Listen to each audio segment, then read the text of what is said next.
Conference terkait dengan perkembangan update yang menjadi perhatian kita bersama.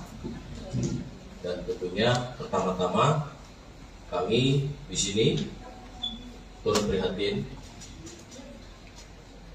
turut mendoakan kepada Adinda D agar segera diberikan kesembuhan, dipulihkan, serta keluarganya diberikan kekuatan dan ketabahan. Kemudian rekan-rekan kami dari Polda Metro Jaya, ada dari Bapak Direktur Reserse Kriminal Umum Polda Metro Jaya, ada Bapak Kapolres Metro Jakarta Selatan, ada Kasubdit Renata. Kemudian kami dari stakeholder, karena penyidikan ini sifatnya interprofesi, ya, berkolaborasi. Yang pertama hadir di sini ada Ketua KPAI, dalam hal ini adalah Ibu Ai Mariati Solihah MSI. Kemudian juga ada Deputi Kementerian PPA Bapak Nahar Esa MSI. Dan kemudian juga ada Kepala Dinas PPAP Provinsi DKI Insinyur Tuti Kusumawati MM. Dan satu lagi kami juga mendampingi ada ahli pidana anak dari Kementerian PPA Bapak Dr. Ahmad Sofyan SHM. Rekan-rekan, pada hari ini akan ada update terkait dengan proses penyidikan yang dilakukan oleh Polda Metro Jaya. Untuk waktu, kami persilakan kepada Bapak Direktur Reserse Kriminal Umum Polda Metro Jaya. Baik, Assalamualaikum warahmatullahi wabarakatuh. Salam sejahtera buat kita semua.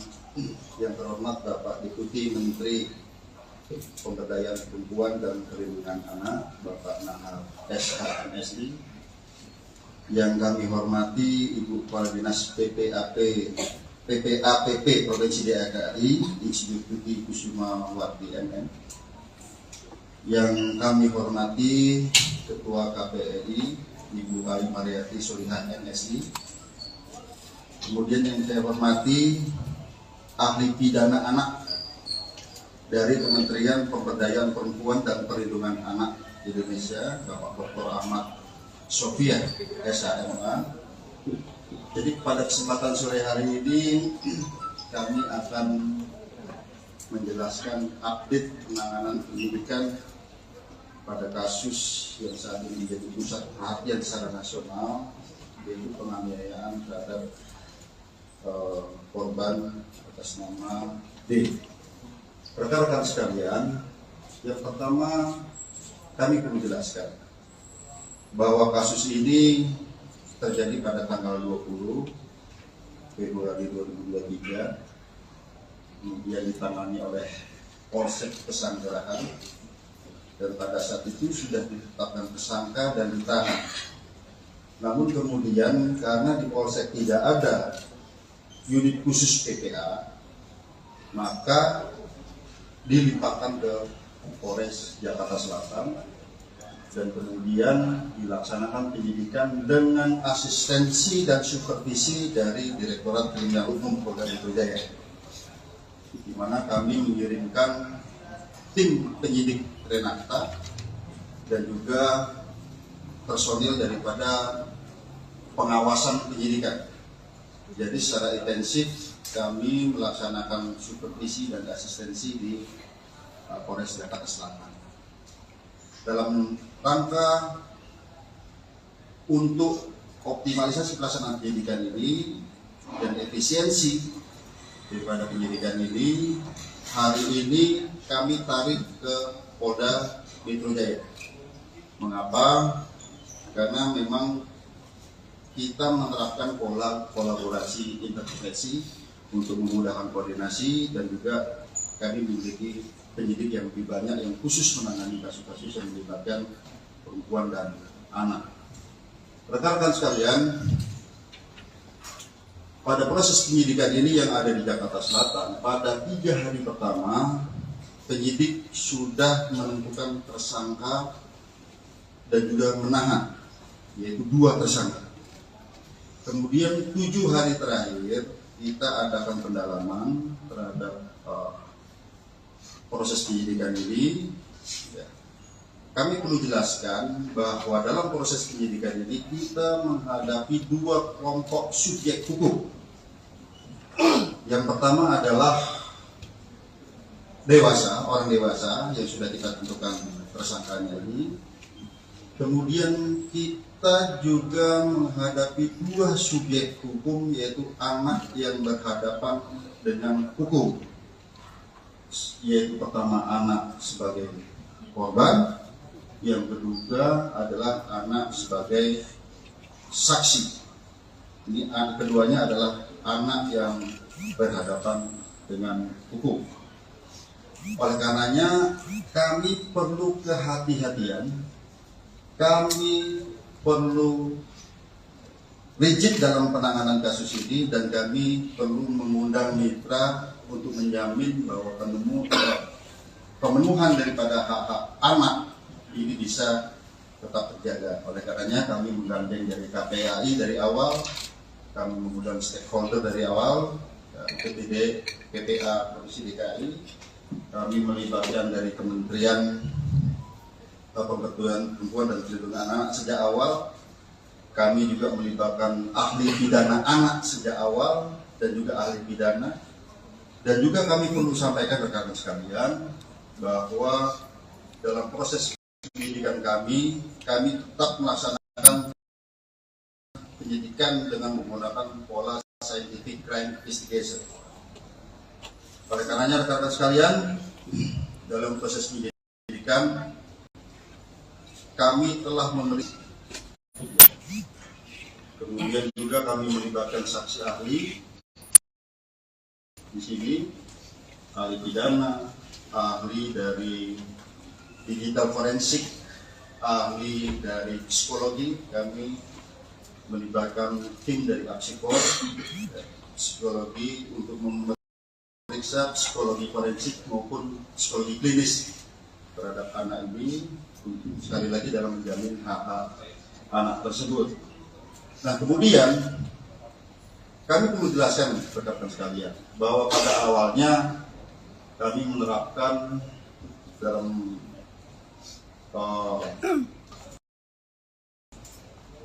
pasal 76C junto pasal 80 Undang-Undang PPA junto 351 penganiayaan.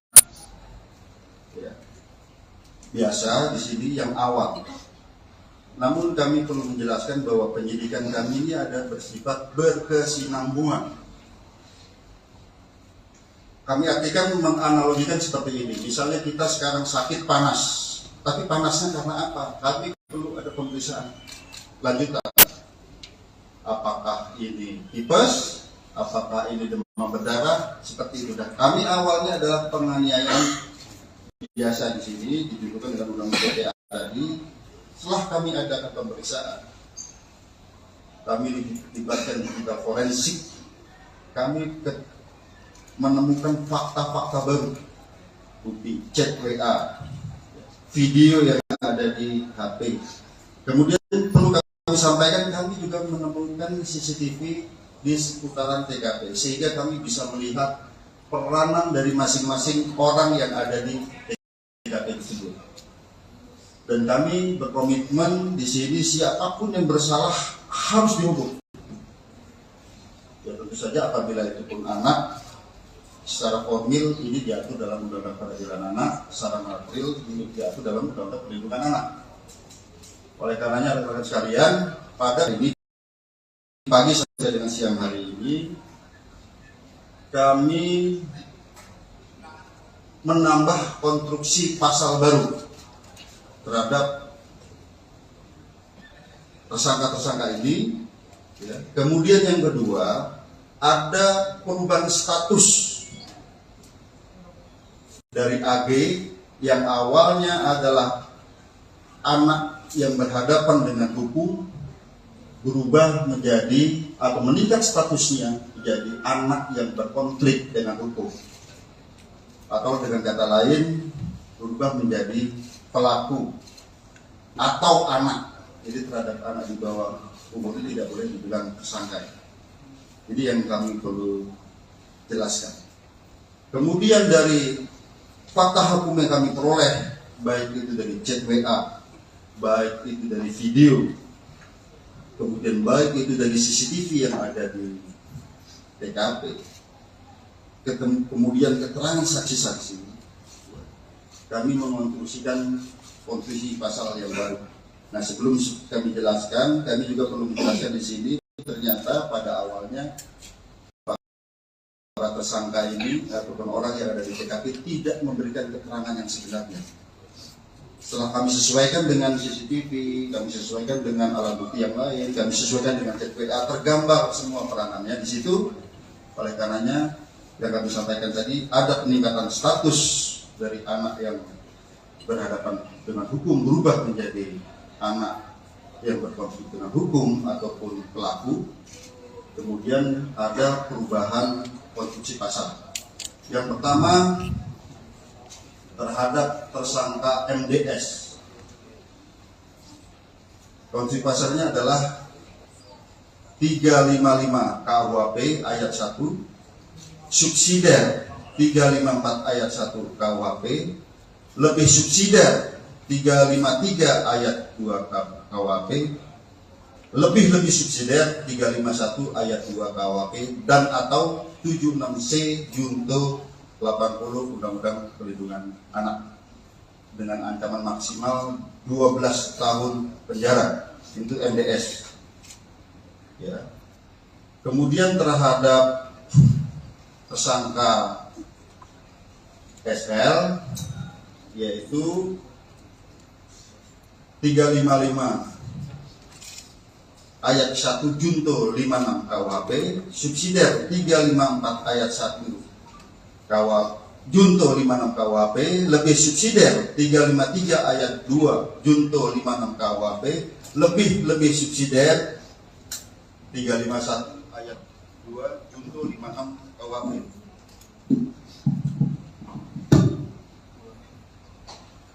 Ulangin bang.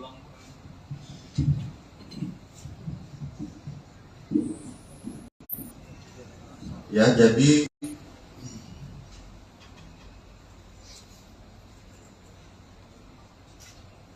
saya ulangi ya, untuk tersangka SL itu 355 KUHP 355 ayat 1 KUHP junto 56 KUHP, subsidiar 354 ayat 1 junto 56 KUHP, lebih subsidiar 353 ayat 2 junto 56 KUHP, lebih subsidiar 351 ayat 2 junto 56 KUHP, dan atau 76C junto 80 Undang-Undang Perlindungan Anak. Ya.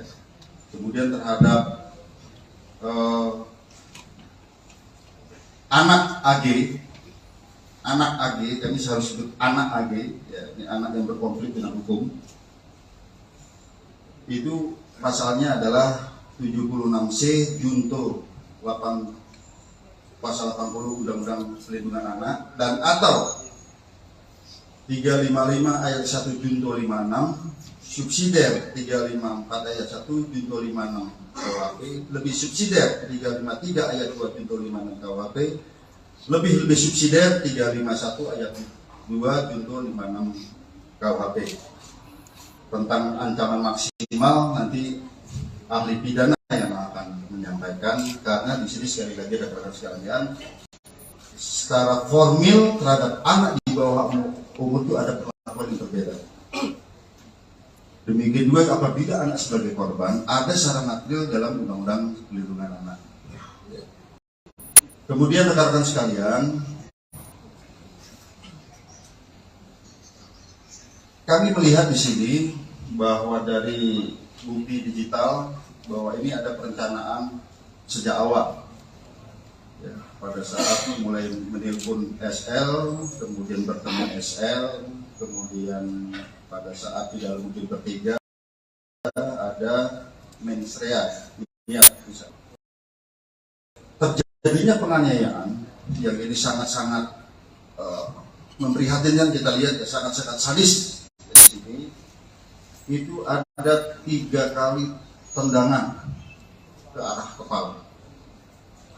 Kemudian ada 2 kali menginjak tengkuk dan juga ada 1 kali pukulan ke arah kepala. Ini yang ke arah yang sangat-sangat vital di kepala. Di sana di antaranya ada kata-kata free kick. Ya, free kick baru ditendang ke kepala seperti tendangan penalti. Ya, ataupun tendangan bebas. Ya. Kemudian juga ada kata-kata gua nggak takut kalau anak orang lain, anak orang mati. Bagi penyidik di sini dan juga kami koordinasikan konsultasi dengan saksi ahli, ini bisa merupakan suatu mens rea, niat jahat dan juga aktus serius wujud perbuatan. Ini rangkaian perbuatan, korban sudah tidak berdaya, 2 kali ditendang sudah tidak berdaya, masih diadakan penganiayaan lebih lanjut ke arah kepala. Oleh karenanya rekan-rekan sekalian, sekali lagi hari ini kami melaksanakan gelar perkara secara komprehensif, ya, di mana yang pertama sebagai wujud penyidikan kami yang berkesinambungan dengan melihat alat bukti yang ada, dengan melihat digital forensik, hasil digital forensik bukti chat WA, video, kemudian bukti digital forensik dari CCTV, TKP, keterangan saksi, beberapa orang saksi, 10 orang saksi yang saling bersesuaian, sehingga kami menemukan fakta hukum dan bisa menemukan peranan dari masing-masing tersangka. Maka hari ini kami menambah konstruksi pasal sebagaimana yang kami sebutkan tadi. Yang kedua, terjadi peningkatan status terhadap AG yang tadinya adalah anak yang berhadapan dengan hukum, berubah menjadi anak yang berkonflik dengan hukum ataupun anak. Jadi kalau di undang-undang pidana tidak boleh disebut tersangka. Ya, kemudian untuk efisiensi sidik dan penyidik tadi Polres Jakarta Selatan, kami limpahkan ke Polda Metro Jaya. Yang kedua, rekan-rekan sekalian, yang kami perlu tekankan, mengapa terhadap peningkatan status ini membutuhkan waktu yang lama? Kami harus mengikuti prosedur yang diatur dalam Undang-Undang Perlindungan Anak, Undang-Undang Peradilan Anak. Kami harus melibatkan pekerja sosial untuk melaksanakan penelitian. Kami harus melibatkan tim psikologi untuk melaksanakan pemeriksaan, ya, kemudian tes dan serangkaian kegiatan yang membutuhkan waktu tidak sebentar. Saya kira demikian penjelasan dari kami. Selanjutnya kami persilakan pada Pak Kabid.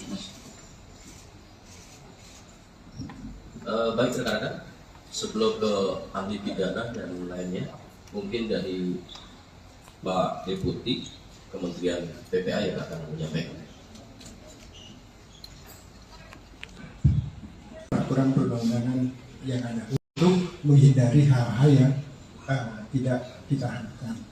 Lalu kemudian yang kedua, tentu mengambil langkah tentang jika dibutuhkan ikut dalam proses penyelesaian administrasi perkara. Jadi kalau ada dokumen-dokumen, ada kebutuhan lain yang perlu dilengkapi, perlu ahli, perlu petugas-petugas tertentu, tentu kami ingin memastikan itu bisa dilaksanakan.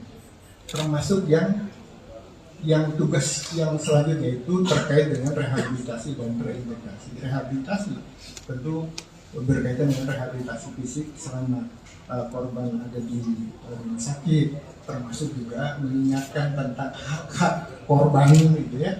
Lalu kemudian hak-hak anak yang berhadapan dengan hukum itu selama proses pemulihan, selama proses pengobatan itu juga perlu dilakukan, termasuk nanti pasca penyelesaian kasus ini.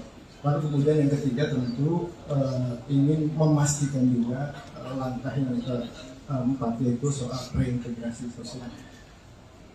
kita tidak mengharapkan misalnya yang sudah diputuskan tadi oleh penyidik lalu kemudian berdampak kepada pengabaian hak.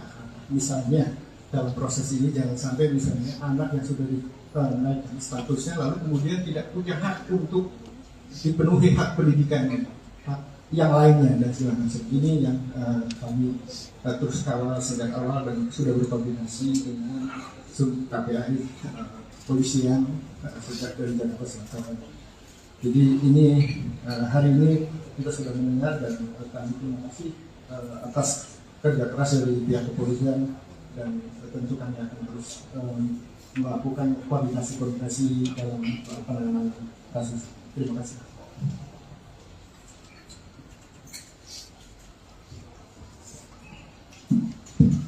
Baik, terima kasih. Assalamualaikum warahmatullahi wabarakatuh. Selamat sore, Pak Dir, serta jajaran Bapak Ibu dari Kementerian Lembaga, rekan-rekan awak media. Rasa duka dan empati tentu kami sampaikan kepada korban sampai saat ini dalam pengawasan kami yang disampaikan medis dan keluarga baru sampai bisa respon dan itu pun secara medis. Tentu ini merupakan kekerasan yang sangat serius dan KPAI mengutuk tindakan kekerasan yang dilakukan karena ini sangat mencederai martabat terutama hak dasar asasi manusia.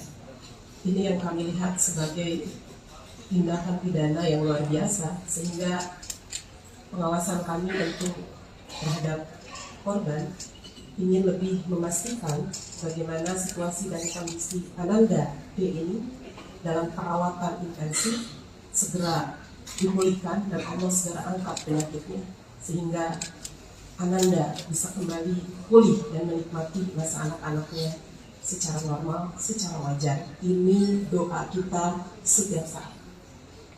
Yang kedua, terkait rilis hari ini, tentu KPAI memberikan apresiasi atas upaya kerja keras, kerjasama, kerja koordinatif yang terus dilakukan oleh Polres Jakarta Selatan dan kemudian hari ini dilakukan di tingkat Polda Metro Jaya.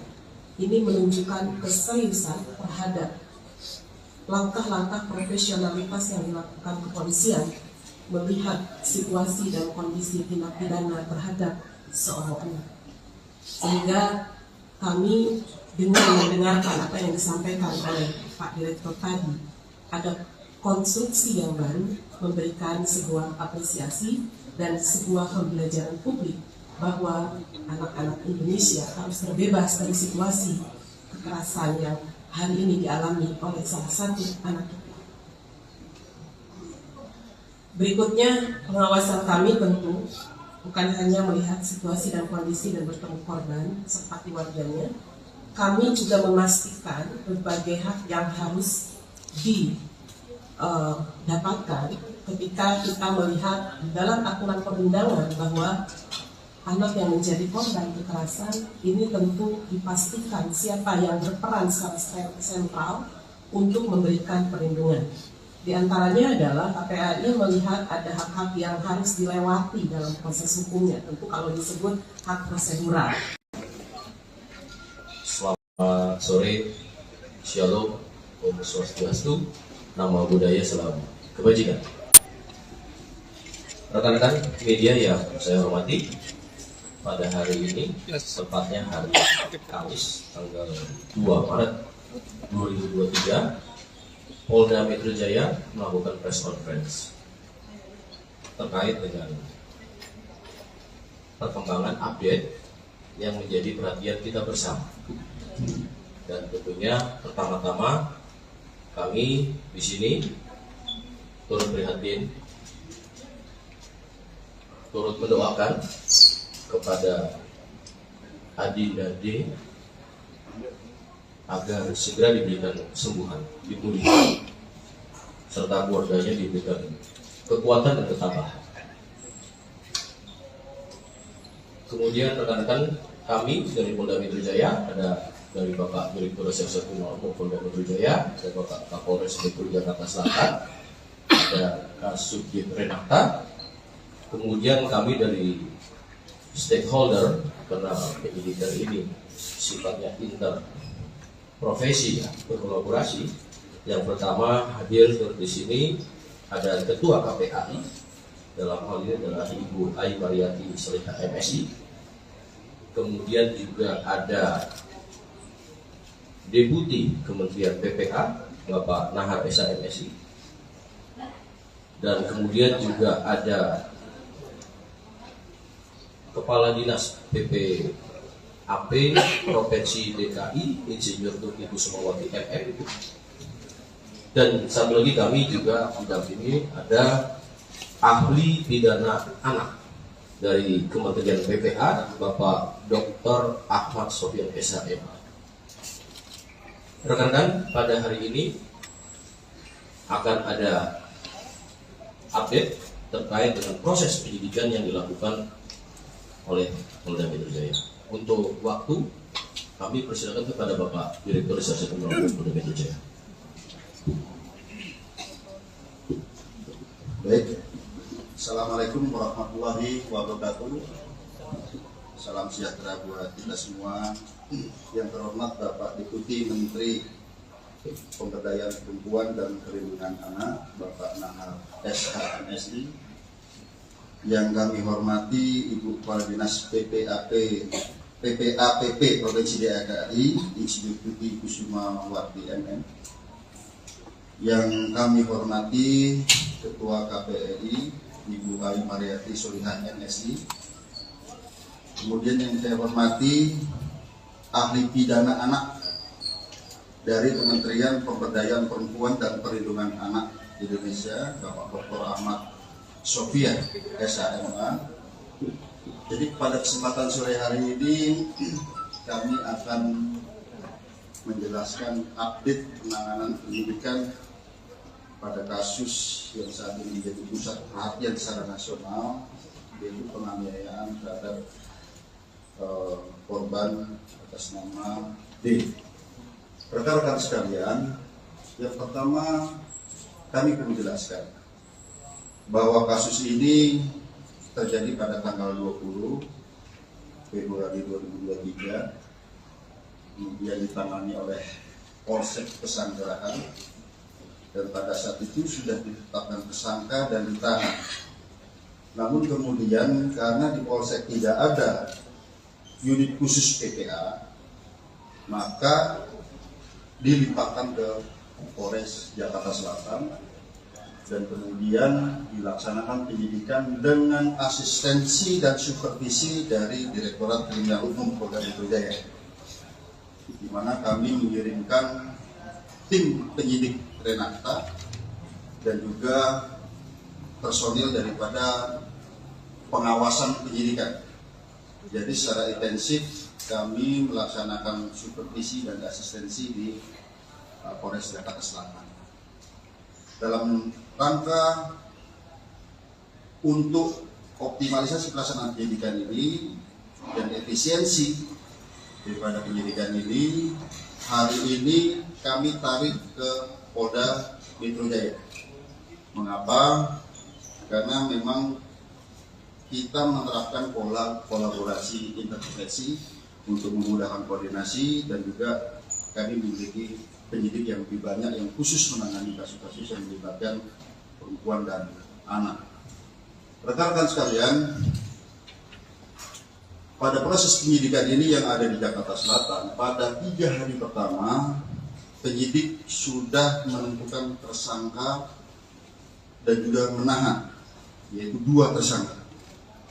Kemudian 7 hari terakhir kita adakan pendalaman terhadap proses penyidikan ini. Ya. Kami perlu jelaskan bahwa dalam proses penyidikan ini kita menghadapi 2 kelompok subjek hukum. Yang pertama adalah dewasa, orang dewasa yang sudah kita tentukan tersangkanya ini. Kemudian kita juga menghadapi 2 subjek hukum, yaitu anak yang berhadapan dengan hukum, yaitu pertama anak sebagai korban, yang kedua adalah anak sebagai saksi. Ini keduanya adalah anak yang berhadapan dengan hukum. Oleh karenanya kami perlu kehati-hatian, kami perlu rigid dalam penanganan kasus ini, dan kami perlu mengundang mitra untuk menjamin bahwa pemenuhan daripada hak-hak anak ini bisa tetap terjaga. Oleh karenanya kami menggandeng dari KPAI dari awal, kami mengundang stakeholder dari awal, PTD, PTA, Provinsi DKI, kami melibatkan dari Kementerian Pemberdayaan Perempuan dan Perlindungan Anak sejak awal, kami juga melibatkan ahli pidana anak sejak awal dan juga ahli pidana, dan juga kami perlu sampaikan rekan-rekan sekalian bahwa dalam proses penyidikan kami tetap melaksanakan penyidikan dengan menggunakan pola scientific crime investigation. Oleh karenanya rekan-rekan sekalian, dalam proses penyidikan kami telah memeriksa 10 orang saksi. Kemudian juga kami melibatkan saksi ahli ini, ahli pidana, ahli dari digital forensik, ahli dari psikologi. Kami melibatkan tim dari Apsikor, psikologi untuk memeriksa psikologi forensik maupun psikologi klinis terhadap anak ini, sekali lagi dalam menjamin hak-hak anak tersebut. Nah, kemudian kami perlu jelaskan rekan-rekan sekalian bahwa pada awalnya kami menerapkan dalam pasal 76C junto pasal 80 Undang-Undang PPA junto 351 penganiayaan. Ya. Biasa di sini yang awal. Namun kami perlu menjelaskan bahwa penyidikan kami ini ada bersifat berkesinambungan. Kami artikan menganalogikan seperti ini. Misalnya kita sekarang sakit panas, tapi panasnya karena apa? Kami perlu ada pemeriksaan lanjutan. Apakah ini tipes? Apakah ini demam berdarah? Seperti itu. Dan kami awalnya adalah penganiayaan biasa di sini ditunjukkan dengan undang-undang PPA tadi. Setelah kami adakan pemeriksaan, kami dilibatkan digital forensik, kami menemukan fakta-fakta baru, bukti chat WA, video yang ada di HP. Kemudian perlu kami sampaikan, kami juga menemukan CCTV di seputaran TKP, sehingga kami bisa melihat peranan dari masing-masing orang yang ada di TKP tersebut. Dan kami berkomitmen di sini siapapun yang bersalah harus dihukum. Ya tentu saja apabila itu pun anak, secara formil ini diatur dalam Undang-Undang Peradilan Anak, secara material ini diatur dalam Undang-Undang Perlindungan Anak. Oleh karenanya rekan-rekan sekalian, pada siang hari ini, pagi sampai dengan siang hari ini, kami menambah konstruksi pasal baru terhadap tersangka-tersangka ini. Ya. Kemudian yang kedua, ada perubahan status dari AG yang awalnya adalah anak yang berhadapan dengan hukum, berubah menjadi atau meningkat statusnya menjadi anak yang berkonflik dengan hukum, atau dengan kata lain berubah menjadi pelaku atau anak. Jadi terhadap anak di bawah umur itu tidak boleh dibilang tersangka. Jadi yang kami perlu jelaskan.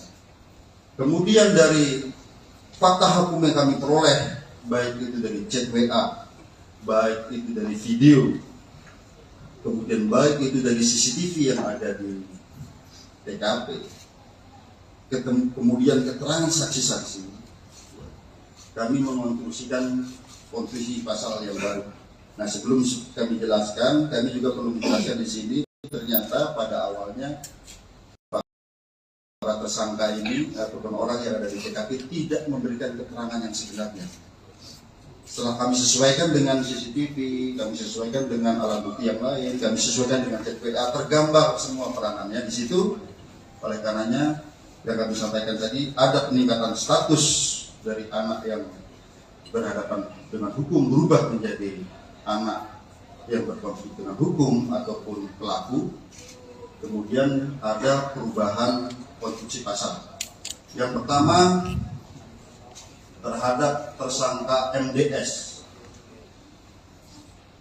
Konstruksi pasalnya adalah 355 KUHP ayat 1, subsidiar 354 ayat 1 KUHP, lebih subsidiar 353 ayat 2 KUHP, lebih subsidiar 351 ayat 2 KUHP, dan atau 76C junto 80 Undang-Undang Perlindungan Anak dengan ancaman maksimal 12 tahun penjara. Itu MDS.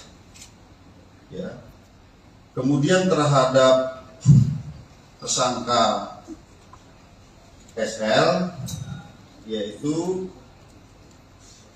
355 ayat 1 junto 56 KUHP, subsidiar 354 ayat 1 junto 56 KUHP, lebih subsidiar 353 ayat 2 junto 56 KUHP, lebih subsidiar 351 ayat 2 junto 56 KUHP.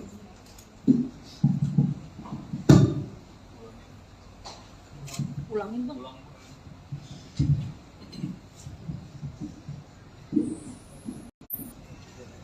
Ya, jadi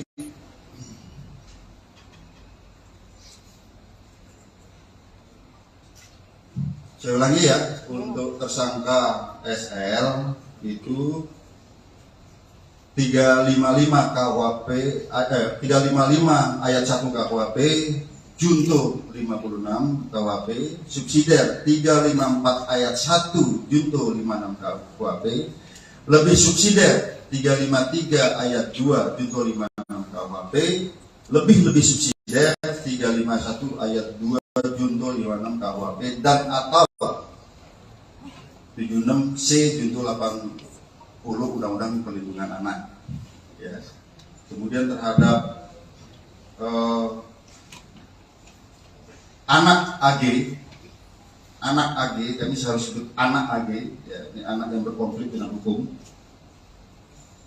Itu pasalnya adalah 76C junto 8 pasal 80 Undang-Undang Perlindungan Anak, dan atau 355 ayat 1 junto 56, subsidiar 354 ayat 1 junto 56 KUHP, lebih subsidiar 353 ayat 2 junto 56 KUHP, lebih subsidiar 351 ayat 2 junto 56 KUHP. Tentang ancaman maksimal nanti ahli pidana yang akan menyampaikan, karena di sini sekali lagi rekan-rekan sekalian, secara formil terhadap anak di bawah umur itu ada perlakuan yang berbeda. Demikian juga apabila anak sebagai korban ada secara material dalam Undang-Undang Perlindungan Anak. Kemudian rekan-rekan sekalian, kami melihat di sini bahwa dari bukti digital bahwa ini ada perencanaan sejak awal. Ya, pada saat mulai menelpon SL, kemudian bertemu SL, kemudian pada saat di dalam mobil bertiga ada mensrea. Ya,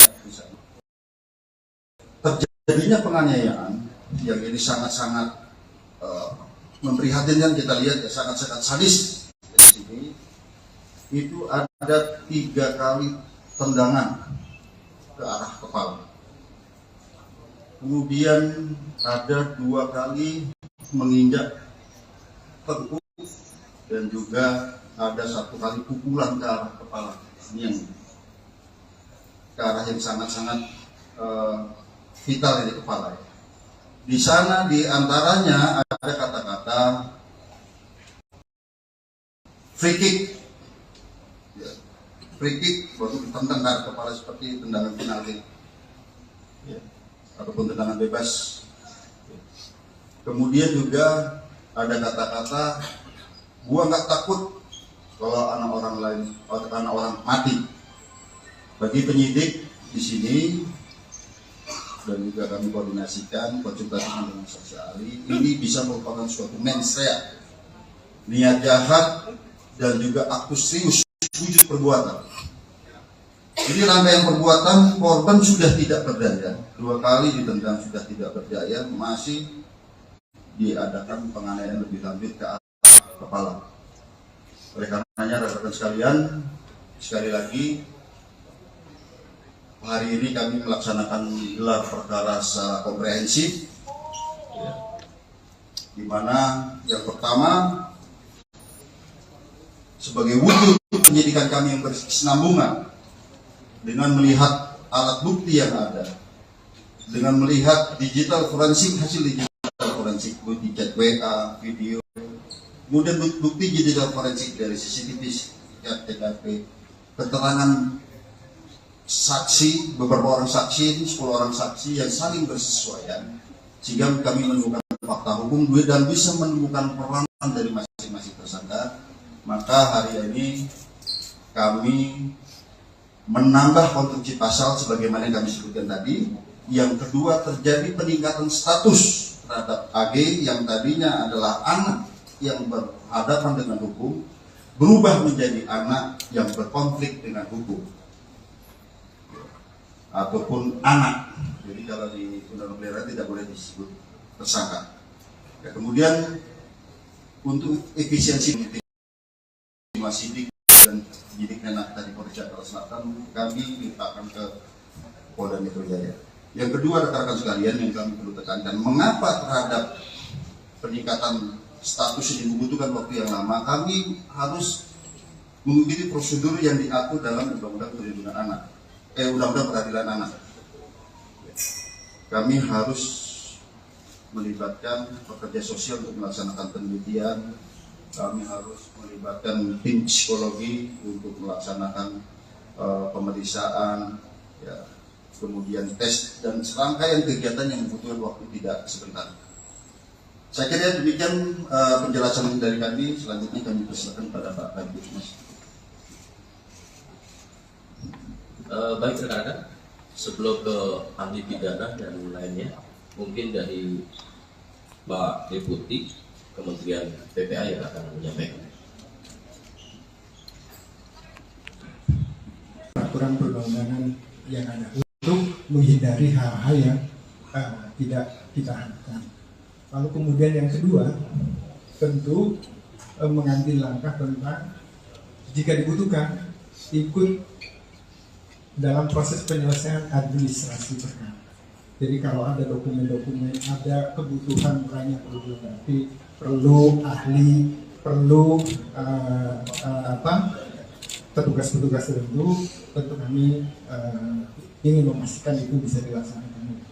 Termasuk yang tugas yang selanjutnya itu terkait dengan rehabilitasi dan reintegrasi. Rehabilitasi tentu berkaitan dengan rehabilitasi fisik selama korban ada di rumah sakit, termasuk juga mengingatkan tentang hak-hak korban gitu ya. Lalu kemudian hak-hak anak yang berhadapan dengan hukum itu selama proses pemulihan, selama proses pengobatan itu juga perlu dilakukan, termasuk nanti pasca penyelesaian kasus ini.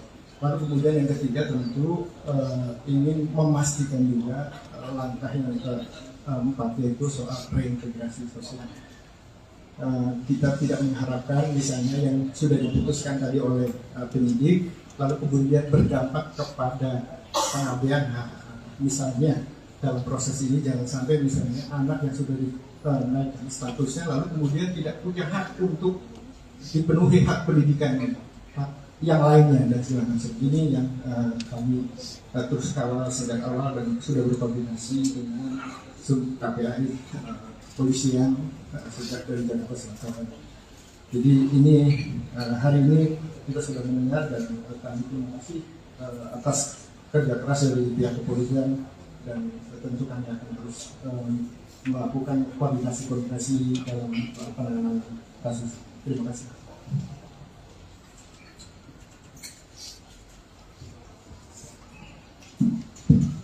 Baik, terima kasih. Assalamualaikum warahmatullahi wabarakatuh. Selamat sore, Pak Dir, serta jajaran Bapak Ibu dari Kementerian Lembaga, rekan-rekan awak media. Rasa duka dan empati tentu kami sampaikan kepada korban sampai saat ini dalam pengawasan kami yang disampaikan medis dan keluarga baru sampai bisa respon, dan itu pun secara medis. Tentu ini merupakan kekerasan yang sangat serius, dan KPAI mengutuk tindakan kekerasan yang dilakukan karena ini sangat mencederai martabat, terutama hak dasar asasi manusia. Ini yang kami lihat sebagai tindakan pidana yang luar biasa, sehingga pengawasan kami tentu terhadap korban ingin lebih memastikan bagaimana situasi dan kondisi Ananda D ini dalam perawatan intensif segera dipulihkan dan Allah segera angkat penyakitnya, sehingga Ananda bisa kembali pulih dan menikmati masa anak-anaknya secara normal, secara wajar. Ini doa kita setiap saat. Yang kedua, terkait rilis hari ini, tentu KPAI memberikan apresiasi atas upaya kerja keras, kerjasama, kerja koordinatif yang terus dilakukan oleh Polres Jakarta Selatan, dan kemudian hari ini dilakukan di tingkat Polda Metro Jaya. Ini menunjukkan keseriusan terhadap langkah-langkah profesionalitas yang dilakukan kepolisian melihat situasi dan kondisi tindak pidana terhadap seorang anak. Sehingga kami dengan mendengarkan apa yang disampaikan oleh Pak Direktur tadi, ada konstruksi yang baru memberikan sebuah apresiasi dan sebuah pembelajaran publik bahwa anak-anak Indonesia harus terbebas dari situasi kekerasan yang hari ini dialami oleh salah satu anak kita. Berikutnya, pengawasan kami tentu bukan hanya melihat situasi dan kondisi dan bertemu korban serta keluarganya, kami juga memastikan berbagai hak yang harus didapatkan ketika kita melihat di dalam aturan perundangan bahwa anak yang menjadi korban kekerasan ini tentu dipastikan siapa yang berperan secara sentral untuk memberikan perlindungan. Di antaranya adalah KPAI melihat ada hak-hak yang harus dilewati dalam proses hukumnya, tentu kalau disebut hak prosedural. Selamat sore, Shalom, Om Swastiastu, Nama Budaya, Salam Kebajikan. Rekan-rekan media yang saya hormati, pada hari ini, tepatnya hari Kamis, tanggal 2 Maret 2023, Polda Metro Jaya melakukan press conference terkait dengan perkembangan update yang menjadi perhatian kita bersama. Dan tentunya pertama-tama kami di sini turut prihatin, turut mendoakan kepada Adinda D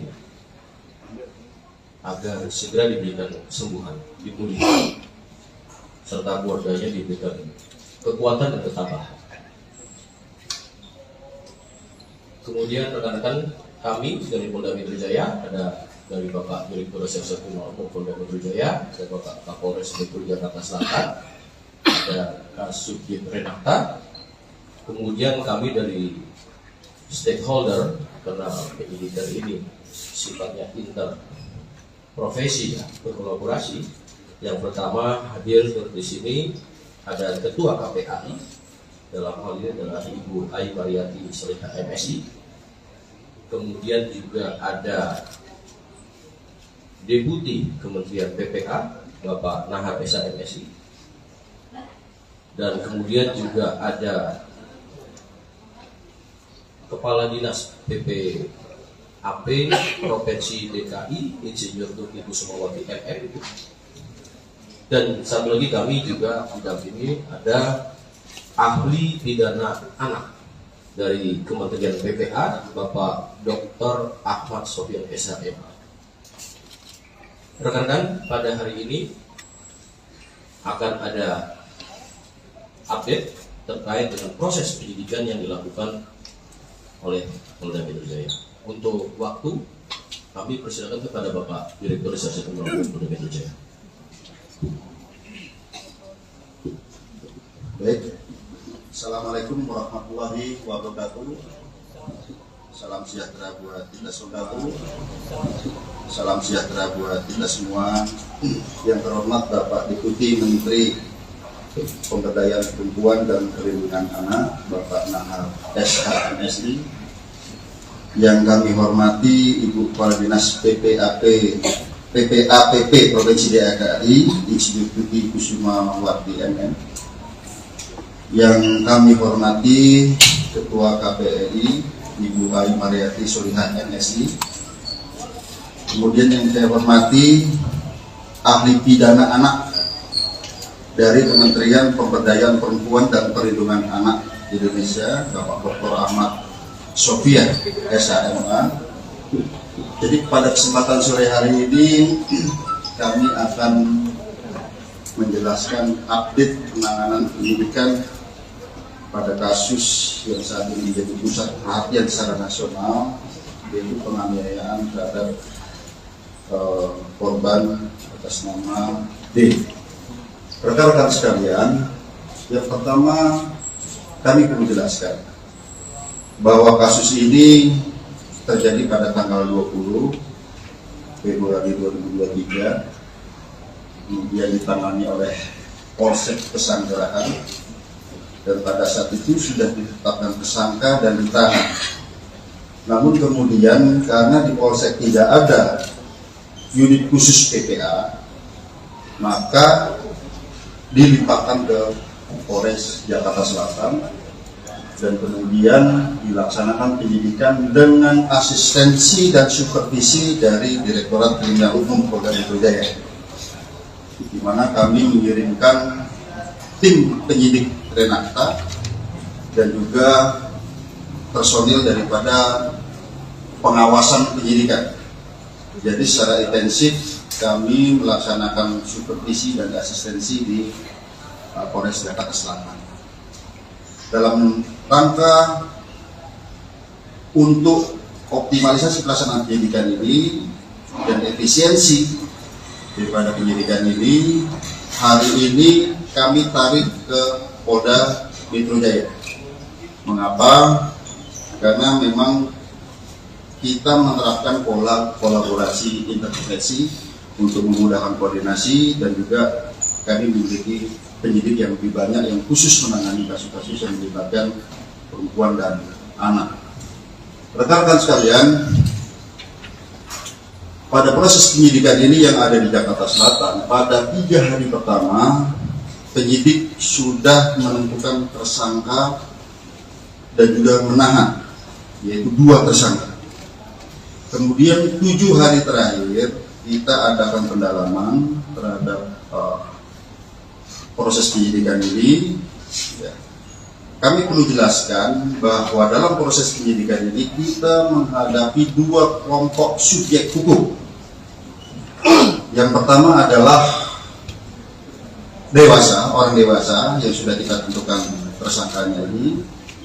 Kemudian kita juga menghadapi 2 subjek hukum, yaitu anak yang berhadapan dengan hukum, yaitu pertama anak sebagai korban, yang kedua adalah anak sebagai saksi. Ini keduanya adalah anak yang berhadapan dengan hukum. Oleh karenanya kami perlu kehati-hatian, kami perlu rigid dalam penanganan kasus ini, dan kami perlu mengundang mitra untuk menjamin bahwa pemenuhan daripada hak-hak anak ini bisa tetap terjaga. Oleh karenanya kami menggandeng dari KPAI dari awal, kami mengundang stakeholder dari awal, PPD, PPA Provinsi DKI, kami melibatkan dari Kementerian Pemberdayaan Perempuan dan Perlindungan Anak sejak awal. Kami juga melibatkan ahli pidana anak sejak awal dan juga ahli pidana. Dan juga kami perlu sampaikan rekan-rekan sekalian bahwa dalam proses penyidikan kami tetap melaksanakan penyidikan dengan menggunakan pola scientific crime investigation. Oleh karenanya rekan-rekan sekalian, dalam proses penyidikan kami telah memeriksa 10 orang saksi. Kemudian juga kami melibatkan saksi ahli di sini, ahli pidana, ahli dari digital forensik, ahli dari psikologi. Kami melibatkan tim dari Apsikor, psikologi untuk memeriksa psikologi forensik maupun psikologi klinis terhadap anak ini, sekali lagi dalam menjamin hak-hak anak tersebut.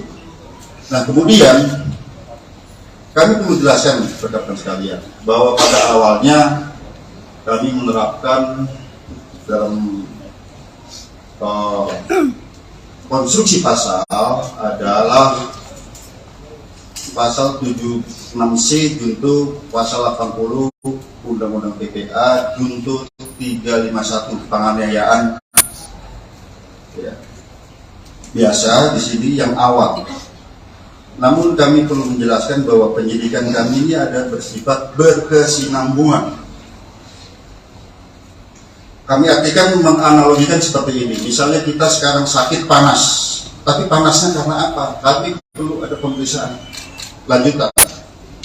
Apakah ini tipes? Apakah ini demam berdarah? Seperti itu. Dan kami awalnya adalah penganiayaan biasa di sini ditunjukkan dengan undang-undang PPA tadi.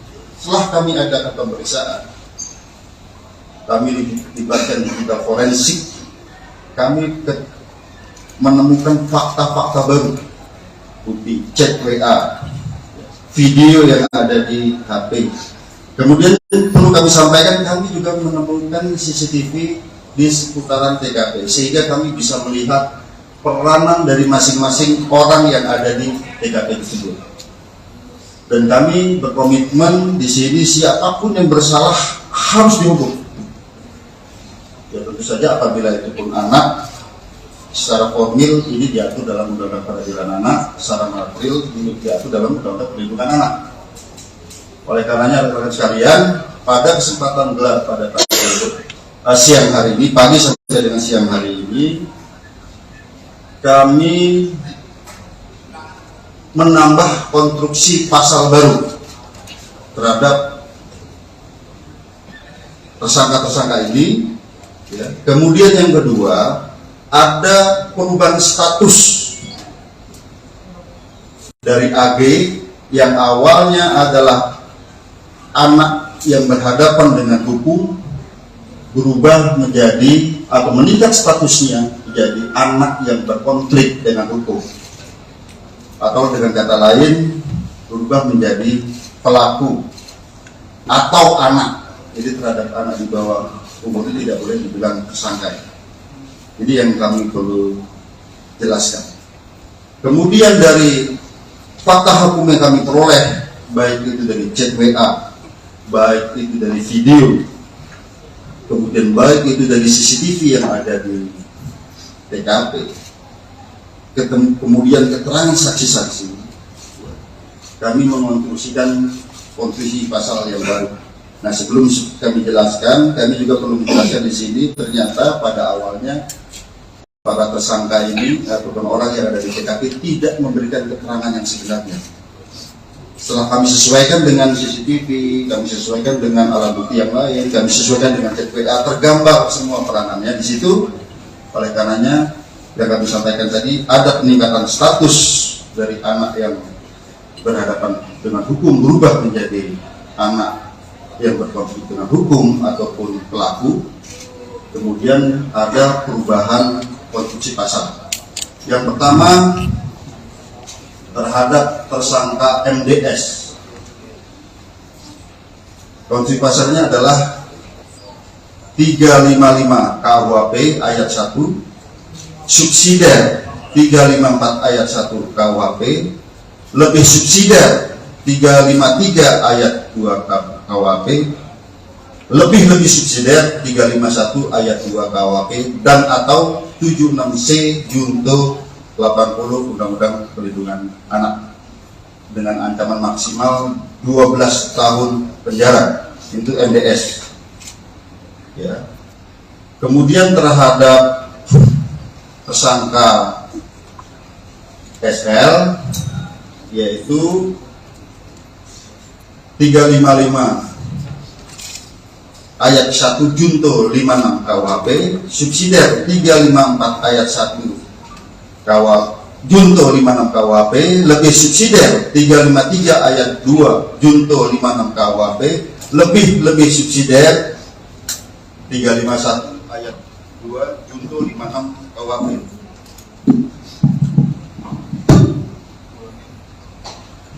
Ulangin bang.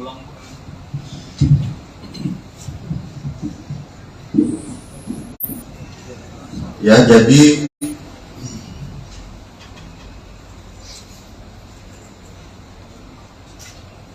saya ulangi ya, untuk tersangka SL itu 355 KUHP, 355 ayat 1 KUHP junto 56 KUHP, subsidiar 354 ayat 1 junto 56 KUHP, lebih subsidiar 353 ayat 2 junto 56 KUHP, lebih subsidiar 351 ayat 2 junto 56 KUHP dan atau 76C junto 80 Undang-Undang Perlindungan Anak.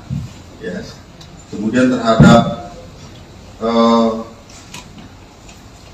anak AG, kami harus sebut anak AG, ya, ini anak yang berkonflik dengan hukum. Itu pasalnya adalah 76C junto 8 pasal 80 Undang-Undang Perlindungan Anak dan atau 355 ayat 1 junto 56, subsidiar 354 ayat 1 junto 56 KUHP, lebih subsidiar 353 ayat 2 junto 56 KUHP, lebih subsidiar 351 ayat 2 junto 56 KUHP. Tentang ancaman maksimal nanti ahli pidana yang akan menyampaikan, karena di sini sekali lagi rekan-rekan sekalian, secara formil terhadap anak di bawah umur itu ada perlakuan yang berbeda. Demikian juga apabila anak sebagai korban ada secara material dalam Undang-Undang Perlindungan Anak. Kemudian rekan-rekan sekalian,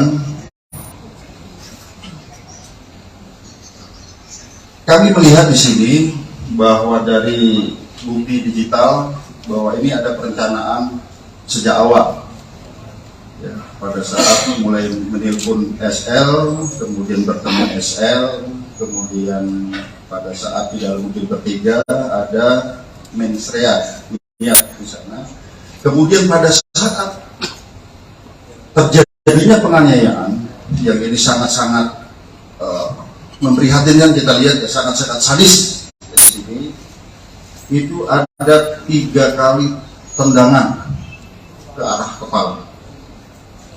Kemudian ada 2 kali menginjak tengkuk dan juga ada 1 kali pukulan ke arah kepala. Ini yang ke arah yang sangat-sangat vital di kepala. Di sana di antaranya ada kata-kata free kick. Ya. Free kick baru ditendang ke kepala seperti tendangan penalti. Ya. Ataupun tendangan bebas. Kemudian juga ada kata-kata gua nggak takut kalau anak orang lain, anak orang mati. Bagi penyidik di sini dan juga kami koordinasikan konsultasi dengan saksi ahli, ini bisa merupakan suatu mensrea, niat jahat dan juga aktus serius wujud perbuatan. Jadi rangkaian perbuatan, korban sudah tidak berdaya, 2 kali ditendang sudah tidak berdaya, masih diadakan penganiayaan lebih lanjut ke arah kepala. Oleh karenanya rekan-rekan sekalian, sekali lagi hari ini kami melaksanakan gelar perkara secara komprehensif, ya, di mana yang pertama sebagai wujud penyidikan kami yang berkesinambungan dengan melihat alat bukti yang ada, dengan melihat digital forensik, hasil digital forensik, bukti chat WA, video, kemudian bukti digital forensik dari CCTV, TKP, keterangan saksi, beberapa orang saksi, 10 orang saksi yang saling bersesuaian, sehingga kami menemukan fakta hukum dan bisa menemukan peranan dari masing-masing tersangka. Maka hari ini kami menambah konstruksi pasal sebagaimana yang kami sebutkan tadi. Yang kedua, terjadi peningkatan status terhadap AG yang tadinya adalah anak yang berhadapan dengan hukum, berubah menjadi anak yang berkonflik dengan hukum ataupun anak. Jadi kalau di undang-undang daerah tidak boleh disebut tersangka.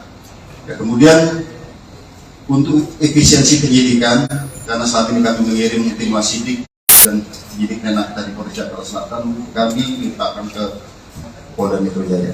Yang kedua, rekan-rekan sekalian, yang kami perlu tekankan, mengapa terhadap peningkatan status ini membutuhkan waktu yang lama? Kami harus mengikuti prosedur yang diatur dalam Undang-Undang Perlindungan Anak, Undang-Undang Peradilan Anak. Kami harus melibatkan pekerja sosial untuk melaksanakan penelitian. Kami harus melibatkan tim psikologi untuk melaksanakan pemeriksaan, ya, kemudian tes dan serangkaian kegiatan yang membutuhkan waktu tidak sebentar. Saya kira demikian penjelasan dari kami. Selanjutnya kami persilakan pada Pak Kabit Humas. Baik rekan-rekan, sebelum ke ahli pidana dan lainnya, mungkin dari Pak Deputi Kementerian PPA yang akan menyampaikan.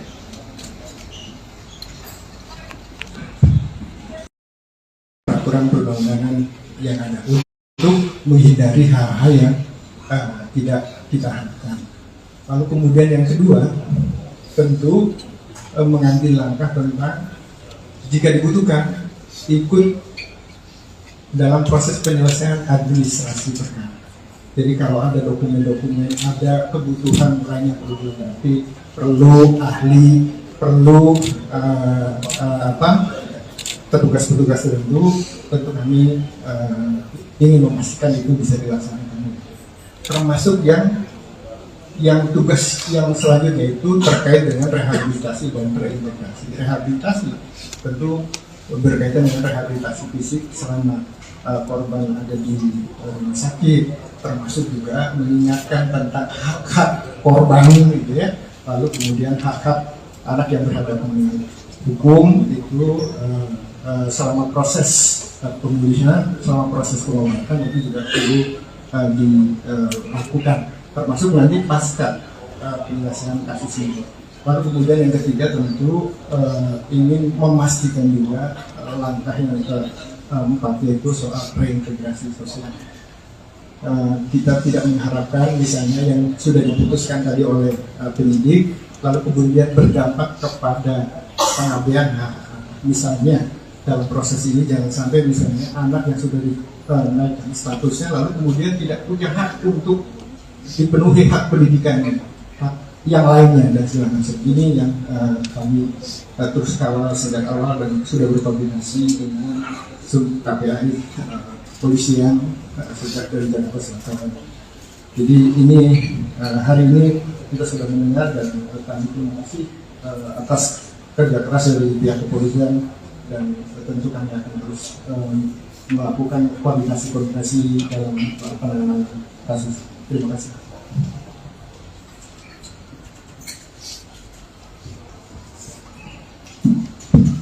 Baik, terima kasih.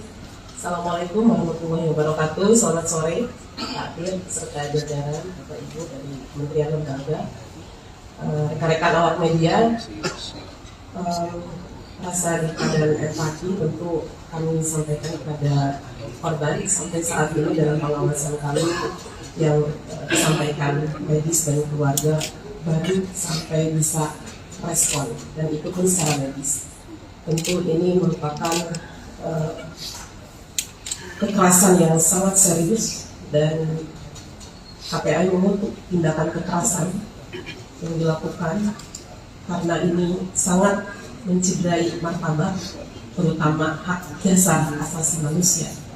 Ini yang kami lihat sebagai tindakan pidana yang luar biasa, sehingga pengawasan kami tentu terhadap korban ingin lebih memastikan bagaimana situasi dan kondisi Ananda D ini dalam perawatan intensif segera dipulihkan dan Allah segera angkat penyakitnya sehingga Ananda bisa kembali pulih dan menikmati masa anak-anaknya secara normal, secara wajar. Ini doa kita setiap saat.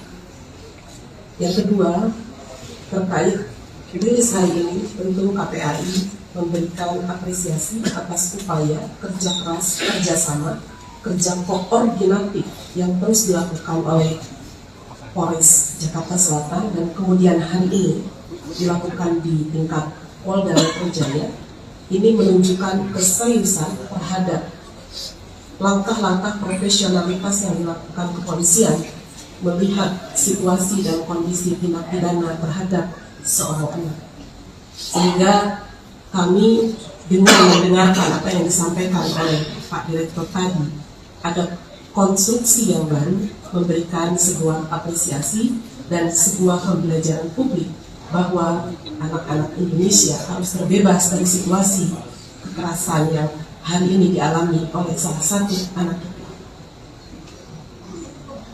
Berikutnya, pengawasan kami tentu bukan hanya melihat situasi dan kondisi dan bertemu korban serta keluarganya, kami juga memastikan berbagai hak yang harus didapatkan ketika kita melihat dalam aturan perundangan bahwa anak yang menjadi korban kekerasan ini tentu dipastikan siapa yang berperan secara sentral untuk memberikan perlindungan. Di antaranya adalah KPAI melihat ada hak-hak yang harus dilewati dalam proses hukumnya. Tentu kalau rekan-rekan media yang saya hormati, pada hari ini, tepatnya hari Kamis, tanggal 2 Maret 2023, Polda Metro Jaya melakukan press conference terkait dengan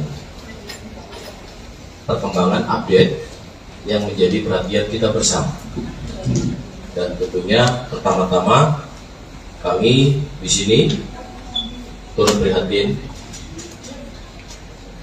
turut mendoakan kepada Adinda D agar segera diberikan kesembuhan, dipulihkan, serta keluarganya diberikan kekuatan dan ketabahan. Kemudian rekan-rekan kami dari Polda Metro Jaya, ada dari Bapak Direktur Reserse Kriminal Polda Metro Jaya, ada Bapak Kapolres Metro Jakarta Selatan, ada Kasubdit Renata, kemudian kami dari stakeholder, karena penyidikan ini sifatnya interprofesi, berkolaborasi. Yang pertama hadir di sini ada Ketua KPAI, dalam hal ini adalah Ibu Ai Mariati Solihah MSI.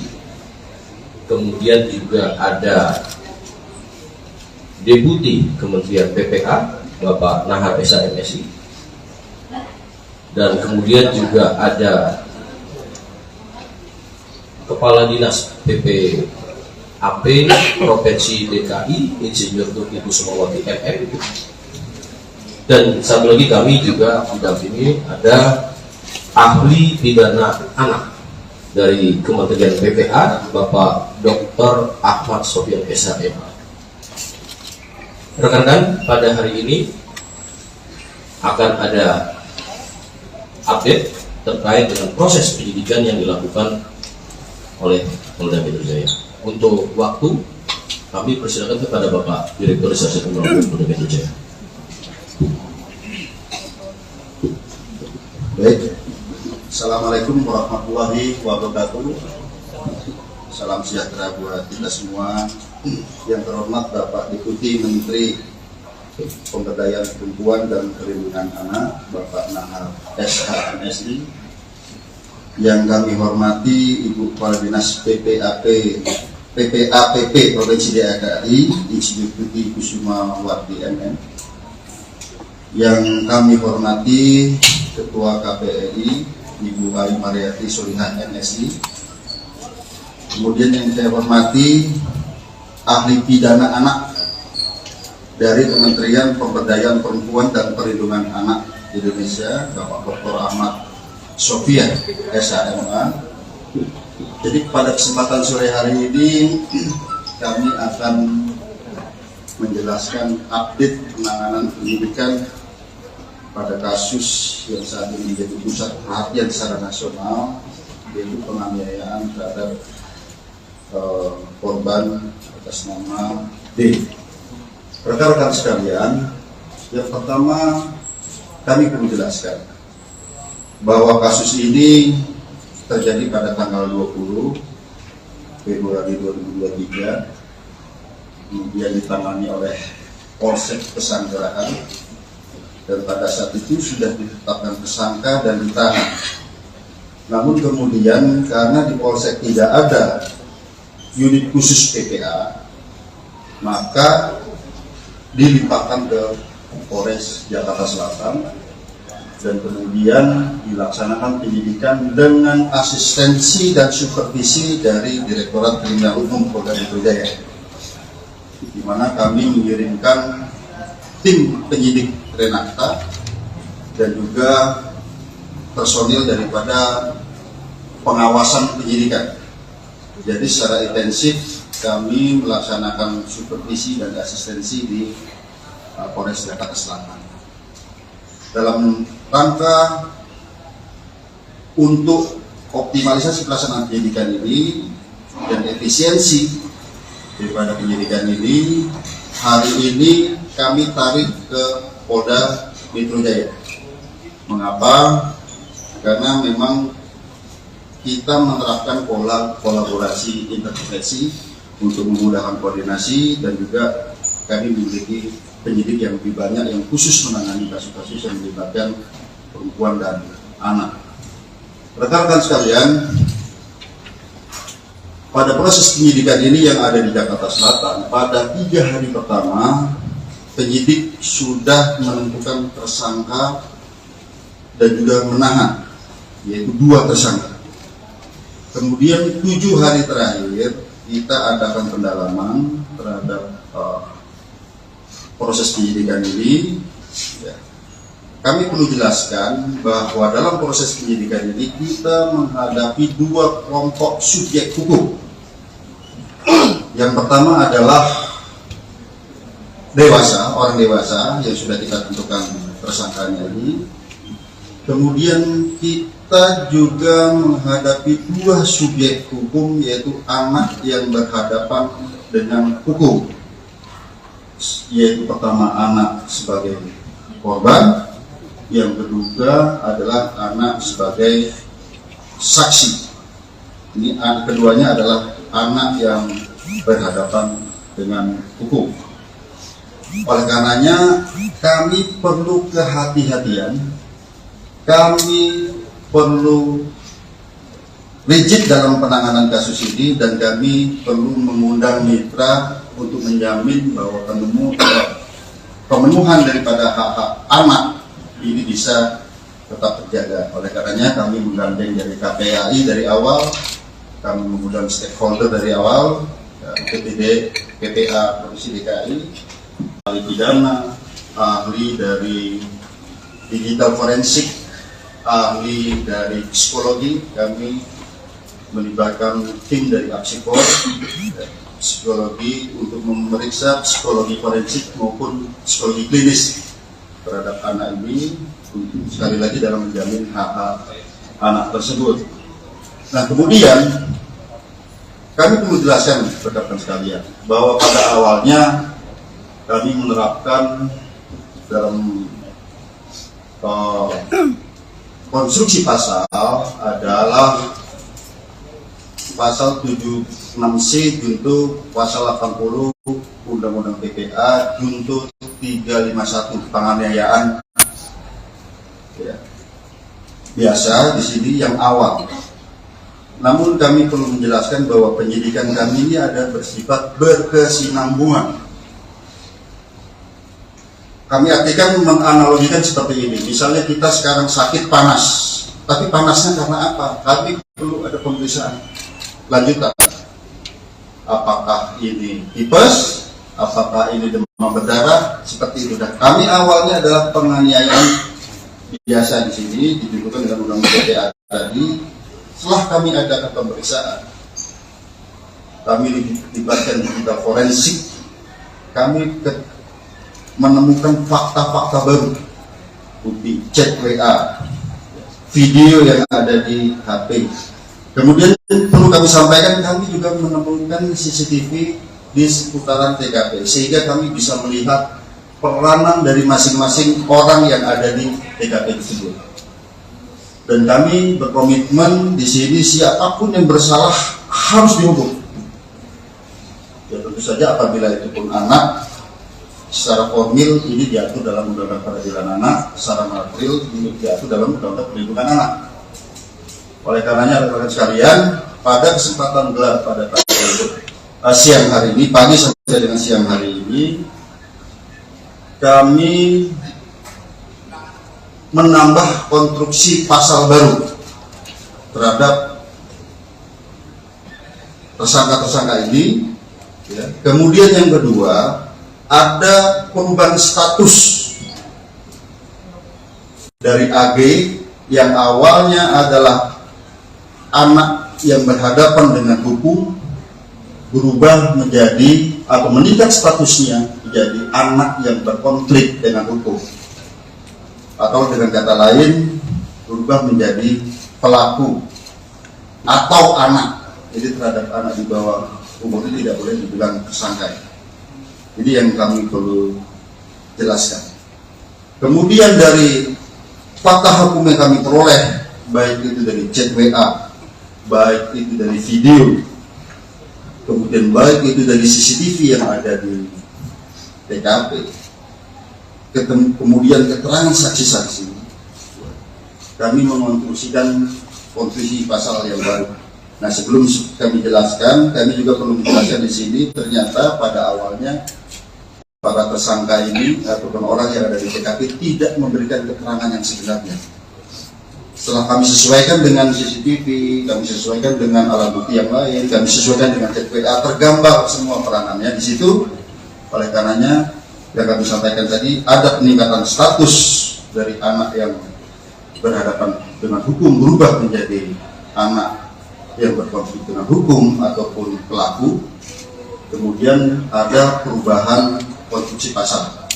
Yang pertama, terhadap tersangka MDS. Konstruksi pasalnya adalah 355 KUHP ayat 1, subsidiar 354 ayat 1 KUHP, lebih subsidiar 353 ayat 2 KUHP, lebih subsidiar 351 ayat 2 KUHP, dan atau 76C junto 80 Undang-Undang Perlindungan Anak dengan ancaman maksimal 12 tahun penjara. Itu MDS. Ya. Kemudian terhadap tersangka SL, yaitu 355 ayat 1 junto 56 KUHP, subsidiar 354 ayat 1 junto 56 KUHP, lebih subsidiar 353 ayat 2 junto 56 KUHP, lebih subsidiar 351 ayat 2 junto 56 KUHP.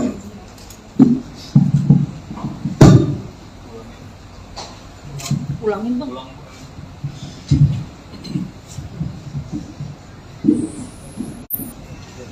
Ya, jadi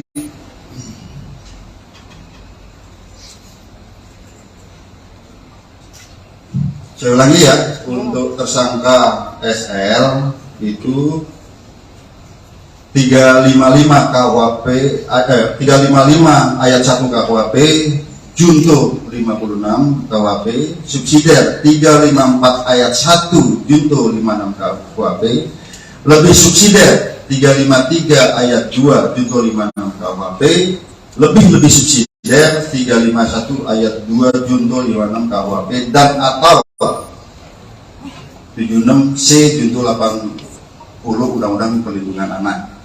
ya. Kemudian terhadap anak AG, kami harus sebut anak AG, ya, ini anak yang berkonflik dengan hukum.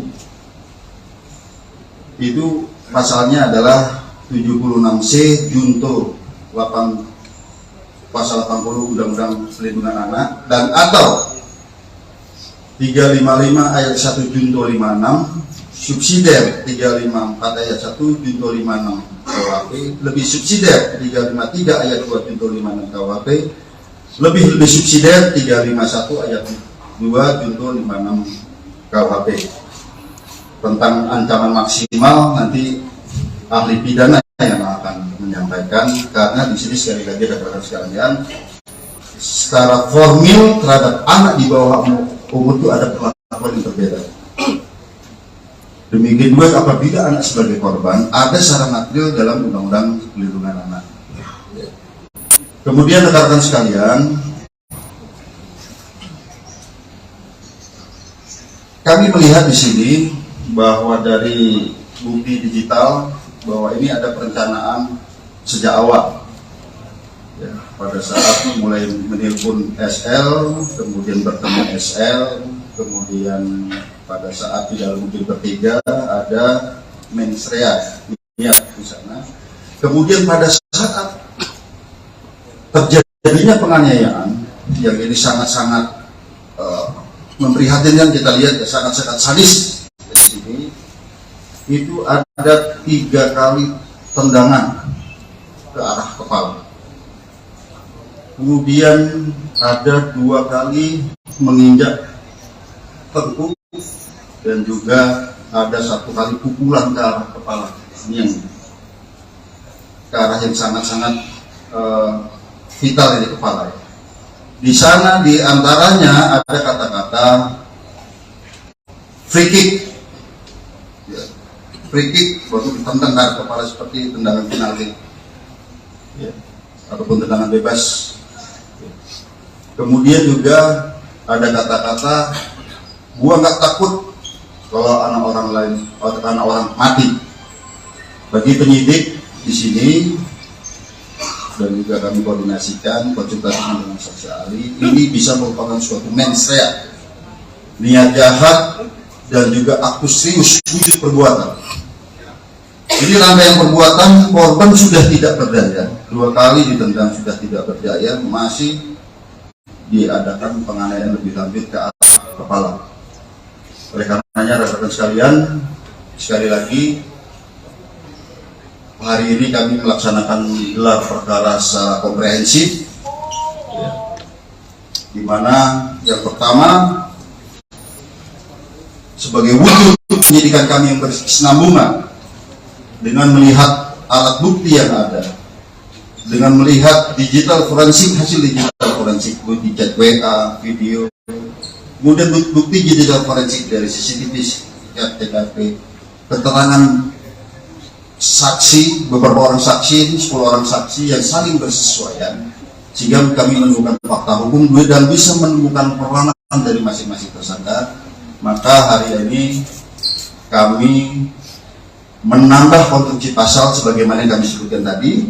Yang kedua, terjadi peningkatan status terhadap AG yang tadinya adalah anak yang berhadapan dengan hukum, berubah menjadi anak yang berkonflik dengan hukum ataupun anak. Jadi kalau di Undang-Undang Pelindungan tidak boleh disebut tersangka. Ya, kemudian untuk efisiensi penyidikan, karena saat ini kami mengirim tim wasidik dan penyidik Menak dari Polres Jakarta Selatan, kami limpahkan ke Polda Metro Jaya. Yang kedua, rekan-rekan sekalian, yang kami perlu tekankan, mengapa terhadap peningkatan status ini membutuhkan waktu yang lama? Kami harus mengikuti prosedur yang diatur dalam Undang-Undang Perlindungan Anak, Undang-Undang Peradilan Anak. Kami harus melibatkan pekerja sosial untuk melaksanakan penelitian. Kami harus melibatkan tim psikologi untuk melaksanakan pemeriksaan, ya, kemudian tes dan serangkaian kegiatan yang membutuhkan waktu tidak sebentar. Saya kira demikian penjelasan dari kami. Selanjutnya kami persilakan pada Pak Kabid. Baik rekan-rekan, sebelum ke ahli pidana dan lainnya, mungkin dari Pak Deputi Kementerian PPA yang akan menyampaikan.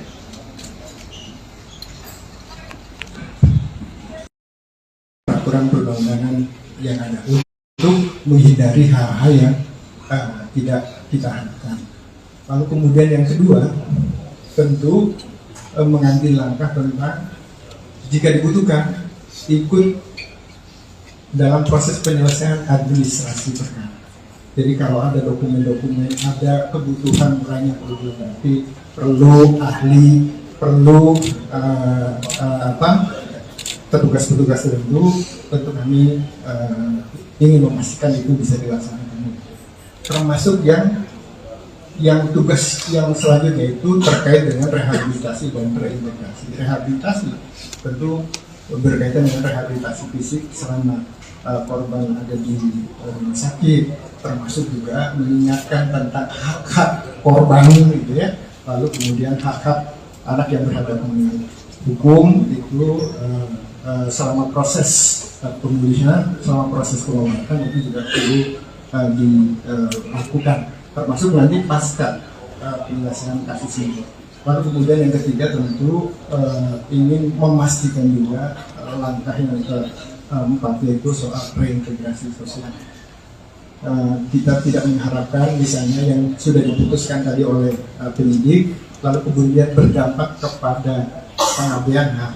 Misalnya dalam proses ini jangan sampai misalnya anak yang sudah dinaikkan statusnya lalu kemudian tidak punya hak untuk dipenuhi hak pendidikannya, hak yang lainnya dan segala macam. Ini yang kami terus kawal sejak awal dan sudah berkoordinasi dengan sub KPAI polisian sejak dari Jakarta Selatan. Jadi ini hari ini kita sudah mendengar dan kami terima kasih atas kerja keras dari pihak kepolisian dan tentu kami akan terus melakukan koordinasi dalam penanganan kasus. Terima kasih.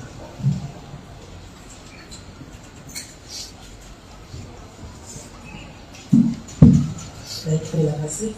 Assalamualaikum warahmatullahi wabarakatuh. Selamat sore, Pak Dir, serta jajaran Bapak Ibu dari Kementerian Lembaga, rekan-rekan awak media.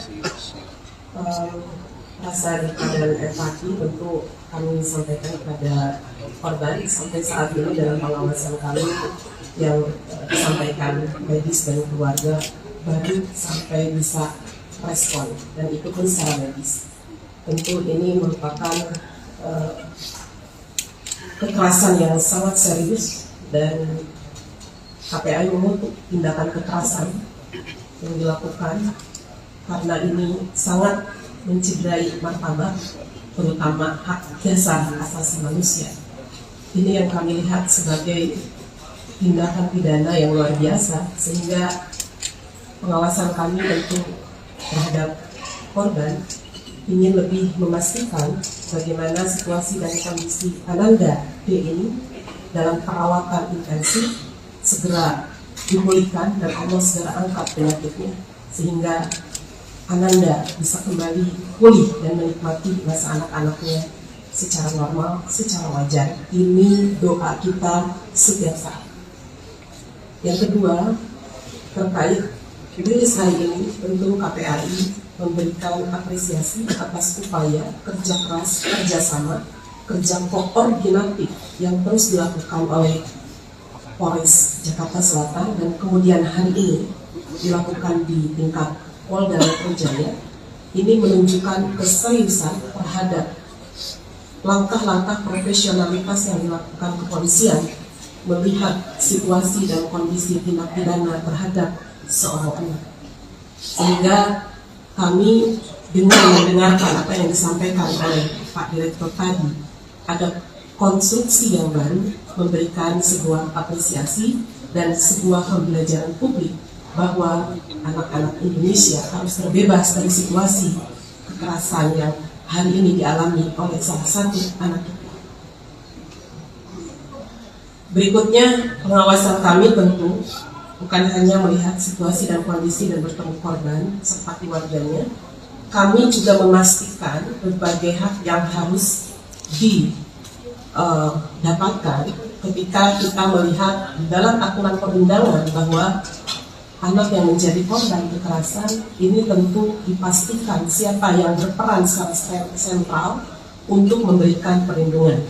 Di antaranya adalah KPAI melihat ada hak-hak yang harus dilewati dalam proses hukumnya. Tentu kalau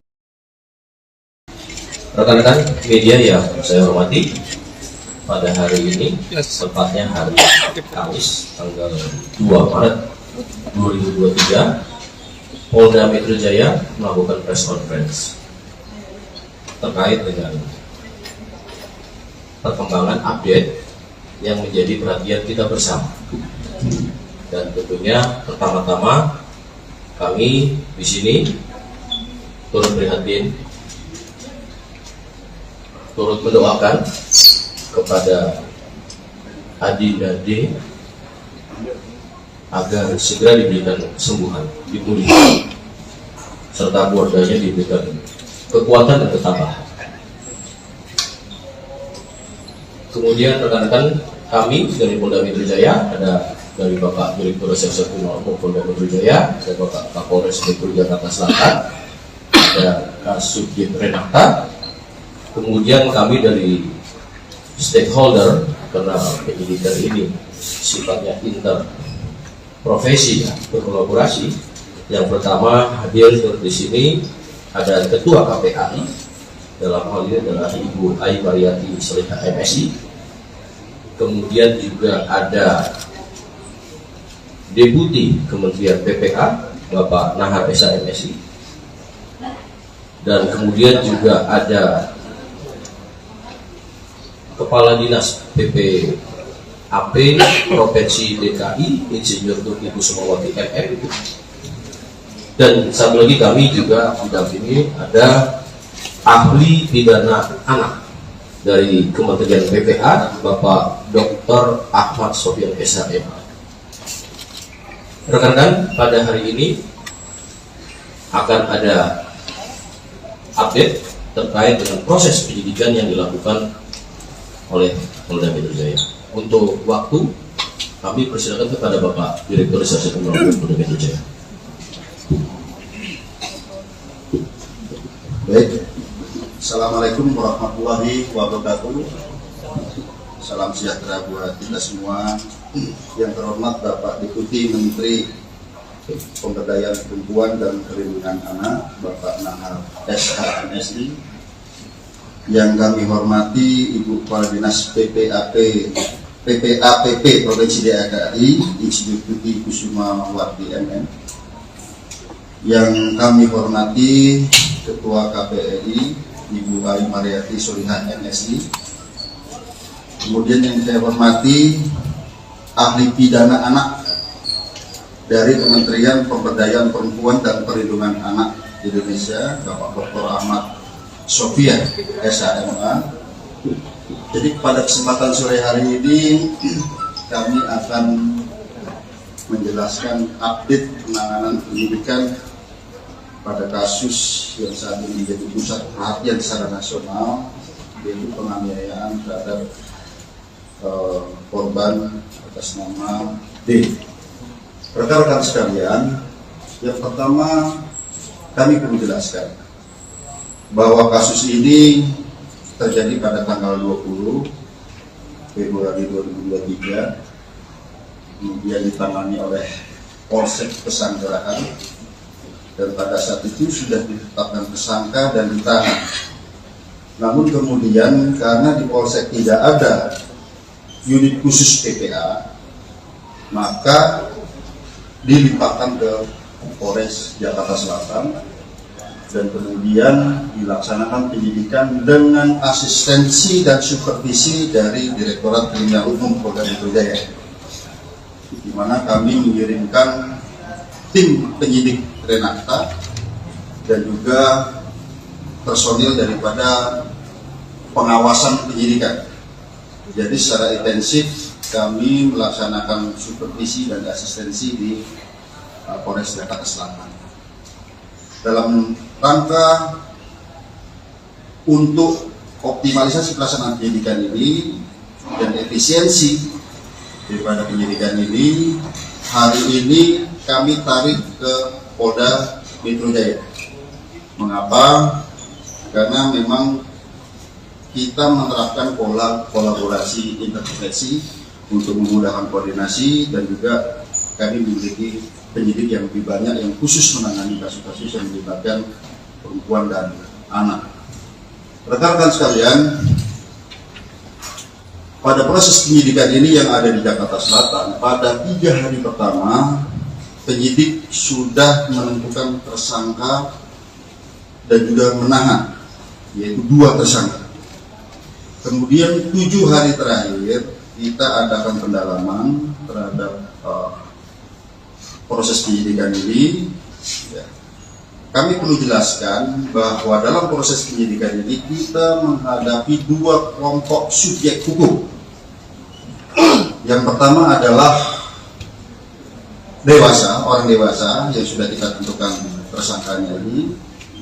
Kemudian kita juga menghadapi 2 subjek hukum, yaitu anak yang berhadapan dengan hukum, yaitu pertama anak sebagai korban, yang kedua adalah anak sebagai saksi. Ini keduanya adalah anak yang berhadapan dengan hukum. Oleh karenanya kami perlu kehati-hatian, kami perlu rigid dalam penanganan kasus ini, dan kami perlu mengundang mitra untuk menjamin bahwa pemenuhan daripada hak-hak anak ini bisa tetap terjaga. Oleh karenanya kami menggandeng dari KPAI dari awal, kami mengundang stakeholder dari awal, PPD, PPA Provinsi DKI, kami melibatkan dari Kementerian Pemberdayaan Perempuan dan Perlindungan Anak sejak awal. Kami juga melibatkan ahli pidana anak sejak awal dan juga ahli pidana. Dan juga kami perlu sampaikan rekan-rekan sekalian bahwa dalam proses penyidikan kami tetap melaksanakan penyidikan dengan menggunakan pola scientific crime investigation. Oleh karenanya rekan-rekan sekalian, dalam proses penyidikan kami telah memeriksa 10 orang saksi. Kemudian juga kami melibatkan saksi ahli di sini, ahli pidana, ahli dari digital forensik, ahli dari psikologi. Kami melibatkan tim dari Apsikor, psikologi untuk memeriksa psikologi forensik maupun psikologi klinis terhadap anak ini, sekali lagi dalam menjamin hak-hak anak tersebut. Nah, kemudian kami perlu jelaskan rekan-rekan sekalian bahwa pada awalnya kami menerapkan dalam konstruksi pasal adalah pasal 76C junto pasal 80 Undang-Undang PPA junto 351 penganiayaan. Ya. Biasa di sini yang awal. Namun kami perlu menjelaskan bahwa penyidikan kami ini ada bersifat berkesinambungan. Kami artikan menganalogikan seperti ini. Misalnya kita sekarang sakit panas, tapi panasnya karena apa? Kami perlu ada pemeriksaan lanjutan. Apakah ini tipes?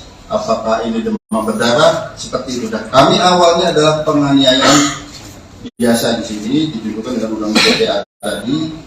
Setelah kami adakan pemeriksaan, kami dilibatkan digital forensik, kami menemukan fakta-fakta baru, bukti chat WA, video yang ada di HP. Kemudian perlu kami sampaikan, kami juga menemukan CCTV di seputaran TKP, sehingga kami bisa melihat peranan dari masing-masing orang yang ada di TKP tersebut. Dan kami berkomitmen di sini siapapun yang bersalah harus dihukum. Ya tentu saja apabila itu pun anak, secara formil ini diatur dalam Undang-Undang Peradilan Anak, secara material ini diatur dalam Undang-Undang Perlindungan Anak. Oleh karenanya rekan-rekan sekalian, pada kesempatan gelar pada siang hari ini, pagi sampai dengan siang hari ini, kami menambah konstruksi pasal baru terhadap tersangka-tersangka ini. Ya. Kemudian yang kedua, ada perubahan status dari AG yang awalnya adalah anak yang berhadapan dengan hukum, berubah menjadi atau meningkat statusnya menjadi anak yang berkonflik dengan hukum, atau dengan kata lain berubah menjadi pelaku atau anak. Jadi terhadap anak di bawah umur itu tidak boleh dibilang tersangka. Jadi yang kami perlu jelaskan. Kemudian dari fakta hukum yang kami peroleh, baik itu dari chat WA, baik itu dari video, kemudian baik itu dari CCTV yang ada di TKP, kemudian keterangan saksi-saksi, kami mengonstruksikan konstruksi pasal yang baru. Nah, sebelum kami jelaskan, kami juga perlu menjelaskan di sini, ternyata pada awalnya para tersangka ini ataupun orang yang ada di TKP tidak memberikan keterangan yang sebenarnya. Setelah kami sesuaikan dengan CCTV, kami sesuaikan dengan alat bukti yang lain, kami sesuaikan dengan chat WA, tergambar semua peranannya di situ. Oleh karenanya, yang kami sampaikan tadi, ada peningkatan status dari anak yang berhadapan dengan hukum berubah menjadi anak yang berkonflik dengan hukum ataupun pelaku. Kemudian ada perubahan konstruksi pasal. Yang pertama, terhadap tersangka MDS, konstruksi pasalnya adalah 355 KUHP ayat 1, subsidiar 354 ayat 1 KUHP, lebih subsidiar 353 ayat 2 KUHP, lebih subsidiar 351 ayat 2 KUHP, dan atau 76C junto 80 Undang-Undang Perlindungan Anak dengan ancaman maksimal 12 tahun penjara. Itu MDS. Ya. Kemudian terhadap tersangka SL, yaitu 355 ayat 1 junto 56 KUHP, subsidiar 354 ayat 1 junto 56 KUHP, lebih subsidiar 353 ayat 2 junto 56 KUHP, lebih subsidiar 351 ayat 2 junto 56 KUHP.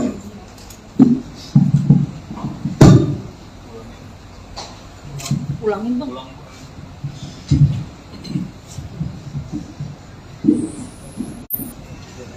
Ya, jadi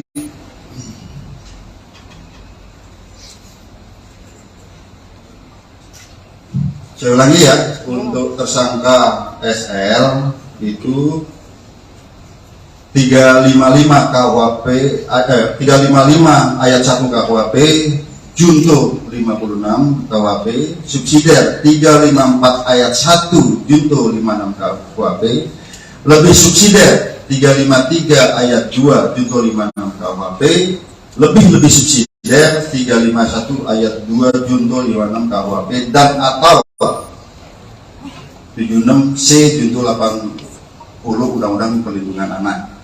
Ya. Kemudian terhadap anak AG,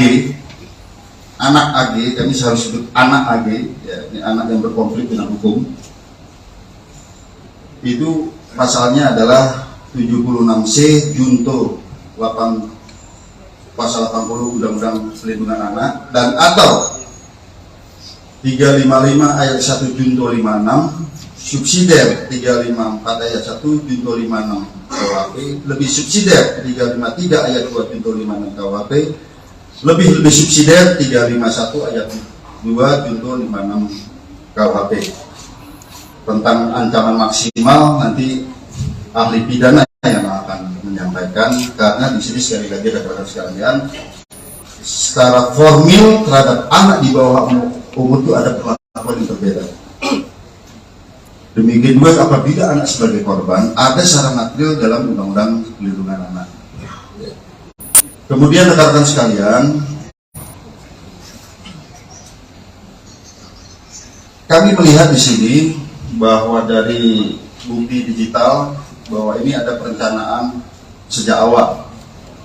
Ya, pada saat mulai menelpon SL, kemudian bertemu SL, kemudian pada saat di dalam mobil bertiga ada mensrea di sana.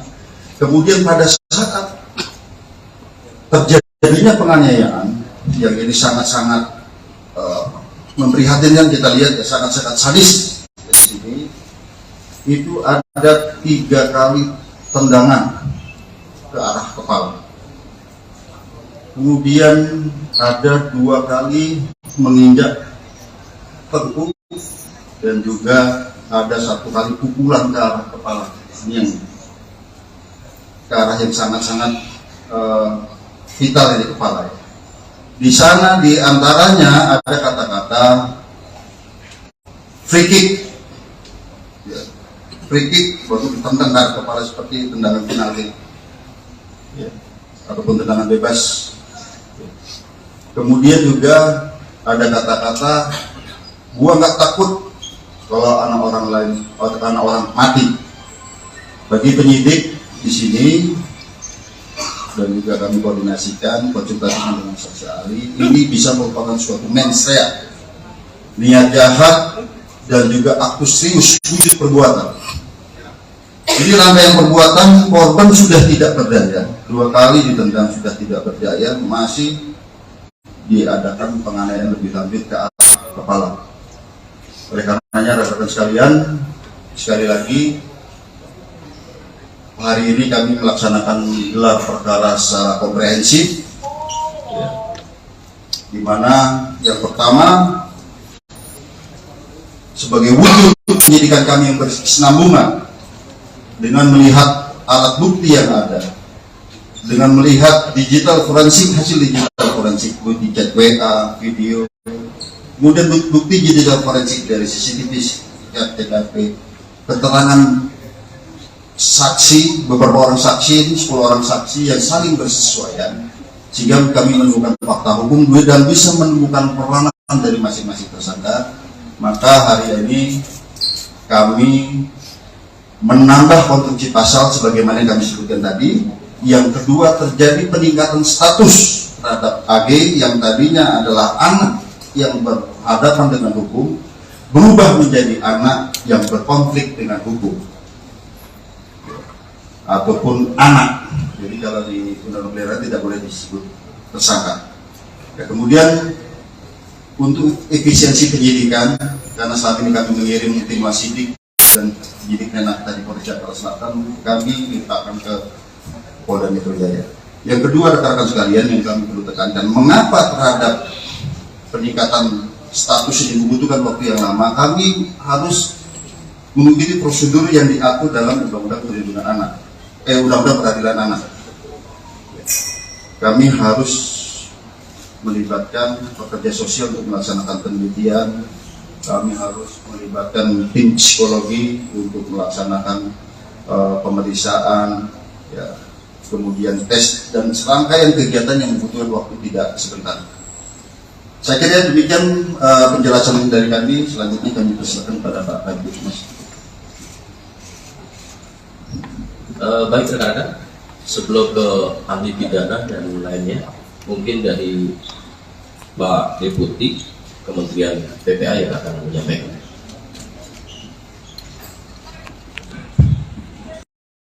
Peraturan perundang-undangan yang ada untuk menghindari hal-hal yang tidak kita harapkan. Lalu kemudian yang kedua, tentu mengambil langkah tentang jika dibutuhkan ikut dalam proses penyelesaian administrasi perkara. Jadi kalau ada dokumen-dokumen, ada kebutuhan lain yang perlu dilengkapi, perlu ahli, perlu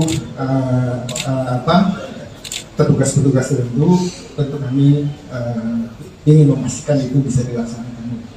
Termasuk yang tugas yang selanjutnya itu terkait dengan rehabilitasi dan reintegrasi. Rehabilitasi tentu berkaitan dengan rehabilitasi fisik selama korban ada di rumah sakit, termasuk juga mengingatkan tentang hak-hak korban gitu ya, lalu kemudian hak-hak anak yang berhadapan dengan hukum itu selama proses pemulihan, selama proses pengobatan itu juga perlu dilakukan, termasuk nanti pasca penyelesaian kasus ini. Lalu kemudian yang ketiga tentu ingin memastikan juga langkah yang keempat yaitu soal reintegrasi sosial. Kita tidak mengharapkan misalnya yang sudah diputuskan tadi oleh penyidik lalu kemudian berdampak kepada pengabaian hak. Misalnya dalam proses ini jangan sampai misalnya anak yang sudah dinaikkan statusnya lalu kemudian tidak punya hak untuk dipenuhi hak pendidikannya, hak yang lainnya dan segala macam. Ini yang kami terus kawal sejak awal dan sudah berkoordinasi dengan KPAI polisian sejak dari Jakarta Selatan. Jadi ini hari ini kita sudah mendengar dan kami terima kasih atas kerja keras dari pihak kepolisian dan tentu kami akan terus melakukan koordinasi dalam penanganan kasus. Terima kasih.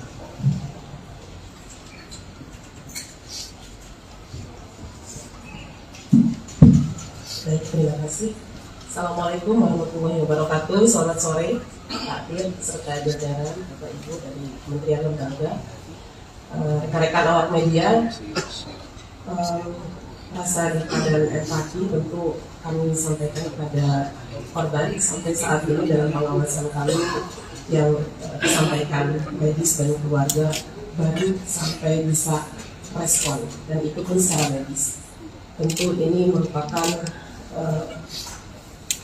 kekerasan yang sangat serius dan KPAI mengutuk tindakan kekerasan yang dilakukan karena ini sangat mencederai martabat terutama hak dasar asasi manusia. Ini yang kami lihat sebagai tindakan pidana yang luar biasa sehingga pengawasan kami tentu terhadap korban ingin lebih memastikan bagaimana situasi dan kondisi Ananda D ini dalam perawatan intensif segera dipulihkan dan Allah segera angkat penyakitnya sehingga Ananda bisa kembali pulih dan menikmati masa anak-anaknya secara normal, secara wajar. Ini doa kita setiap saat. Yang kedua, terkait rilis hari ini, tentu KPAI memberikan apresiasi atas upaya kerja keras, kerjasama, kerja koordinatif yang terus dilakukan oleh Polres Jakarta Selatan dan kemudian hari ini dilakukan di tingkat Polda Metro Jaya. Ini menunjukkan keseriusan terhadap langkah-langkah profesionalitas yang dilakukan kepolisian melihat situasi dan kondisi tindak pidana terhadap seorang anak. Sehingga kami dengan mendengarkan apa yang disampaikan oleh Pak Direktur tadi, ada konstruksi yang baru memberikan sebuah apresiasi dan sebuah pembelajaran publik bahwa anak-anak Indonesia harus terbebas dari situasi kekerasan yang hari ini dialami oleh salah satu anak kita. Berikutnya, pengawasan kami tentu bukan hanya melihat situasi dan kondisi dan bertemu korban serta keluarganya, kami juga memastikan berbagai hak yang harus didapatkan ketika kita melihat dalam aturan perundangan bahwa anak yang menjadi korban kekerasan ini tentu dipastikan siapa yang berperan secara sentral untuk memberikan perlindungan. Di antaranya adalah KPAI melihat ada hak-hak yang harus dilewati dalam proses hukumnya. Tentu kalau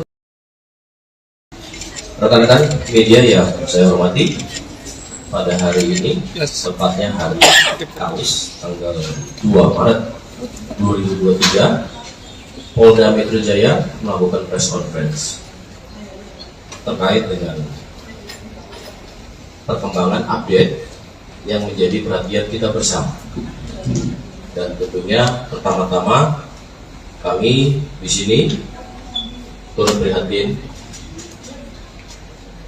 turut mendoakan kepada Adinda D agar segera diberikan kesembuhan, dipulihkan, serta keluarganya diberikan kekuatan dan ketabahan. Kemudian rekan-rekan kami dari Polda Metro Jaya, ada dari Bapak Direktur Reserse Kriminal Umum Polda Metro Jaya, ada Bapak Kapolres Metro Jakarta Selatan, ada Kasubdit Renata. Kemudian kami dari stakeholder, karena penyidikan ini sifatnya interprofesi, ya, berkolaborasi. Yang pertama hadir di sini ada Ketua KPAI, dalam hal ini adalah Ibu Ai Mariati Solihah MSI. Kemudian juga ada Deputi Kementerian PPA Bapak Nahar Esa MSI, dan kemudian juga ada Kepala Dinas PPAP Provinsi DKI Insinyur Tuti Kusumawati MM. Dan satu lagi kami juga mendampingi ada ahli pidana anak dari Kementerian PPA Bapak Dr. Ahmad Sofyan SHM. Rekan-rekan, pada hari ini akan ada update terkait dengan proses penyidikan yang dilakukan oleh Polda Metro Jaya. Untuk waktu, kami persilakan kepada Bapak Direktur Reserse Kriminal Umum Polda Metro Jaya. Baik, Assalamualaikum warahmatullahi wabarakatuh. Salam sejahtera buat kita semua.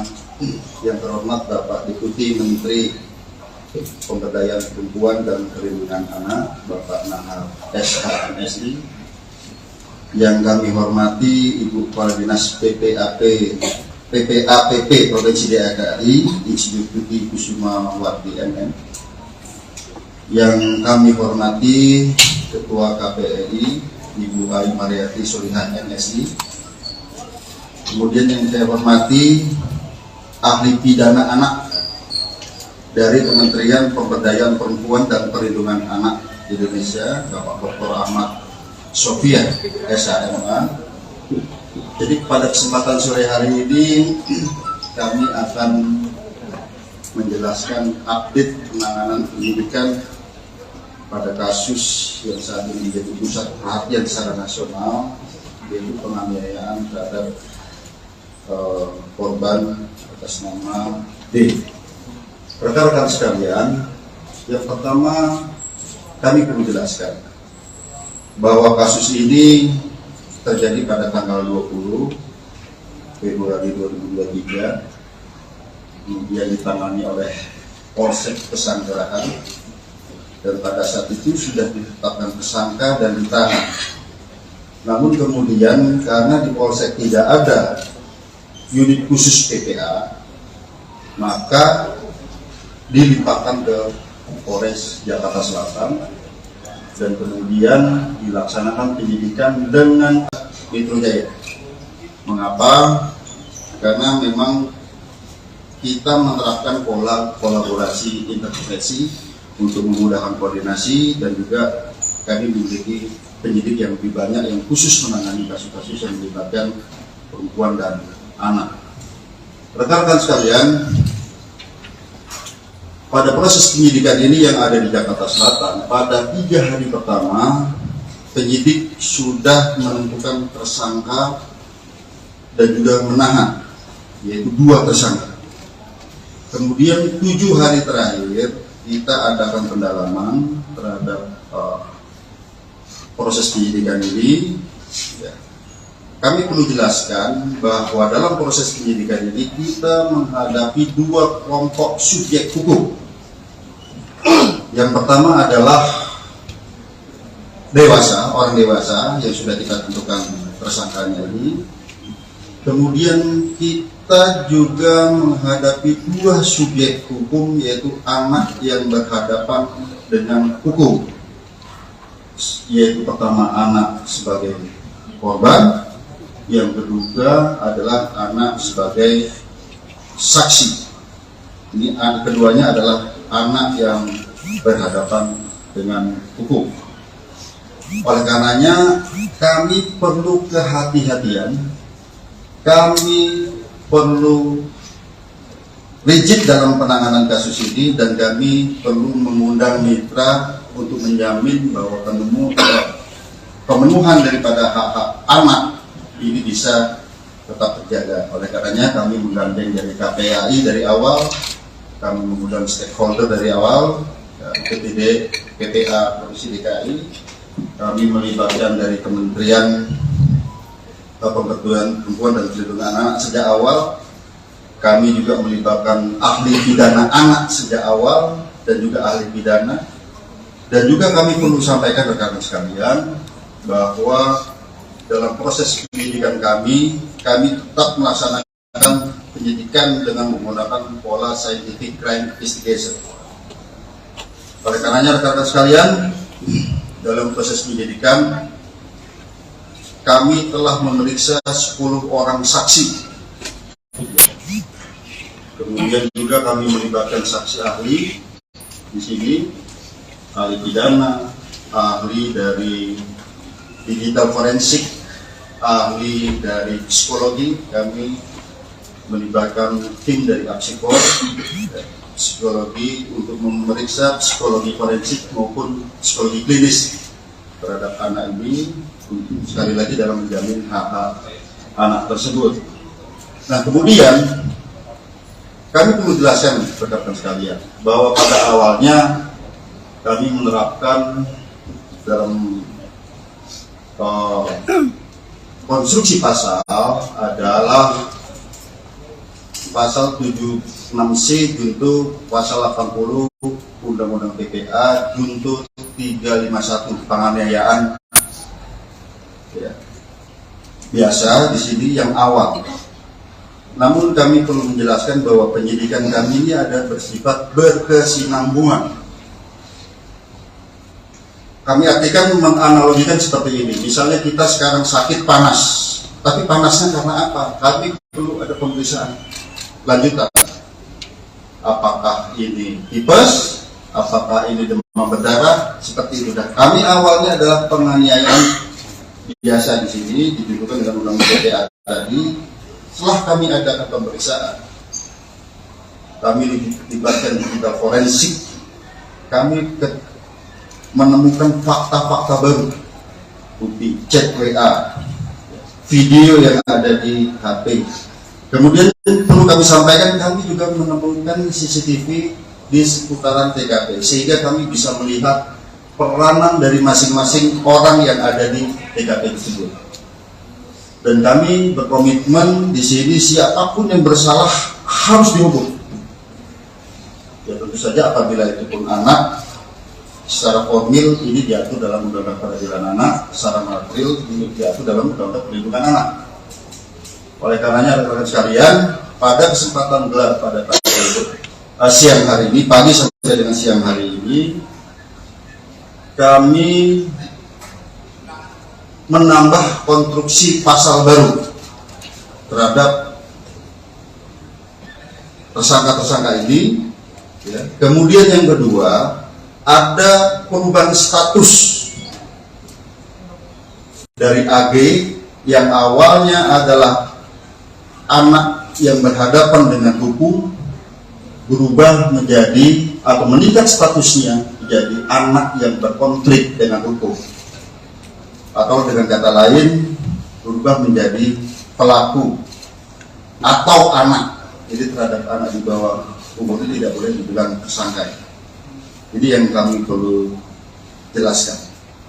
Kemudian dari fakta hukum yang kami peroleh, baik itu dari chat WA, baik itu dari video, kemudian baik itu dari CCTV yang ada di TKP, kemudian keterangan saksi-saksi, kami mengonstruksikan konstruksi pasal yang baru. Nah, sebelum kami jelaskan, kami juga perlu menjelaskan di sini, ternyata pada awalnya para tersangka ini ataupun orang yang ada di TKP tidak memberikan keterangan yang sebenarnya. Setelah kami sesuaikan dengan CCTV, kami sesuaikan dengan alat bukti yang lain, kami sesuaikan dengan chat WA, tergambar semua peranannya di situ. Oleh karenanya, yang kami sampaikan tadi, ada peningkatan status dari anak yang berhadapan dengan hukum berubah menjadi anak yang berkonflik dengan hukum ataupun pelaku. Kemudian ada perubahan konstruksi pasal. Yang pertama terhadap tersangka MDS.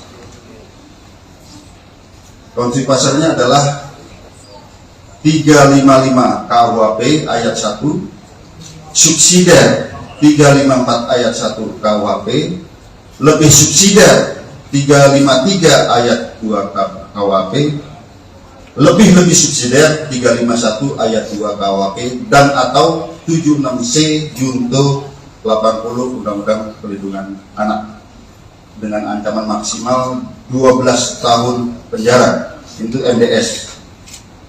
Ya. Kemudian terhadap tersangka SL yaitu 355 ayat 1 junto 56 KUHP, subsidiar 354 ayat 1 junto 56 KUHP, lebih subsidiar 353 ayat 2 junto 56 KUHP, lebih subsidiar 351 ayat 2 junto 56 KUHP.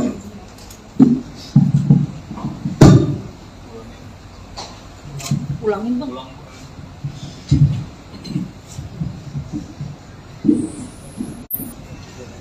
Ya, jadi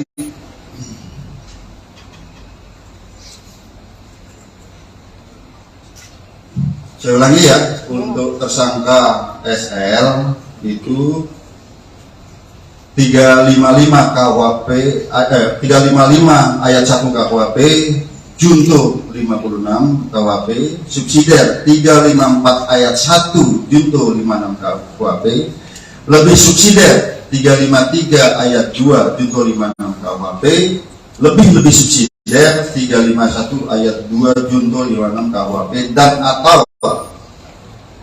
76C junto 80 Undang-Undang Perlindungan Anak. Ya. Kemudian terhadap anak AG, kami harus sebut anak AG, ya, ini anak yang berkonflik dengan hukum. Itu pasalnya adalah 76C junto 8 pasal 80 Undang-Undang Perlindungan Anak, dan atau 355 ayat 1 junto 56, subsidiar 354 ayat 1 junto 56 KUHP, lebih subsidiar 353 ayat 2 junto 56 KUHP, lebih subsidiar 351 ayat 2 junto 56 KUHP. Tentang ancaman maksimal nanti ahli pidana yang akan menyampaikan, karena di sini sekali lagi rekan-rekan sekalian, secara formil terhadap anak di bawah umur itu ada perlakuan yang berbeda. Demikian juga apabila anak sebagai korban ada secara material dalam Undang-Undang Perlindungan Anak. Kemudian rekan-rekan sekalian, kami melihat di sini bahwa dari bukti digital bahwa ini ada perencanaan sejak awal. Ya, pada saat mulai menelpon SL, kemudian bertemu SL, kemudian pada saat di dalam mobil bertiga ada mensrea di sana. Kemudian pada saat terjadinya penganiayaan yang ini sangat-sangat memprihatinkan, kita lihat ya, sangat-sangat sadis di sini, itu ada 3 kali tendangan ke arah kepala. Kemudian ada 2 kali menginjak tengkuk, dan juga ada 1 kali pukulan ke arah kepala. Ini yang ke arah yang sangat-sangat vital di kepala. Di sana di antaranya ada kata-kata free kick, ya, free kick baru ditendang ke arah kepala seperti tendangan penalti, ya, ataupun tendangan bebas. Kemudian juga ada kata-kata gua nggak takut kalau anak orang mati. Bagi penyidik di sini dan juga kami koordinasikan konsultasi dengan saksi ahli, ini bisa merupakan suatu mens rea, niat jahat dan juga aktus serius wujud perbuatan.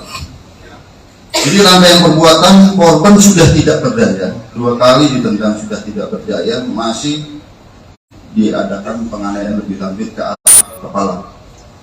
Oleh karenanya rekan-rekan sekalian, sekali lagi hari ini kami melaksanakan gelar perkara secara komprehensif, di mana yang pertama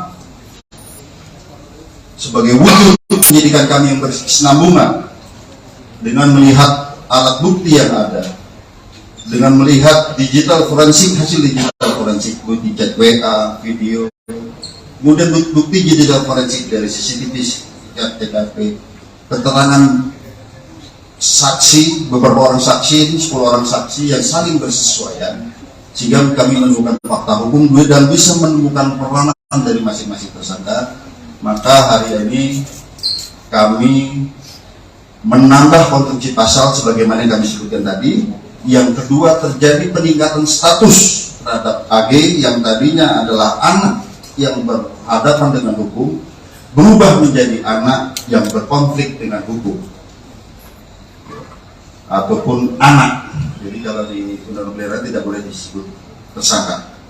Ya, kemudian untuk efisiensi penyidikan, karena saat ini kami mengirim tim wasidik dan penyidik Menak dari Polres Jakarta Selatan, kami limpahkan ke Polda Metro Jaya.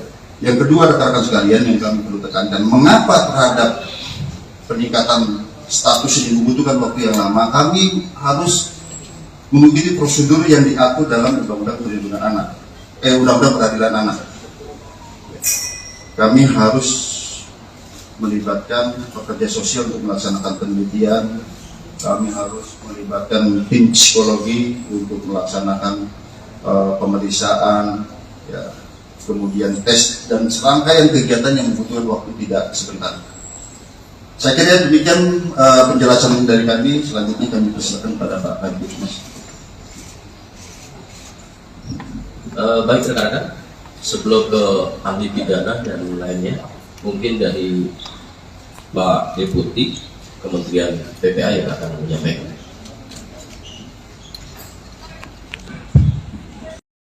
Peraturan perundang-undangan yang ada untuk menghindari hal-hal yang tidak kita harapkan.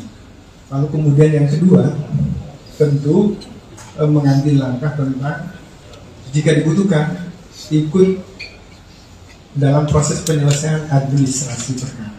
Jadi kalau ada dokumen-dokumen, ada kebutuhan lain yang perlu dilengkapi, perlu ahli, perlu petugas-petugas tertentu, tentu kami ingin memastikan itu bisa dilaksanakan.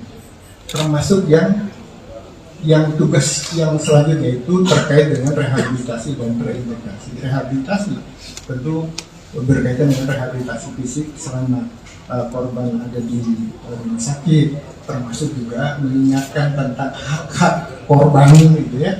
Lalu kemudian hak-hak anak yang berhadapan dengan hukum itu selama proses pemulihan, selama proses pengobatan itu juga perlu dilakukan, termasuk nanti pasca penyelesaian kasus ini. Lalu kemudian yang ketiga tentu ingin memastikan juga langkah yang keempat, yaitu soal reintegrasi sosial. Kita tidak mengharapkan misalnya yang sudah diputuskan tadi oleh penyidik lalu kemudian berdampak kepada pengabaian hak. Misalnya dalam proses ini jangan sampai misalnya anak yang sudah dinaikkan statusnya lalu kemudian tidak punya hak untuk dipenuhi hak pendidikannya, hak yang lainnya dan segala macam. Ini yang kami terus kawal sejak awal dan sudah berkoordinasi dengan KPAI polisian sejak dari Jakarta Selatan.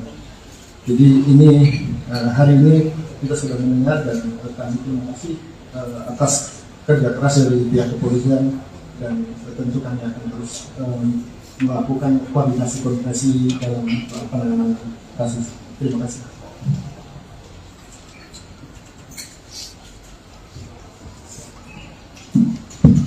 Baik, terima kasih.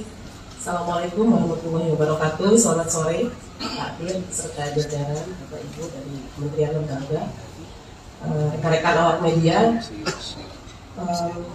rasa duka dan empati tentu kami sampaikan kepada korban. Sampai saat ini dalam pengawasan kami yang disampaikan medis dan keluarga baru sampai bisa respon, dan itu pun secara medis. Tentu ini merupakan kekerasan yang sangat serius, dan KPAI mengutuk tindakan kekerasan yang dilakukan karena ini sangat mencederai martabat, terutama hak dasar asasi manusia. Ini yang kami lihat sebagai tindakan pidana yang luar biasa, sehingga pengawasan kami tentu terhadap korban ingin lebih memastikan bagaimana situasi dan kondisi Ananda D ini dalam perawatan intensif segera dipulihkan dan Allah segera angkat penyakitnya, sehingga Ananda bisa kembali pulih dan menikmati masa anak-anaknya secara normal, secara wajar. Ini doa kita setiap saat. Yang kedua, terkait rilis hari ini, tentu KPAI memberikan apresiasi atas upaya kerja keras, kerjasama, kerja koordinatif yang terus dilakukan oleh Polres Jakarta Selatan, dan kemudian hari ini dilakukan di tingkat Polda Metro Jaya. Ini menunjukkan keseriusan terhadap langkah-langkah profesionalitas yang dilakukan kepolisian melihat situasi dan kondisi tindak pidana terhadap seorang anak.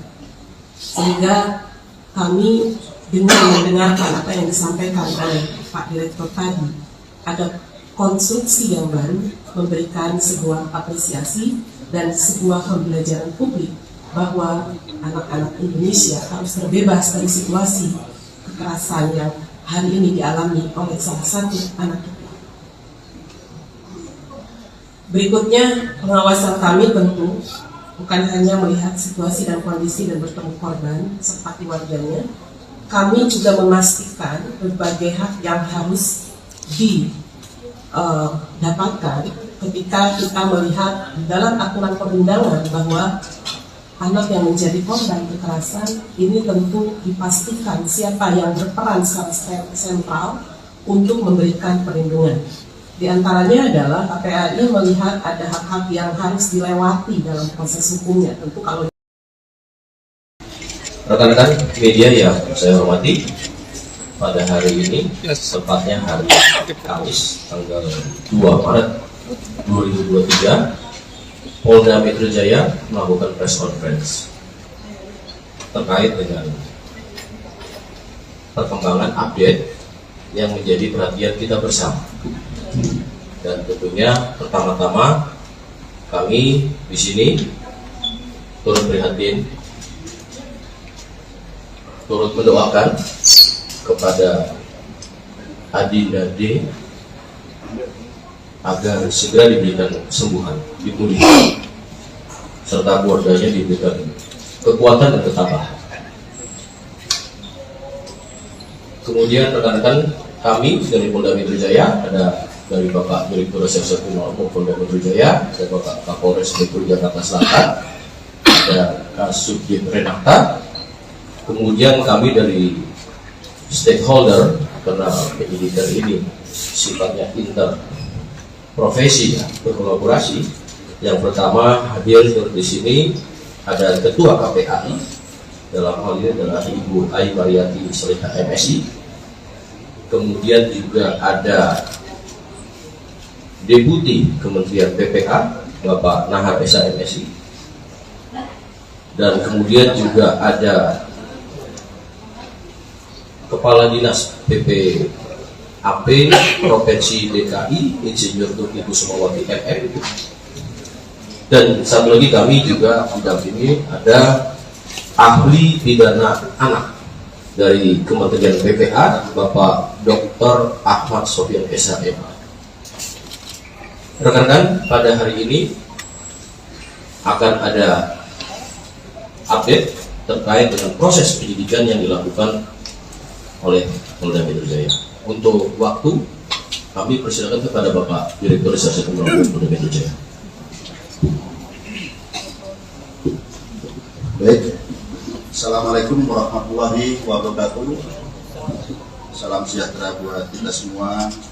Yang terhormat Bapak Deputi Menteri Pemberdayaan Perempuan dan Perlindungan Anak, Bapak Nahar SH MSI. Yang kami hormati Ibu Kepala Dinas PPAPP Provinsi DKI, Insinyur Putih Kusuma Wati MM. Yang kami hormati Ketua KPRI Ibu Ayu Mariati Solihah MSI. Kemudian yang saya hormati ahli pidana anak dari Kementerian Pemberdayaan Perempuan dan Perlindungan Anak Indonesia, Bapak Dr. Ahmad Sofia SHMA. Jadi pada kesempatan sore hari ini kami akan menjelaskan update penanganan penyidikan pada kasus yang saat ini menjadi pusat perhatian secara nasional, yaitu penganiayaan terhadap korban atas nama D.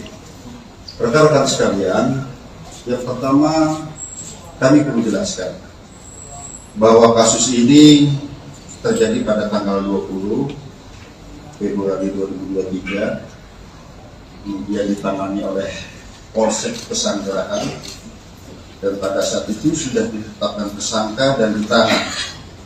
Namun kemudian karena di Polsek tidak ada unit khusus PPA, maka dilimpahkan ke Polres Jakarta Selatan dan kemudian dilaksanakan penyidikan dengan asistensi dan supervisi dari Direktorat Kriminal Umum Polda Metro Jaya, di mana kami mengirimkan tim penyidik Renata dan juga personil daripada pengawasan penyidikan. Jadi secara intensif kami melaksanakan supervisi dan asistensi di Polres Jakarta Selatan dalam rangka untuk optimalisasi pelaksanaan penyidikan ini dan efisiensi daripada penyidikan ini. Hari ini kami tarik ke Polda Metro Jaya. Mengapa? Karena memang kita menerapkan pola kolaborasi intervensi untuk memudahkan koordinasi, dan juga kami memiliki penyidik yang lebih banyak yang khusus menangani kasus-kasus yang melibatkan perempuan dan anak. Rekan-rekan sekalian, pada proses penyidikan ini yang ada di Jakarta Selatan, pada 3 hari pertama penyidik sudah menentukan tersangka dan juga menahan, yaitu 2 tersangka. Kemudian 7 hari terakhir kita adakan pendalaman terhadap proses penyidikan ini. Ya. Kami perlu jelaskan bahwa dalam proses penyidikan ini kita menghadapi 2 kelompok subjek hukum. Yang pertama adalah orang dewasa yang sudah kita tentukan tersangkanya ini. Kemudian kita juga menghadapi 2 subjek hukum, yaitu anak yang berhadapan dengan hukum, yaitu pertama anak sebagai korban, yang kedua adalah anak sebagai saksi. Ini keduanya adalah anak yang berhadapan dengan hukum. Oleh karenanya kami perlu kehati-hatian, kami perlu rigid dalam penanganan kasus ini, dan kami perlu mengundang mitra untuk menjamin bahwa pemenuhan daripada hak-hak anak ini bisa tetap terjaga. Oleh karenanya kami menggandeng dari KPAI dari awal, kami mengundang stakeholder dari awal, PPD, PPA Provinsi DKI, kami melibatkan dari Kementerian Pemberdayaan Perempuan dan Perlindungan Anak sejak awal. Kami juga melibatkan ahli pidana anak sejak awal dan juga ahli pidana. Dan juga kami perlu sampaikan rekan-rekan sekalian bahwa dalam proses penyidikan kami tetap melaksanakan penyidikan dengan menggunakan pola scientific crime investigation. Oleh karenanya rekan-rekan sekalian, dalam proses penyidikan kami telah memeriksa 10 orang saksi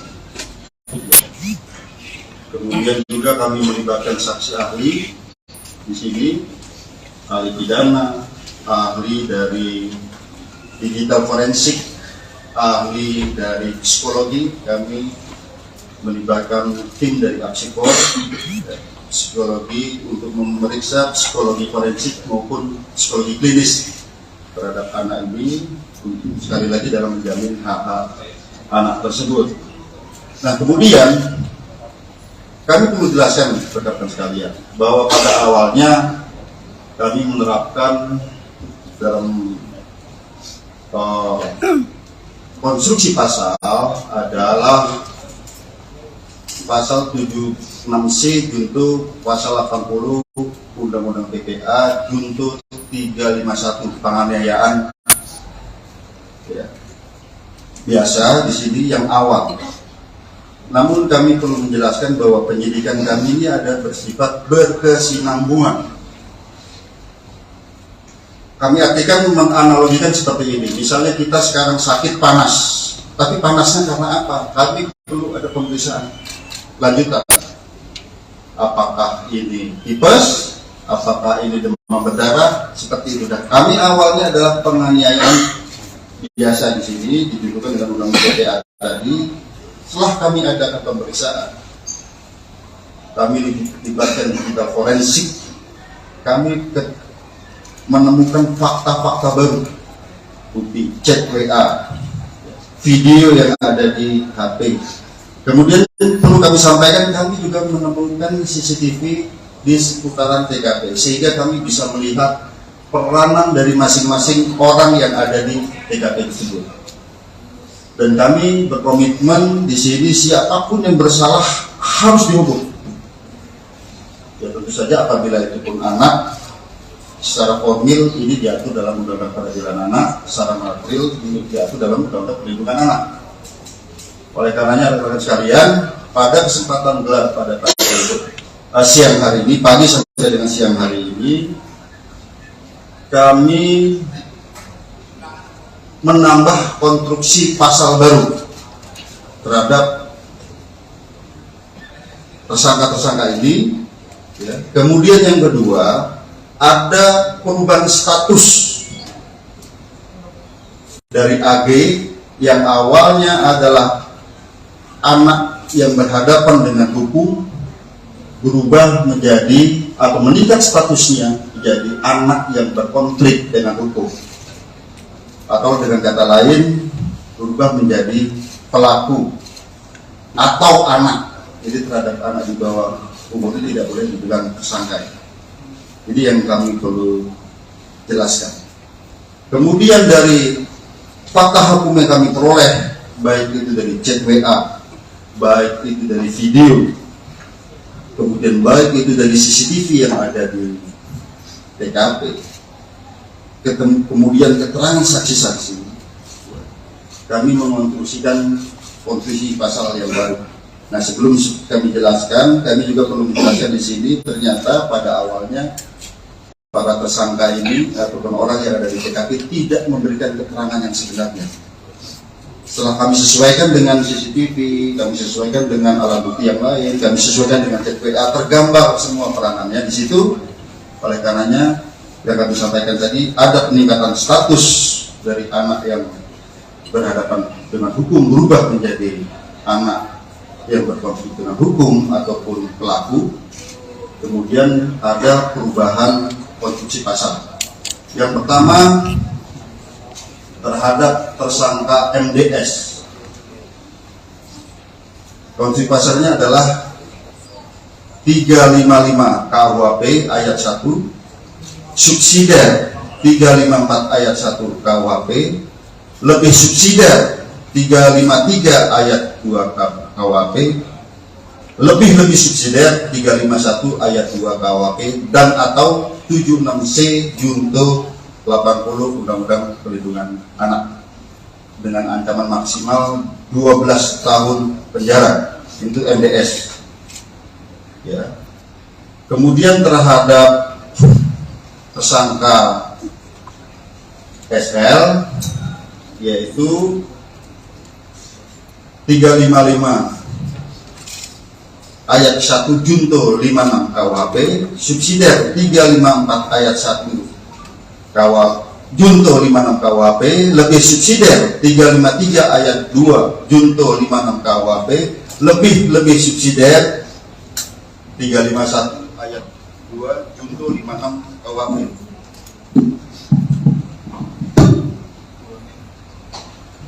Ulangin bang.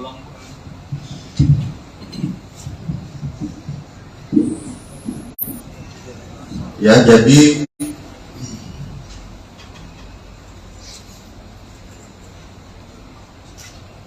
saya ulangi ya, untuk tersangka SL itu 355 KUHP 355 ayat 1 KUHP junto 56 KUHP, subsidiar 354 ayat 1 junto 56 KUHP, lebih subsidiar 353 ayat 2 junto 56 KUHP, lebih subsidiar 351 ayat 2 junto 56 KUHP, dan atau 76C junto 80 Undang-Undang Perlindungan Anak.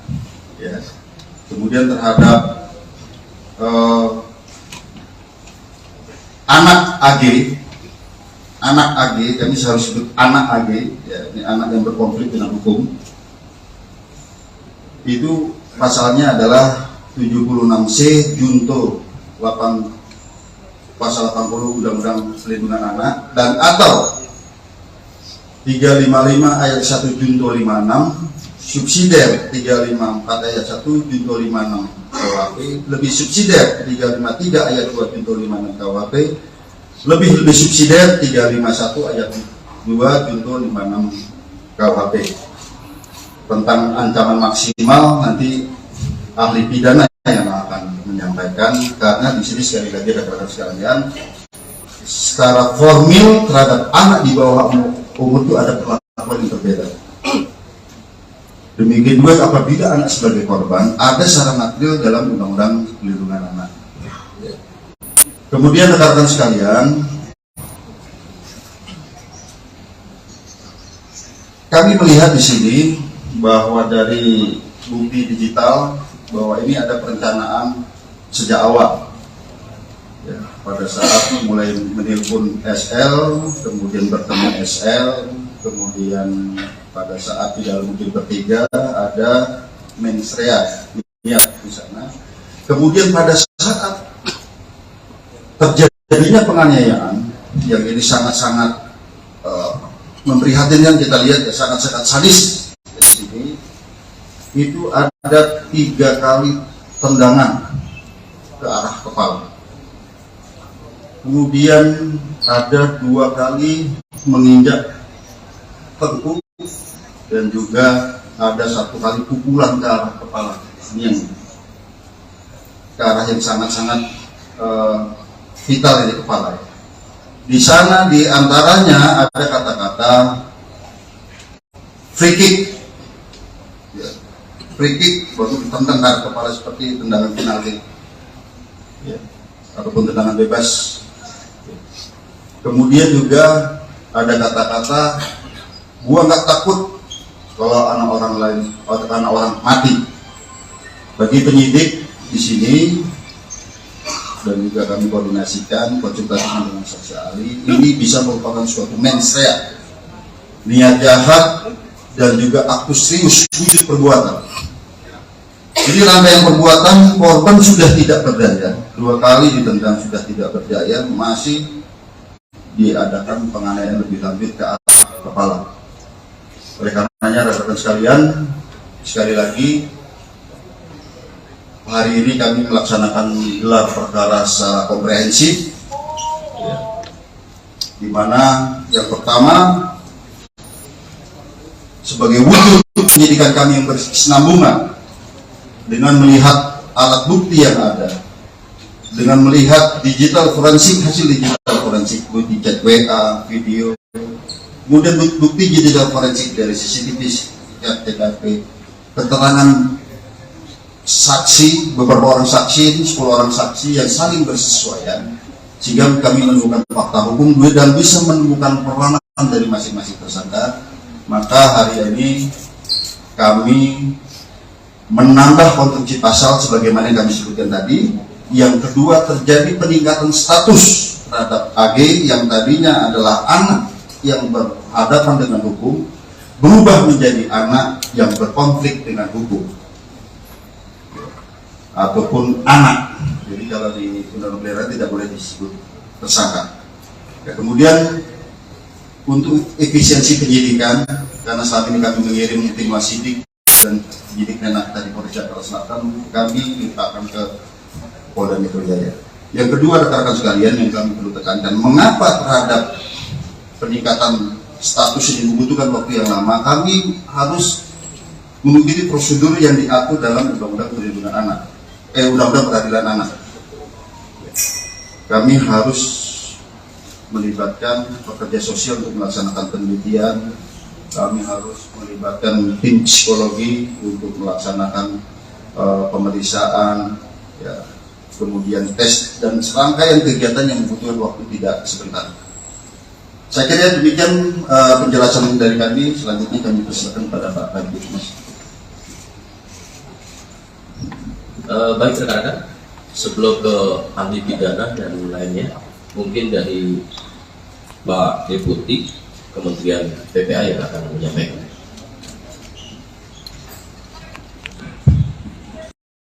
Peraturan perundang-undangan yang ada untuk menghindari hal-hal yang tidak kita harapkan. Lalu kemudian yang kedua, tentu mengambil langkah tentang jika dibutuhkan ikut dalam proses penyelesaian administrasi perkara. Jadi kalau ada dokumen-dokumen, ada kebutuhan lainnya perlu dilengkapi, perlu ahli, perlu petugas-petugas tertentu, tentu kami ingin memastikan itu bisa dilaksanakan. Termasuk yang tugas yang selanjutnya itu terkait dengan rehabilitasi dan reintegrasi. Rehabilitasi tentu berkaitan dengan rehabilitasi fisik selama korban ada di rumah sakit, termasuk juga mengingatkan tentang hak-hak korban gitu ya.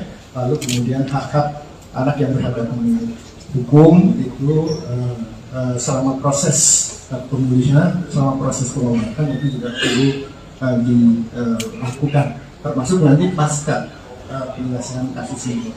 Lalu kemudian yang ketiga tentu ingin memastikan juga langkah yang keempat yaitu soal reintegrasi sosial. Kita tidak mengharapkan misalnya yang sudah diputuskan tadi oleh penyidik lalu kemudian berdampak kepada pengabaian hak. Misalnya dalam proses ini jangan sampai misalnya anak yang sudah dinaikkan statusnya lalu kemudian tidak punya hak untuk dipenuhi hak pendidikannya, hak yang lainnya dan segala macam. Ini yang kami terus kawal sejak awal dan sudah berkoordinasi dengan KPAI polisian sejak dari Jakarta Selatan. Jadi ini hari ini kita sudah mendengar dan kami terima kasih atas kerja keras dari pihak kepolisian dan tentu kami akan terus melakukan koordinasi dalam penanganan kasus. Terima kasih.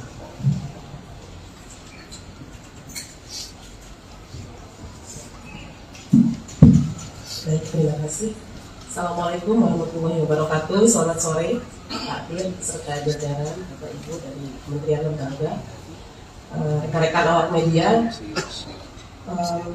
Rasa duka dan empati tentu kami sampaikan kepada korban sampai saat ini dalam pengawasan kami yang disampaikan medis dan keluarga baru sampai bisa respon dan itu pun secara medis. Tentu ini merupakan kekerasan yang sangat serius dan KPAI mengutuk tindakan kekerasan yang dilakukan karena ini sangat mencederai martabat terutama hak dasar asasi manusia. Ini yang kami lihat sebagai tindakan pidana yang luar biasa sehingga pengawasan kami tentu terhadap korban ingin lebih memastikan bagaimana situasi dan kondisi Ananda D ini dalam perawatan intensif segera dipulihkan dan Allah segera angkat penyakitnya sehingga Ananda bisa kembali pulih dan menikmati masa anak-anaknya secara normal, secara wajar. Ini doa kita setiap saat. Yang kedua, terkait rilis hari ini, tentu KPAI memberikan apresiasi atas upaya kerja keras, kerjasama, kerja koordinatif yang terus dilakukan oleh Polres Jakarta Selatan dan kemudian hari ini dilakukan di tingkat Polda Metro Jaya. Ini menunjukkan keseriusan terhadap langkah-langkah profesionalitas yang dilakukan kepolisian melihat situasi dan kondisi tindak pidana terhadap seorang anak. Sehingga kami dengan mendengarkan apa yang disampaikan oleh Pak Direktur tadi, ada konstruksi yang baru memberikan sebuah apresiasi dan sebuah pembelajaran publik bahwa anak-anak Indonesia harus terbebas dari situasi kekerasan yang hari ini dialami oleh salah satu anak kita. Berikutnya, pengawasan kami tentu bukan hanya melihat situasi dan kondisi dan bertemu korban serta keluarganya, kami juga memastikan berbagai hak yang harus didapatkan ketika kita melihat di dalam aturan perundangan bahwa anak yang menjadi korban kekerasan ini tentu dipastikan siapa yang berperan secara sentral untuk memberikan perlindungan. Di antaranya adalah KPAI melihat ada hak-hak yang harus dilewati dalam proses hukumnya. Tentu kalau rekan-rekan media yang saya hormati, pada hari ini, tepatnya hari Kamis, tanggal 2 Maret 2023, Polda Metro Jaya melakukan press conference terkait dengan perkembangan update yang menjadi perhatian kita bersama. Dan tentunya pertama-tama kami di sini turut prihatin, turut mendoakan kepada Adinda D agar segera diberikan kesembuhan, dipulihkan, serta keluarganya diberikan kekuatan dan ketabahan. Kemudian rekan-rekan kami dari Polda Metro Jaya, ada dari Bapak Direktur Reserse Kriminal Umum Polda Metro Jaya, ada Bapak Kapolres Metro Jakarta Selatan, ada Kasubdit Renata. Kemudian kami dari stakeholder, karena penyidikan ini sifatnya interprofesi, ya, berkolaborasi. Yang pertama hadir di sini ada Ketua KPAI, dalam hal ini adalah Ibu Ai Mariati Solihah MSI. Kemudian juga ada Deputi Kementerian PPA Bapak Nahar Esa MSI, dan kemudian juga ada Kepala Dinas PPAP Provinsi DKI Insinyur Tuti Kusumawati MM. Dan satu lagi kami juga didampingi ada ahli pidana anak dari Kementerian PPA Bapak Dr. Ahmad Sofyan SHM. Rekan-rekan, pada hari ini akan ada update terkait dengan proses penyidikan yang dilakukan oleh Polda Metro Jaya. Untuk waktu, kami persilakan kepada Bapak Direktur Reserse Kriminal Umum Polda Metro Jaya. Baik, Assalamualaikum warahmatullahi wabarakatuh. Salam sejahtera buat kita semua. Yang terhormat Bapak Deputi Menteri Pemberdayaan Perempuan dan Perlindungan Anak, Bapak Nahar SHMSI. Yang kami hormati Ibu Kepala Dinas PPAPP Provinsi DKI Insinyur Tuti Kusumawati MM. Yang kami hormati Ketua KPAI Ibu Ai Mariati Solihah MSI. Kemudian yang saya hormati ahli pidana anak dari Kementerian Pemberdayaan Perempuan dan Perlindungan Anak Indonesia, Bapak Dr. Ahmad Sofyan SHMA. Jadi pada kesempatan sore hari ini kami akan menjelaskan update penanganan penyidikan pada kasus yang saat ini menjadi pusat perhatian secara nasional, yaitu penganiayaan terhadap korban atas nama D. Rekan-rekan sekalian, yang pertama kami perlu jelaskan bahwa kasus ini terjadi pada tanggal 20 Februari 2023, kemudian ditangani oleh Polsek Pesanggerahan, dan pada saat itu sudah ditetapkan tersangka dan ditahan. Namun kemudian karena di Polsek tidak ada unit khusus PPA, maka dilimpahkan ke Polres Jakarta Selatan dan kemudian dilaksanakan penyidikan dengan asistensi dan supervisi dari Direktorat Kriminal Umum Polda Metro Jaya, di mana kami mengirimkan tim penyidik Renata dan juga personil daripada pengawasan penyidikan. Jadi secara intensif kami melaksanakan supervisi dan asistensi di Polres Jakarta Selatan dalam rangka untuk optimalisasi pelaksanaan penyidikan ini dan efisiensi daripada penyidikan ini. Hari ini kami tarik ke Polda Metro Jaya. Mengapa? Karena memang kita menerapkan pola kolaborasi intervensi untuk memudahkan koordinasi, dan juga kami memiliki penyidik yang lebih banyak yang khusus menangani kasus-kasus yang melibatkan perempuan dan anak. Rekan-rekan sekalian, pada proses penyidikan ini yang ada di Jakarta Selatan, pada 3 hari pertama penyidik sudah menentukan tersangka dan juga menahan, yaitu 2 tersangka. Kemudian 7 hari terakhir kita adakan pendalaman terhadap proses penyidikan ini. Ya. Kami perlu jelaskan bahwa dalam proses penyidikan ini kita menghadapi 2 kelompok subjek hukum. Yang pertama adalah orang dewasa yang sudah kita tentukan tersangkanya ini.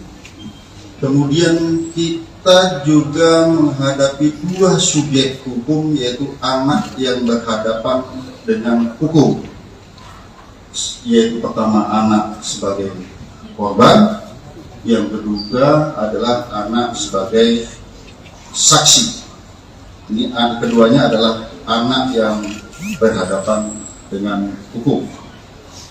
Oleh karenanya kami perlu kehati-hatian, kami perlu rigid dalam penanganan kasus ini, dan kami perlu mengundang mitra untuk menjamin bahwa pemenuhan daripada hak-hak anak ini bisa tetap terjaga. Oleh karenanya kami menggandeng dari KPAI dari awal, kami mengundang stakeholder dari awal, PPD, PPA Provinsi DKI, kami melibatkan dari Kementerian Pemberdayaan Perempuan dan Perlindungan Anak sejak awal. Kami juga melibatkan ahli pidana anak sejak awal dan juga ahli pidana. Dan juga kami perlu sampaikan rekan-rekan sekalian bahwa dalam proses penyidikan kami tetap melaksanakan penyidikan dengan menggunakan pola scientific crime investigation. Oleh karenanya rekan-rekan sekalian, dalam proses penyidikan kami telah memeriksa 10 orang saksi. Kemudian juga kami melibatkan saksi ahli di sini, ahli pidana, ahli dari digital forensik, ahli dari psikologi. Kami melibatkan tim dari Apsikor, psikologi untuk memeriksa psikologi forensik maupun psikologi klinis terhadap anak ini, sekali lagi dalam menjamin hak-hak anak tersebut. Nah, kemudian kami perlu jelaskan rekan-rekan sekalian bahwa pada awalnya kami menerapkan dalam konstruksi pasal adalah pasal 76C junto pasal 80 Undang-Undang PPA junto 351 penganiayaan. Ya. Biasa di sini yang awal Namun kami perlu menjelaskan bahwa penyidikan kami ini ada bersifat berkesinambungan. Kami artikan menganalogikan seperti ini. Misalnya kita sekarang sakit panas, tapi panasnya karena apa? Kami perlu ada pemeriksaan lanjutan. Apakah ini tipes? Apakah ini demam berdarah? Seperti itu. Dan kami awalnya adalah penganiayaan biasa di sini dituduhkan dengan undang-undang PDA tadi. Setelah kami adakan pemeriksaan, kami dilibatkan di bidang forensik, kami menemukan fakta-fakta baru, bukti chat WA, video yang ada di HP. Kemudian perlu kami sampaikan, kami juga menemukan CCTV di seputaran TKP, sehingga kami bisa melihat peranan dari masing-masing orang yang ada di TKP tersebut. Dan kami berkomitmen di sini siapapun yang bersalah harus dihukum. Ya tentu saja apabila itu pun anak, secara formil ini diatur dalam Undang-Undang Peradilan Anak, secara material ini diatur dalam Undang-Undang Perlindungan Anak. Oleh karenanya rekan-rekan sekalian, pada kesempatan gelar pada siang hari ini, pagi sampai dengan siang hari ini, kami menambah konstruksi pasal baru terhadap tersangka-tersangka ini. Ya. Kemudian yang kedua, ada perubahan status dari AG yang awalnya adalah anak yang berhadapan dengan hukum, berubah menjadi atau meningkat statusnya menjadi anak yang berkonflik dengan hukum, atau dengan kata lain berubah menjadi pelaku atau anak. Jadi terhadap anak di bawah umur itu tidak boleh dibilang tersangka. Jadi yang kami perlu jelaskan.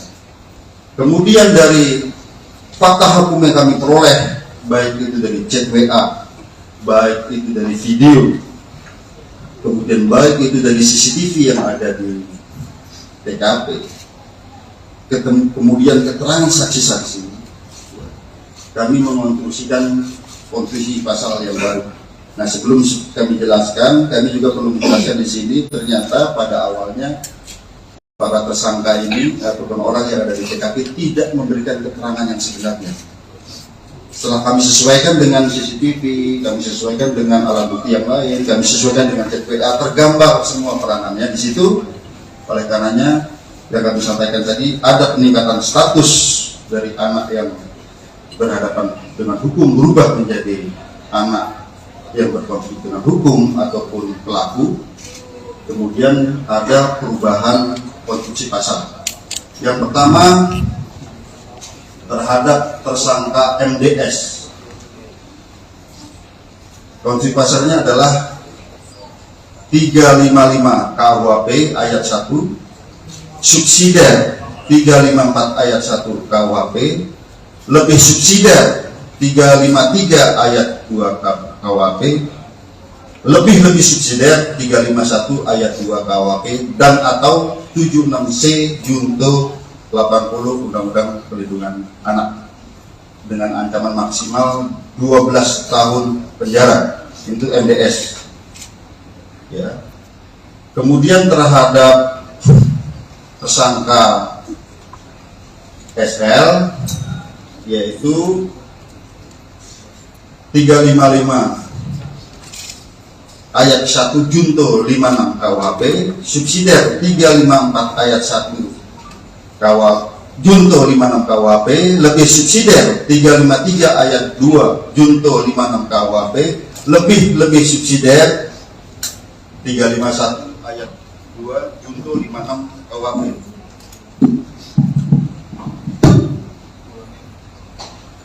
Ulangin bang.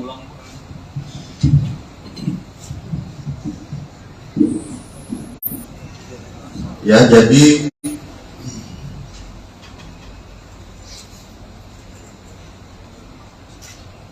saya ulangi ya, untuk tersangka SL itu 355 KUHP 355 ayat 1 KUHP junto 56 KUHP, subsidiar 354 ayat 1 junto 56 KUHP, lebih subsidiar 353 ayat 2 junto 56 KUHP, lebih subsidiar 351 ayat 2 junto 56 KUHP, dan atau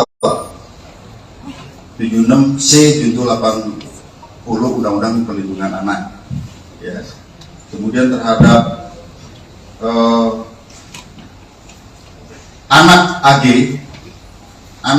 kami harus sebut anak AG, ya, ini anak yang berkonflik dengan hukum. Itu pasalnya adalah 76C junto 8 pasal 80 Undang-Undang Perlindungan Anak, dan atau 355 ayat 1 junto 56, subsidiar 354 ayat 1 junto 56 KUHP, lebih subsidiar 353 ayat 2 junto 56 KUHP, lebih subsidiar 351 ayat 2 junto 56 KUHP. Tentang ancaman maksimal nanti ahli pidana yang akan menyampaikan, karena di sini sekali lagi rekan-rekan sekalian, secara formil terhadap anak di bawah umur itu ada perlakuan yang berbeda. Demikian juga apabila anak sebagai korban, ada secara material dalam Undang-Undang Perlindungan Anak. Kemudian rekan-rekan sekalian, kami melihat di sini bahwa dari bukti digital bahwa ini ada perencanaan sejak awal. Ya, pada saat mulai menelpon SL, kemudian bertemu SL, kemudian pada saat di dalam mobil bertiga ada mensrea di sana. Kemudian pada saat terjadinya penganiayaan yang ini sangat-sangat memprihatinkan, kita lihat ya, sangat-sangat sadis di sini, itu ada 3 kali tendangan ke arah kepala. Kemudian ada 2 kali menginjak tengkuk, dan juga ada 1 kali pukulan ke arah kepala, ini yang ke arah yang sangat-sangat vital di kepala. Di sana di antaranya ada kata-kata free kick, ya, free kick waktu ditendang ke arah kepala seperti tendangan penalti, ya, ataupun tendangan bebas. Kemudian juga ada kata-kata gua nggak takut kalau anak orang lain, anak orang mati. Bagi penyidik di sini dan juga kami koordinasikan konsultasi dengan saksi ahli, ini bisa merupakan suatu mensrea, niat jahat dan juga aktus serius wujud perbuatan. Jadi rangkaian perbuatan, korban sudah tidak berdaya, 2 kali ditendang sudah tidak berdaya, masih diadakan penganiayaan lebih lanjut ke arah kepala. Oleh karenanya rekan-rekan sekalian, sekali lagi hari ini kami melaksanakan gelar perkara secara komprehensif, ya, di mana yang pertama sebagai wujud penyidikan kami yang berkesinambungan dengan melihat alat bukti yang ada, dengan melihat digital forensik, hasil digital forensik, bukti chat WA, video, kemudian bukti digital forensik dari CCTV, TKP, keterangan saksi, beberapa orang saksi, 10 orang saksi yang saling bersesuaian, sehingga kami menemukan fakta hukum dan bisa menemukan peranan dari masing-masing tersangka. Maka hari ini kami menambah konstruksi pasal sebagaimana yang kami sebutkan tadi. Yang kedua, terjadi peningkatan status terhadap AG yang tadinya adalah anak yang berhadapan dengan hukum, berubah menjadi anak yang berkonflik dengan hukum ataupun anak. Jadi kalau di Undang-Undang tidak boleh disebut tersangka. Ya, kemudian untuk efisiensi penyidikan, karena saat ini kami mengirim tim wasidik dan penyidik Menak dari Polres Jakarta Selatan, kami limpahkan ke Polda Metro Jaya. Yang kedua, rekan-rekan sekalian, yang kami perlu tekankan, mengapa terhadap peningkatan status ini membutuhkan waktu yang lama? Kami harus mengikuti prosedur yang diatur dalam Undang-Undang Perlindungan Anak, Undang-Undang Peradilan Anak. kami harus melibatkan pekerja sosial untuk melaksanakan penelitian, kami harus melibatkan tim psikologi untuk melaksanakan pemeriksaan, ya, kemudian tes dan serangkaian kegiatan yang membutuhkan waktu tidak sebentar. Saya kira demikian penjelasan dari kami. Selanjutnya kami persilakan pada Pak Kabit.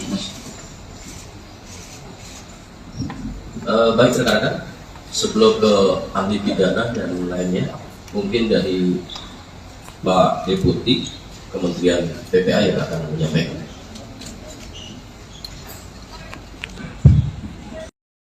Peraturan perundang-undangan yang ada untuk menghindari hal-hal yang tidak kita harapkan.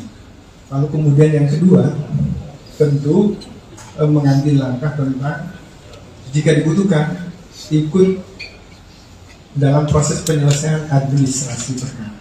Jadi kalau ada dokumen-dokumen, ada kebutuhan lain yang perlu dilengkapi, perlu ahli, perlu petugas-petugas tertentu, tentu kami ingin memastikan itu bisa dilaksanakan.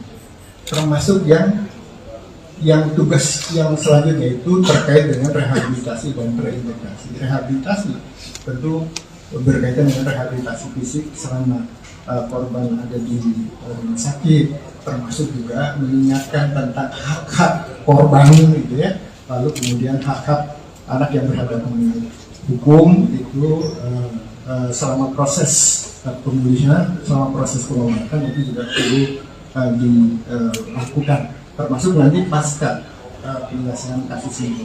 Lalu kemudian yang ketiga tentu ingin memastikan juga langkah yang keempat yaitu soal reintegrasi sosial.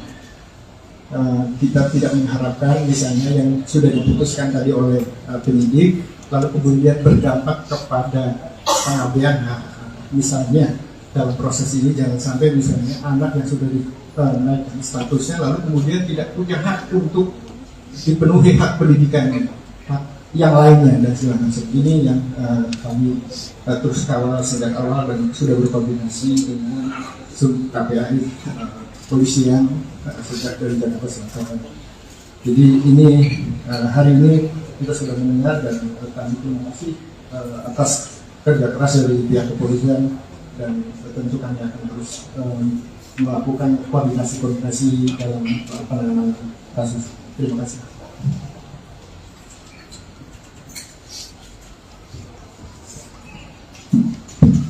Baik, terima kasih.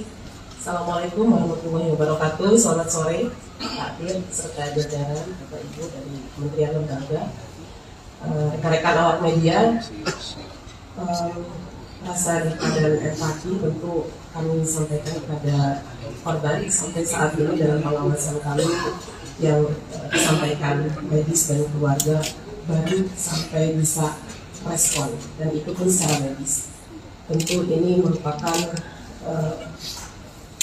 kekerasan yang sangat serius dan KPAI mengutuk tindakan kekerasan yang dilakukan karena ini sangat mencederai martabat terutama hak dasar asasi manusia. Ini yang kami lihat sebagai tindakan pidana yang luar biasa sehingga pengawasan kami tentu terhadap korban ingin lebih memastikan bagaimana situasi dan kondisi Ananda D ini dalam perawatan intensif segera dipulihkan dan Allah segera angkat penyakitnya sehingga Ananda bisa kembali pulih dan menikmati masa anak-anaknya secara normal, secara wajar. Ini doa kita setiap saat.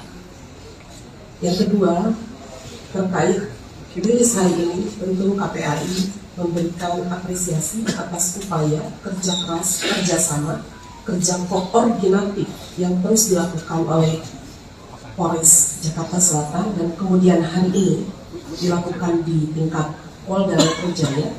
Ini menunjukkan keseriusan terhadap langkah-langkah profesionalitas yang dilakukan kepolisian melihat situasi dan kondisi tindak pidana terhadap seorang anak.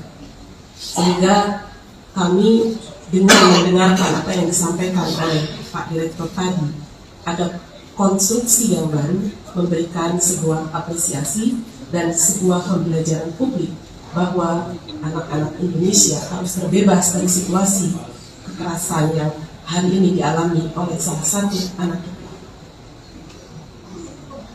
Berikutnya, pengawasan kami tentu bukan hanya melihat situasi dan kondisi dan bertemu korban serta keluarganya, kami juga memastikan berbagai hak yang harus didapatkan ketika kita melihat di dalam aturan perundangan bahwa anak yang menjadi korban kekerasan ini tentu dipastikan siapa yang berperan secara sentral untuk memberikan perlindungan. Di antaranya adalah KPAI melihat ada hak-hak yang harus dilewati dalam proses hukumnya. Tentu kalau rekan-rekan media yang saya hormati, pada hari ini, tepatnya hari Kamis, tanggal 2 Maret 2023, Polda Metro Jaya melakukan press conference terkait dengan perkembangan update yang menjadi perhatian kita bersama. Dan tentunya pertama-tama kami di sini turut prihatin, turut mendoakan kepada Adinda D agar segera diberikan kesembuhan, dipulihkan, serta keluarganya diberikan kekuatan dan ketabahan. Kemudian rekan-rekan kami dari Polda Metro Jaya, ada dari Bapak Direktur Reserse Kriminal Umum Polda Metro Jaya, ada Bapak Kapolres Metro Jakarta Selatan, ada Kasubdit Renata, kemudian kami dari stakeholder, karena penyidikan ini sifatnya interprofesi, berkolaborasi. Yang pertama hadir di sini ada Ketua KPAI, dalam hal ini adalah Ibu Ai Mariati Soliha MSI.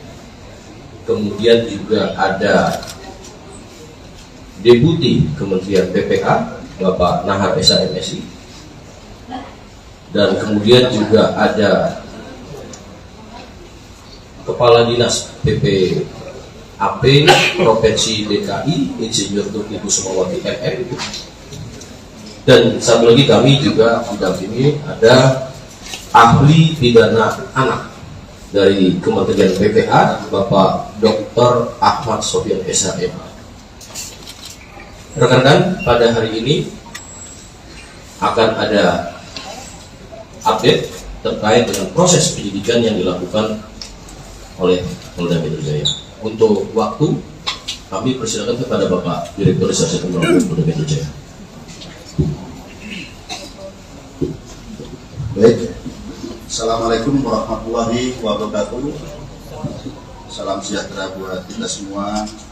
Yang terhormat Bapak Deputi Menteri Pemberdayaan Perempuan dan Perlindungan Anak Bapak Nahar SHMSI, yang kami hormati Ibu Kepala Dinas PPAP Provinsi DKI Insinyur Tuti Kusumawati MM, yang kami hormati Ketua KPAI Ibu Ai Mariati Soliha MSI, kemudian yang saya hormati ahli pidana anak dari Kementerian Pemberdayaan Perempuan dan Perlindungan Anak Indonesia Bapak Dr. Ahmad Sofyan SHMA. Jadi pada kesempatan sore hari ini kami akan menjelaskan update penanganan penyidikan pada kasus yang saat ini menjadi pusat perhatian secara nasional, yaitu penganiayaan terhadap korban atas nama D.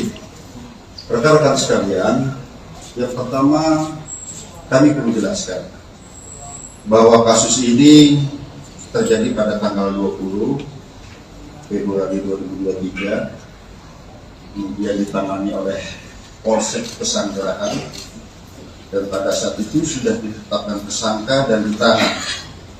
Namun kemudian karena di Polsek tidak ada unit khusus PPA, maka dilimpahkan ke Polres Jakarta Selatan, dan kemudian dilaksanakan penyidikan dengan asistensi dan supervisi dari Direktorat Kriminal Umum Polda Metro Jaya. di mana kami mengirimkan tim penyidik Renata dan juga personil daripada pengawasan penyidikan. Jadi secara intensif kami melaksanakan supervisi dan asistensi di Polres Jakarta Selatan. Dalam rangka untuk optimalisasi pelaksanaan penyidikan ini dan efisiensi daripada penyidikan ini, hari ini kami tarik ke Polda Metro Jaya. Mengapa? Karena memang kita menerapkan pola kolaborasi intervensi untuk memudahkan koordinasi, dan juga kami memiliki penyidik yang lebih banyak yang khusus menangani kasus-kasus yang melibatkan perempuan dan anak. Rekan-rekan sekalian,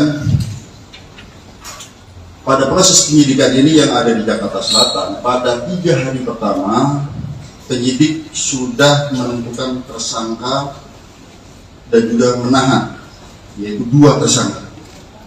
Kemudian 7 hari terakhir kita adakan pendalaman terhadap proses penyidikan ini. Ya. Kami perlu jelaskan bahwa dalam proses penyidikan ini kita menghadapi 2 kelompok subjek hukum.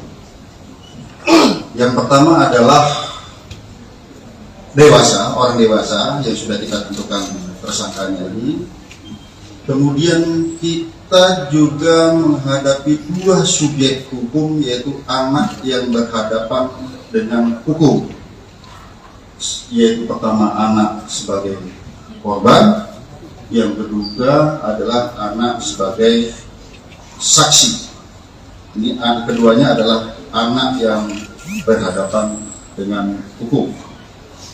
Oleh karenanya kami perlu kehati-hatian, kami perlu rigid penyidikan kami tetap melaksanakan penyidikan dengan menggunakan pola scientific crime investigation.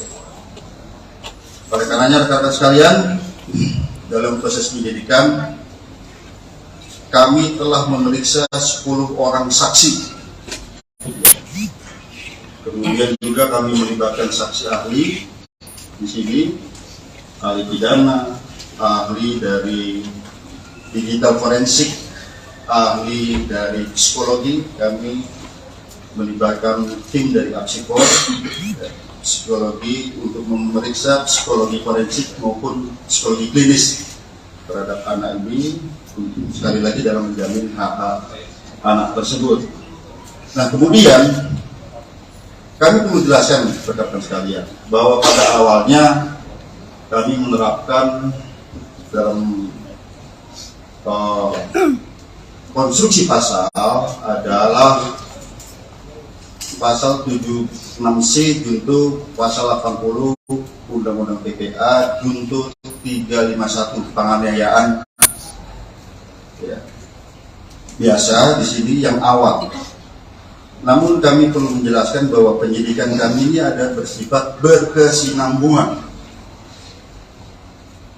Kami artikan menganalogikan seperti ini. Misalnya kita sekarang sakit panas, tapi panasnya karena apa? Kami perlu ada pemeriksaan lanjutan. Apakah ini tipes? Apakah ini demam berdarah? Seperti itu. Dan kami awalnya adalah penganiayaan biasa di sini ditunjukkan dengan undang-undang PPA tadi. Setelah kami adakan pemeriksaan, kami dilibatkan digital forensik, kami menemukan fakta-fakta baru, bukti chat WA, video yang ada di HP. Kemudian perlu kami sampaikan, kami juga menemukan CCTV di seputaran TKP, sehingga kami bisa melihat peranan dari masing-masing orang yang ada di TKP tersebut. Dan kami berkomitmen di sini siapapun yang bersalah harus dihukum. Ya tentu saja apabila itu pun anak, secara formil ini diatur dalam Undang-Undang Peradilan Anak, secara material ini diatur dalam Undang-Undang Perlindungan Anak. Oleh karenanya rekan-rekan sekalian, pada kesempatan gelar pada siang hari ini, pagi sampai dengan siang hari ini, kami menambah konstruksi pasal baru terhadap tersangka-tersangka ini. Ya. Kemudian yang kedua, ada perubahan status dari AG yang awalnya adalah anak yang berhadapan dengan hukum, berubah menjadi atau meningkat statusnya menjadi anak yang berkonflik dengan hukum, atau dengan kata lain berubah menjadi pelaku atau anak. Jadi terhadap anak di bawah umur itu tidak boleh dibilang tersangka. Jadi yang kami perlu jelaskan. Kemudian dari fakta hukum yang kami peroleh, baik itu dari chat WA, baik itu dari video, kemudian baik itu dari CCTV yang ada di TKP, kemudian keterangan saksi-saksi, kami mengonstruksikan konstruksi pasal yang baru. Nah, sebelum kami jelaskan, kami juga perlu menjelaskan di sini, ternyata pada awalnya para tersangka ini ataupun orang yang ada di TKP tidak memberikan keterangan yang sebenarnya. Setelah kami sesuaikan dengan CCTV, kami sesuaikan dengan alat bukti yang lain, kami sesuaikan dengan chat WA, tergambar semua peranannya di situ. Oleh karenanya, yang kami sampaikan tadi, ada peningkatan status dari anak yang berhadapan dengan hukum berubah menjadi anak yang berkonflik dengan hukum ataupun pelaku. Kemudian ada perubahan konstruksi pasal. Yang pertama, terhadap tersangka MDS, konstruksi pasalnya adalah 355 KUHP ayat 1, subsidiar 354 ayat 1 KUHP, lebih subsidiar 353 ayat 2 KUHP, lebih subsidiar 351 ayat 2 KUHP, dan atau 76C junto 80 Undang-Undang Perlindungan Anak dengan ancaman maksimal 12 tahun penjara. Itu MDS. Ya. Kemudian terhadap tersangka SL, yaitu 355 ayat 1 junto 56 KUHP, subsidiar 354 ayat 1 junto 56 KUHP, lebih subsidiar 353 ayat 2 junto 56 KUHP, lebih subsidiar 351 ayat 2 junto 56 KUHP.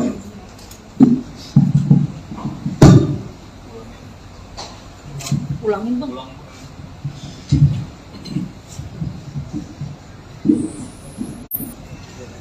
Ya, jadi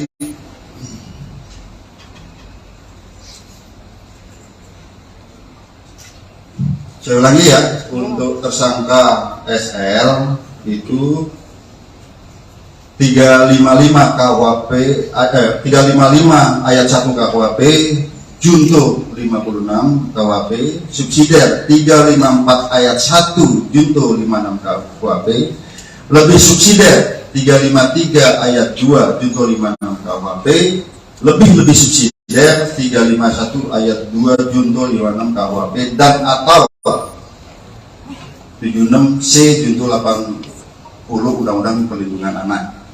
Ya. Kemudian terhadap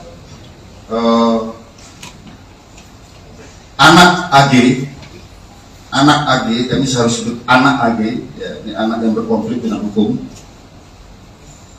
Itu pasalnya adalah 76C junto 8 pasal 80 Undang-Undang Perlindungan Anak, dan atau 355 ayat 1 junto 56, subsidiar 354 ayat 1 junto 56 KUHP, lebih subsidiar 353 ayat 2 junto 56 KUHP, lebih subsidiar 351 ayat 2 junto 56 KUHP. Tentang ancaman maksimal nanti ahli pidana yang akan menyampaikan, karena di sini sekali lagi rekan-rekan sekalian, secara formil terhadap anak di bawah umur itu ada perlakuan yang berbeda. Demikian juga apabila anak sebagai korban, ada secara material dalam Undang-Undang Perlindungan Anak. Kemudian rekan-rekan sekalian,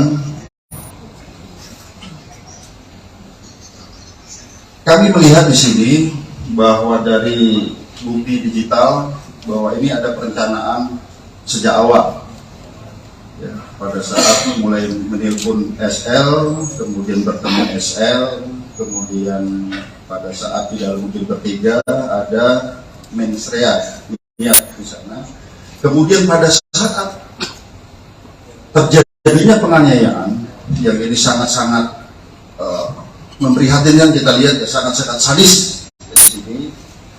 Itu ada 3 kali tendangan ke arah kepala.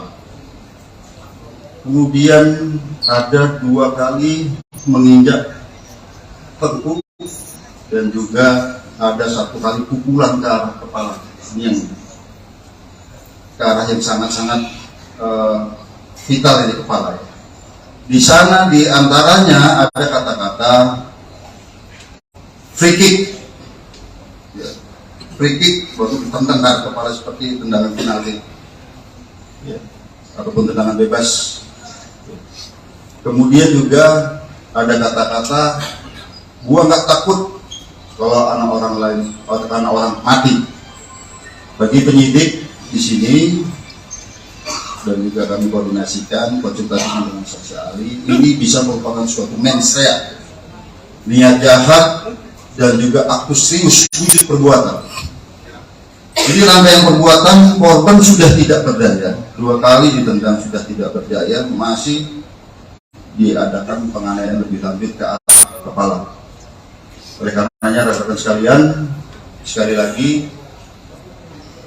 hari ini kami melaksanakan gelar perkara secara komprehensif, ya, di mana yang pertama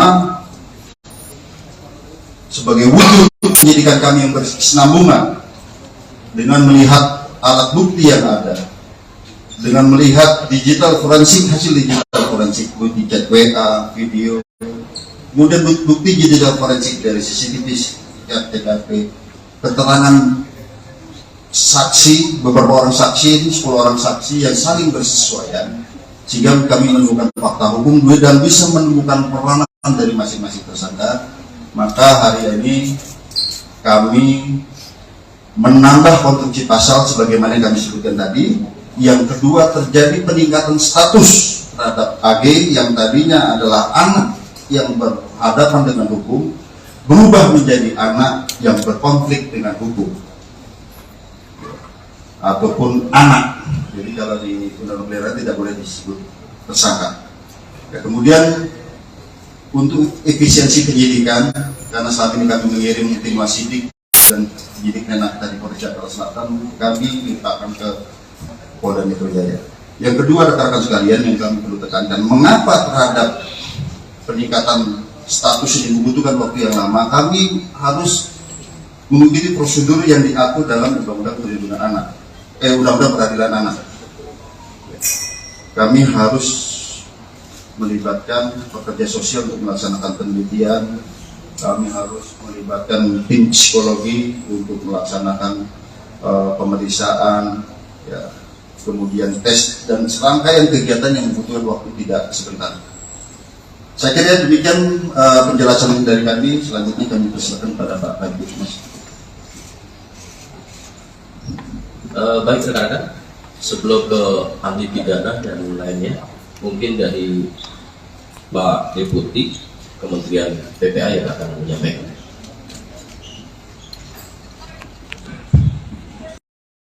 Peraturan perundang-undangan yang ada untuk menghindari hal-hal yang tidak kita harapkan. Lalu kemudian yang kedua, tentu mengambil langkah tentang jika dibutuhkan ikut dalam proses penyelesaian administrasi perkara. Jadi kalau ada dokumen-dokumen, ada kebutuhan lainnya perlu nanti, perlu ahli, perlu petugas-petugas tertentu, tentu kami ingin memastikan itu bisa dilaksanakan. Termasuk yang tugas yang selanjutnya itu terkait dengan rehabilitasi dan reintegrasi. Rehabilitasi tentu berkaitan dengan rehabilitasi fisik selama korban ada di rumah sakit, termasuk juga mengingatkan tentang hak-hak korban gitu ya, lalu kemudian hak-hak anak yang berhadapan dengan hukum itu selama proses pemulihan, selama proses pengobatan itu juga perlu dilakukan, termasuk nanti pasca penyelesaian kasus ini. Lalu kemudian yang ketiga tentu ingin memastikan juga langkah yang keempat, yaitu soal reintegrasi sosial. Kita tidak mengharapkan misalnya yang sudah diputuskan tadi oleh penyidik lalu kemudian berdampak kepada pengabaian hak. Misalnya dalam proses ini jangan sampai misalnya anak yang sudah dinaikkan statusnya lalu kemudian tidak punya hak untuk dipenuhi hak pendidikan yang lainnya dan segala macam. Ini yang kami terus kawal sejak awal dan sudah berkoordinasi dengan KPAI polisian sejak dari Jakarta Selatan. Jadi ini hari ini kita sudah mendengar dan kami terima kasih atas kerja keras dari pihak kepolisian dan tentu kami akan terus melakukan koordinasi dalam penanganan kasus. Terima kasih.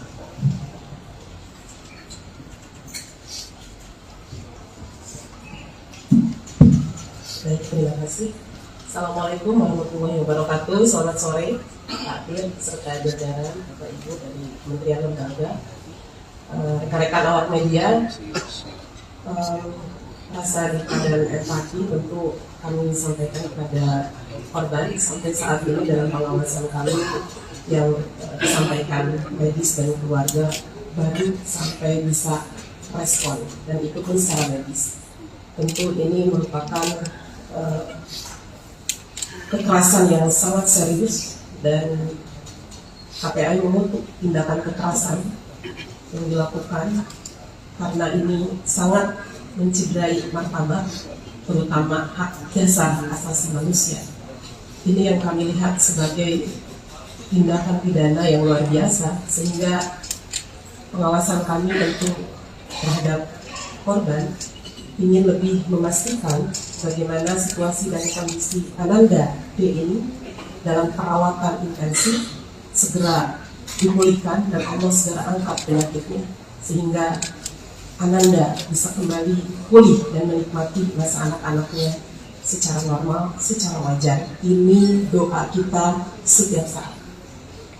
Yang kedua, terkait rilis hari ini, tentu KPAI memberikan apresiasi atas upaya kerja keras, kerjasama, kerja koordinatif yang terus dilakukan oleh Polres Jakarta Selatan dan kemudian hari ini dilakukan di tingkat Polda Metro Jaya.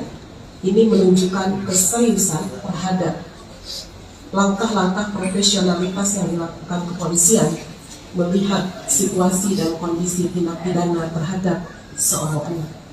Sehingga kami dengan mendengarkan apa yang disampaikan oleh Pak Direktur tadi, ada konstruksi yang baru memberikan sebuah apresiasi dan sebuah pembelajaran publik bahwa anak-anak Indonesia harus terbebas dari situasi kekerasan yang hari ini dialami oleh salah satu anak kita. Berikutnya, pengawasan kami tentu bukan hanya melihat situasi dan kondisi dan bertemu korban serta keluarganya, kami juga memastikan berbagai hak yang harus didapatkan ketika kita melihat dalam aturan perundangan bahwa anak yang menjadi korban kekerasan ini tentu dipastikan siapa yang berperan secara sentral untuk memberikan perlindungan. Di antaranya adalah KPAI melihat ada hak-hak yang harus dilewati dalam proses hukumnya. Tentu kalau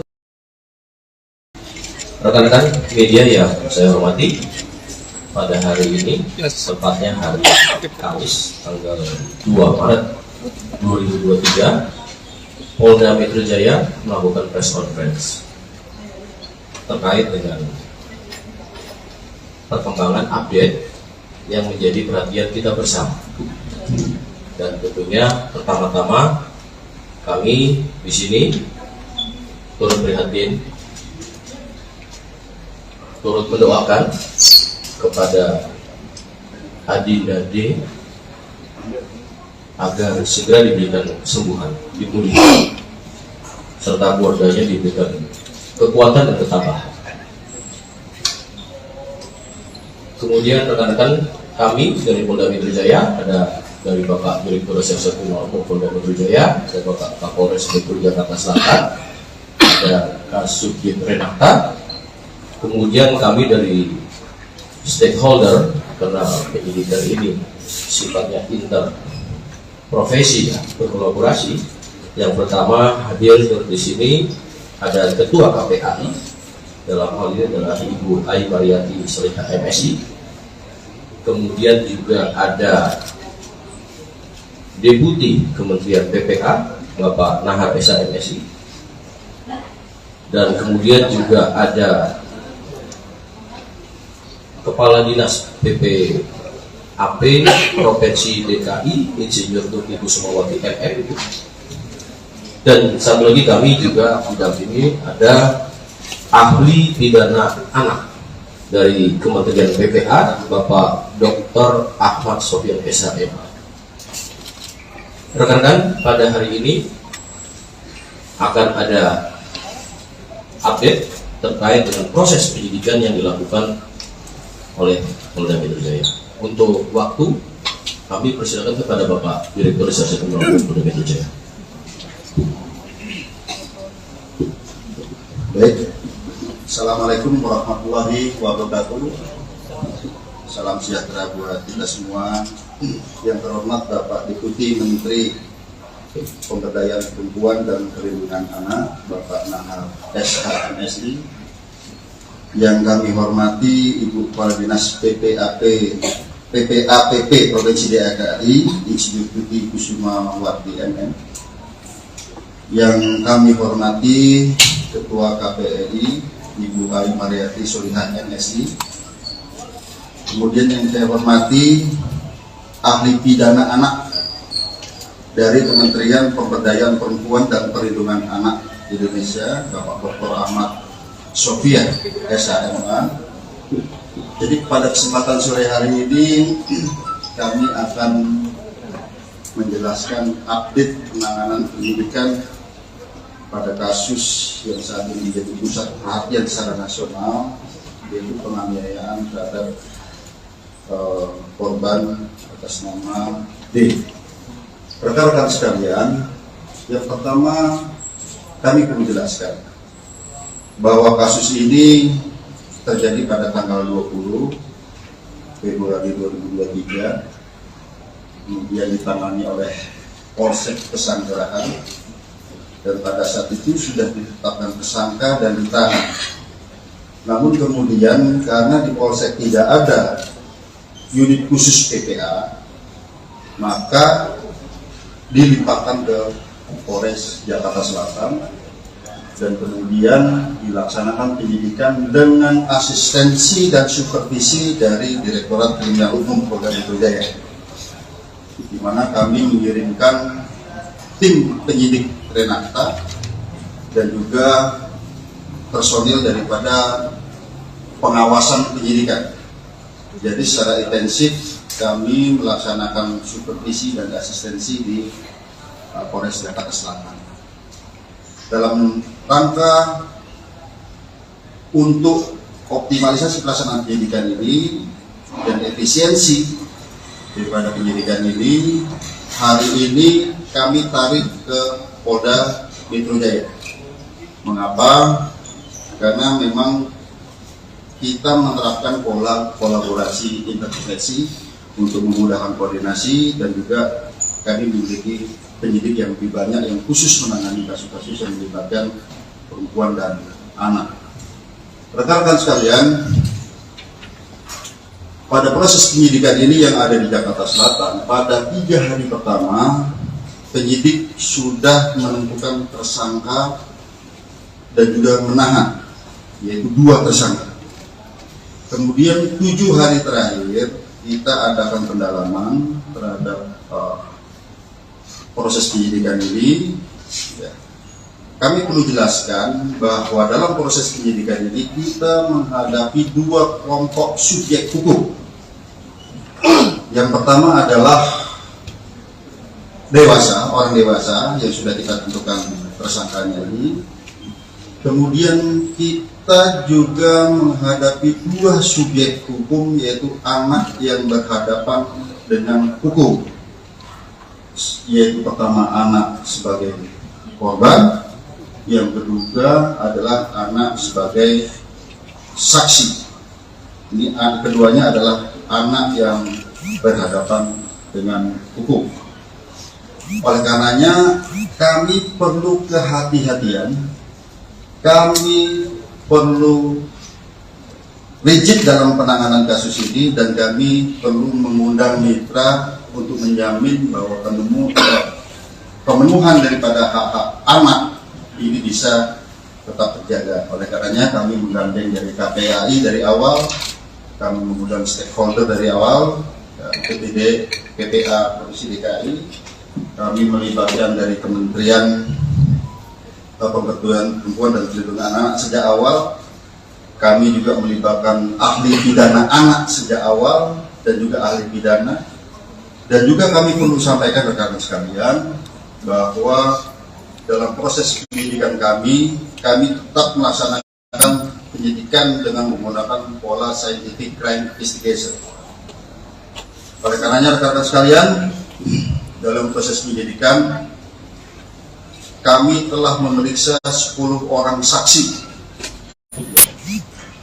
Kemudian juga kami melibatkan saksi ahli di sini, ahli pidana, ahli dari digital forensik, ahli dari psikologi. Kami melibatkan tim dari Apsikor, psikologi untuk memeriksa psikologi forensik maupun psikologi klinis terhadap anak ini, untuk sekali lagi dalam menjamin hak-hak anak tersebut.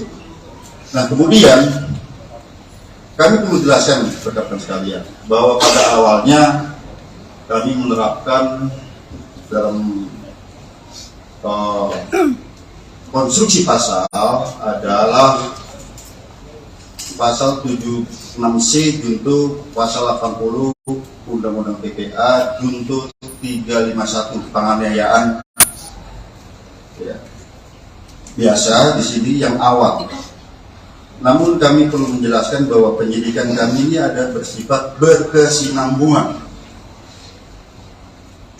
Kami artikan menganalogikan seperti ini. Misalnya kita sekarang sakit panas, tapi panasnya karena apa? Kami perlu ada pemeriksaan lanjutan. Apakah ini tipes? Apakah ini demam berdarah? Seperti itu. Dan kami awalnya adalah penganiayaan biasa di sini ditentukan dengan undang-undang PPA tadi. Setelah kami adakan pemeriksaan, kami dilibatkan digital forensik, kami menemukan fakta-fakta baru, bukti chat WA, video yang ada di HP. Kemudian perlu kami sampaikan, kami juga menemukan CCTV di seputaran TKP, sehingga kami bisa melihat peranan dari masing-masing orang yang ada di TKP tersebut. Dan kami berkomitmen di sini siapapun yang bersalah harus dihukum. Ya tentu saja apabila itu pun anak, secara formil ini diatur dalam Undang-Undang Peradilan Anak, secara material ini diatur dalam Undang-Undang Perlindungan Anak. Oleh karenanya rekan-rekan sekalian, pada kesempatan gelar pada siang hari ini, pagi sampai dengan siang hari ini, kami menambah konstruksi pasal baru terhadap tersangka-tersangka ini. Ya. Kemudian yang kedua, ada perubahan status dari AG yang awalnya adalah anak yang berhadapan dengan hukum, berubah menjadi atau meningkat statusnya menjadi anak yang berkonflik dengan hukum, atau dengan kata lain berubah menjadi pelaku atau anak. Jadi terhadap anak di bawah umur itu tidak boleh dibilang tersangka. Jadi yang kami perlu jelaskan. Kemudian dari fakta hukum yang kami peroleh, baik itu dari chat WA, baik itu dari video, kemudian baik itu dari CCTV yang ada di TKP, kemudian keterangan saksi-saksi, kami mengonstruksikan konstruksi pasal yang baru. Nah, sebelum kami jelaskan, kami juga perlu menjelaskan di sini, ternyata pada awalnya para tersangka ini ataupun orang yang ada di TKP tidak memberikan keterangan yang sebenarnya. Setelah kami sesuaikan dengan CCTV, kami sesuaikan dengan alat bukti yang lain, kami sesuaikan dengan chat WA, tergambar semua peranannya di situ. Oleh karenanya, yang kami sampaikan tadi, ada peningkatan status dari anak yang berhadapan dengan hukum berubah menjadi anak yang berkonflik dengan hukum ataupun pelaku. Kemudian ada perubahan konstruksi pasal. Yang pertama terhadap tersangka MDS. Konstruksi pasalnya adalah 355 KUHP ayat 1, subsidiar 354 ayat 1 KUHP, lebih subsidiar 353 ayat 2 KUHP, lebih subsidiar 351 ayat 2 KUHP, dan atau 76C junto 80 Undang-Undang Perlindungan Anak dengan ancaman maksimal 12 tahun penjara. Itu MDS.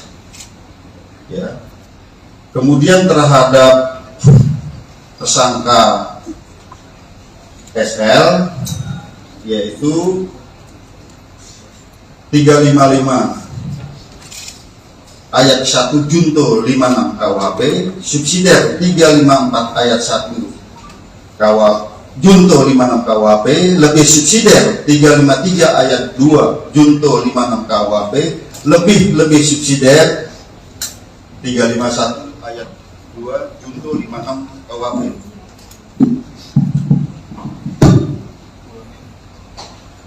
Ulangin bang.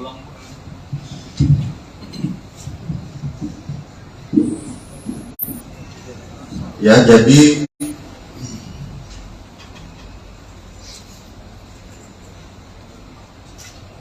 saya ulangi ya, untuk tersangka SL itu 355 KUHP, 355 ayat 1 KUHP junto 56 KUHP, subsidiar 354 ayat 1 junto 56 KUHP, lebih subsidiar 353 ayat 2 junto 56 KUHP, lebih subsidiar 351 ayat 2 junto 56 KUHP, dan atau 76C junto 80 Undang-Undang Perlindungan Anak. Ya. Kemudian terhadap anak AG,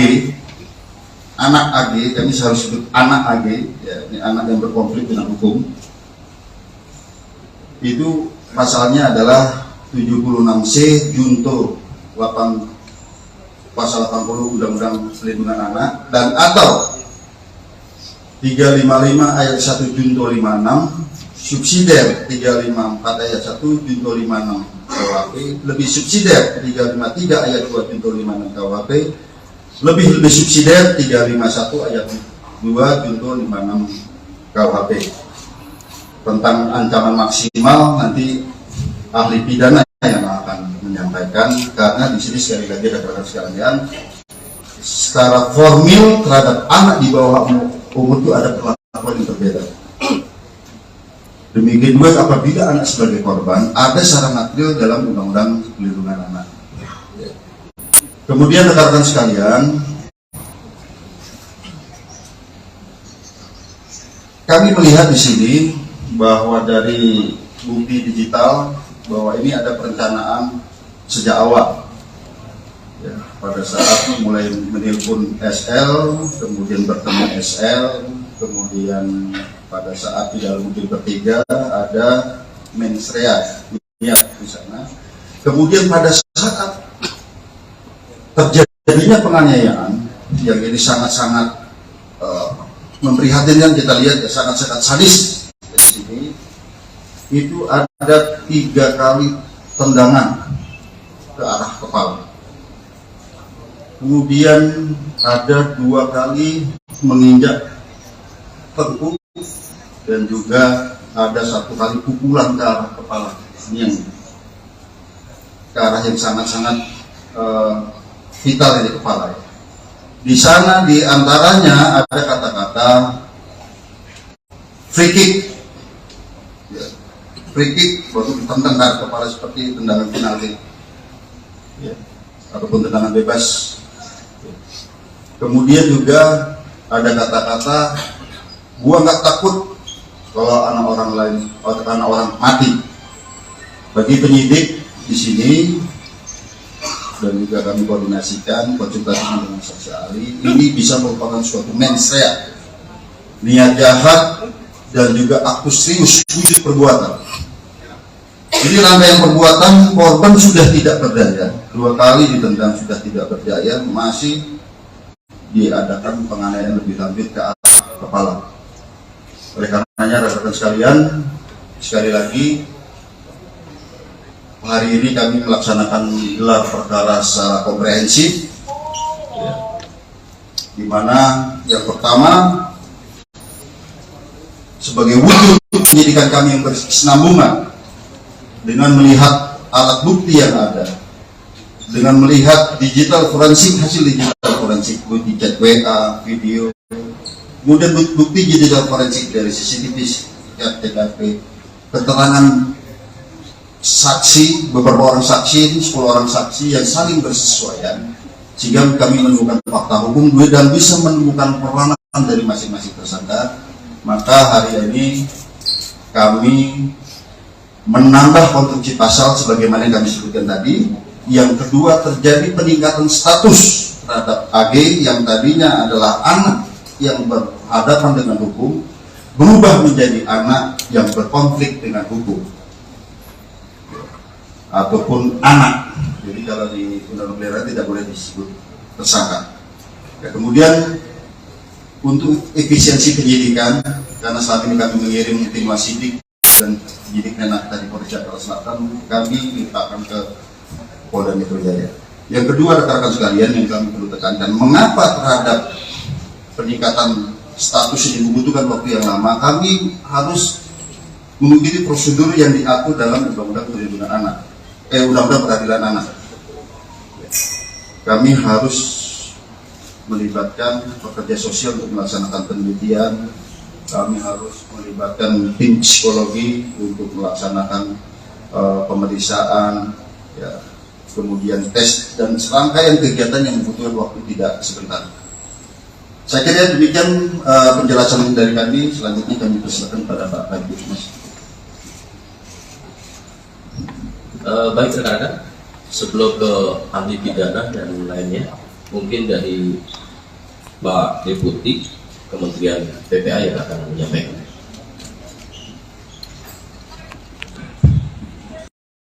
Peraturan perundang-undangan yang ada untuk menghindari hal-hal yang tidak kita harapkan. Lalu kemudian yang kedua, tentu mengambil langkah tentang jika dibutuhkan ikut dalam proses penyelesaian administrasi perkara. Jadi kalau ada dokumen-dokumen, ada kebutuhan lain yang perlu dilengkapi, perlu ahli, perlu petugas-petugas tertentu, tentu kami ingin memastikan itu bisa dilaksanakan. Termasuk yang tugas yang selanjutnya itu terkait dengan rehabilitasi dan reintegrasi. Rehabilitasi tentu berkaitan dengan rehabilitasi fisik selama korban ada di rumah sakit, termasuk juga mengingatkan tentang hak-hak korban gitu ya. Lalu kemudian hak-hak anak yang berhadapan dengan hukum itu selama proses pemulihan, selama proses pengobatan itu juga perlu dilakukan, termasuk nanti pasca penyelesaian kasus ini. Lalu kemudian yang ketiga tentu ingin memastikan juga langkah yang keempat yaitu soal reintegrasi sosial. Kita tidak mengharapkan misalnya yang sudah diputuskan tadi oleh penyidik lalu kemudian berdampak kepada pengabaian hak. Misalnya dalam proses ini jangan sampai misalnya anak yang sudah dinaikkan statusnya lalu kemudian tidak punya hak untuk dipenuhi hak pendidikannya, hak yang lainnya dan segala macam. Ini yang kami terus kawal sejak awal dan sudah berkoordinasi dengan KPAI polisian sejak dari Jakarta Selatan. Jadi ini hari ini kita sudah mendengar dan kami terima kasih atas kerja keras dari pihak kepolisian, dan tentu kami akan terus melakukan koordinasi dalam penanganan kasus. Terima kasih.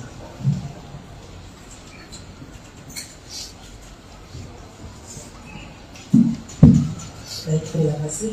Assalamualaikum warahmatullahi wabarakatuh. Selamat sore, Pak Dir, serta jajaran Bapak Ibu dari Kementerian Lembaga, rekan-rekan awak media. Rasa duka dan empati tentu kami sampaikan kepada korban sampai saat ini dalam pengawasan kami yang disampaikan medis dan keluarga baru sampai bisa respon dan ikut secara medis. Tentu ini merupakan kekerasan yang sangat serius, dan KPAI mengutuk tindakan kekerasan yang dilakukan karena ini sangat mencederai martabat, terutama hak dasar asasi manusia. Ini yang kami lihat sebagai tindakan pidana yang luar biasa, sehingga pengawasan kami tentu terhadap korban ingin lebih memastikan bagaimana situasi dan kondisi Ananda D ini dalam perawatan intensif segera dipulihkan dan Allah segera angkat penyakitnya, sehingga Ananda bisa kembali pulih dan menikmati masa anak-anaknya secara normal, secara wajar. Ini doa kita setiap saat. Yang kedua, terkait rilis hari ini, tentu KPAI memberikan apresiasi atas upaya kerja keras, kerjasama, kerja koordinatif yang terus dilakukan oleh Polres Jakarta Selatan, dan kemudian hari ini dilakukan di tingkat Polda Metro Jaya. Ini menunjukkan keseriusan terhadap langkah-langkah profesionalitas yang dilakukan kepolisian melihat situasi dan kondisi tindak pidana terhadap seorang anak. Sehingga kami dengan mendengarkan apa yang disampaikan oleh Pak Direktur tadi, ada konstruksi yang baru memberikan sebuah apresiasi dan sebuah pembelajaran publik bahwa anak-anak Indonesia harus terbebas dari situasi kekerasan yang hari ini dialami oleh salah satu anak kita. Berikutnya, pengawasan kami tentu bukan hanya melihat situasi dan kondisi dan bertemu korban serta keluarganya, kami juga memastikan berbagai hak yang harus didapatkan ketika kita melihat di dalam aturan perundangan bahwa anak yang menjadi korban kekerasan ini tentu dipastikan siapa yang berperan secara sentral untuk memberikan perlindungan. Di antaranya adalah KPAI melihat ada hak-hak yang harus dilewati dalam proses hukumnya. Tentu kalau rekan-rekan media yang saya hormati, pada hari ini, tepatnya hari Kamis tanggal 2 Maret 2023, Polda Metro Jaya melakukan press conference terkait dengan perkembangan update yang menjadi perhatian kita bersama. Dan tentunya pertama-tama kami di sini turut prihatin, turut mendoakan kepada Adinda D agar segera diberikan kesembuhan, dipulihkan, serta keluarganya diberikan kekuatan dan ketabahan. Kemudian rekan-rekan kami dari Polda Metro Jaya, ada dari Bapak Direktur Reserse Kriminal Polda Metro Jaya, ada Bapak Kapolres Metro Jakarta Selatan, ada Kasubdit Renata, kemudian kami dari stakeholder, karena penyidikan ini sifatnya interprofesi, ya, berkolaborasi. Yang pertama hadir di sini ada Ketua KPAI, dalam hal ini adalah Ibu Ai Mariati Selika MSI. Kemudian juga ada Deputi Kementerian PPA Bapak Nahar Esa MSI, dan kemudian juga ada Kepala Dinas PPAP Provinsi DKI Insinyur Tuti Kusumawati MM, dan satu lagi kami juga didampingi ada ahli pidana anak dari Kementerian PPA, Bapak Dr. Ahmad Sofyan SHM.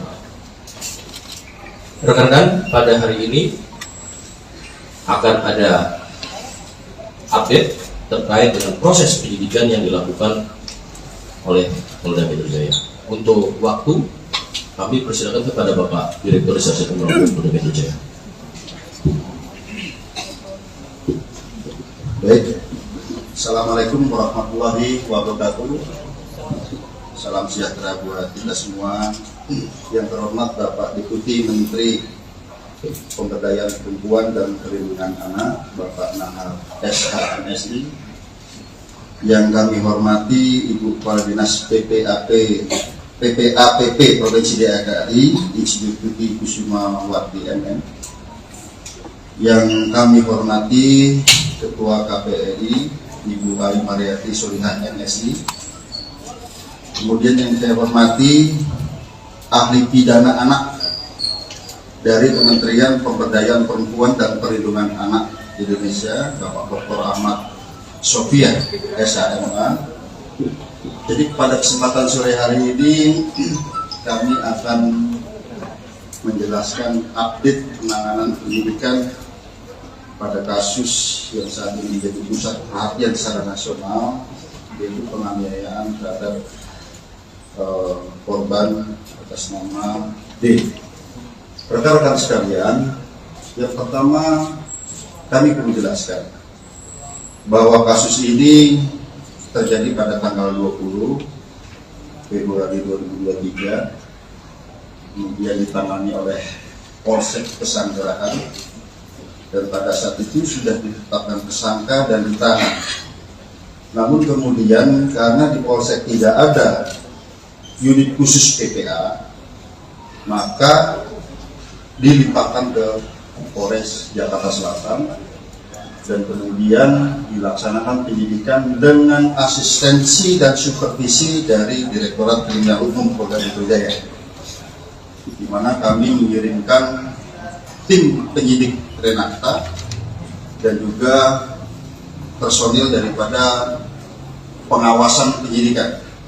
Jadi secara intensif kami melaksanakan supervisi dan asistensi di Polres Jakarta Selatan dalam rangka untuk optimalisasi pelaksanaan penyidikan ini dan efisiensi daripada penyidikan ini. Hari ini kami tarik ke Polda Metro Jaya. Mengapa?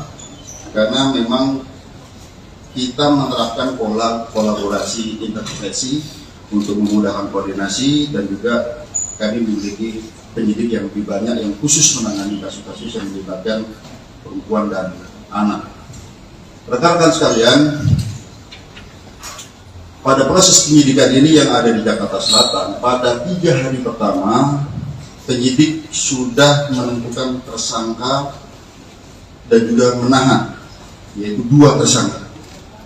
Kemudian 7 hari terakhir kita adakan pendalaman terhadap proses penyidikan ini.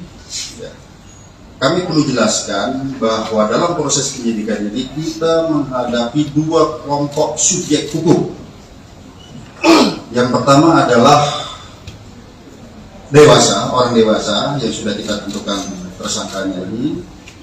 Kemudian kita juga menghadapi 2 subjek hukum, yaitu anak yang berhadapan dengan hukum, yaitu pertama anak sebagai korban, yang kedua adalah anak sebagai saksi. Ini keduanya adalah anak yang berhadapan dengan hukum.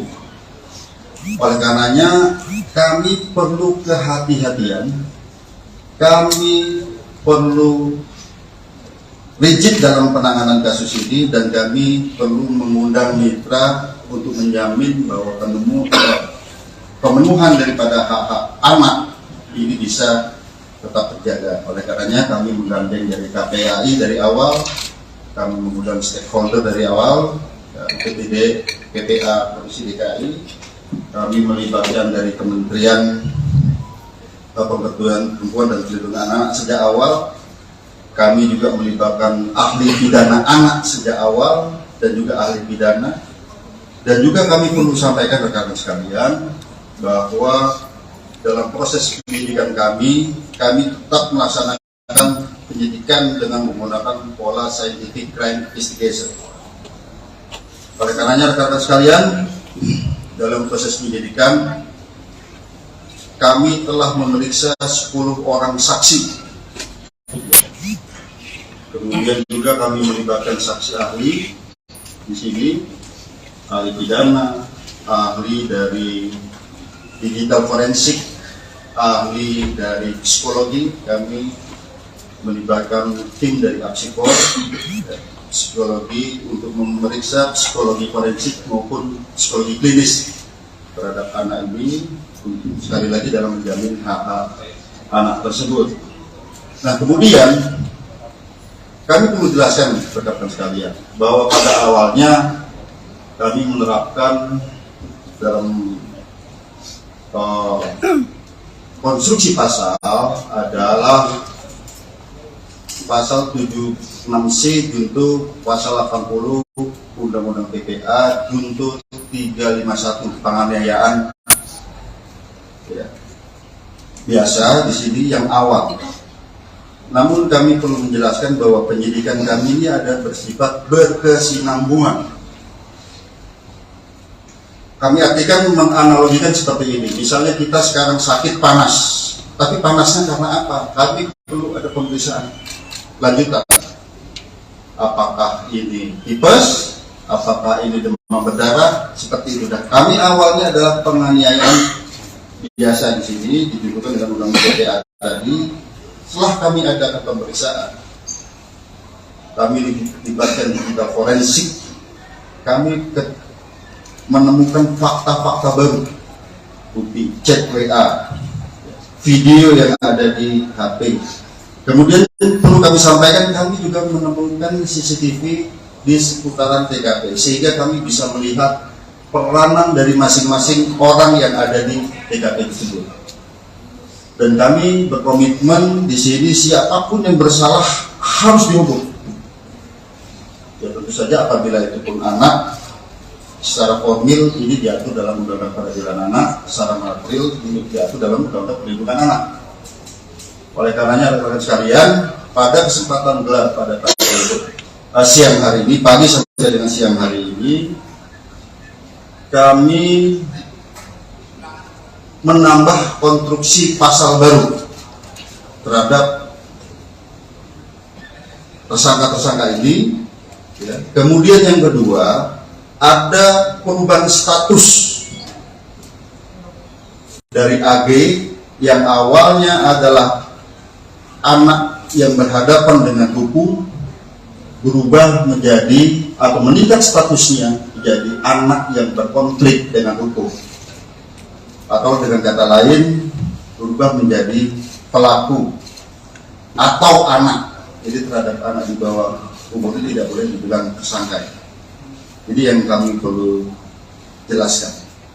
Kemudian dari fakta hukum yang kami peroleh, baik itu dari chat WA, baik itu dari video, kemudian baik itu dari CCTV yang ada di TKP, kemudian keterangan saksi-saksi, kami mengonstruksikan konstruksi pasal yang baru. Nah, sebelum kami jelaskan, kami juga perlu menjelaskan di sini, ternyata pada awalnya para tersangka ini ataupun orang yang ada di TKP tidak memberikan keterangan yang sebenarnya. Setelah kami sesuaikan dengan CCTV, kami sesuaikan dengan alat bukti yang lain, kami sesuaikan dengan chat WA, tergambar semua peranannya di situ. Oleh karenanya, yang kami sampaikan tadi, ada peningkatan status dari anak yang berhadapan dengan hukum berubah menjadi anak yang berkonflik dengan hukum ataupun pelaku. Kemudian ada perubahan konstruksi pasal. Yang pertama, terhadap tersangka MDS. Konstruksi pasalnya adalah 355 KUHP ayat 1, subsidiar 354 ayat 1 KUHP, lebih subsidiar 353 ayat 2 KUHP, lebih-lebih subsidiar 351 ayat 2 KUHP dan atau 76C junto 80 Undang-Undang Perlindungan Anak dengan ancaman maksimal 12 tahun penjara. Itu MDS. Ya. Kemudian terhadap tersangka SL yaitu 355 ayat 1 junto 56 KUHP, subsidiar 354 ayat 1 junto 56 KUHP, lebih subsidiar 353 ayat 2 junto 56 KUHP, lebih subsidiar 351 ayat 2 junto 56 KUHP.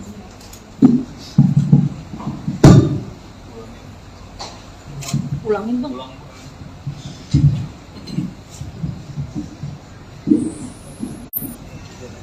Ya, jadi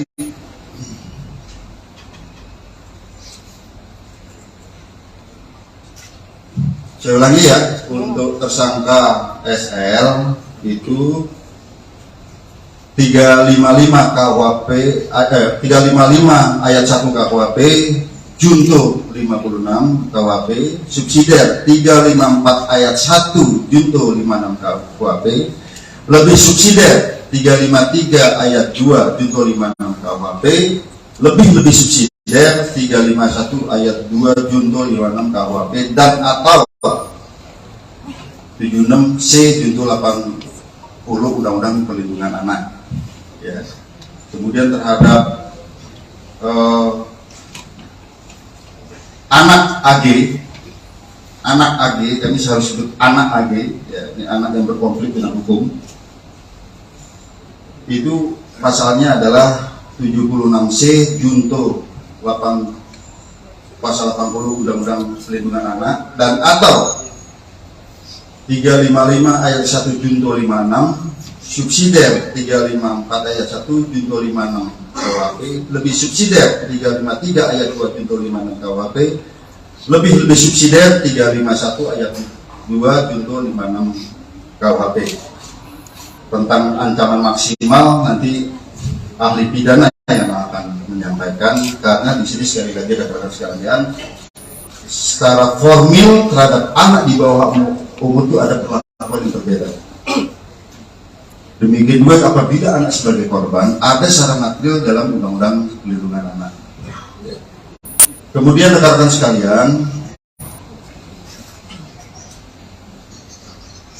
kami melihat di sini bahwa dari bukti digital bahwa ini ada perencanaan sejak awal.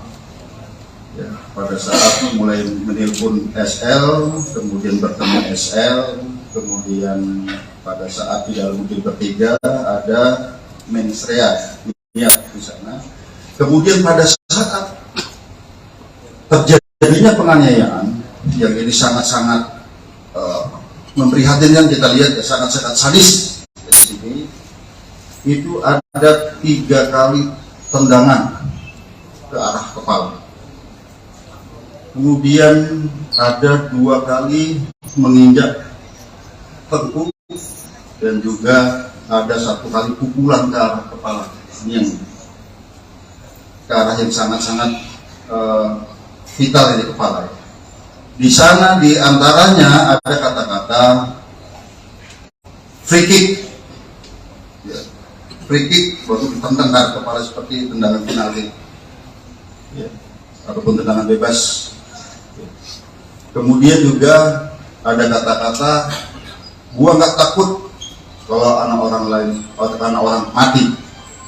Bagi penyidik di sini dan juga kami koordinasikan konsultasi dengan saksi ahli, ini bisa merupakan suatu mens rea, niat jahat dan juga aktus serius wujud perbuatan. Jadi rangkaian perbuatan korban sudah tidak berdaya, 2 kali ditendang sudah tidak berdaya, masih diadakan penganiayaan lebih lanjut ke arah kepala. Oleh karenanya rekan-rekan sekalian, sekali lagi hari ini kami melaksanakan gelar perkara secara komprehensif, ya, di mana yang pertama sebagai wujud penyidikan kami yang berkesinambungan dengan melihat alat bukti yang ada, dengan melihat digital forensik, hasil digital forensik, bukti chat WA, video, kemudian bukti digital forensik dari CCTV, TKP, keterangan saksi, beberapa orang saksi, 10 orang saksi yang saling bersesuaian, sehingga kami menemukan fakta hukum dan bisa menemukan peranan dari masing-masing tersangka. Maka hari ini kami menambah konstruksi pasal sebagaimana yang kami sebutkan tadi. Yang kedua, terjadi peningkatan status terhadap AG yang tadinya adalah anak yang berhadapan dengan hukum, berubah menjadi anak yang berkonflik dengan hukum ataupun anak. Jadi kalau di undang-undang tidak boleh disebut tersangka. Ya, kemudian untuk efisiensi penyidikan, karena saat ini kami mengirim tim wasidik dan penyidik Menak tadi Polres Jakarta Selatan, kami limpahkan ke Polda Metro Jaya. Yang kedua, rekan-rekan sekalian, yang kami perlu tekankan, mengapa terhadap peningkatan status ini membutuhkan waktu yang lama? Kami harus mengikuti prosedur yang diatur dalam Undang-Undang Perlindungan Anak, Undang-Undang Peradilan Anak. Kami harus melibatkan pekerja sosial untuk melaksanakan penelitian. Kami harus melibatkan tim psikologi untuk melaksanakan pemeriksaan, ya, kemudian tes dan serangkaian kegiatan yang membutuhkan waktu tidak sebentar. Saya kira demikian penjelasan dari kami. Selanjutnya kami persilakan pada Pak Kabid Mas. Baik rekan-rekan, sebelum ke ahli pidana dan lainnya, mungkin dari Pak Deputi Kementerian PPA yang akan menyampaikan.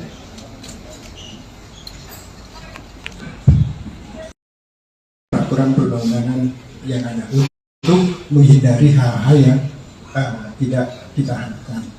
Lalu kemudian yang kedua, tentu mengambil langkah tentang jika dibutuhkan ikut dalam proses penyelesaian administrasi perkara. Jadi kalau ada dokumen-dokumen, ada kebutuhan lainnya perlu dilengkapi, perlu ahli, perlu petugas-petugas tertentu, tentu kami ingin memastikan itu bisa dilaksanakan. Termasuk yang tugas yang selanjutnya itu terkait dengan rehabilitasi dan reintegrasi. Rehabilitasi tentu berkaitan dengan rehabilitasi fisik selama korban ada di rumah sakit, termasuk juga mengingatkan tentang hak-hak korban gitu ya. Lalu kemudian hak-hak anak yang berhadapan dengan hukum itu selama proses pemulihan, selama proses pengobatan itu juga perlu dilakukan, termasuk nanti pasca penyelesaian kasus ini. Lalu kemudian yang ketiga tentu ingin memastikan juga langkah yang keempat yaitu soal reintegrasi sosial. Kita tidak mengharapkan misalnya yang sudah diputuskan tadi oleh penyidik lalu kemudian berdampak kepada pengabaian hak. Misalnya dalam proses ini jangan sampai misalnya anak yang sudah dinaikkan statusnya lalu kemudian tidak punya hak untuk dipenuhi hak pendidikannya, hak yang lainnya dan segala macam. Ini yang kami terus kawal sejak awal dan sudah berkoordinasi dengan sub KPAI polisian sejak dari Jakarta Selatan. Jadi ini hari ini kita sudah mendengar dan kami terima kasih atas kerja keras dari pihak kepolisian dan tentu kami akan terus melakukan koordinasi dalam penanganan kasus. Terima kasih.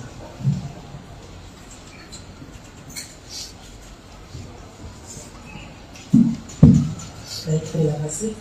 Assalamualaikum warahmatullahi wabarakatuh. Selamat sore, Pak Dir, serta jajaran Bapak Ibu dari Kementerian Lembaga, rekan-rekan awak media. Rasa duka dan empati tentu kami sampaikan kepada korban sampai saat ini dalam pengawasan kami yang disampaikan medis dan keluarga baru sampai bisa respon dan itu pun secara medis. Tentu ini merupakan kekerasan yang sangat serius dan KPAI mengutuk tindakan kekerasan yang dilakukan karena ini sangat mencederai martabat, terutama hak dasar asasi manusia. Ini yang kami lihat sebagai tindakan pidana yang luar biasa, sehingga pengawasan kami tentu terhadap korban ingin lebih memastikan bagaimana situasi dan kondisi Ananda D ini dalam perawatan intensif segera dipulihkan dan Allah segera angkat penyakitnya, sehingga Ananda bisa kembali pulih dan menikmati masa anak-anaknya secara normal, secara wajar. Ini doa kita setiap saat. Yang kedua, terkait rilis hari ini, tentu KPAI memberikan apresiasi atas upaya kerja keras, kerjasama, kerja koordinatif yang terus dilakukan oleh Polres Jakarta Selatan dan kemudian hari ini dilakukan di tingkat Polda Metro Jaya. Ini menunjukkan keseriusan terhadap langkah-langkah profesionalitas yang dilakukan kepolisian melihat situasi dan kondisi tindak pidana terhadap seorang anak. Sehingga kami dengan mendengarkan apa yang disampaikan oleh Pak Direktur tadi, ada konstruksi yang baru memberikan sebuah apresiasi dan sebuah pembelajaran publik bahwa anak-anak Indonesia harus terbebas dari situasi kekerasan yang hari ini dialami oleh salah satu anak kita.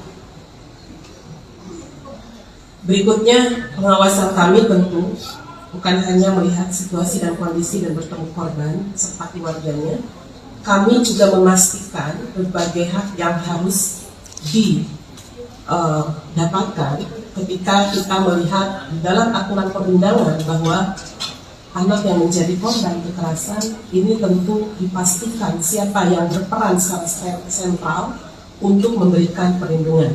Di antaranya adalah KPAI melihat ada hak-hak yang harus dilewati dalam proses hukumnya. Tentu kalau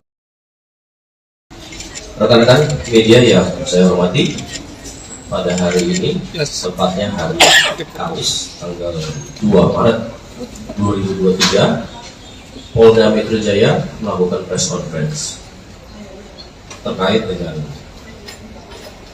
perkembangan update yang menjadi perhatian kita bersama. Dan tentunya pertama-tama kami di sini turut prihatin, turut mendoakan kepada Adinda D agar segera diberikan kesembuhan, dipulihkan, serta keluarganya diberikan kekuatan dan ketabahan. Kemudian rekan-rekan kami dari Polda Metro Jaya, ada dari Bapak Direktur Reserse Kriminal Umum Polda Metro Jaya, ada Bapak Kapolres Metro Jakarta Selatan, ada Kasubdit Renata, kemudian kami dari stakeholder, karena penyidikan ini sifatnya interprofesi ya, berkolaborasi. Yang pertama hadir di sini ada Ketua KPAI, dalam hal ini adalah Ibu Ai Mariati Solihah MSI. Kemudian juga ada Deputi Kementerian PPA Bapak Nahar Esa MSI, dan kemudian juga ada Kepala Dinas PPAP Provinsi DKI Insinyur Tuti Kusumawati MM, dan satu lagi kami juga didampingi ada ahli pidana anak dari Kementerian PPA Bapak Dr. Ahmad Sofyan Esa M. Rekan-rekan, pada hari ini akan ada update terkait dengan proses penyidikan yang dilakukan oleh Polda Metro Jaya. Untuk waktu, kami persilakan kepada Bapak Direktur Reserse Kriminal Umum Polda Metro Jaya. Baik, Assalamualaikum warahmatullahi wabarakatuh. Salam sejahtera buat kita semua. Yang terhormat Bapak Deputi Menteri Pemberdayaan Perempuan dan Perlindungan Anak Bapak Nahar SHMSI, yang kami hormati Ibu Kepala Dinas PPAPP Provinsi DKI Insinyur Tuti Kusumawati MM, yang kami hormati Ketua KPAI Ibu Ai Mariati Solihah MSI, Kemudian yang saya hormati ahli pidana anak dari Kementerian Pemberdayaan Perempuan dan Perlindungan Anak Indonesia, Bapak Dr. Ahmad Sofia, SHMA. Jadi pada kesempatan sore hari ini kami akan menjelaskan update penanganan penyidikan pada kasus yang saat ini menjadi pusat perhatian secara nasional, yaitu penganiayaan terhadap korban atas nama D. Rekan-rekan sekalian, yang pertama kami perlu jelaskan bahwa kasus ini terjadi pada tanggal 20 Februari 2023, kemudian ditangani oleh Polsek Pesanggerahan, dan pada saat itu sudah ditetapkan tersangka dan ditahan. Namun kemudian karena di Polsek tidak ada unit khusus PPA, maka dilimpahkan ke Polres Jakarta Selatan dan kemudian dilaksanakan penyidikan dengan asistensi dan supervisi dari Direktorat Kriminal Umum Polda Metro Jaya, di mana kami mengirimkan tim penyidik Renata dan juga personil daripada pengawasan penyidikan. Jadi secara intensif kami melaksanakan supervisi dan asistensi di Polres Jakarta Selatan dalam rangka untuk optimalisasi pelaksanaan penyidikan ini dan efisiensi daripada penyidikan ini. Hari ini kami tarik ke Polda Metro Jaya. Mengapa? Karena memang kita menerapkan pola kolaborasi intervensi untuk memudahkan koordinasi, dan juga kami memiliki penyidik yang lebih banyak yang khusus menangani kasus-kasus yang melibatkan perempuan dan anak. Rekan-rekan sekalian, pada proses penyidikan ini yang ada di Jakarta Selatan, pada 3 hari pertama penyidik sudah menentukan tersangka dan juga menahan, yaitu 2 tersangka. Kemudian 7 hari terakhir kita adakan pendalaman terhadap proses penyidikan ini. Ya. Kami perlu jelaskan bahwa dalam proses penyidikan ini kita menghadapi 2 kelompok subjek hukum. Yang pertama adalah orang dewasa yang sudah kita tentukan tersangkanya ini. Kemudian kita juga menghadapi 2 subjek hukum, yaitu anak yang berhadapan dengan hukum, yaitu pertama anak sebagai korban, yang kedua adalah anak sebagai saksi. Ini keduanya adalah anak yang berhadapan dengan hukum. Oleh karenanya kami perlu kehati-hatian, kami perlu rigid dalam penanganan kasus ini, dan kami perlu mengundang mitra untuk menjamin bahwa pemenuhan daripada hak-hak anak ini bisa tetap terjaga. Oleh karenanya kami menggandeng dari KPAI dari awal, kami mengundang stakeholder dari awal, PPD, PPA Provinsi DKI, kami melibatkan dari Kementerian Pemberdayaan Perempuan dan Perlindungan Anak sejak awal. Kami juga melibatkan ahli pidana anak sejak awal dan juga ahli pidana. Dan juga kami perlu sampaikan rekan-rekan sekalian bahwa dalam proses penyidikan kami tetap melaksanakan penyidikan dengan menggunakan pola scientific crime investigation. Oleh karenanya rekan-rekan sekalian, dalam proses penyidikan kami telah memeriksa 10 orang saksi. Kemudian juga kami melibatkan saksi ahli di sini, ahli pidana, ahli dari digital forensik, ahli dari psikologi. Kami melibatkan tim dari Apsikor, psikologi untuk memeriksa psikologi forensik maupun psikologi klinis terhadap anak ini, sekali lagi dalam menjamin hak-hak anak tersebut. Nah, kemudian kami perlu jelaskan rekan-rekan sekalian bahwa pada awalnya kami menerapkan dalam konstruksi pasal adalah pasal 76C junto pasal 80 Undang-Undang PPA junto 351 penganiayaan. Ya. Biasa di sini yang awal. Namun kami perlu menjelaskan bahwa penyidikan kami ini ada bersifat berkesinambungan. Kami artikan menganalogikan seperti ini. Misalnya kita sekarang sakit panas, tapi panasnya karena apa? Kami perlu ada pemeriksaan lanjutan. Apakah ini tipes? Apakah ini demam berdarah? Seperti itu. Dan kami awalnya adalah penganiayaan biasa di sini dituduhkan dengan undang-undang PPA tadi. Setelah kami adakan pemeriksaan, kami dilibatkan di bidang forensik, kami menemukan fakta-fakta baru, bukti chat WA, video yang ada di HP. Kemudian perlu kami sampaikan, kami juga menemukan CCTV di seputaran TKP, sehingga kami bisa melihat peranan dari masing-masing orang yang ada di TKP tersebut. Dan kami berkomitmen di sini siapapun yang bersalah harus dihukum. Ya tentu saja apabila itu pun anak, secara formil ini diatur dalam Undang-Undang Peradilan Anak, secara material ini diatur dalam Undang-Undang Perlindungan Anak. Oleh karenanya rekan-rekan sekalian, pada kesempatan gelar pada siang hari ini, pagi sampai dengan siang hari ini, kami menambah konstruksi pasal baru terhadap tersangka-tersangka ini. Ya. Kemudian yang kedua, ada perubahan status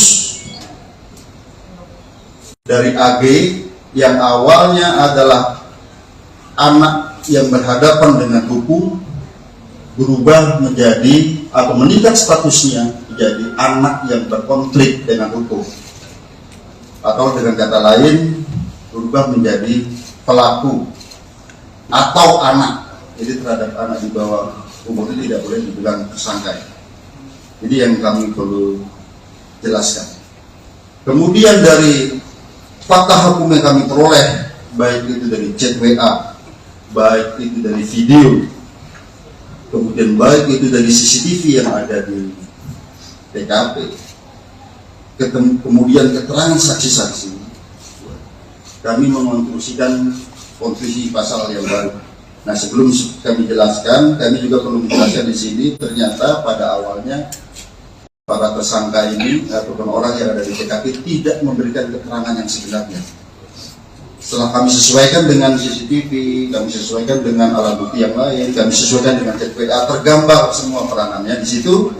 Oleh karenanya, yang kami sampaikan tadi, ada peningkatan status dari anak yang berhadapan dengan hukum berubah menjadi anak yang berkonflik dengan hukum ataupun pelaku. Kemudian ada perubahan konstruksi pasal. Yang pertama, terhadap tersangka MDS.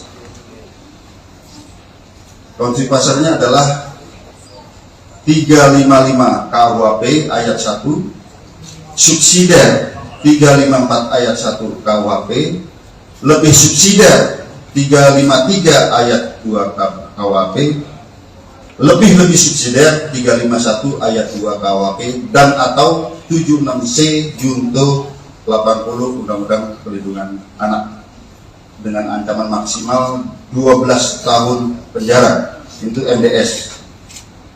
Ya. Kemudian terhadap tersangka SL, yaitu 355 ayat 1 junto 56 KUHP, subsidiar 354 ayat 1 junto 56 KUHP, lebih subsidiar 353 ayat 2 junto 56 KUHP, lebih subsidiar 351 ayat 2 junto 56 KUHP.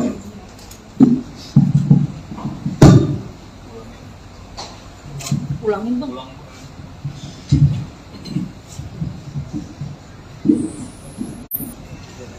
Ya, jadi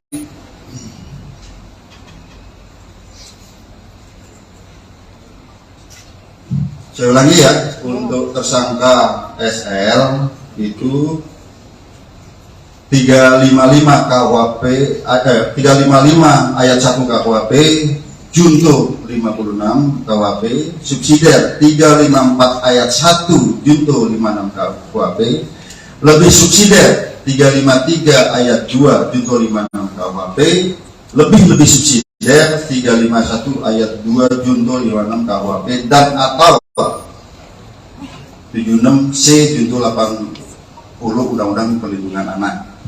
Ya. Kemudian terhadap anak AG, kami harus sebut anak AG, ya, ini anak yang berkonflik dengan hukum. Itu pasalnya adalah 76C junto 8 pasal 80 Undang-Undang Perlindungan Anak, dan atau 355 ayat 1 junto 56, subsidiar 354 ayat 1 junto 56 KUHP, lebih subsidiar 353 ayat 2 junto 56 KUHP, lebih subsidiar 351 ayat 2 junto 56 KUHP. Tentang ancaman maksimal nanti ahli pidana yang akan menyampaikan, karena di sini sekali lagi rekan-rekan sekalian, secara formil terhadap anak di bawah umur itu ada perlakuan yang berbeda. Demikian juga apabila anak sebagai korban ada secara material dalam Undang-Undang Perlindungan Anak. Kemudian rekan-rekan sekalian, kami melihat di sini bahwa dari bukti digital bahwa ini ada perencanaan sejak awal. Ya, pada saat mulai menelpon SL, kemudian bertemu SL, kemudian pada saat di dalam mobil bertiga ada mensrea di sana. Kemudian pada saat terjadinya penganiayaan yang ini sangat-sangat memprihatinkan, kita lihat ya, sangat-sangat sadis di sini, itu ada 3 kali tendangan ke arah kepala. Kemudian ada 2 kali menginjak tengkuk, dan juga ada 1 kali pukulan ke arah kepala, yang ke arah yang sangat-sangat vital di kepala. Di sana di antaranya ada kata-kata free kick, ya, free kick baru ditendang ke arah kepala seperti tendangan penalti, ya, ataupun tendangan bebas. Kemudian juga ada kata-kata, gua nggak takut kalau anak orang lain, atau anak orang mati. Bagi penyidik di sini, dan juga kami koordinasikan konsultasi dengan saksi ahli, ini bisa merupakan suatu mens rea, niat jahat, dan juga aktus serius wujud perbuatan. Ini rangkaian perbuatan, korban sudah tidak berdaya, 2 kali ditendang sudah tidak berdaya, masih diadakan penganiayaan lebih lanjut ke arah kepala. Oleh karenanya rekan-rekan sekalian, sekali lagi hari ini kami melaksanakan gelar perkara secara komprehensif, ya, di mana yang pertama sebagai wujud penyidikan kami yang berkesinambungan dengan melihat alat bukti yang ada, dengan melihat digital forensik, hasil digital forensik, bukti chat WA, video, kemudian bukti digital forensik dari CCTV, TKP, keterangan saksi, beberapa orang saksi, 10 orang saksi yang saling bersesuaian, sehingga kami menemukan fakta hukum dan bisa menemukan peranan dari masing-masing tersangka. Maka hari ini kami menambah konstruksi pasal sebagaimana yang kami sebutkan tadi. Yang kedua, terjadi peningkatan status terhadap AG yang tadinya adalah anak yang berhadapan dengan hukum, berubah menjadi anak yang berkonflik dengan hukum, ataupun anak. Jadi kalau di Undang-Undang Pelindungan tidak boleh disebut tersangka. Ya, kemudian untuk efisiensi penyidikan, karena saat ini kami mengirim tim wasidik dan penyidik Menak dari Polres Jakarta Selatan kami limpahkan ke Polda Metro Jaya. Yang kedua, rekan-rekan sekalian, yang kami perlu tekankan, mengapa terhadap peningkatan status ini membutuhkan waktu yang lama? Kami harus mengikuti prosedur yang diatur dalam Undang-Undang Perlindungan Anak, Undang-Undang Peradilan Anak. Kami harus melibatkan pekerja sosial untuk melaksanakan penelitian. Kami harus melibatkan tim psikologi untuk melaksanakan pemeriksaan, ya, kemudian tes dan serangkaian kegiatan yang membutuhkan waktu tidak sebentar. Saya kira demikian penjelasan dari kami. Selanjutnya kami persilakan pada Pak Kabid Mas. Baik rekan-rekan, sebelum ke ahli pidana dan lainnya, mungkin dari Pak Deputi Kementerian PPA yang akan menyampaikan.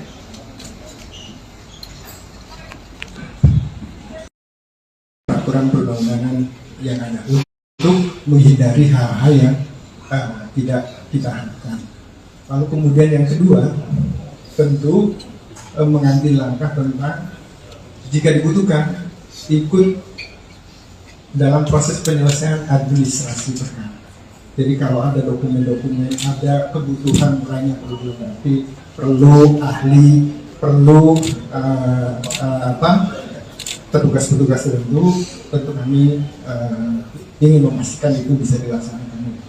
Termasuk yang tugas yang selanjutnya itu terkait dengan rehabilitasi dan reintegrasi. Rehabilitasi tentu berkaitan dengan rehabilitasi fisik selama korban ada di rumah sakit, termasuk juga mengingatkan tentang hak-hak korban gitu ya.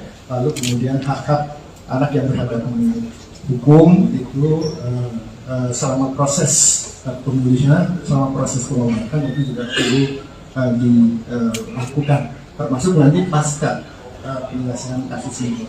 Lalu kemudian yang ketiga tentu ingin memastikan juga langkah yang keempat yaitu soal reintegrasi sosial. Kita tidak mengharapkan misalnya yang sudah diputuskan tadi oleh penyidik lalu kemudian berdampak kepada pengabaian hak. Misalnya dalam proses ini jangan sampai misalnya anak yang sudah dinaikkan statusnya lalu kemudian tidak punya hak untuk dipenuhi hak pendidikan yang lainnya dan segala macam. Ini yang kami terus kawal sejak awal dan sudah berkoordinasi dengan KPAI polisian sejak dari Jakarta Selatan.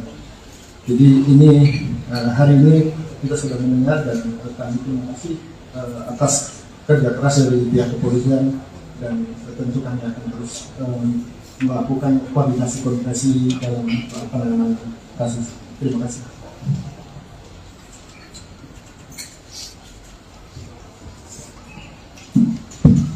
Baik, terima kasih. Assalamualaikum warahmatullahi wabarakatuh. Selamat sore, Pak Dir, serta jajaran Bapak Ibu dari Kementerian Lembaga, rekan-rekan awak media. Rasa duka dan empati tentu kami sampaikan kepada korban sampai saat ini dalam pengawasan kami yang disampaikan medis dan keluarga baru sampai bisa respon dan itu pun secara medis. Tentu ini merupakan kekerasan yang sangat serius dan KPAI mengutuk tindakan kekerasan yang dilakukan karena ini sangat mencederai martabat terutama hak dasar asasi manusia. Ini yang kami lihat sebagai tindakan pidana yang luar biasa sehingga pengawasan kami tentu terhadap korban ingin lebih memastikan bagaimana situasi dan kondisi Ananda D ini dalam perawatan intensif segera dipulihkan dan Allah segera angkat penyakitnya sehingga Ananda bisa kembali pulih dan menikmati masa anak-anaknya secara normal, secara wajar. Ini doa kita setiap saat. Yang kedua, terkait rilis hari ini, tentu KPAI memberikan apresiasi atas upaya kerja keras, kerjasama, kerja koordinatif yang terus dilakukan oleh Polres Jakarta Selatan dan kemudian hari ini dilakukan di tingkat Polda Metro Jaya. Ini menunjukkan keseriusan terhadap langkah-langkah profesionalitas yang dilakukan kepolisian melihat situasi dan kondisi tindak pidana terhadap seorang anak. Sehingga kami dengan mendengarkan apa yang disampaikan oleh Pak Direktur tadi, ada konstruksi yang baru memberikan sebuah apresiasi dan sebuah pembelajaran publik bahwa anak-anak Indonesia harus terbebas dari situasi kekerasan yang hari ini dialami oleh salah satu anak kita. Berikutnya, pengawasan kami tentu bukan hanya melihat situasi dan kondisi dan bertemu korban serta keluarganya, kami juga memastikan berbagai hak yang harus didapatkan ketika kita melihat di dalam aturan perundangan bahwa anak yang menjadi korban kekerasan ini tentu dipastikan siapa yang berperan secara sentral untuk memberikan perlindungan. Di antaranya adalah KPAI melihat ada hak-hak yang harus dilewati dalam proses hukumnya. Tentu kalau rekan-rekan media yang saya hormati, pada hari ini, tepatnya hari Kamis, tanggal 2 Maret 2023, Polda Metro Jaya melakukan press conference terkait dengan perkembangan update yang menjadi perhatian kita bersama. Dan tentunya pertama-tama kami di sini turut prihatin, turut mendoakan kepada Adinda D agar segera diberikan kesembuhan, dipulihkan, serta keluarganya diberikan kekuatan dan ketabahan. Kemudian rekan-rekan kami dari Polda Metro Jaya, ada dari Bapak Direktur Reserse Kriminal Umum Polda Metro Jaya, ada Bapak Kapolres Metro Jakarta Selatan, ada Kasubdit Renata. Kemudian kami dari stakeholder, karena penyidikan ini sifatnya interprofesi, berkolaborasi. Yang pertama hadir di sini ada Ketua KPAI, dalam hal ini adalah Ibu Ai Mariati Solihah MSI. Kemudian juga ada Deputi Kementerian PPA Bapak Nahar Esa MSI, dan kemudian juga ada Kepala Dinas PPAP Provinsi DKI Insinyur Tuti Kusumawati MM. Dan satu lagi kami juga didampingi ada ahli pidana anak dari Kementerian PPA Bapak Dr. Ahmad Sofyan SHM. Rekan-rekan, pada hari ini akan ada update terkait dengan proses penyidikan yang dilakukan oleh Polda Metro Jaya. Untuk waktu, kami persilakan kepada Bapak Direktur Reserse Kriminal Umum Polda Metro Jaya. Baik, Assalamualaikum warahmatullahi wabarakatuh. Salam sejahtera buat kita semua. Yang terhormat Bapak Deputi Menteri Pemberdayaan Perempuan dan Perlindungan Anak, Bapak Nahar SHMSI. Yang kami hormati Ibu Kepala Dinas PPAPP Provinsi DKI Insinyur Tuti Kusumawati MM. Yang kami hormati Ketua KPAI Ibu Ai Mariati Solihah MSI. Kemudian yang saya hormati ahli pidana anak dari Kementerian Pemberdayaan Perempuan dan Perlindungan Anak Indonesia, Bapak Dr. Ahmad Sofyan SHMA. Jadi pada kesempatan sore hari ini kami akan menjelaskan update penanganan penyidikan pada kasus yang saat ini menjadi pusat perhatian secara nasional, yaitu penganiayaan terhadap korban atas nama D. Rekan-rekan sekalian, yang pertama kami perlu jelaskan bahwa kasus ini terjadi pada tanggal 20 Februari 2023, kemudian ditangani oleh Polsek Pesanggerahan, dan pada saat itu sudah ditetapkan tersangka dan ditahan. Namun kemudian karena di Polsek tidak ada unit khusus PPA, maka dilimpahkan ke Polres Jakarta Selatan dan kemudian dilaksanakan penyidikan dengan asistensi dan supervisi dari Direktorat Kriminal Umum Polda Metro Jaya, di mana kami mengirimkan tim penyidik Renata dan juga personil daripada pengawasan penyidikan. Jadi secara intensif kami melaksanakan supervisi dan asistensi di Polres Jakarta Selatan dalam rangka untuk optimalisasi pelaksanaan penyidikan ini dan efisiensi daripada penyidikan ini. Hari ini kami tarik ke Polda Metro Jaya. Mengapa? Karena memang kita menerapkan pola kolaborasi intervensi untuk memudahkan koordinasi, dan juga kami memiliki penyidik yang lebih banyak yang khusus menangani kasus-kasus yang melibatkan perempuan dan anak. Rekan-rekan sekalian, pada proses penyidikan ini yang ada di Jakarta Selatan, pada 3 hari pertama penyidik sudah menentukan tersangka dan juga menahan, yaitu 2 tersangka. Kemudian 7 hari terakhir kita adakan pendalaman terhadap proses penyidikan ini. Ya. Kami perlu jelaskan bahwa dalam proses penyidikan ini kita menghadapi 2 kelompok subjek hukum. Yang pertama adalah orang dewasa yang sudah kita tentukan tersangkanya ini. Kemudian kita juga menghadapi 2 subjek hukum, yaitu anak yang berhadapan dengan hukum. Yaitu pertama anak sebagai korban, yang kedua adalah anak sebagai saksi. Ini keduanya adalah anak yang berhadapan dengan hukum.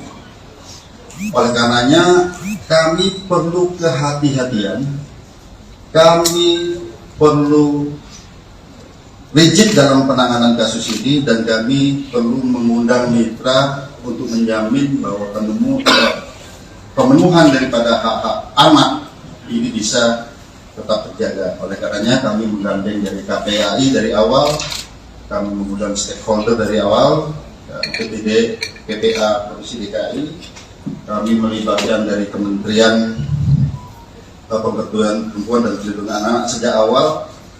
Kami juga melibatkan ahli pidana anak sejak awal dan juga ahli pidana. Dan juga kami perlu sampaikan rekan-rekan sekalian bahwa dalam proses penyidikan kami tetap melaksanakan penyidikan dengan menggunakan pola scientific crime investigation. Oleh karenanya rekan-rekan sekalian, dalam proses penyidikan kami telah memeriksa 10 orang saksi. Kemudian juga kami melibatkan saksi ahli di sini, ahli pidana, ahli dari digital forensik, ahli dari psikologi. Kami melibatkan tim dari Apsikor, psikologi untuk memeriksa psikologi forensik maupun psikologi klinis terhadap anak ini, sekali lagi dalam menjamin hak-hak anak tersebut. Nah, kemudian kami perlu jelaskan rekan-rekan sekalian bahwa pada awalnya kami menerapkan dalam konstruksi pasal adalah pasal 76C junto pasal 80 Undang-Undang PPA junto 351 penganiayaan. Ya. Biasa di sini yang awal. Namun kami perlu menjelaskan bahwa penyidikan kami ini ada bersifat berkesinambungan. Kami artikan menganalogikan seperti ini. Misalnya kita sekarang sakit panas, tapi panasnya karena apa? Kami perlu ada pemeriksaan lanjutan. Apakah ini tipes? Apakah ini demam berdarah? Seperti itu. Dan kami awalnya adalah penganiayaan biasa di sini ditentukan dengan undang-undang PPA tadi.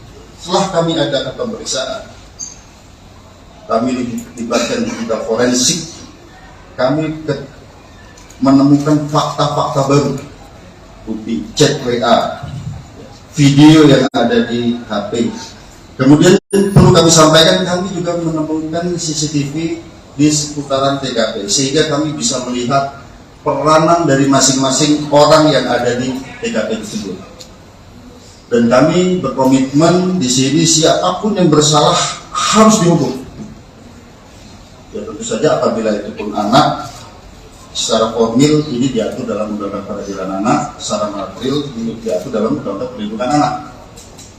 Oleh karenanya rekan-rekan sekalian, pada kesempatan gelar pada siang hari ini, pagi sampai dengan siang hari ini, kami menambah konstruksi pasal baru terhadap tersangka-tersangka ini. Ya. Kemudian yang kedua, ada perubahan status dari AG yang awalnya adalah anak yang berhadapan dengan hukum, berubah menjadi atau meningkat statusnya menjadi anak yang berkonflik dengan hukum, atau dengan kata lain berubah menjadi pelaku atau anak. Jadi terhadap anak di bawah umur itu tidak boleh dibilang tersangka. Jadi yang kami perlu jelaskan. Kemudian dari fakta hukum yang kami peroleh, baik itu dari chat WA, baik itu dari video, kemudian baik itu dari CCTV yang ada di TKP, kemudian keterangan saksi-saksi, kami mengonstruksikan konstruksi pasal yang baru. Nah, sebelum kami jelaskan, kami juga perlu menjelaskan di sini, ternyata pada awalnya para tersangka ini ataupun orang yang ada di TKP tidak memberikan keterangan yang sebenarnya. Setelah kami sesuaikan dengan CCTV, kami sesuaikan dengan alat bukti yang lain, kami sesuaikan dengan chat WA, tergambar semua peranannya di situ. Oleh karenanya, yang kami sampaikan tadi, ada peningkatan status dari anak yang berhadapan dengan hukum berubah menjadi anak yang berkonflik dengan hukum ataupun pelaku. Kemudian ada perubahan konstruksi pasal. Yang pertama, terhadap tersangka MDS.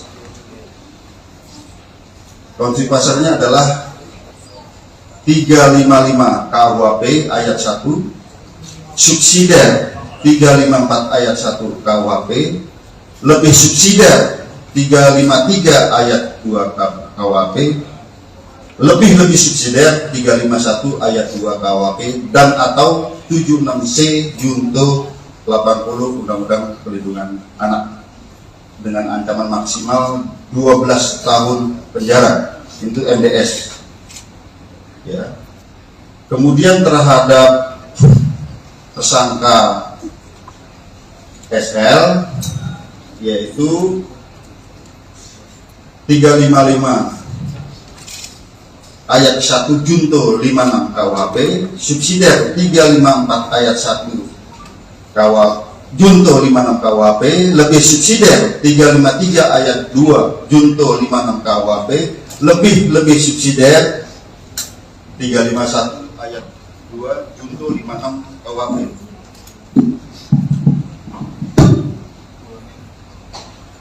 Ulangin bang.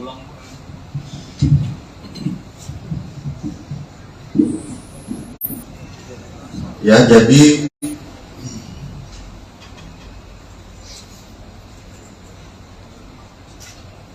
saya ulangi ya, untuk tersangka SL itu 355 KUHP 355 ayat 1 KUHP junto 56 KUHP, subsidiar 354 ayat 1 junto 56 KUHP, lebih subsidiar 353 ayat 2 junto 56 KUHP, lebih subsidiar 351 ayat 2 junto 56 KUHP, dan atau 76C junto 80 Undang-Undang Perlindungan Anak.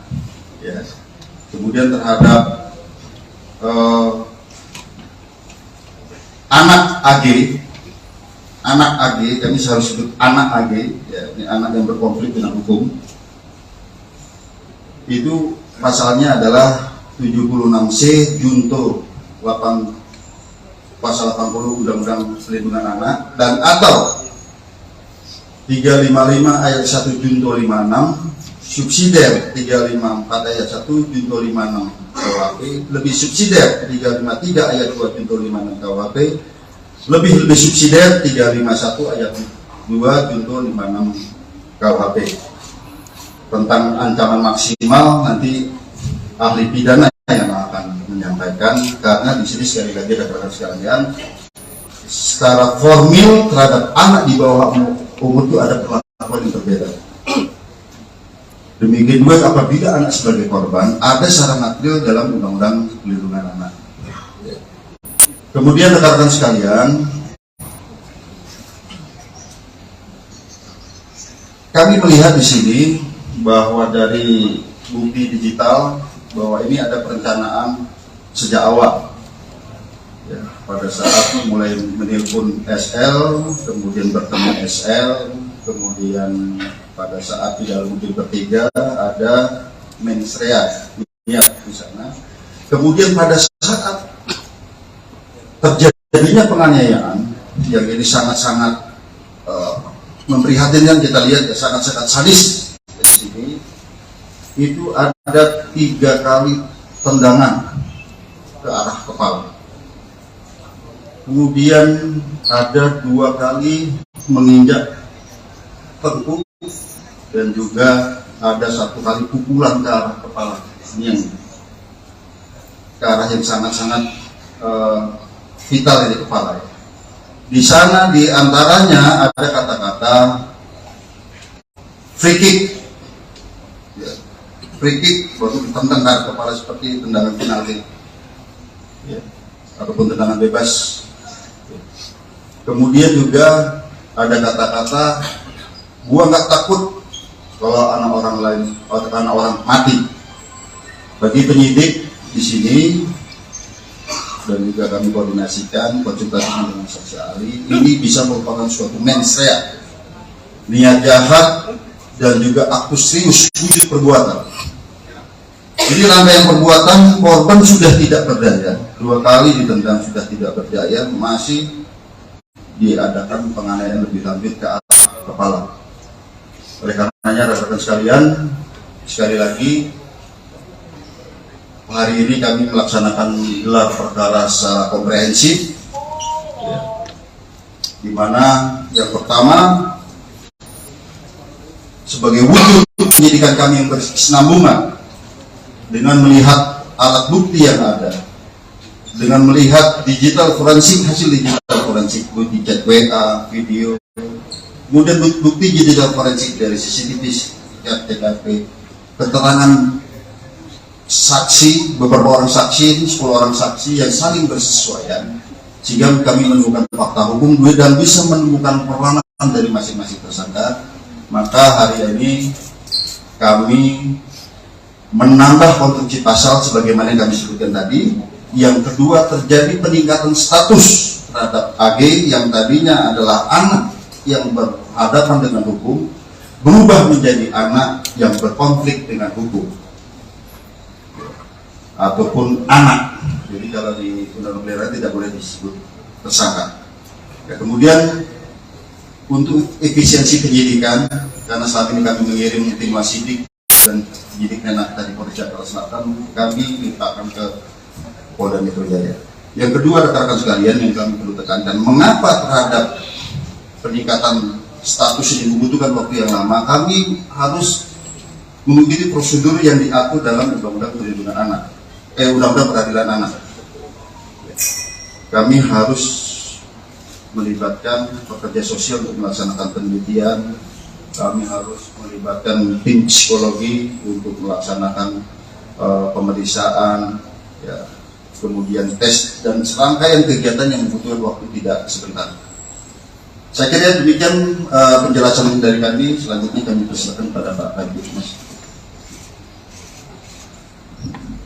Baik rekan-rekan, sebelum ke ahli pidana dan lainnya, mungkin dari Pak Deputi Kementerian PPA yang akan menyampaikan.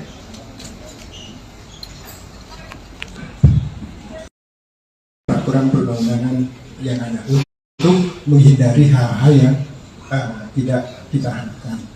Lalu kemudian yang kedua, tentu mengambil langkah tentang jika dibutuhkan ikut dalam proses penyelesaian administrasi perkara. Jadi kalau ada dokumen-dokumen, ada kebutuhan lain yang perlu dilengkapi, perlu ahli, perlu petugas-petugas tertentu, tentu kami ingin memastikan itu bisa dilaksanakan. Termasuk yang tugas yang selanjutnya itu terkait dengan rehabilitasi dan reintegrasi. Rehabilitasi tentu berkaitan dengan rehabilitasi fisik selama korban ada di rumah sakit, termasuk juga mengingatkan tentang hak-hak korban gitu ya. Lalu kemudian hak-hak anak yang berhadapan dengan hukum itu selama proses pemulihan, selama proses pengobatan itu juga perlu dilakukan, termasuk nanti pasca penyelesaian kasus ini. Lalu kemudian yang ketiga tentu ingin memastikan juga langkah yang keempat yaitu soal reintegrasi sosial. Kita tidak mengharapkan misalnya yang sudah diputuskan tadi oleh penyidik lalu kemudian berdampak kepada pengabaian hak. Misalnya dalam proses ini jangan sampai misalnya anak yang sudah dinaikkan statusnya lalu kemudian tidak punya hak untuk dipenuhi hak pendidikan yang lainnya dan segala macam. Ini yang kami terus kawal sejak awal dan sudah berkoordinasi dengan KPAI polisian sejak dari Jakarta Selatan. Jadi ini hari ini kita sudah mendengar dan kami terima kasih atas kerja keras dari pihak kepolisian dan tentu kami akan terus melakukan koordinasi dalam penanganan kasus. Terima kasih.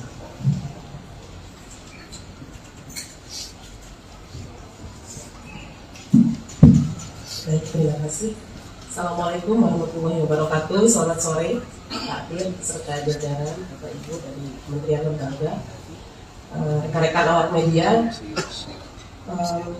Rasa duka dan empati tentu kami sampaikan kepada korban sampai saat ini dalam pengawasan kami yang disampaikan medis dan keluarga baru sampai bisa respon dan itu pun secara medis.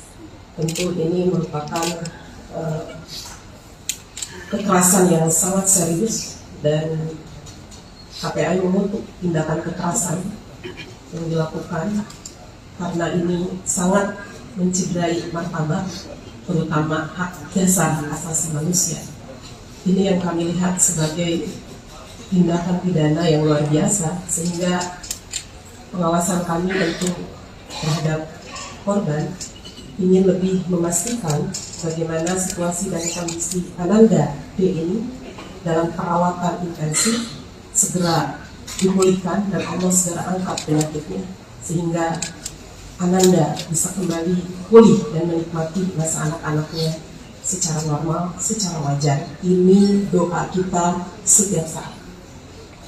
Yang kedua, terkait rilis hari ini, tentu KPAI memberikan apresiasi atas upaya kerja keras, kerjasama, kerja koordinatif yang terus dilakukan oleh Polres Jakarta Selatan dan kemudian hari ini dilakukan di tingkat Polda Metro Jaya.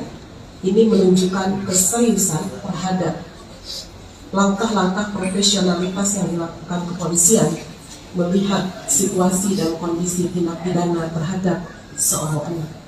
Sehingga kami dengan mendengarkan apa yang disampaikan oleh Pak Direktur tadi, ada konstruksi yang baru memberikan sebuah apresiasi dan sebuah pembelajaran publik bahwa anak-anak Indonesia harus terbebas dari situasi kekerasan yang hari ini dialami oleh salah satu anak kita.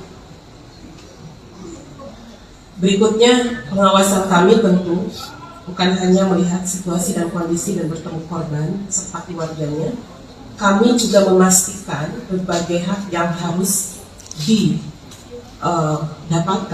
ketika kita melihat dalam aturan perundangan bahwa anak yang menjadi korban kekerasan ini tentu dipastikan siapa yang berperan secara sentral untuk memberikan perlindungan. Di antaranya adalah KPAI melihat ada hak-hak yang harus dilewati dalam proses hukumnya. Tentu kalau rekan-rekan media yang saya hormati, pada hari ini, tepatnya hari Kamis, tanggal 2 Maret 2023, Polda Metro Jaya melakukan press conference terkait dengan perkembangan update yang menjadi perhatian kita bersama. Dan tentunya pertama-tama kami di sini turut prihatin, turut mendoakan kepada Adinda D agar segera diberikan kesembuhan, dipulihkan, serta keluarganya diberikan kekuatan dan ketabahan. Kemudian rekan-rekan kami dari Polda Metro Jaya, ada dari Bapak Direktur Reserse Kriminal Umum Polda Metro Jaya, ada Bapak Kapolres Metro Jakarta Selatan, ada Kasubdit Renata. Kemudian kami dari stakeholder, karena penyidikan ini sifatnya interprofesi, berkolaborasi. Yang pertama hadir di sini ada Ketua KPAI, dalam hal ini adalah Ibu Ai Mariati Solihah MSI. Kemudian juga ada Deputi Kementerian PPA Bapak Nahar Esa MSI, dan kemudian juga ada Kepala Dinas PPAP Provinsi DKI Insinyur Tuti Kusumawati MM, dan satu lagi kami juga didampingi ada ahli pidana anak dari Kementerian PPA Bapak Dr. Ahmad Sofyan Esa MA. Rekan-rekan, pada hari ini akan ada update terkait dengan proses penyidikan yang dilakukan oleh Polda Metro Jaya. Untuk waktu, kami persilakan kepada Bapak Direktur Reserse Kriminal Umum Polda Metro Jaya. Baik, Assalamualaikum warahmatullahi wabarakatuh. Salam sejahtera buat kita semua. Yang terhormat Bapak Deputi Menteri Pemberdayaan Perempuan dan Perlindungan Anak, Bapak Nahar Esa MSI. Yang kami hormati Ibu Kepala Dinas PPAPP Provinsi DKI Insinyur Tuti Kusumawati MM.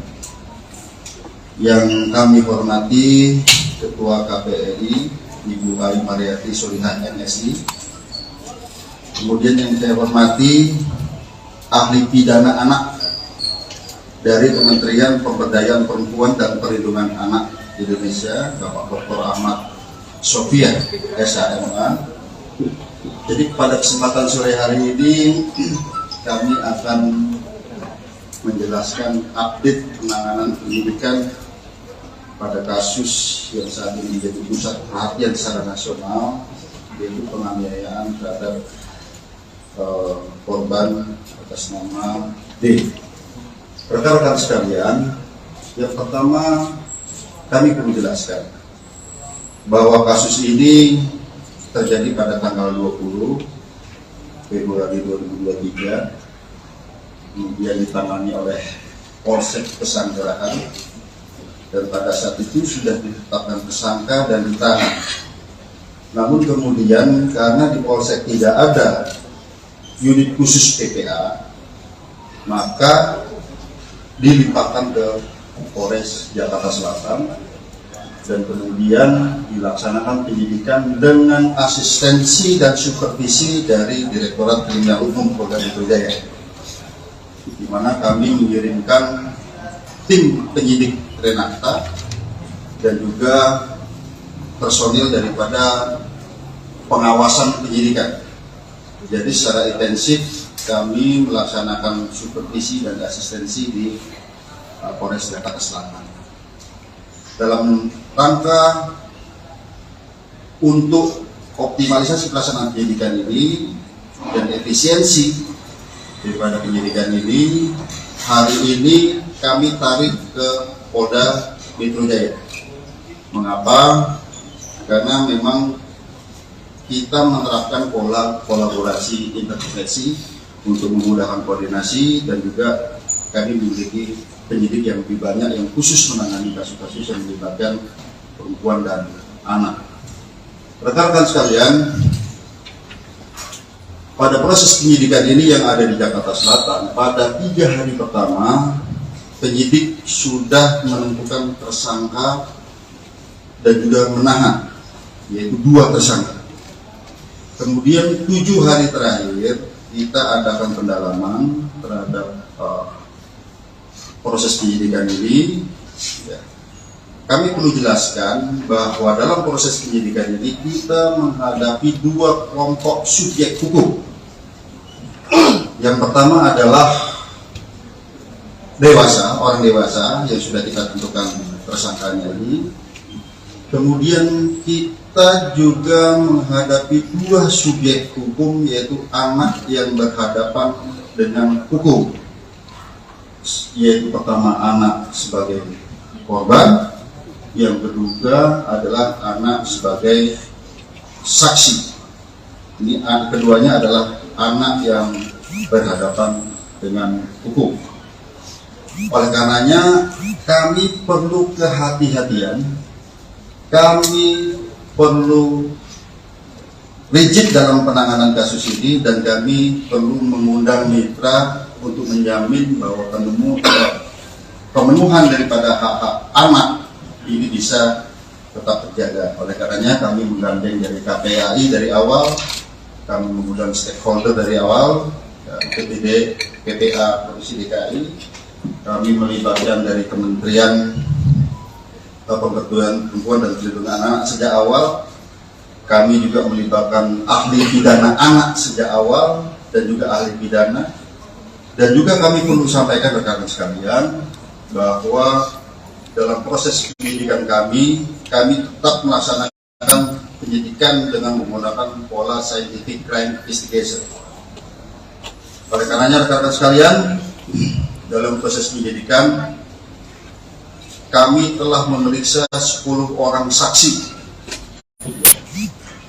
Kemudian juga kami melibatkan saksi ahli di sini, ahli pidana, ahli dari digital forensik, ahli dari psikologi. Kami melibatkan tim dari Apsikor, psikologi untuk memeriksa psikologi forensik maupun psikologi klinis terhadap anak ini, sekali lagi dalam menjamin hak-hak anak tersebut. Nah, kemudian kami perlu jelaskan rekan-rekan sekalian bahwa pada awalnya kami menerapkan dalam konstruksi pasal adalah pasal 76C junto pasal 80 Undang-Undang PPA junto 351 penganiayaan. Ya. Biasa di sini yang awal. Namun kami perlu menjelaskan bahwa penyidikan kami ini ada bersifat berkesinambungan. Kami artikan menganalogikan seperti ini. Misalnya kita sekarang sakit panas, tapi panasnya karena apa? Kami perlu ada pemeriksaan lanjutan. Apakah ini tipes? Apakah ini demam berdarah? Seperti itu. Dan kami awalnya adalah penganiayaan biasa di sini ditentukan dengan undang-undang PPA tadi. Setelah kami adakan pemeriksaan, kami dilibatkan digital forensik, kami menemukan fakta-fakta baru, bukti chat WA, video yang ada di HP. Kemudian perlu kami sampaikan, kami juga menemukan CCTV di seputaran TKP, sehingga kami bisa melihat peranan dari masing-masing orang yang ada di TKP tersebut. Dan kami berkomitmen di sini siapapun yang bersalah harus dihukum. Ya tentu saja apabila itu pun anak, secara formil ini diatur dalam Undang-Undang Peradilan Anak, secara material ini diatur dalam Undang-Undang Perlindungan Anak. Oleh karenanya rekan-rekan sekalian, pada kesempatan gelar pada siang hari ini, pagi sampai dengan siang hari ini, kami menambah konstruksi pasal baru terhadap tersangka-tersangka ini. Ya. Kemudian yang kedua, ada perubahan status dari AG yang awalnya adalah anak yang berhadapan dengan hukum, berubah menjadi atau meningkat statusnya menjadi anak yang berkonflik dengan hukum, atau dengan kata lain berubah menjadi pelaku atau anak. Jadi terhadap anak di bawah umur itu tidak boleh dibilang tersangka. Jadi yang kami perlu jelaskan.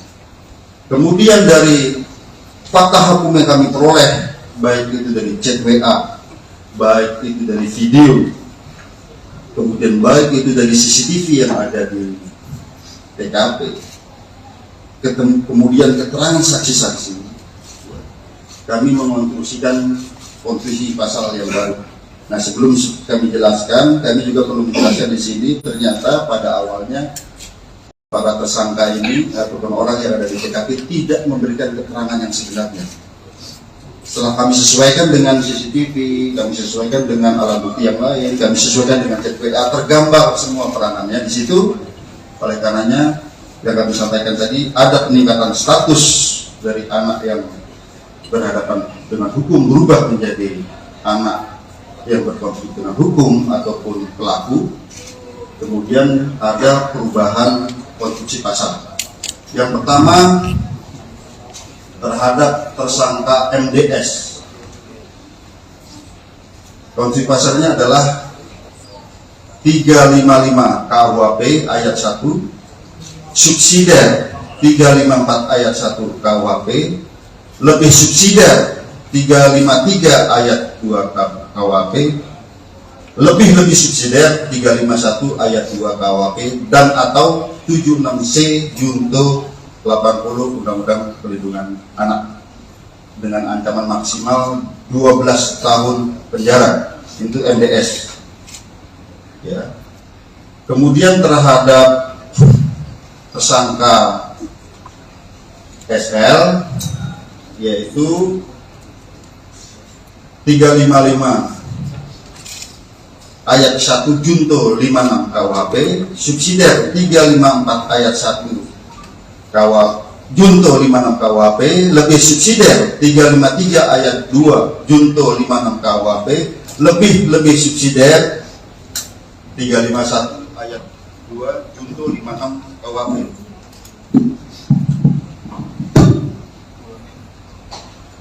Ulangin bang.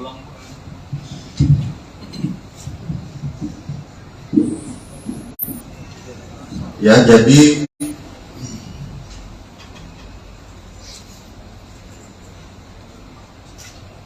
saya ulangi ya, untuk tersangka SL itu 355 KUHP 355 ayat 1 KUHP junto 56 KUHP, subsidiar 354 ayat 1 junto 56 KUHP, lebih subsidiar 353 ayat 2 junto 56 KUHP, lebih subsidiar 351 ayat 2 junto 56 KUHP, dan atau 76C junto 80 Undang-Undang Perlindungan Anak. Ya. Kemudian terhadap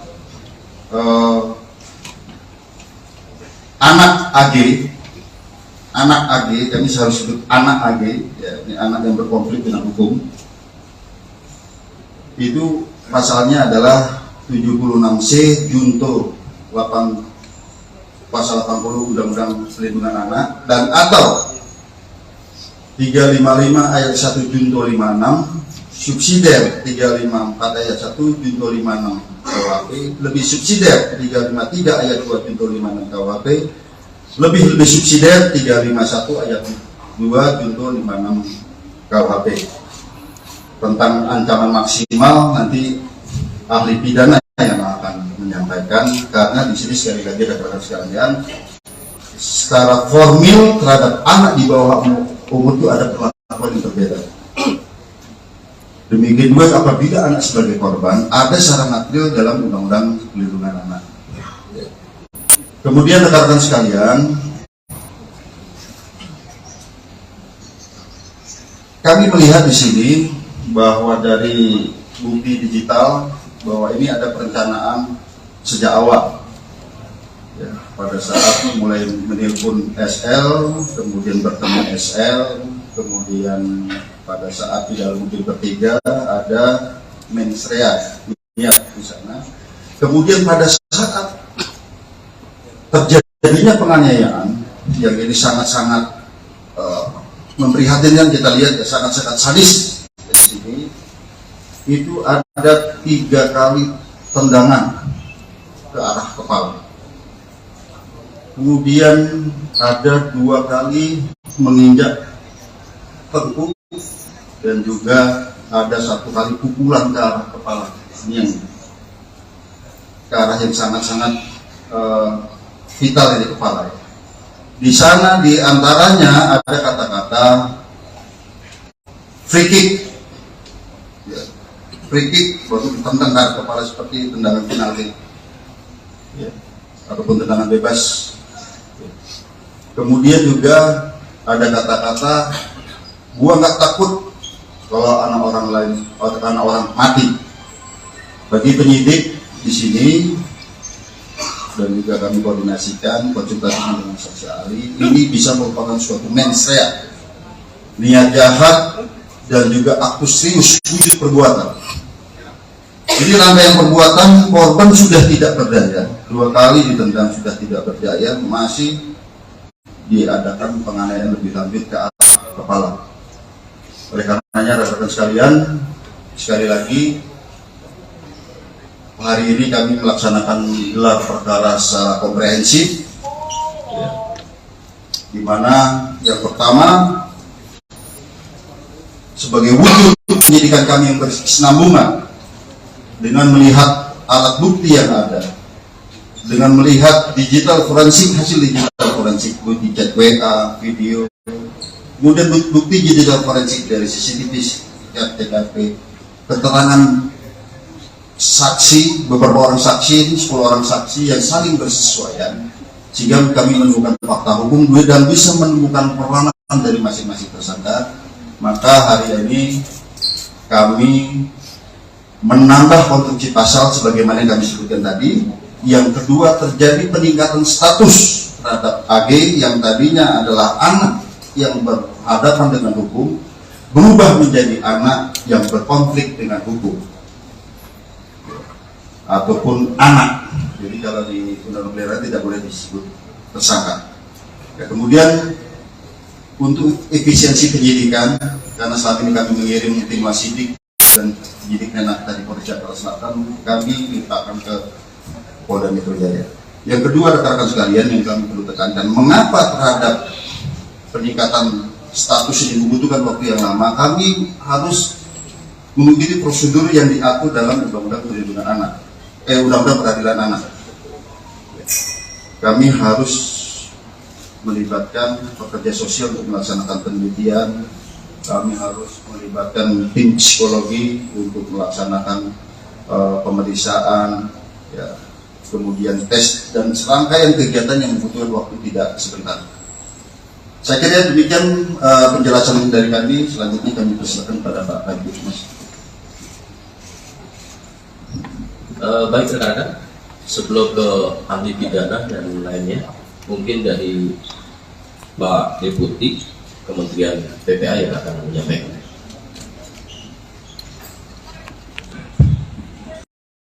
Peraturan perundang-undangan yang ada untuk menghindari hal-hal yang tidak kita harapkan. Lalu kemudian yang kedua, tentu mengambil langkah tentang jika dibutuhkan ikut dalam proses penyelesaian administrasi perkara.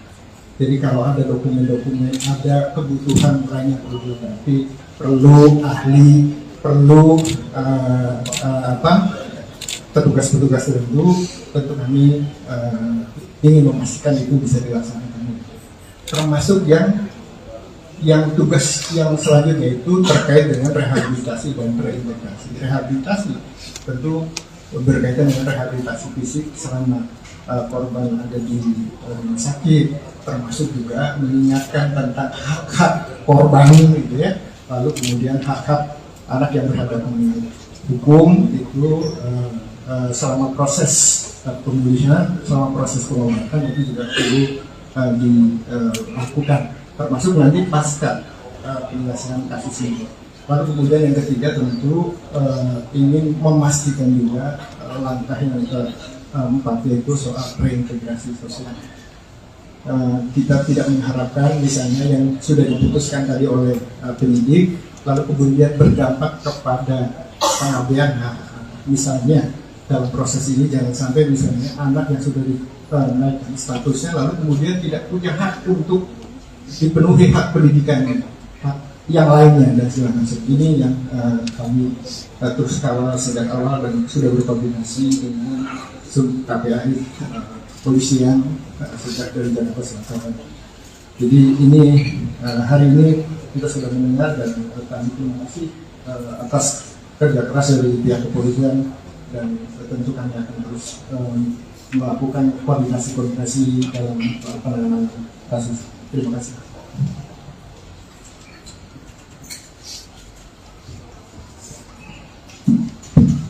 Baik, terima kasih.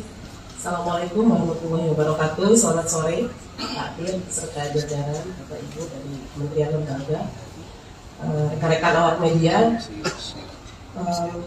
Rasa duka dan empati tentu kami sampaikan kepada korban sampai saat ini dalam pengawasan kami yang disampaikan medis dan keluarga baru sampai bisa respon dan itu pun secara medis.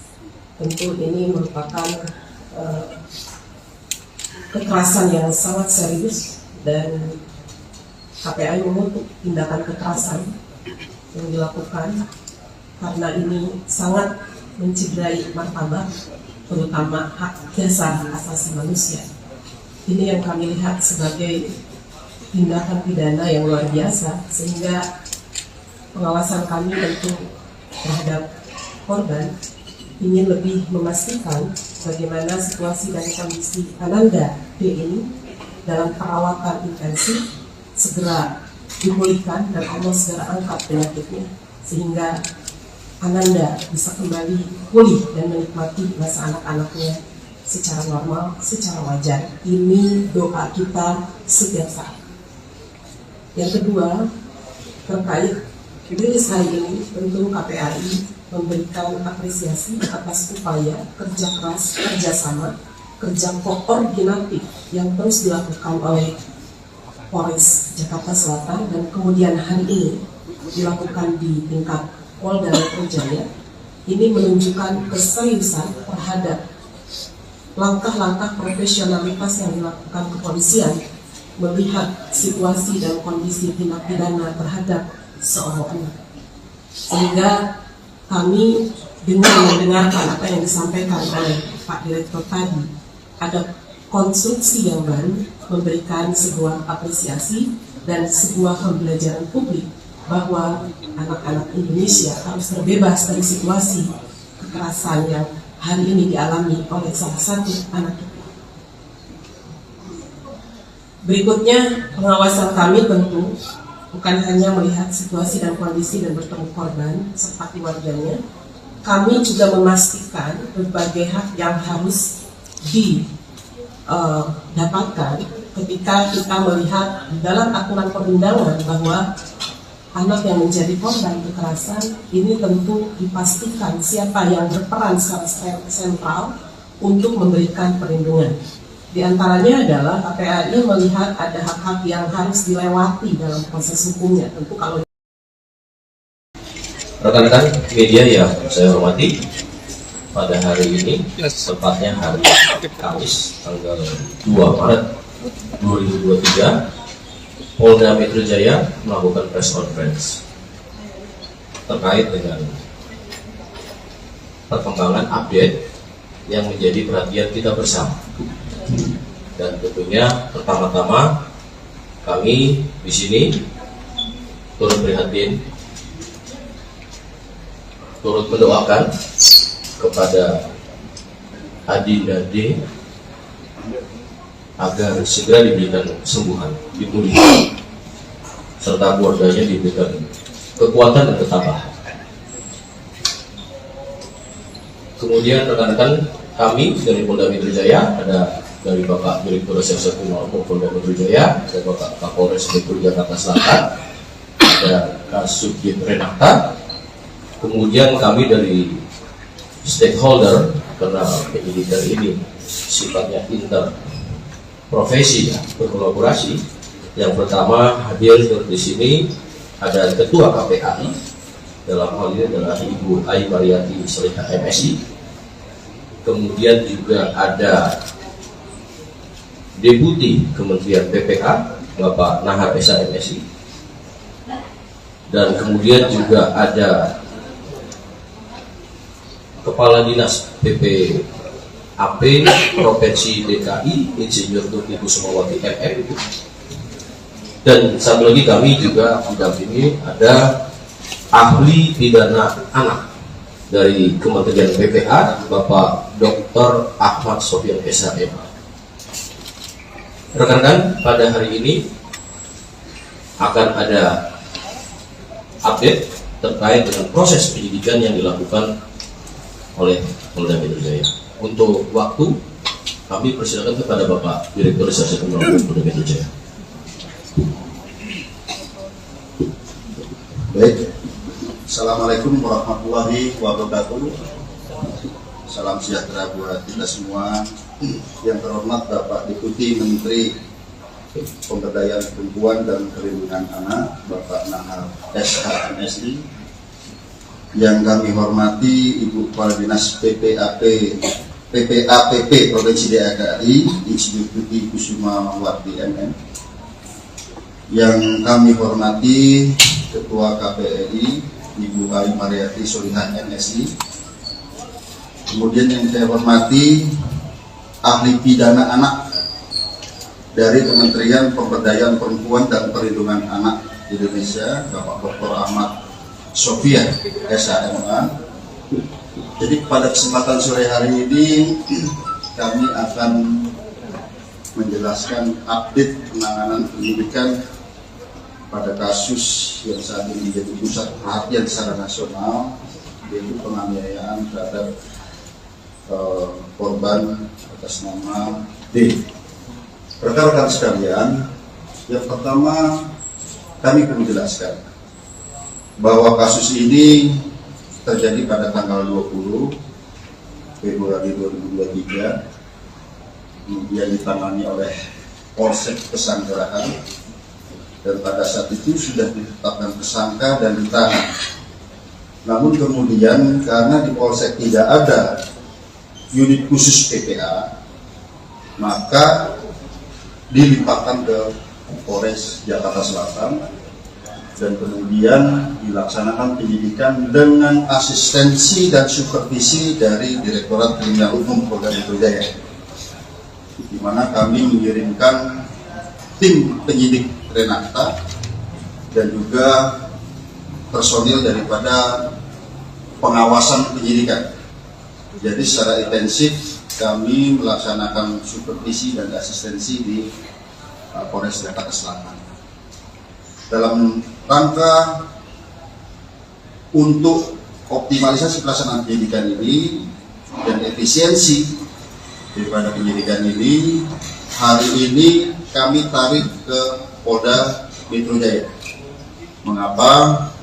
Karena memang kita menerapkan pola kolaborasi interprofesi untuk memudahkan koordinasi, dan juga kami memiliki penyidik yang lebih banyak yang khusus menangani kasus-kasus yang melibatkan perempuan dan anak. Rekan-rekan sekalian, pada proses penyidikan ini yang ada di Jakarta Selatan, pada 3 hari pertama penyidik sudah menentukan tersangka dan juga menahan, yaitu 2 tersangka. Kemudian 7 hari terakhir kita adakan pendalaman terhadap proses penyidikan ini. Ya. Kami perlu jelaskan bahwa dalam proses penyidikan ini kita menghadapi 2 kelompok subjek hukum. Yang pertama adalah orang dewasa yang sudah kita tentukan tersangkanya ini. Kemudian kita juga menghadapi 2 subjek hukum, yaitu anak yang berhadapan dengan hukum. yaitu pertama anak sebagai korban, yang kedua adalah anak sebagai saksi. Ini keduanya adalah anak yang berhadapan dengan hukum. Oleh karenanya kami perlu kehati-hatian, kami perlu rigid dalam penanganan kasus ini, dan kami perlu mengundang mitra untuk menjamin bahwa pemenuhan daripada hak-hak anak ini bisa tetap terjaga. Oleh karenanya kami menggandeng dari KPAI dari awal, kami mengundang stakeholder dari awal, PPD, PPA Provinsi DKI, kami melibatkan dari Kementerian Pemberdayaan Perempuan dan Perlindungan Anak sejak awal. Kami juga melibatkan ahli pidana anak sejak awal dan juga ahli pidana. Dan juga kami perlu sampaikan rekan-rekan sekalian bahwa dalam proses penyidikan kami tetap melaksanakan penyidikan dengan menggunakan pola scientific crime investigation. Oleh karenanya rekan-rekan sekalian, dalam proses penyidikan kami telah memeriksa 10 orang saksi. Kemudian juga kami melibatkan saksi ahli di sini, ahli pidana, ahli dari digital forensik, ahli dari psikologi. Kami melibatkan tim dari Apsikor, psikologi untuk memeriksa psikologi forensik maupun psikologi klinis terhadap anak ini, untuk sekali lagi dalam menjamin hak-hak anak tersebut. Nah, kemudian kami perlu jelaskan rekan-rekan sekalian bahwa pada awalnya kami menerapkan dalam konstruksi pasal adalah pasal 76C junto pasal 80 Undang-Undang PPA junto 351 penganiayaan. Ya. Biasa di sini yang awal. Namun kami perlu menjelaskan bahwa penyidikan kami ini ada bersifat berkesinambungan. Kami artikan menganalogikan seperti ini. Misalnya kita sekarang sakit panas, tapi panasnya karena apa? Kami perlu ada pemeriksaan lanjutan. Apakah ini tipes? Apakah ini demam berdarah? Seperti itu. Dan kami awalnya adalah penganiayaan biasa di sini ditentukan dengan undang-undang PPA tadi. Setelah kami adakan pemeriksaan, kami dilibatkan digital forensik, kami menemukan fakta-fakta baru, bukti chat WA, video yang ada di HP. Kemudian perlu kami sampaikan, kami juga menemukan CCTV di seputaran TKP, sehingga kami bisa melihat peranan dari masing-masing orang yang ada di TKP tersebut. Dan kami berkomitmen di sini siapapun yang bersalah harus dihukum. Ya tentu saja apabila itu pun anak, secara formil ini diatur dalam Undang-Undang Peradilan Anak, secara material ini diatur dalam Undang-Undang Perlindungan Anak. Oleh karenanya rekan-rekan sekalian, pada kesempatan gelar pada siang hari ini, pagi sampai dengan siang hari ini, kami menambah konstruksi pasal baru terhadap tersangka-tersangka ini. Ya. Kemudian yang kedua, ada perubahan status dari AG yang awalnya adalah anak yang berhadapan dengan hukum, berubah menjadi atau meningkat statusnya menjadi anak yang berkonflik dengan hukum, atau dengan kata lain berubah menjadi pelaku atau anak. Jadi terhadap anak di bawah umur itu tidak boleh dibilang tersangka. Jadi yang kami perlu jelaskan.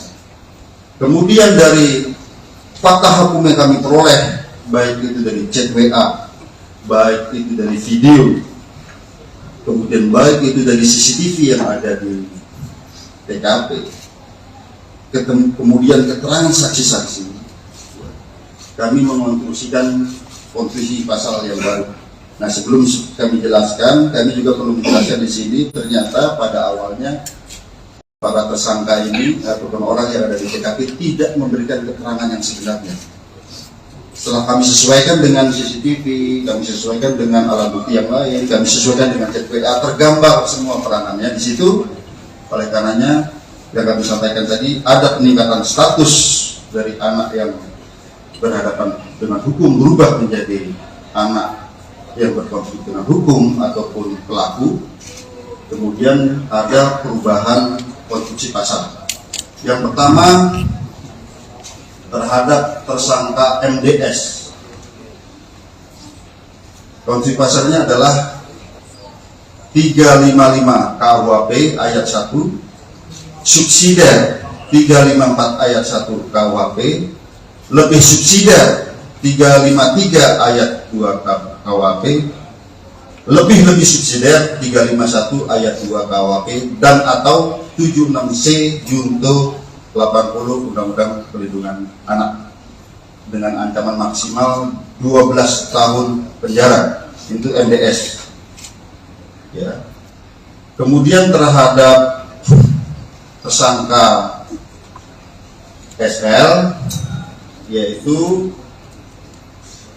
355 ayat 1 junto 56 KUHP, subsidiar 354 ayat 1 junto 56 KUHP, lebih subsidiar 353 ayat 2 junto 56 KUHP, lebih subsidiar 351 ayat 2 junto 56 KUHP.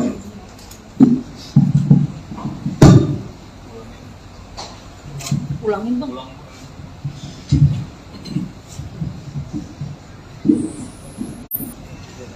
Ya, jadi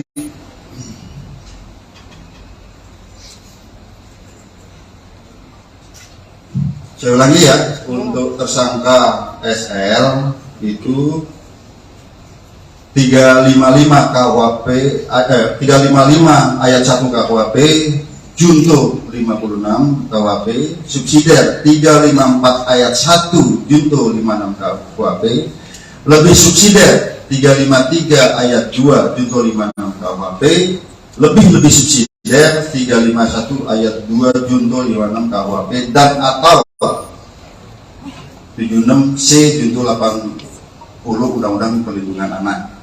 Ya. Kemudian terhadap anak AG, kami selalu sebut anak AG, ya, ini anak yang berkonflik dengan hukum. Itu pasalnya adalah 76C junto 8 pasal 80 Undang-Undang Perlindungan Anak, dan atau 355 ayat 1 junto 56, subsidiar 354 ayat 1 junto 56 KUHP, lebih subsidiar 353 ayat 2 junto 56 KUHP, lebih subsidiar 351 ayat 2 junto 56 KUHP. Tentang ancaman maksimal nanti ahli pidana yang akan menyampaikan, karena di sini sekali lagi rekan-rekan sekalian, secara formil terhadap anak di bawah umur itu ada perlakuan yang berbeda. Demikian juga apabila anak sebagai korban ada secara material dalam Undang-Undang Perlindungan Anak. Kemudian rekan-rekan sekalian, kami melihat di sini bahwa dari bukti digital bahwa ini ada perencanaan sejak awal. Ya, pada saat mulai menelpon SL, kemudian bertemu SL, kemudian pada saat di dalam mobil bertiga ada mensrea di sana. Kemudian pada saat terjadinya penganiayaan yang ini sangat-sangat memprihatinkan, kita lihat ya, sangat-sangat sadis di sini, itu ada 3 kali tendangan ke arah kepala. Kemudian ada 2 kali menginjak tengkuk, dan juga ada 1 kali pukulan ke arah kepala. Ini yang ke arah yang sangat-sangat vital di kepala. Di sana di antaranya ada kata-kata free kick, ya, free kick baru ditendang ke kepala seperti tendangan penalti. ya, ataupun tendangan bebas. Kemudian juga ada kata-kata, gua nggak takut kalau anak orang lain, anak orang mati. Bagi penyidik di sini dan juga kami koordinasikan konsultasi dengan saksi ahli, ini bisa merupakan suatu mens rea, niat jahat dan juga aktus serius wujud perbuatan. Jadi rangkaian perbuatan, korban sudah tidak berdaya, 2 kali ditendang sudah tidak berdaya, masih diadakan penganiayaan lebih lanjut ke arah kepala. Oleh karenanya rekan-rekan sekalian, sekali lagi hari ini kami melaksanakan gelar perkara secara komprehensif, ya, di mana yang pertama sebagai wujud penyidikan kami yang berkesinambungan dengan melihat alat bukti yang ada, dengan melihat digital forensik, hasil digital forensik, bukti chat WA, video, kemudian bukti digital forensik dari CCTV, TKP, keterangan saksi, beberapa orang saksi, 10 orang saksi yang saling bersesuaian, sehingga kami menemukan fakta hukum dan bisa menemukan peranan dari masing-masing tersangka. Maka hari ini kami menambah konstruksi pasal sebagaimana yang kami sebutkan tadi. Yang kedua, terjadi peningkatan status terhadap AG yang tadinya adalah anak yang berhadapan dengan hukum, berubah menjadi anak yang berkonflik dengan hukum ataupun anak. Jadi kalau di undang-undang peliharaan tidak boleh disebut tersangka.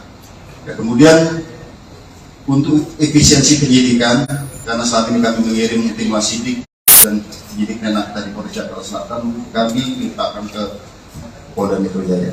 Yang kedua, rekan-rekan sekalian, yang kami perlu tekankan, mengapa terhadap peningkatan status ini membutuhkan waktu yang lama? Kami harus mengikuti prosedur yang diatur dalam Undang-Undang Perlindungan Anak, Undang-Undang Peradilan Anak. Kami harus melibatkan pekerja sosial untuk melaksanakan penelitian. Kami harus melibatkan tim psikologi untuk melaksanakan pemeriksaan, ya, kemudian tes dan serangkaian kegiatan yang membutuhkan waktu tidak sebentar. Saya kira demikian penjelasan dari kami. Selanjutnya kami persilakan pada Pak Kabid. Baik rekan-rekan, sebelum ke ahli pidana dan lainnya, mungkin dari Pak Deputi Kementerian PPA yang akan menyampaikan.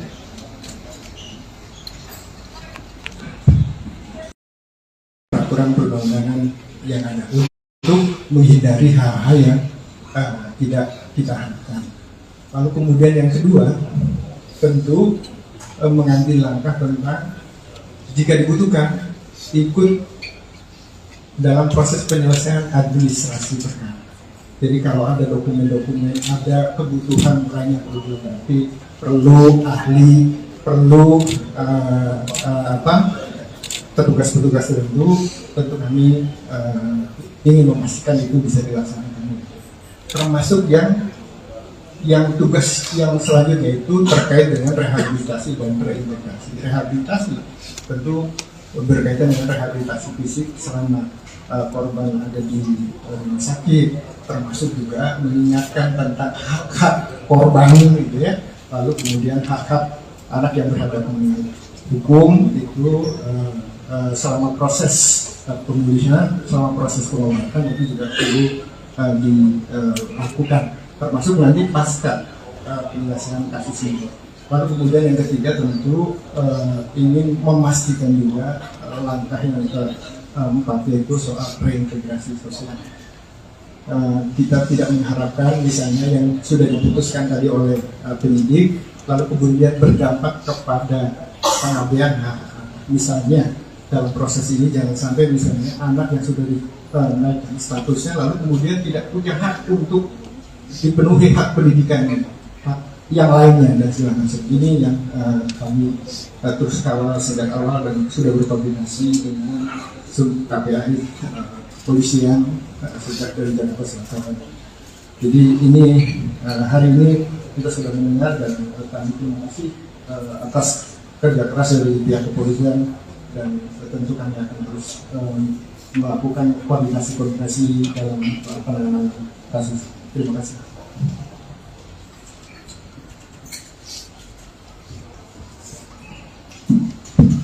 Baik, terima kasih.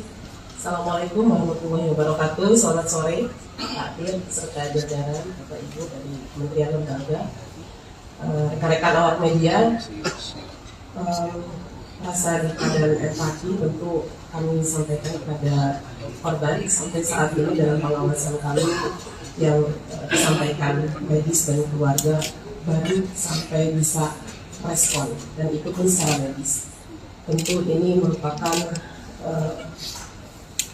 kekerasan yang sangat serius dan KPAI mengutuk tindakan kekerasan yang dilakukan karena ini sangat mencederai martabat, terutama hak dasar asasi manusia. Ini yang kami lihat sebagai tindakan pidana yang luar biasa, sehingga pengawasan kami tentu terhadap korban ingin lebih memastikan bagaimana situasi dan kondisi Ananda D ini dalam perawatan intensif segera dipulihkan dan Allah segera angkat penyakitnya sehingga Ananda bisa kembali pulih dan menikmati masa anak-anaknya secara normal, secara wajar. Ini doa kita setiap saat. Yang kedua, terkait rilis hari ini, tentu KPAI memberikan apresiasi atas upaya kerja keras, kerjasama, kerja koordinatif yang terus dilakukan oleh Polres Jakarta Selatan dan kemudian hari ini dilakukan di tingkat Polda Metro Jaya.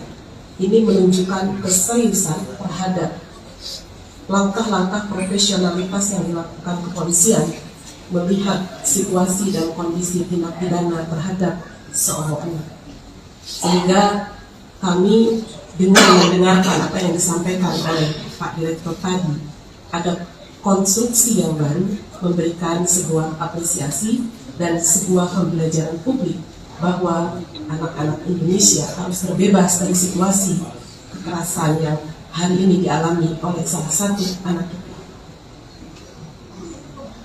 Berikutnya, pengawasan kami tentu bukan hanya melihat situasi dan kondisi dan bertemu korban serta keluarganya, kami juga memastikan berbagai hak yang harus didapatkan ketika kita melihat dalam aturan perundangan bahwa anak yang menjadi korban kekerasan ini tentu dipastikan siapa yang berperan secara sentral untuk memberikan perlindungan. Di antaranya adalah KPAI melihat ada hak-hak yang harus dilewati dalam proses hukumnya. Tentu kalau rekan-rekan media yang saya hormati, pada hari ini, tepatnya hari Kamis, tanggal 2 Maret 2023, Polda Metro Jaya melakukan press conference terkait dengan perkembangan update yang menjadi perhatian kita bersama. Dan tentunya pertama-tama kami di sini turut prihatin, turut mendoakan kepada Adi dan D agar segera diberikan kesembuhan, dipulihkan, serta keluarganya diberikan kekuatan dan ketabahan. Kemudian rekan-rekan kami dari Polda Metro Jaya, ada dari Bapak Direktur Reserse Kriminal Polda Metro Jaya, ada Bapak Kapolres Metro Jakarta Selatan, ada Kasubdit Renata, kemudian kami dari stakeholder, karena penyidikan ini sifatnya interprofesi, berkolaborasi. Yang pertama hadir di sini ada Ketua KPAI, dalam hal ini adalah Ibu Ai Mariati Seliha MSI. Kemudian juga ada Deputi Kementerian PPA Bapak Nahar Esa MSI, dan kemudian juga ada Kepala Dinas PPAP Provinsi DKI Insinyur Tuti Kusumawati MM.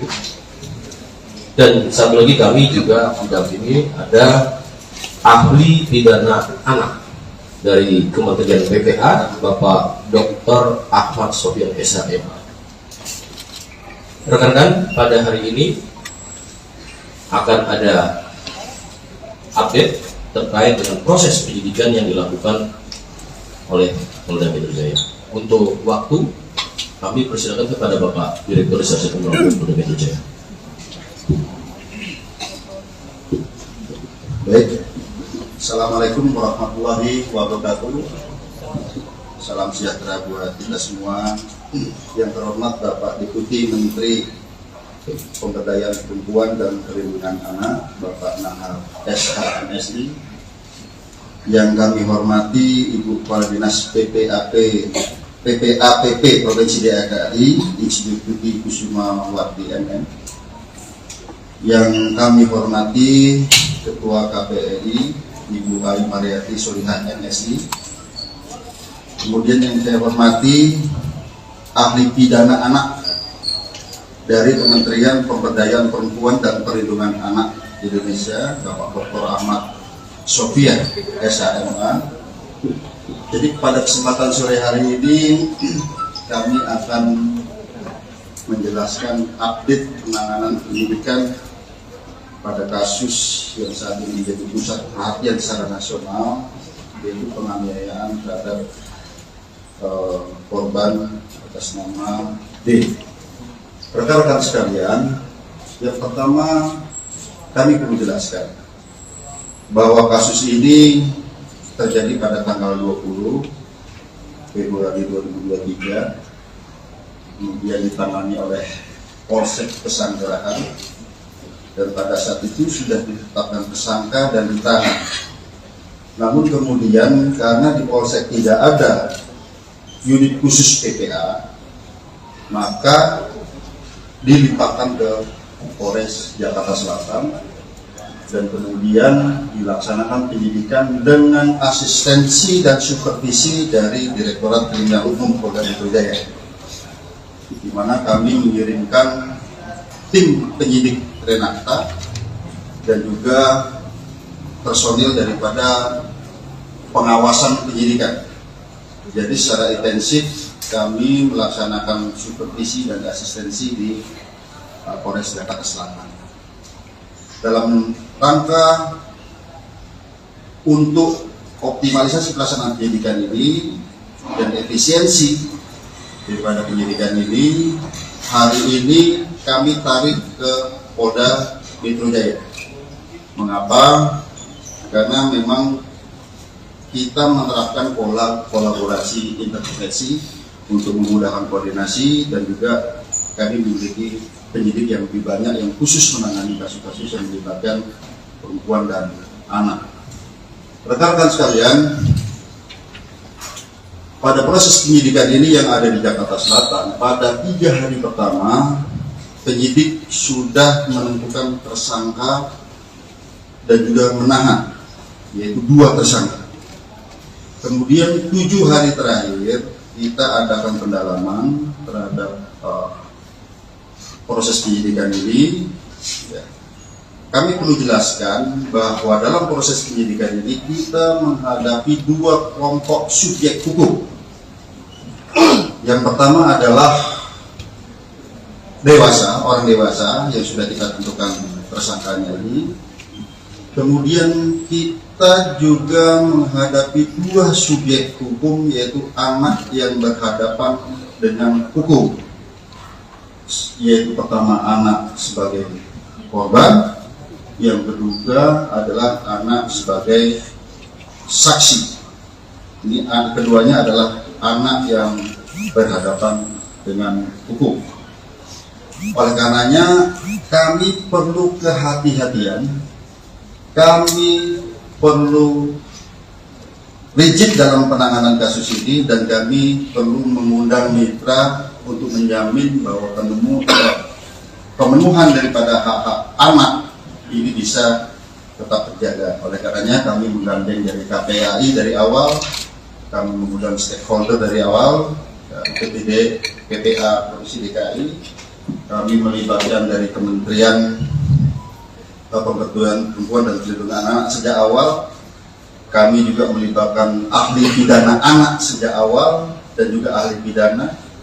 Dan juga kami perlu sampaikan rekan-rekan sekalian bahwa dalam proses penyidikan kami tetap melaksanakan penyidikan dengan menggunakan pola scientific crime investigation. Oleh karenanya rekan-rekan sekalian, dalam proses penyidikan kami telah memeriksa 10 orang saksi.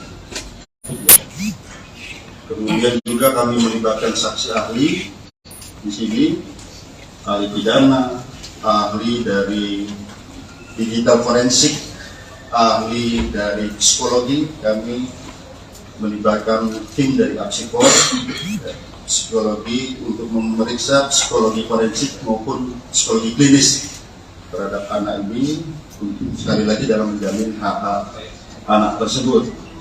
Nah, kemudian kami perlu jelaskan rekan-rekan sekalian bahwa pada awalnya kami menerapkan dalam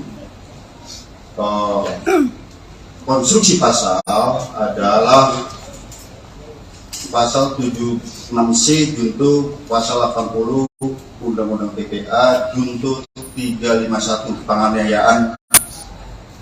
Ya. Biasa di sini yang awal. Namun kami perlu menjelaskan bahwa penyidikan kami ini ada bersifat berkesinambungan. Kami artikan menganalogikan seperti ini. Misalnya kita sekarang sakit panas, tapi panasnya karena apa? Kami perlu ada pemeriksaan lanjutan. Apakah ini tipes? Apakah ini demam berdarah? Seperti itu. Dan kami awalnya adalah penganiayaan biasa di sini ditunjukkan dengan undang-undang PPA tadi. Setelah kami adakan pemeriksaan, kami dilibatkan digital forensik, kami menemukan fakta-fakta baru, bukti chat WA, video yang ada di HP. Kemudian perlu kami sampaikan, kami juga menemukan CCTV di seputaran TKP, sehingga kami bisa melihat peranan dari masing-masing orang yang ada di TKP tersebut.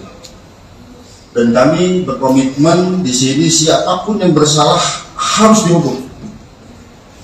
Ya tentu saja apabila itu pun anak, secara formil ini diatur dalam Undang-Undang Peradilan Anak, secara material ini diatur dalam Undang-Undang Perlindungan Anak.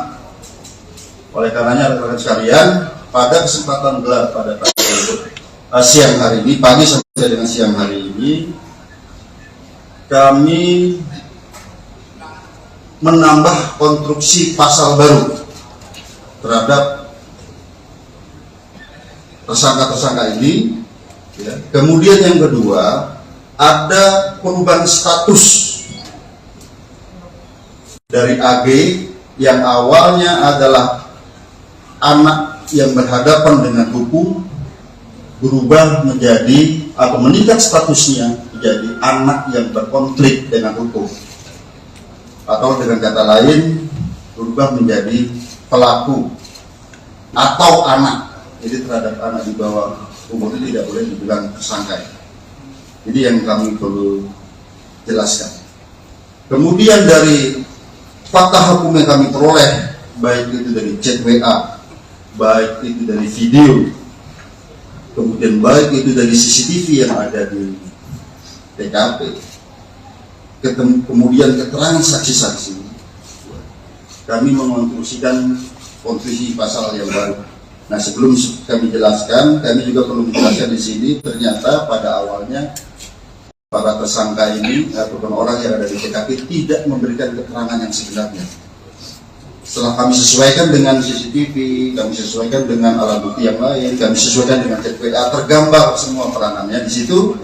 Oleh karenanya, yang kami sampaikan tadi, ada peningkatan status dari anak yang berhadapan dengan hukum berubah menjadi anak yang berkonflik dengan hukum ataupun pelaku. Kemudian ada perubahan konstruksi pasal. Yang pertama terhadap tersangka MDS.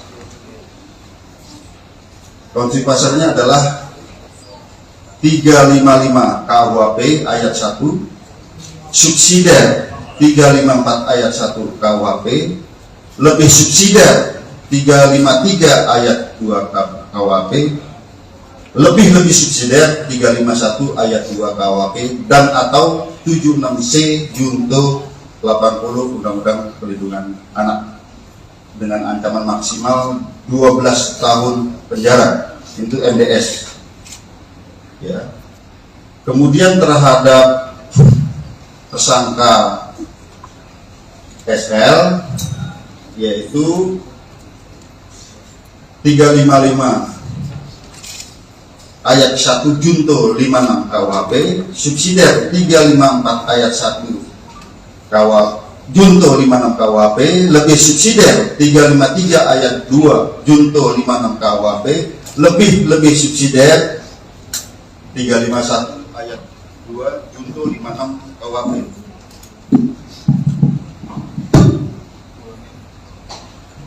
Ulangin bang.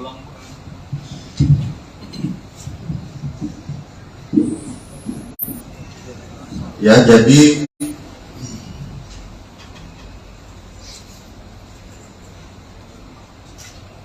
saya ulangi ya, untuk tersangka SL itu 355 KUHP 355 ayat 1 KUHP junto 56 KUHP, subsidiar 354 ayat 1 junto 56 KUHP, lebih subsidiar 353 ayat 2 junto 56 KUHP, lebih subsidiar 351 ayat 2 junto 56 KUHP dan atau 76C junto 80 Undang-Undang Perlindungan Anak.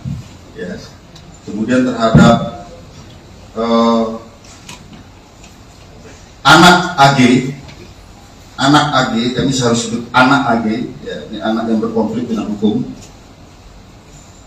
Itu pasalnya adalah 76C junto 8 pasal 80 Undang-Undang Perlindungan Anak dan atau 355 ayat 1 junto 56, subsidiar 354 ayat 1 junto 56 KUHP, lebih subsidiar 353 ayat 2 junto 56 KUHP, lebih subsidiar 351 ayat 2 junto 56 KUHP.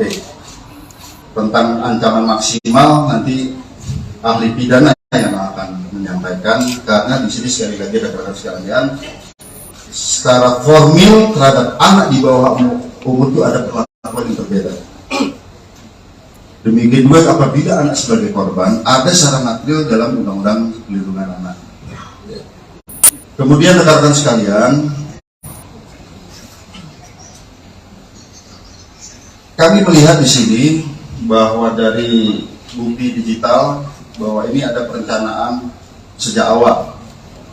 Ya, pada saat mulai menelpon SL, kemudian bertemu SL, kemudian pada saat di dalam mobil bertiga ada mensrea di sana. Kemudian pada saat terjadinya penganiayaan yang ini sangat-sangat memprihatinkan, kita lihat ya, sangat-sangat sadis.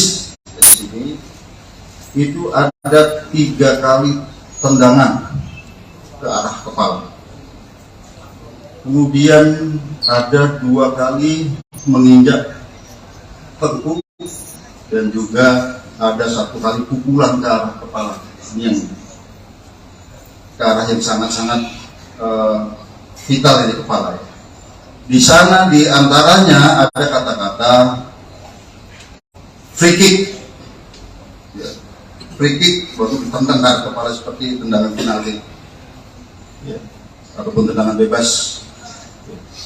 Kemudian juga ada kata-kata gua nggak takut kalau anak orang lain, anak orang mati. Bagi penyidik di sini dan juga kami koordinasikan konsultasi dengan saksi ahli, ini bisa merupakan suatu mens rea, niat jahat dan juga aktus serius wujud perbuatan. Jadi rangkaian perbuatan, korban sudah tidak berdaya, 2 kali ditendang sudah tidak berdaya, masih diadakan penganiayaan lebih lanjut ke arah kepala. Oleh karenanya rekan-rekan sekalian, sekali lagi hari ini kami melaksanakan gelar perkara secara komprehensif, ya, di mana yang pertama sebagai wujud penyidik penyidikan kami yang berkesinambungan dengan melihat alat bukti yang ada, dengan melihat digital forensik, hasil digital forensik, bukti chat WA, video, kemudian bukti digital forensik dari CCTV, TKP, keterangan saksi, beberapa orang saksi, 10 orang saksi yang saling bersesuaian, sehingga kami menemukan fakta hukum dan bisa menemukan peranan dari masing-masing tersangka. Maka hari ini kami menambah konstruksi pasal sebagaimana yang kami sebutkan tadi. Yang kedua, terjadi peningkatan status terhadap AG yang tadinya adalah anak yang berhadapan dengan hukum, berubah menjadi anak yang berkonflik dengan hukum ataupun anak. Jadi kalau di undang-undang tidak boleh disebut tersangka. Ya, kemudian untuk efisiensi penyidikan, karena saat ini kami mengirim tim wasidik dan penyidik tadi Polres Jakarta Selatan, kami limpahkan ke Polda Metro Jaya. Yang kedua, rekan-rekan sekalian, yang kami perlu tekankan, mengapa terhadap peningkatan status ini membutuhkan waktu yang lama? Kami harus mengikuti prosedur yang diatur dalam Undang-Undang Perlindungan Anak, Undang-Undang Peradilan Anak. Kami harus melibatkan pekerja sosial untuk melaksanakan penelitian. Kami harus melibatkan tim psikologi untuk melaksanakan pemeriksaan, ya, kemudian tes dan serangkaian kegiatan yang membutuhkan waktu tidak sebentar. Saya kira demikian penjelasan dari kami. Selanjutnya kami persilakan pada Pak Kabid Mas. Baik rekan-rekan, sebelum ke ahli pidana dan lainnya, mungkin dari Pak Deputi Kementerian PPA yang akan menyampaikan.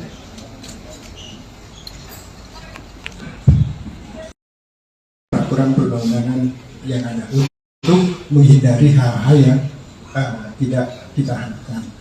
Lalu kemudian yang kedua, tentu mengambil langkah tentang jika dibutuhkan ikut dalam proses penyelesaian administrasi perkara. Jadi kalau ada dokumen-dokumen, ada kebutuhan lain yang perlu dilengkapi, perlu ahli, perlu petugas-petugas tertentu, tentu kami ingin memastikan itu bisa dilaksanakan.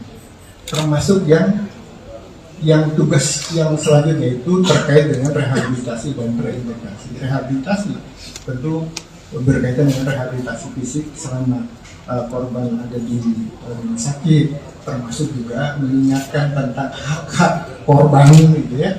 Lalu kemudian hak-hak anak yang berhadapan dengan hukum itu selama proses pemulihan, selama proses pengobatan itu juga perlu dilakukan, termasuk nanti pasca penyelesaian kasus ini. Lalu kemudian yang ketiga tentu ingin memastikan juga langkah yang keempat, yaitu soal reintegrasi sosial. Kita tidak mengharapkan misalnya yang sudah diputuskan tadi oleh penyidik lalu kemudian berdampak kepada pengabaian hak. Misalnya dalam proses ini jangan sampai misalnya anak yang sudah dinaikkan statusnya lalu kemudian tidak punya hak untuk dipenuhi hak pendidikannya, hak yang lainnya dan segala macam. Ini yang kami terus kawal sejak awal dan sudah berkoordinasi dengan KPAI polisian sejak dari Jakarta Selatan. Jadi ini hari ini kita sudah mendengar dan kami terima kasih atas kerja keras dari pihak kepolisian dan tentu kami akan terus melakukan koordinasi dalam penanganan kasus. Terima kasih.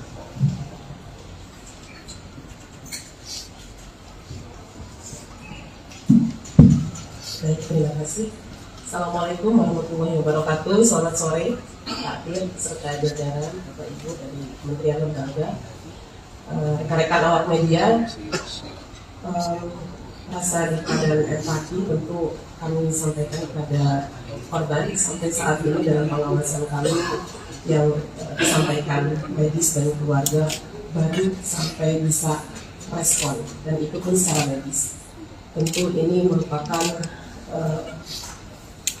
kekerasan yang sangat serius dan KPAI mengutuk tindakan kekerasan yang dilakukan karena ini sangat mencederai martabat, terutama hak dasar asasi manusia. Ini yang kami lihat sebagai tindakan pidana yang luar biasa, sehingga pengawasan kami tentu terhadap korban ingin lebih memastikan bagaimana situasi dan kondisi Ananda D ini dalam perawatan intensif segera dipulihkan dan Allah segera angkat penyakitnya sehingga Ananda bisa kembali pulih dan menikmati masa anak-anaknya secara normal, secara wajar. Ini doa kita setiap saat. Yang kedua, terkait rilis hari ini, tentu KPAI memberikan apresiasi atas upaya kerja keras, kerjasama, kerja koordinatif yang terus dilakukan oleh Polres Jakarta Selatan dan kemudian hari ini dilakukan di tingkat Polda Metro Jaya. Ini menunjukkan keseriusan terhadap langkah-langkah profesionalitas yang dilakukan kepolisian melihat situasi dan kondisi tindak pidana terhadap seorang anak.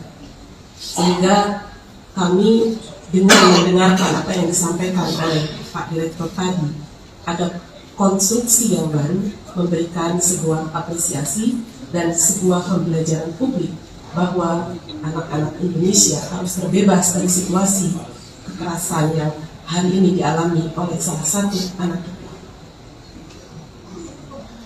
Berikutnya, pengawasan kami tentu bukan hanya melihat situasi dan kondisi dan bertemu korban serta keluarganya, kami juga memastikan berbagai hak yang harus didapatkan ketika kita melihat dalam aturan perundangan bahwa anak yang menjadi korban kekerasan ini tentu dipastikan siapa yang berperan secara sentral untuk memberikan perlindungan. Di antaranya adalah KPAI melihat ada hak-hak yang harus dilewati dalam proses hukumnya. Tentu kalau rekan-rekan media yang saya hormati, pada hari ini, tepatnya hari Kamis, tanggal 2 Maret 2023, Polda Metro Jaya melakukan press conference terkait dengan perkembangan update yang menjadi perhatian kita bersama. Dan tentunya pertama-tama kami di sini turut prihatin, turut mendoakan kepada Adinda D agar segera diberikan kesembuhan, dipulihkan, serta keluarganya diberikan kekuatan dan ketabahan. Kemudian rekan-rekan kami dari Polda Metro Jaya, ada dari Bapak Direktur Reserse Kriminal Polda Metro Jaya, ada Bapak Kapolres Metro Jakarta Selatan, ada Kasubdit Renata, kemudian kami dari stakeholder, karena penyidikan ini sifatnya interprofesi, berkolaborasi. Yang pertama hadir di sini ada Ketua KPAI, dalam hal ini adalah Ibu Ai Mariati Solihah MSI. Kemudian juga ada Deputi Kementerian PPA Bapak Nahar Esa MSI, dan kemudian juga ada Kepala Dinas PPAP Provinsi DKI Insinyur Tuti Kusumawati MM, dan satu lagi kami juga mendampingi ada ahli pidana anak dari Kementerian PPA Bapak Dr. Ahmad Sofyan SHM. Rekan-rekan, pada hari ini akan ada update terkait dengan proses penyidikan yang dilakukan oleh Polda Metro Jaya. Untuk waktu, kami persilakan kepada Bapak Direktur Reserse Kriminal Polda Metro Jaya. Baik, Assalamualaikum warahmatullahi wabarakatuh. Salam sejahtera buat kita semua. Yang terhormat Bapak Deputi Menteri Pemberdayaan Perempuan dan Perlindungan Anak, Bapak Nahar SH MSI. Yang kami hormati Ibu Kepala Dinas PPAP Provinsi DKI Insinyur Tuti Kusumawati MM. Yang kami hormati Ketua KPAI Ibu Ai Mariati Solihah MSI. Kemudian yang saya hormati ahli pidana anak dari Kementerian Pemberdayaan Perempuan dan Perlindungan Anak Indonesia, Bapak Dr. Ahmad Sofyan, SHMA.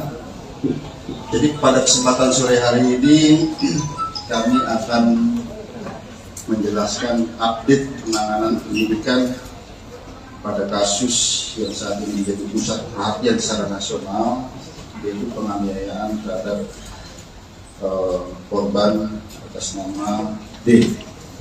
Rekan-rekan sekalian, yang pertama kami perlu jelaskan bahwa kasus ini terjadi pada tanggal 20 Februari 2023, kemudian ditangani oleh Polsek Pesanggerahan, dan pada saat itu sudah ditetapkan tersangka dan ditahan. Namun kemudian karena di Polsek tidak ada unit khusus PPA, maka dilimpahkan ke Polres Jakarta Selatan dan kemudian dilaksanakan penyidikan dengan asistensi dan supervisi dari Direktorat Kriminal Umum Polda Metro Jaya, di mana kami mengirimkan tim penyidik Renata dan juga personil daripada pengawasan penyidikan. Jadi secara intensif kami melaksanakan supervisi dan asistensi di Polres Jakarta Selatan dalam rangka untuk optimalisasi pelaksanaan penyidikan ini dan efisiensi daripada penyidikan ini. Hari ini kami tarik ke Polda Metro Jaya. Mengapa? Karena memang kita menerapkan pola kolaborasi intervensi untuk memudahkan koordinasi, dan juga kami memiliki penyidik yang lebih banyak yang khusus menangani kasus-kasus yang melibatkan perempuan dan anak. Rekan-rekan sekalian, pada proses penyidikan ini yang ada di Jakarta Selatan, pada 3 hari pertama penyidik sudah menentukan tersangka dan juga menahan, yaitu 2 tersangka. Kemudian 7 hari terakhir kita adakan pendalaman terhadap proses penyidikan ini. Ya. Kami perlu jelaskan bahwa dalam proses penyidikan ini kita menghadapi 2 kelompok subjek hukum. Yang pertama adalah orang dewasa yang sudah kita tentukan tersangkanya ini. Kemudian kita juga menghadapi 2 subjek hukum, yaitu anak yang berhadapan dengan hukum, yaitu pertama anak sebagai korban, yang kedua adalah anak sebagai saksi. Ini keduanya adalah anak yang berhadapan dengan hukum.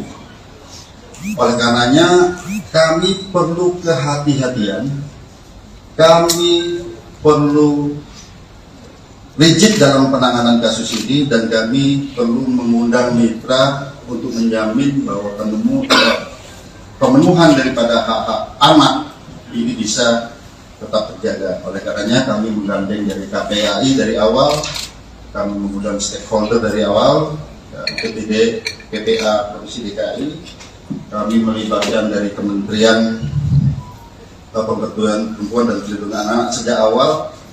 Kami juga melibatkan ahli pidana anak sejak awal dan juga ahli pidana. Dan juga kami perlu sampaikan rekan-rekan sekalian bahwa dalam proses penyidikan kami tetap melaksanakan penyidikan dengan menggunakan pola scientific crime investigation. Oleh karenanya rekan-rekan sekalian, dalam proses penyidikan kami telah memeriksa 10 orang saksi. Kemudian juga kami melibatkan saksi ahli di sini, ahli pidana, ahli dari digital forensik, ahli dari psikologi. Kami melibatkan tim dari Apsikor, psikologi untuk memeriksa psikologi forensik maupun psikologi klinis terhadap anak ini, sekali lagi dalam menjamin hak-hak anak tersebut. Nah kemudian kami perlu jelaskan rekan-rekan sekalian bahwa pada awalnya kami menerapkan dalam konstruksi pasal adalah pasal 76C junto pasal 80 Undang-Undang PPA junto 351 penganiayaan. Ya. Biasa di sini yang awal. Namun kami perlu menjelaskan bahwa penyidikan kami ini ada bersifat berkesinambungan. Kami artikan menganalogikan seperti ini. Misalnya kita sekarang sakit panas, tapi panasnya karena apa? Kami perlu ada pemeriksaan lanjutan. Apakah ini tipes? Apakah ini demam berdarah? Seperti itu. Dan kami awalnya adalah penganiayaan biasa di sini ditentukan dengan undang-undang PPA tadi. Setelah kami adakan pemeriksaan, kami dilibatkan digital forensik, kami menemukan fakta-fakta baru, bukti chat WA, video yang ada di HP. Kemudian perlu kami sampaikan, kami juga menemukan CCTV di seputaran TKP, sehingga kami bisa melihat peranan dari masing-masing orang yang ada di TKP tersebut. Dan kami berkomitmen di sini siapapun yang bersalah harus dihukum. Ya tentu saja apabila itu pun anak, secara formil ini diatur dalam Undang-Undang Peradilan Anak, secara material ini diatur dalam Undang-Undang Perlindungan Anak. Oleh karenanya rekan-rekan sekalian, pada kesempatan gelar pada siang hari ini, pagi sampai dengan siang hari ini, kami menambah konstruksi pasal baru terhadap tersangka-tersangka ini. Ya. Kemudian yang kedua, ada perubahan status dari AG yang awalnya adalah anak yang berhadapan dengan hukum, berubah menjadi atau meningkat statusnya menjadi anak yang berkonflik dengan hukum, atau dengan kata lain berubah menjadi pelaku atau anak. Jadi terhadap anak di bawah umur itu tidak boleh dibilang tersangka. Jadi yang kami perlu jelaskan. Kemudian dari fakta hukum yang kami peroleh, baik itu dari chat WA, baik itu dari video, kemudian baik itu dari CCTV yang ada di TKP, kemudian keterangan saksi-saksi, kami mengonstruksikan konstruksi pasal yang baru. Nah, sebelum kami jelaskan, kami juga perlu menjelaskan di sini, ternyata pada awalnya para tersangka ini ataupun orang yang ada di TKP tidak memberikan keterangan yang sebenarnya. Setelah kami sesuaikan dengan CCTV, kami sesuaikan dengan alat bukti yang lain, kami sesuaikan dengan chat WA, tergambar semua peranannya di situ. Oleh karenanya, yang kami sampaikan tadi, ada peningkatan status dari anak yang berhadapan dengan hukum berubah menjadi anak yang berkonflik dengan hukum ataupun pelaku. Kemudian ada perubahan konstruksi pasal. Yang pertama, terhadap tersangka MDS. Konstruksi pasalnya adalah 355 KUHP ayat 1, subsidiar 354 ayat 1 KUHP, lebih subsidiar 353 ayat 2 KUHP, lebih subsidiar 351 ayat 2 KUHP, dan atau 76C junto 80 Undang-Undang Perlindungan Anak dengan ancaman maksimal 12 tahun penjara. Itu MDS. Ya. Kemudian terhadap tersangka SL, yaitu 355 ayat 1 junto 56 KUHP, subsidiar 354 ayat 1 junto 56 KUHP, lebih subsidiar 353 ayat 2 junto 56 KUHP, lebih subsidiar 351 ayat 2 junto 56 KUHP.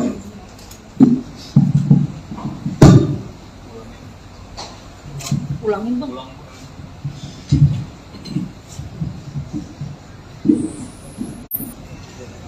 Ya, jadi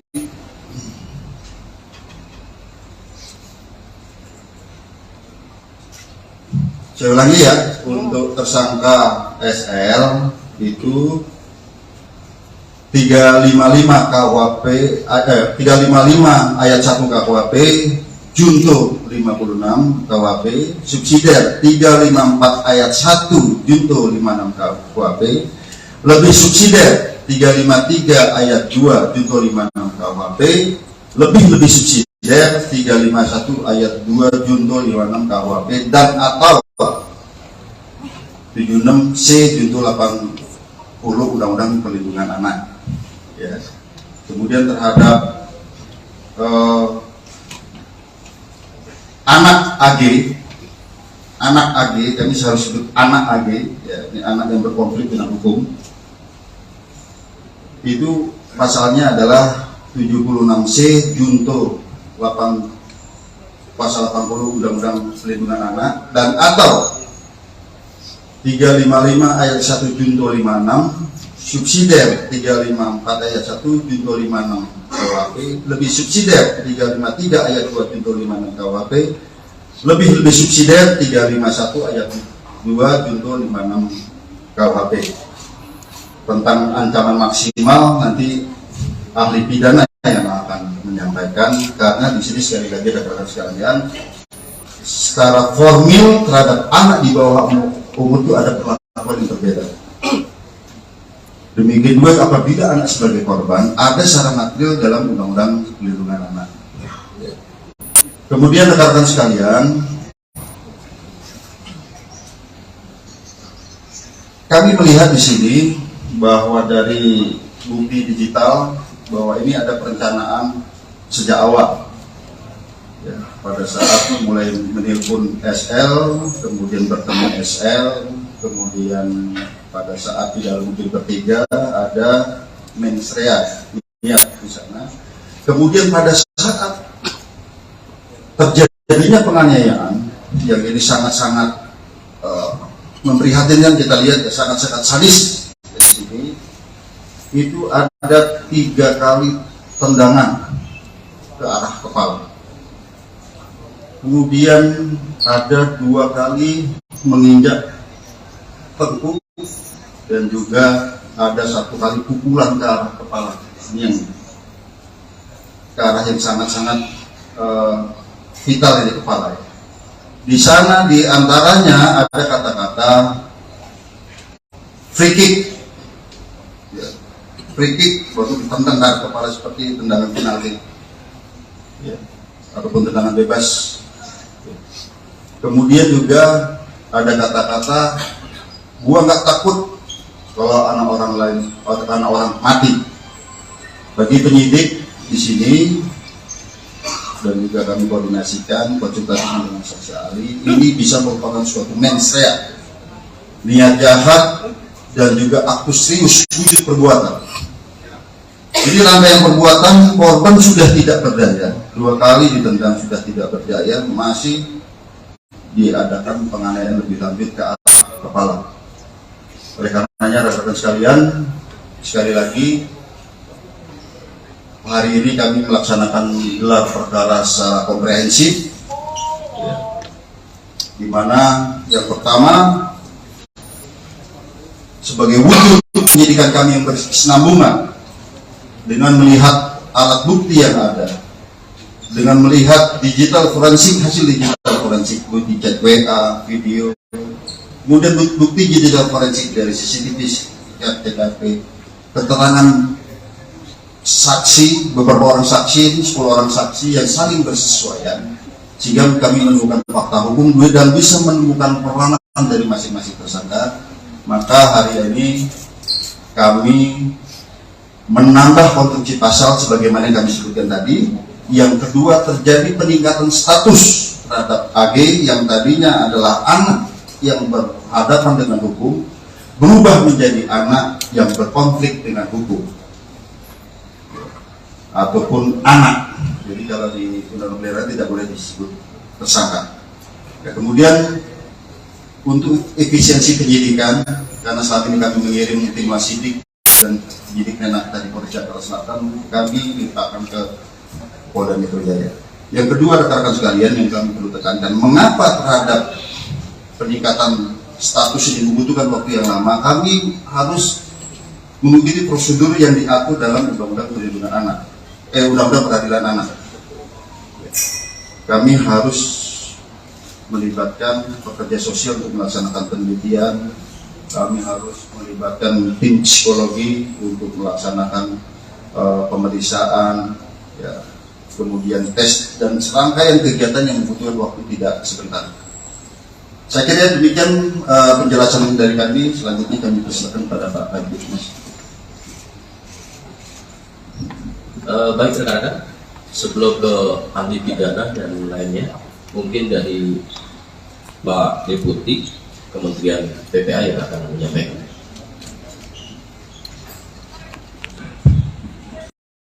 Peraturan perundang-undangan yang ada untuk menghindari hal-hal yang tidak kita harapkan. Lalu kemudian yang kedua, tentu mengambil langkah tentang jika dibutuhkan ikut dalam proses penyelesaian administrasi perkara. Jadi kalau ada dokumen-dokumen, ada kebutuhan lain yang perlu dilengkapi, perlu ahli, perlu petugas-petugas tertentu, tentu kami ingin memastikan itu bisa dilaksanakan. Termasuk yang tugas yang selanjutnya itu terkait dengan rehabilitasi dan reintegrasi. Rehabilitasi tentu berkaitan dengan rehabilitasi fisik selama korban ada di rumah sakit, termasuk juga mengingatkan tentang hak-hak korban gitu ya, lalu kemudian hak-hak anak yang berhadapan dengan hukum itu selama proses pemulihan, selama proses pengobatan itu juga perlu dilakukan, termasuk nanti pasca penyelesaian kasus ini. Lalu kemudian yang ketiga tentu ingin memastikan juga langkah yang keempat yaitu soal reintegrasi sosial. Kita tidak mengharapkan misalnya yang sudah diputuskan tadi oleh penyidik lalu kemudian berdampak kepada pengabaian hak. Misalnya dalam proses ini jangan sampai misalnya anak yang sudah dinaikkan statusnya lalu kemudian tidak punya hak untuk dipenuhi hak pendidikannya, hak yang lainnya dan segala macam. Ini yang kami terus kawal sejak awal dan sudah berkoordinasi dengan sub KPAI polisian sejak dari Jakarta Selatan. Jadi ini hari ini kita sudah mendengar dan kami terima kasih atas kerja keras dari pihak kepolisian dan tentu kami akan terus melakukan koordinasi dalam penanganan kasus. Terima kasih.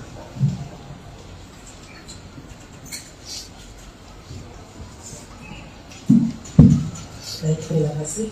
Assalamualaikum warahmatullahi wabarakatuh. Selamat sore, Pak Dir, serta jajaran Bapak Ibu dari Kementerian Lembaga, rekan-rekan awak media. Rasa duka dan empati tentu kami sampaikan kepada korban sampai saat ini dalam pengawasan kami yang disampaikan medis dan keluarga baru sampai bisa respon dan ikut pun secara medis. Tentu ini merupakan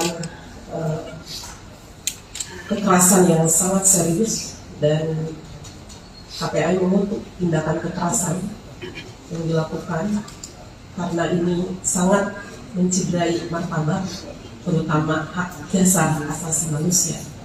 Ini yang kami lihat sebagai tindakan pidana yang luar biasa sehingga pengawasan kami tentu terhadap korban ingin lebih memastikan bagaimana situasi dan kondisi Ananda D ini dalam perawatan intensif segera dipulihkan dan Allah segera angkat penyakitnya sehingga Ananda bisa kembali pulih dan menikmati masa anak-anaknya secara normal, secara wajar. Ini doa kita setiap saat. Yang kedua, terkait rilis hari ini, tentu KPAI memberikan apresiasi atas upaya kerja keras, kerjasama, kerja koordinatif yang terus dilakukan oleh Polres Jakarta Selatan dan kemudian hari ini dilakukan di tingkat Polda Metro Jaya. Ini menunjukkan keseriusan terhadap langkah-langkah profesionalitas yang dilakukan kepolisian melihat situasi dan kondisi tindak pidana terhadap seorang anak. Sehingga kami dengan mendengarkan apa yang disampaikan oleh Pak Direktur tadi, ada konstruksi yang baru memberikan sebuah apresiasi dan sebuah pembelajaran publik bahwa anak-anak Indonesia harus terbebas dari situasi kekerasan yang hari ini dialami oleh salah satu anak kita. Berikutnya, pengawasan kami tentu bukan hanya melihat situasi dan kondisi dan bertemu korban serta keluarganya, kami juga memastikan berbagai hak yang harus didapatkan ketika kita melihat di dalam aturan perundangan bahwa anak yang menjadi korban kekerasan ini tentu dipastikan siapa yang berperan secara sentral untuk memberikan perlindungan.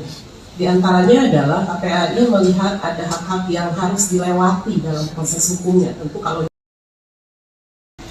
rekan-rekan media yang saya hormati, pada hari ini, tepatnya hari Kamis, tanggal 2 Maret 2023, Polda Metro Jaya melakukan press conference terkait dengan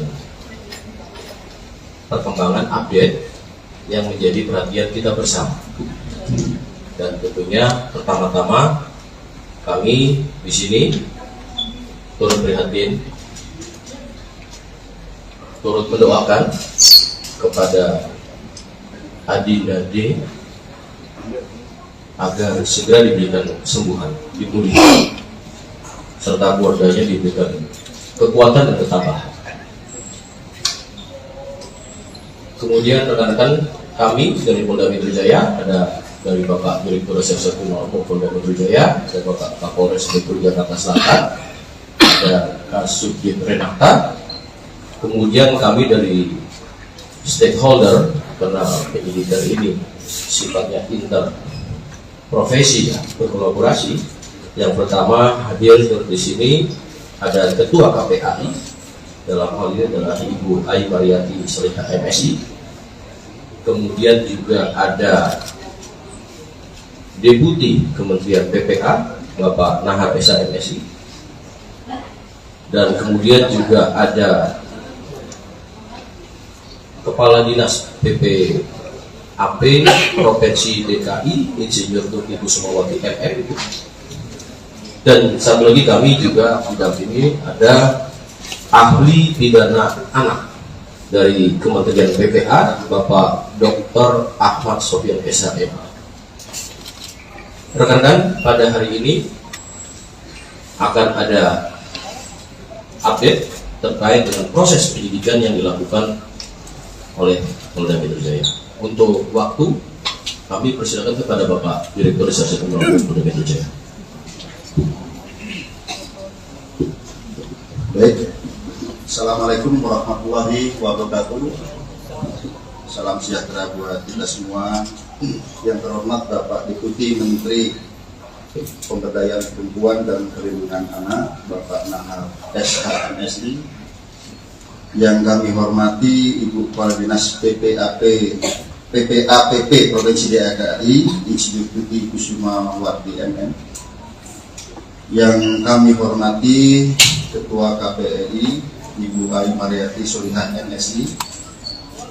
Kemudian yang saya hormati ahli pidana anak dari Kementerian Pemberdayaan Perempuan dan Perlindungan Anak Indonesia, Bapak Dr. Ahmad Sofian SHMA. Jadi pada kesempatan sore hari ini kami akan menjelaskan update penanganan penyidikan pada kasus yang saat ini menjadi pusat perhatian secara nasional, yaitu penganiayaan terhadap korban atas nama D. Rekan-rekan sekalian, yang pertama kami perlu menjelaskan bahwa kasus ini terjadi pada tanggal 20 Februari 2023, kemudian ditangani oleh Polsek Pesanggerahan, dan pada saat itu sudah ditetapkan tersangka dan ditahan. Namun kemudian karena di Polsek tidak ada unit khusus PPA, maka dilimpahkan ke Polres Jakarta Selatan dan kemudian dilaksanakan penyidikan dengan asistensi dan supervisi dari Direktorat Kriminal Umum Polda Metro Jaya, di mana kami mengirimkan tim penyidik Renakta dan juga personil daripada pengawasan penyidikan. Jadi secara intensif kami melaksanakan supervisi dan asistensi di Polres Jakarta Selatan dalam rangka untuk optimalisasi pelaksanaan penyidikan ini dan efisiensi daripada penyidikan ini. Hari ini kami tarik ke Polda Metro Jaya. Mengapa? Karena memang kita menerapkan pola kolaborasi intervensi untuk memudahkan koordinasi, dan juga kami memiliki penyidik yang lebih banyak yang khusus menangani kasus-kasus yang melibatkan perempuan dan anak. Rekan-rekan sekalian, pada proses penyidikan ini yang ada di Jakarta Selatan, pada 3 hari pertama penyidik sudah menentukan tersangka dan juga menahan, yaitu 2 tersangka. Kemudian 7 hari terakhir kita adakan pendalaman terhadap proses penyidikan ini. Ya. Kami perlu jelaskan bahwa dalam proses penyidikan ini kita menghadapi 2 kelompok subjek hukum. Yang pertama adalah orang dewasa yang sudah kita tentukan tersangkanya ini. Kemudian kita juga menghadapi 2 subjek hukum, yaitu anak yang berhadapan dengan hukum, yaitu pertama anak sebagai korban, yang kedua adalah anak sebagai saksi. Ini keduanya adalah anak yang berhadapan dengan hukum. Oleh karenanya kami perlu kehati-hatian, kami perlu rigid dalam penanganan kasus ini, dan kami perlu mengundang mitra untuk menjamin bahwa pemenuhan daripada hak-hak anak ini bisa tetap terjaga. Oleh karenanya kami menggandeng dari KPAI dari awal, kami mengundang stakeholder dari awal, PPD, PPA Provinsi DKI, kami melibatkan dari Kementerian Pemberdayaan Perempuan dan Perlindungan Anak sejak awal. Kami juga melibatkan ahli pidana anak sejak awal dan juga ahli pidana.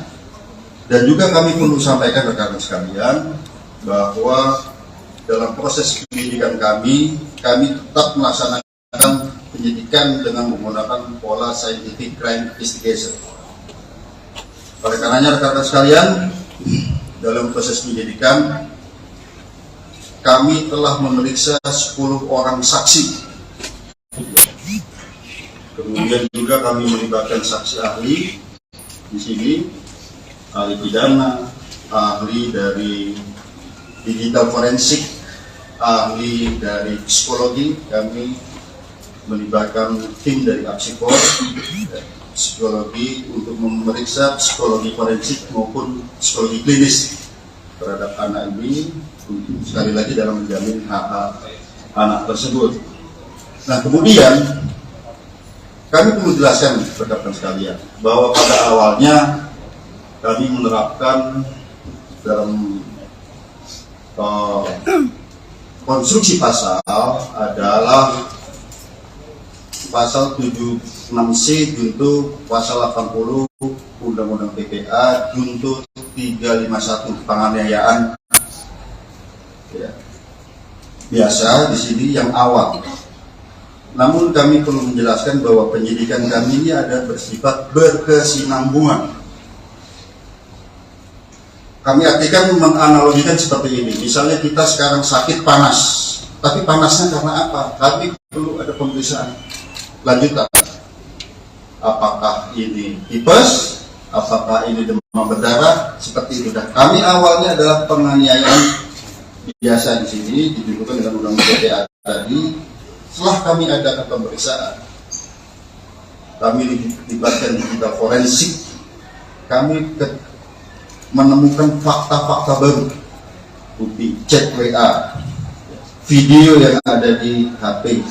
Kemudian perlu kami sampaikan, kami juga menemukan CCTV di seputaran TKP, sehingga kami bisa melihat peranan dari masing-masing orang yang ada di TKP tersebut. Dan kami berkomitmen di sini siapapun yang bersalah harus dihukum. Ya tentu saja apabila itu pun anak, secara formil ini diatur dalam Undang-Undang Peradilan Anak, secara material ini diatur dalam Undang-Undang Perlindungan Anak.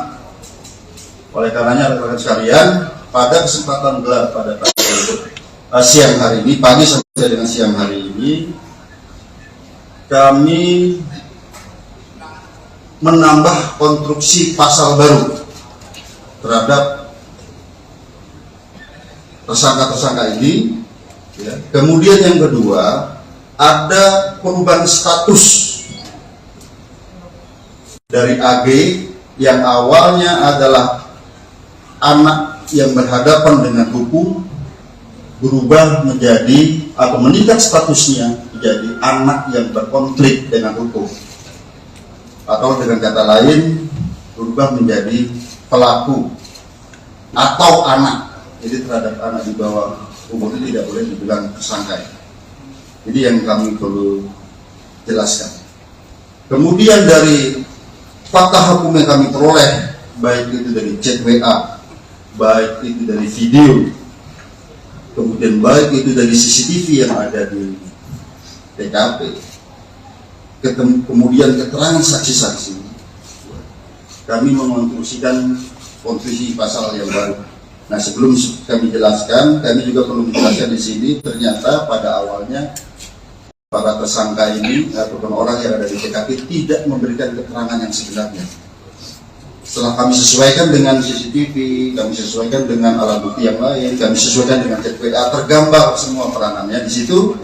Oleh karenanya, yang kami sampaikan tadi, ada peningkatan status dari anak yang berhadapan dengan hukum berubah menjadi anak yang berkonflik dengan hukum ataupun pelaku. Kemudian ada perubahan konstruksi pasal. Yang pertama terhadap tersangka MDS. Konstruksi pasalnya adalah 355 KUHP ayat 1, subsidiar 354 ayat 1 KUHP, lebih subsidiar 353 ayat 2 KUHP, lebih subsidiar 351 ayat 2 KUHP, dan atau 76C junto 80 Undang-Undang Perlindungan Anak dengan ancaman maksimal 12 tahun penjara. Itu MDS. Ya. Kemudian terhadap tersangka SL, yaitu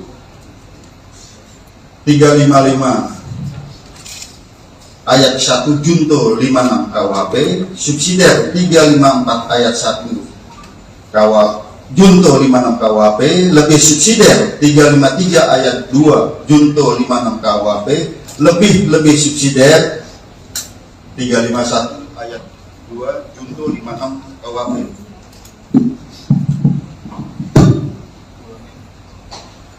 Ulangin bang.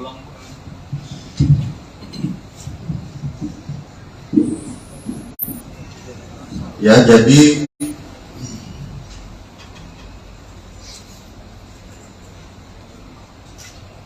saya ulangi ya, untuk tersangka SL itu 355 KUHP 355 ayat 1 KUHP junto 56 KUHP, subsidiar 354 ayat 1 junto 56 KUHP, lebih subsidiar 353 ayat 2 junto 56 KUHP, lebih subsidiar 351 ayat 2 junto 56 KUHP, dan atau 76C junto 80 Undang-Undang Perlindungan Anak.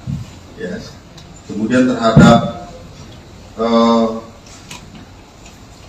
anak AG, kami harus sebut anak AG, ya, ini anak yang berkonflik dengan hukum. Itu pasalnya adalah 76C junto pasal 80 Undang-Undang Perlindungan Anak dan atau 355 ayat 1 junto 56 subsidiar 354 ayat 1 junto 56 KUHP lebih subsidiar 353 ayat 2 junto 56 KUHP lebih subsidiar 351 ayat 2 junto 56 KUHP tentang ancaman maksimal. Nanti ahli pidana yang akan menyampaikan, karena di sini sekali lagi rekan-rekan sekalian, secara formil terhadap anak di bawah umur itu ada perlakuan yang berbeda. Demikian juga apabila anak sebagai korban ada secara material dalam Undang-Undang Perlindungan Anak. Kemudian rekan-rekan sekalian, kami melihat di sini bahwa dari bukti digital bahwa ini ada perencanaan sejak awal. Ya, pada saat mulai menelpon SL, kemudian bertemu SL, kemudian pada saat di dalam mobil bertiga ada mensrea di sana. Kemudian pada saat terjadinya penganiayaan yang ini sangat-sangat memprihatinkan, kita lihat ya, sangat-sangat sadis di sini. Itu ada 3 kali tendangan ke arah kepala. Kemudian ada 2 kali menginjak tengkuk dan juga ada 1 kali pukulan ke arah kepala.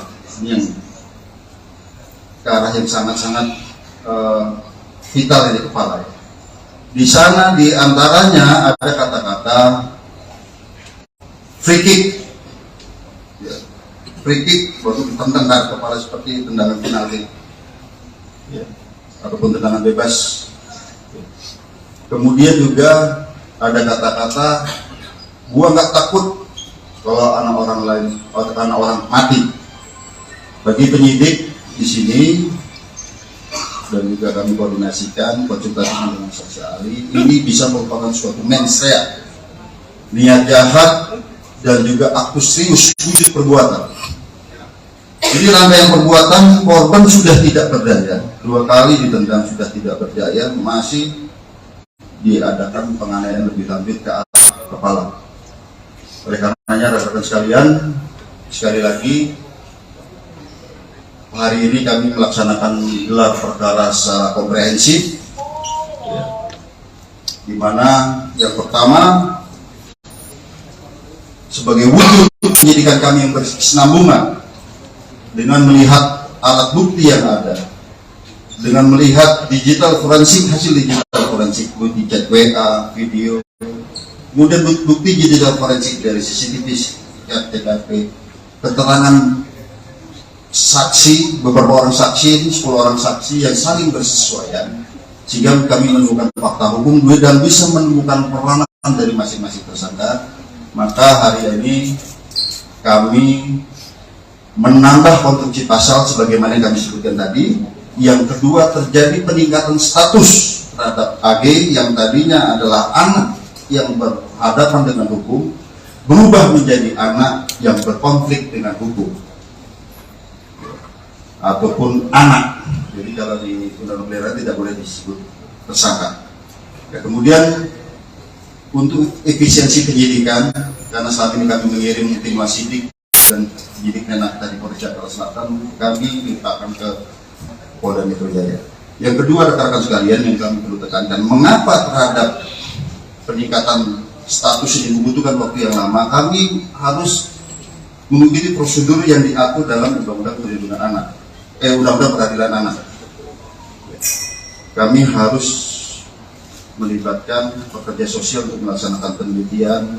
Kami harus melibatkan tim psikologi untuk melaksanakan pemeriksaan, ya, kemudian tes dan serangkaian kegiatan yang membutuhkan waktu tidak sebentar.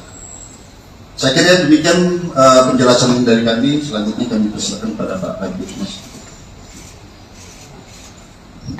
Baik rekan-rekan, sebelum ke ahli pidana dan lainnya, mungkin dari Pak Deputi Kementerian PPA yang akan menyampaikan.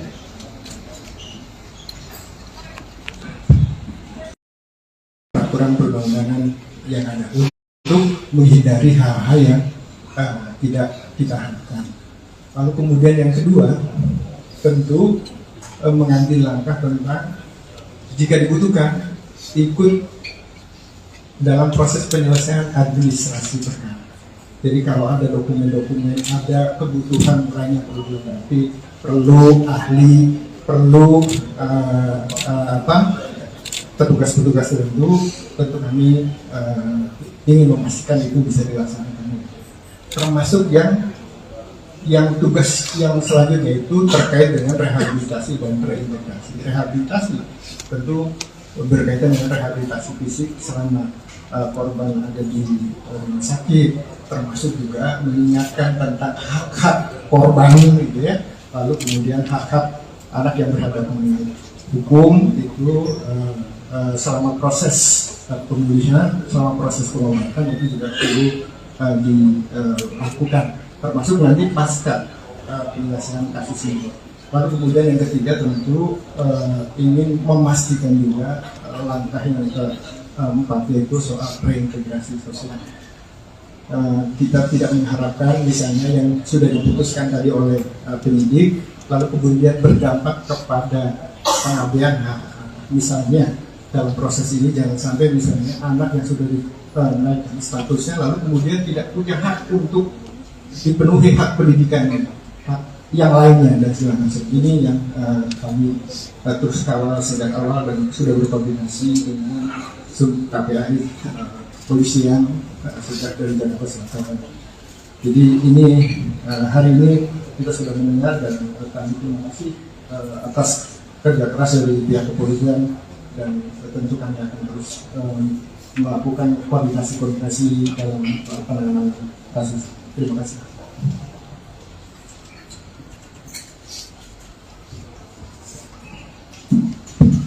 Baik, terima kasih. Assalamualaikum warahmatullahi wabarakatuh. Selamat sore, Pak Dir, serta jajaran Bapak Ibu dari Kementerian Lembaga, rekan-rekan awak media. Rasa duka dan empati tentu kami sampaikan kepada korban sampai saat ini dalam pengawasan kami yang disampaikan medis dan keluarga baru sampai bisa respon dan itu pun secara medis. Tentu ini merupakan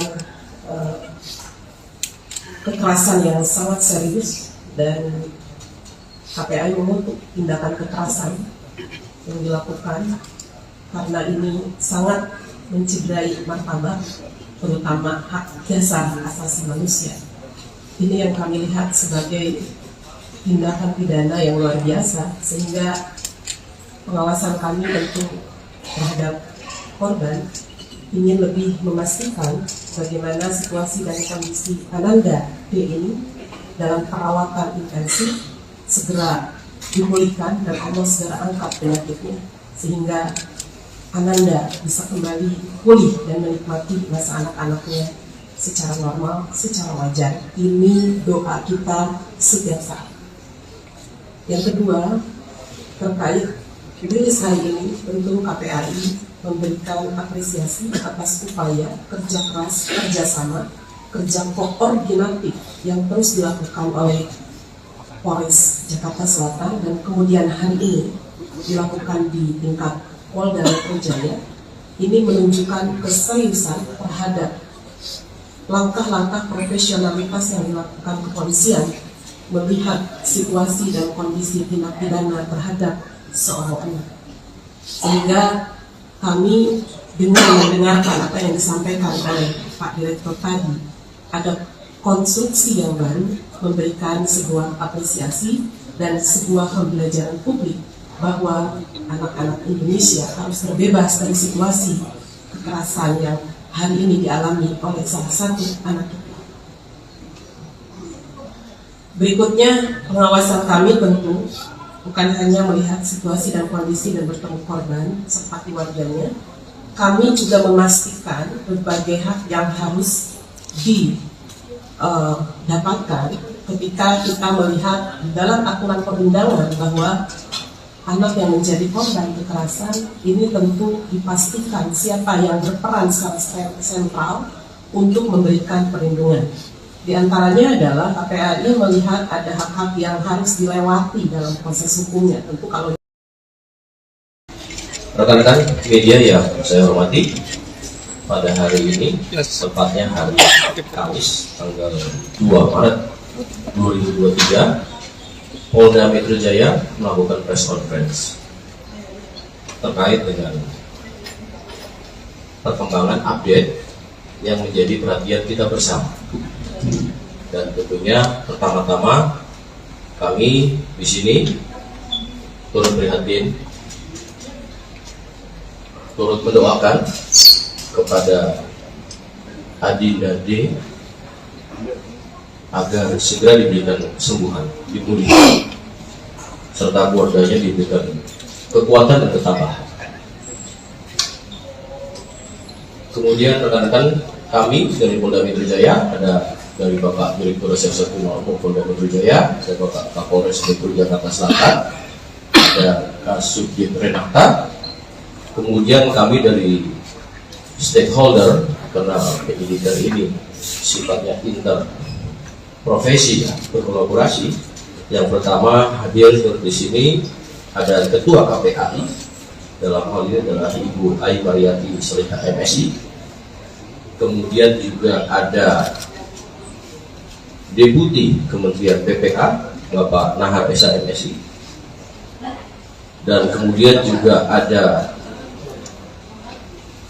Kepala Dinas PPAP Provinsi DKI Insinyur Tuti Kusumawati MM, dan satu lagi kami juga didampingi ada ahli pidana anak dari Kementerian PPA Bapak Dr. Ahmad Sofyan SHM. Rekan-rekan, pada hari ini akan ada update terkait dengan proses penyidikan yang dilakukan oleh Polda Metro Jaya. Untuk waktu, kami persilakan kepada Bapak Direktur Reserse Kriminal Umum Polda Metro Jaya. Baik, Assalamualaikum warahmatullahi wabarakatuh. Salam sejahtera buat kita semua. Yang terhormat Bapak Deputi Menteri Pemberdayaan Perempuan dan Perlindungan Anak, Bapak Nahar SHMSI. Yang kami hormati Ibu Kepala Dinas PPAPP Provinsi DKI Insinyur Tuti Kusumawati MM. Yang kami hormati Ketua KPAI Ibu Ai Mariati Solihah MSI. Kemudian yang saya hormati ahli pidana anak dari Kementerian Pemberdayaan Perempuan dan Perlindungan Anak Indonesia, Bapak Dr. Ahmad Sofyan SHMA. Jadi pada kesempatan sore hari ini kami akan menjelaskan update penanganan penyidikan pada kasus yang saat ini menjadi pusat perhatian secara nasional, yaitu penganiayaan terhadap korban atas nama D. Rekan-rekan sekalian, yang pertama kami perlu jelaskan bahwa kasus ini terjadi pada tanggal 20 Februari 2023, kemudian ditangani oleh Polsek Pesanggerahan, dan pada saat itu sudah ditetapkan tersangka dan ditahan. Namun kemudian karena di Polsek tidak ada unit khusus PPA, maka dilimpahkan ke Polres Jakarta Selatan dan kemudian dilaksanakan penyidikan dengan asistensi dan supervisi dari Direktorat Kriminal Umum Polda Metro Jaya, di mana kami mengirimkan tim penyidik Renata dan juga personil daripada pengawasan penyidikan.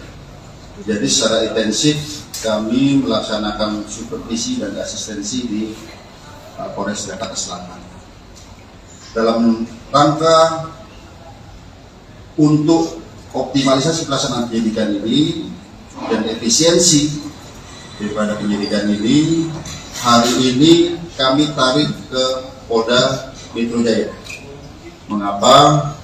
Karena memang kita menerapkan pola kolaborasi interprofesi untuk memudahkan koordinasi, dan juga kami memiliki penyidik yang lebih banyak yang khusus menangani kasus-kasus yang melibatkan perempuan dan anak. Rekan-rekan sekalian, pada proses penyidikan ini yang ada di Jakarta Selatan, pada 3 hari pertama, penyidik sudah menentukan tersangka dan juga menahan, yaitu 2 tersangka. Kemudian 7 hari terakhir, kita adakan pendalaman terhadap proses penyidikan ini. Ya. Kami perlu jelaskan bahwa dalam proses penyidikan ini kita menghadapi 2 kelompok subjek hukum. Yang pertama adalah orang dewasa yang sudah kita tentukan tersangkanya ini. Kemudian kita juga menghadapi 2 subjek hukum, yaitu anak yang berhadapan dengan hukum. Yaitu pertama anak sebagai korban, yang kedua adalah anak sebagai saksi. Ini keduanya adalah anak yang berhadapan dengan hukum.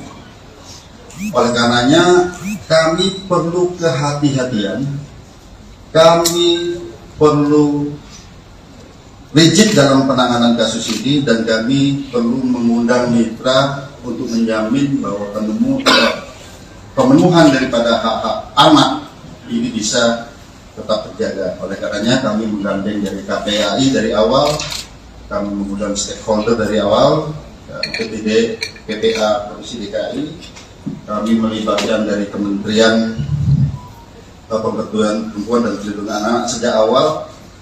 Kami juga melibatkan ahli pidana anak sejak awal dan juga ahli pidana. Dan juga kami perlu sampaikan rekan-rekan sekalian bahwa dalam proses penyidikan kami tetap melaksanakan penyidikan dengan menggunakan pola scientific crime investigation. Oleh karenanya rekan-rekan sekalian, dalam proses penyidikan kami telah memeriksa 10 orang saksi. Kemudian juga kami melibatkan saksi ahli di sini, ahli pidana, ahli dari digital forensik, ahli dari psikologi. Kami melibatkan tim dari Apsikor, psikologi untuk memeriksa psikologi forensik maupun psikologi klinis terhadap anak ini, sekali lagi dalam menjamin hak-hak anak tersebut. Nah, kemudian kami perlu jelaskan rekan-rekan sekalian bahwa pada awalnya kami menerapkan dalam konstruksi pasal adalah pasal 76C junto pasal 80 Undang-Undang PPA junto 351 penganiayaan. Ya. Biasa di sini yang awal. Namun kami perlu menjelaskan bahwa penyidikan kami ini ada bersifat berkesinambungan. Kami artikan menganalogikan seperti ini. Misalnya kita sekarang sakit panas, tapi panasnya karena apa? Kami perlu ada pemeriksaan lanjutan. Apakah ini tipes? Apakah ini demam berdarah? Seperti itu. Dan kami awalnya adalah penganiayaan biasa di sini ditunjukkan dengan undang-undang PPA tadi. Setelah kami adakan pemeriksaan, kami dilibatkan digital forensik, kami menemukan fakta-fakta baru, bukti chat WA, video yang ada di HP. Kemudian perlu kami sampaikan, kami juga menemukan CCTV di seputaran TKP, sehingga kami bisa melihat peranan dari masing-masing orang yang ada di TKP tersebut. Dan kami berkomitmen di sini siapapun yang bersalah harus dihukum. Ya tentu saja apabila itu pun anak, secara formil ini diatur dalam Undang-Undang Peradilan Anak, secara material ini diatur dalam Undang-Undang Perlindungan Anak. Oleh karenanya rekan-rekan sekalian, pada kesempatan gelar pada siang hari ini, pagi sampai dengan siang hari ini, kami menambah konstruksi pasal baru terhadap tersangka-tersangka ini. Ya. Kemudian yang kedua, ada perubahan status dari AG yang awalnya adalah anak yang berhadapan dengan hukum, berubah menjadi atau meningkat statusnya menjadi anak yang berkonflik dengan hukum, atau dengan kata lain berubah menjadi pelaku atau anak. Jadi terhadap anak di bawah umur itu tidak boleh dibilang tersangka. Ini yang kami perlu jelaskan. Kemudian dari fakta hukum yang kami peroleh, baik itu dari chat WA, baik itu dari video, kemudian baik itu dari CCTV yang ada di TKP, kemudian keterangan saksi-saksi, kami mengonstruksikan konstruksi pasal yang baru. Nah, sebelum kami jelaskan, kami juga perlu menjelaskan di sini, ternyata pada awalnya para tersangka ini ataupun orang yang ada di TKP tidak memberikan keterangan yang sebenarnya. Setelah kami sesuaikan dengan CCTV, kami sesuaikan dengan alat bukti yang lain, kami sesuaikan dengan chat WA, tergambar semua peranannya di situ. Oleh karenanya, yang kami sampaikan tadi, ada peningkatan status dari anak yang berhadapan dengan hukum berubah menjadi anak yang berkonflik dengan hukum ataupun pelaku. Kemudian ada perubahan konstruksi pasal. Yang pertama terhadap tersangka MDS. Konstruksi pasalnya adalah 355 KUHP ayat 1, subsidiar 354 ayat 1 KUHP, lebih subsidiar 353 ayat 2 KUHP, lebih subsidiar 351 ayat 2 KUHP, dan atau 76C junto 80 Undang-Undang Perlindungan Anak dengan ancaman maksimal 12 tahun penjara. Itu MDS. Ya. Kemudian terhadap tersangka SL, yaitu 355 ayat 1 junto 56 KUHP, subsidiar 354 ayat 1 junto 56 KUHP, lebih subsidiar 353 ayat 2 junto 56 KUHP, lebih subsidiar 351 ayat 2 junto 56 KUHP.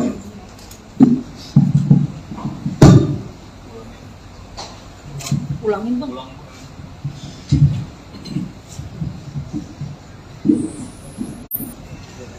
Ya, jadi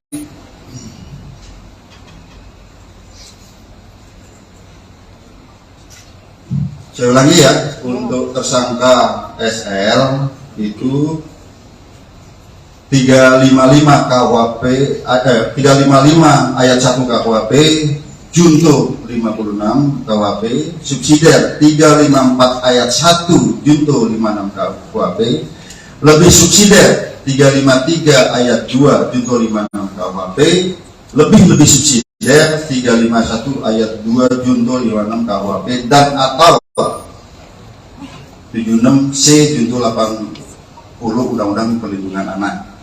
Ya. Kemudian terhadap anak AG, kami harus sebut anak AG, ya, ini anak yang berkonflik dengan hukum. Itu pasalnya adalah 76C junto 8 pasal 80 Undang-Undang Perlindungan Anak, dan atau 355 ayat 1 junto 56, subsidiar 354 ayat 1 junto 56 KUHP, lebih subsidiar 353 ayat 2 junto 56 KUHP, lebih subsidiar 351 ayat 2 junto 56 KUHP. Tentang ancaman maksimal nanti ahli pidana yang akan menyampaikan, karena di sini sekali lagi rekan-rekan sekalian, secara formil terhadap anak di bawah umur itu ada perlakuan yang berbeda. Demikian juga apabila anak sebagai korban, ada secara material dalam Undang-Undang Perlindungan Anak. Kemudian rekan-rekan sekalian,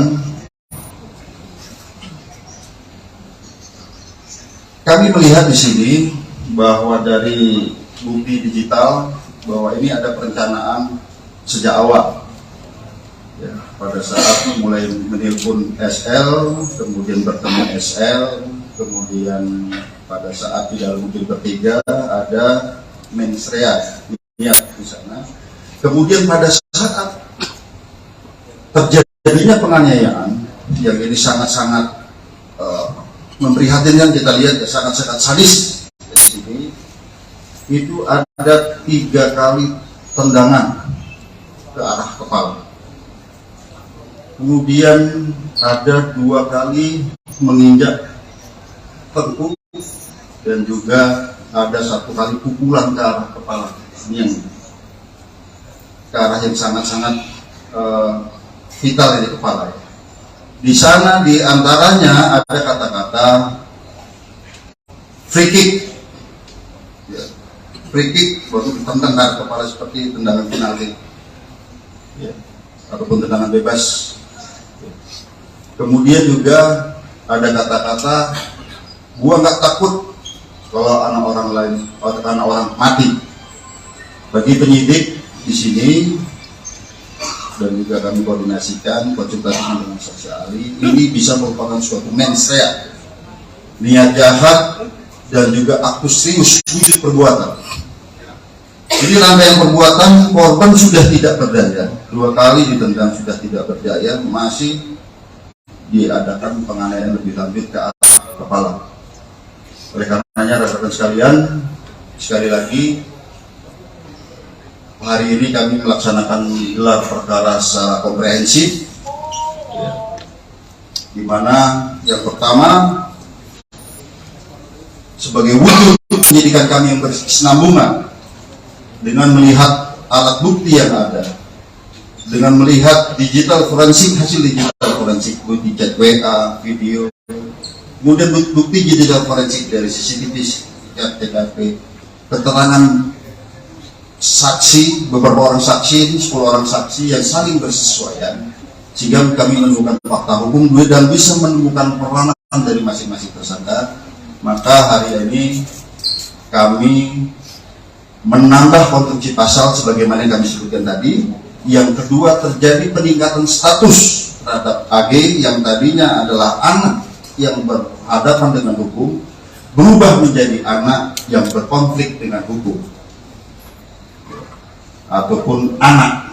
Jadi kalau di undang-undang peliharaan tidak boleh disebut tersangka. Ya, kemudian untuk efisiensi penyidikan, karena saat ini kami mengirim tim wasidik dan penyidik Menak dari Polres Jakarta Selatan, kami limpahkan ke Polda Metro Jaya. Yang kedua, rekan-rekan sekalian, yang kami perlu tekankan, mengapa terhadap peningkatan status ini membutuhkan waktu yang lama? Kami harus mengikuti prosedur yang diatur dalam Undang-Undang Perlindungan Anak, Undang-Undang Peradilan Anak. Kami harus melibatkan pekerja sosial untuk melaksanakan penelitian. Kami harus melibatkan tim psikologi untuk melaksanakan pemeriksaan, ya, kemudian tes dan serangkaian kegiatan yang membutuhkan waktu tidak sebentar. Saya kira demikian penjelasan dari kami. Selanjutnya kami persilakan pada Pak Kabid Mas. Baik rekan-rekan, sebelum ke ahli pidana dan lainnya, mungkin dari Pak Deputi Kementerian PPA yang akan menyampaikan.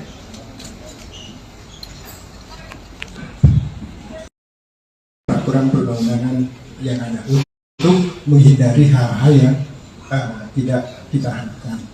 Lalu kemudian yang kedua, tentu mengambil langkah tentang jika dibutuhkan ikut dalam proses penyelesaian administrasi perkara. Jadi kalau ada dokumen-dokumen, ada kebutuhan lainnya perlu dilengkapi, perlu ahli, perlu petugas-petugas tertentu, tentu kami ingin memastikan itu bisa dilaksanakan. Termasuk yang tugas yang selanjutnya itu terkait dengan rehabilitasi dan reintegrasi. Rehabilitasi tentu berkaitan dengan rehabilitasi fisik selama korban ada di rumah sakit, termasuk juga mengingatkan tentang hak-hak korban gitu ya. Lalu kemudian hak-hak anak yang berhadapan dengan hukum itu selama proses pemulihan, selama proses pengobatan itu juga perlu dilakukan, termasuk nanti pasca penyelesaian kasus ini. Lalu kemudian yang ketiga tentu ingin memastikan juga langkah yang keempat, yaitu soal reintegrasi sosial. Kita tidak mengharapkan misalnya yang sudah diputuskan tadi oleh penyidik lalu kemudian berdampak kepada pengabaian hak. Misalnya dalam proses ini jangan sampai misalnya anak yang sudah dinaikkan statusnya lalu kemudian tidak punya hak untuk dipenuhi hak pendidikan yang lainnya dan segala macam. Ini yang kami terus kawal sejak awal dan sudah berkoordinasi dengan KPAI polisian sejak dari Jakarta Selatan. Jadi ini hari ini kita sudah mendengar dan kami terima kasih atas kerja keras dari pihak kepolisian dan tentu kami akan terus melakukan koordinasi dalam penanganan kasus. Terima kasih.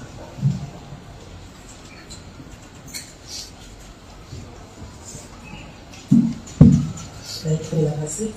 Assalamualaikum warahmatullahi wabarakatuh. Selamat sore, Pak Dir, serta jajaran Bapak Ibu dari Kementerian Lembaga, rekan-rekan awak media.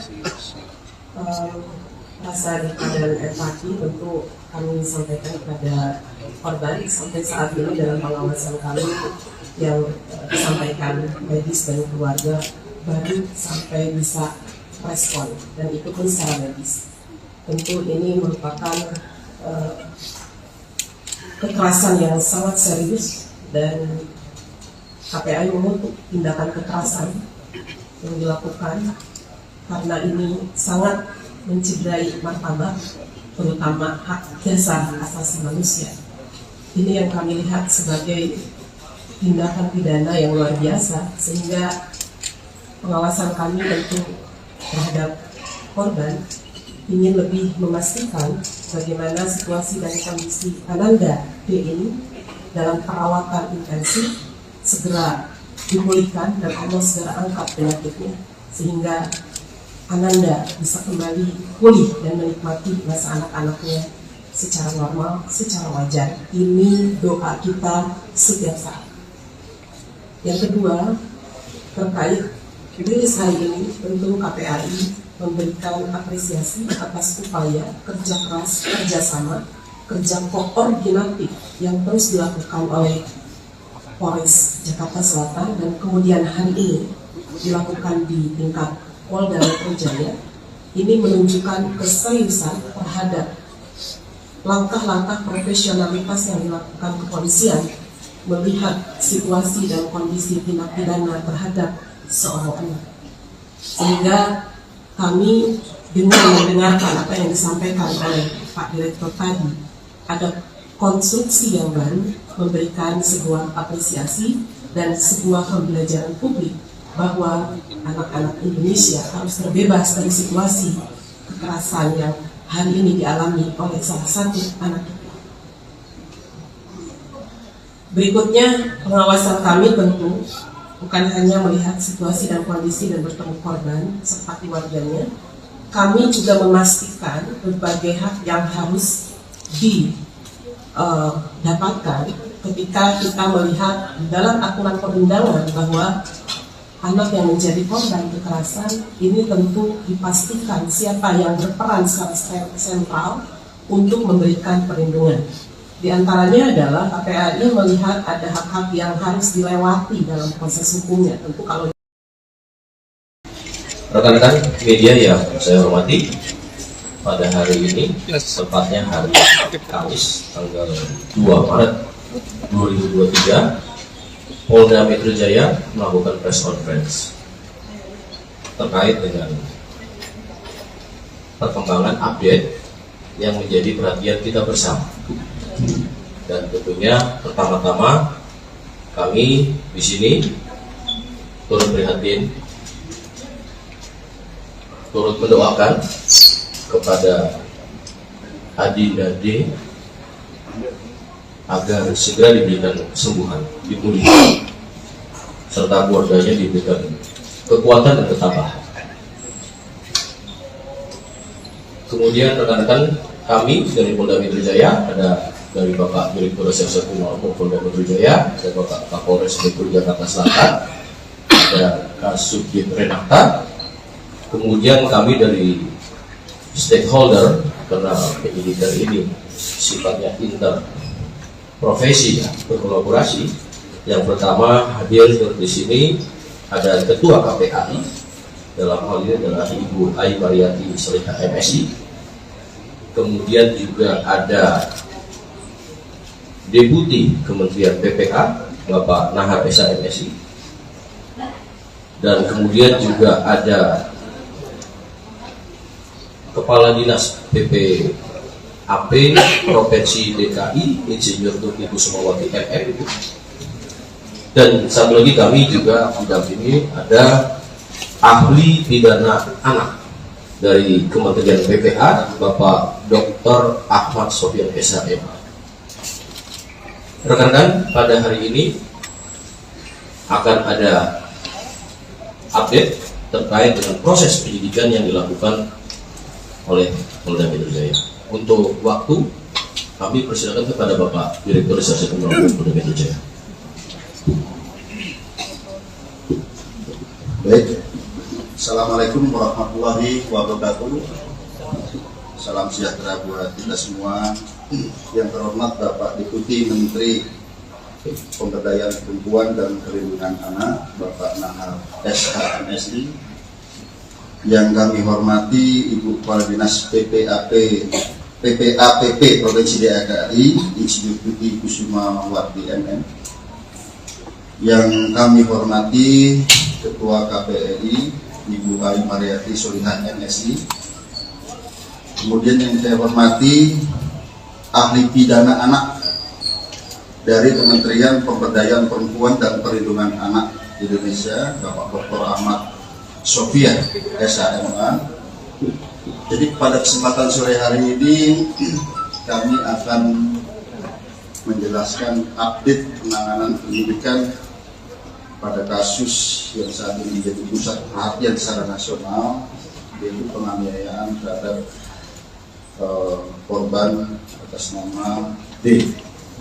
Rekan-rekan sekalian, yang pertama kami perlu jelaskan bahwa kasus ini terjadi pada tanggal 20 Februari 2023, kemudian ditangani oleh Polsek Pesanggerahan, dan pada saat itu sudah ditetapkan tersangka dan ditahan.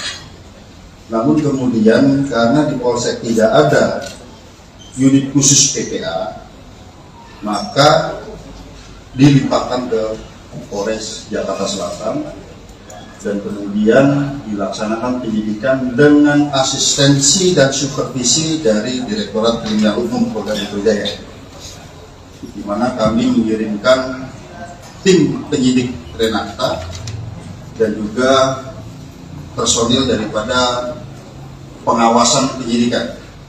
Jadi secara intensif kami melaksanakan supervisi dan asistensi di Polres Jakarta Selatan dalam rangka untuk optimalisasi pelaksanaan penyidikan ini dan efisiensi daripada penyidikan ini.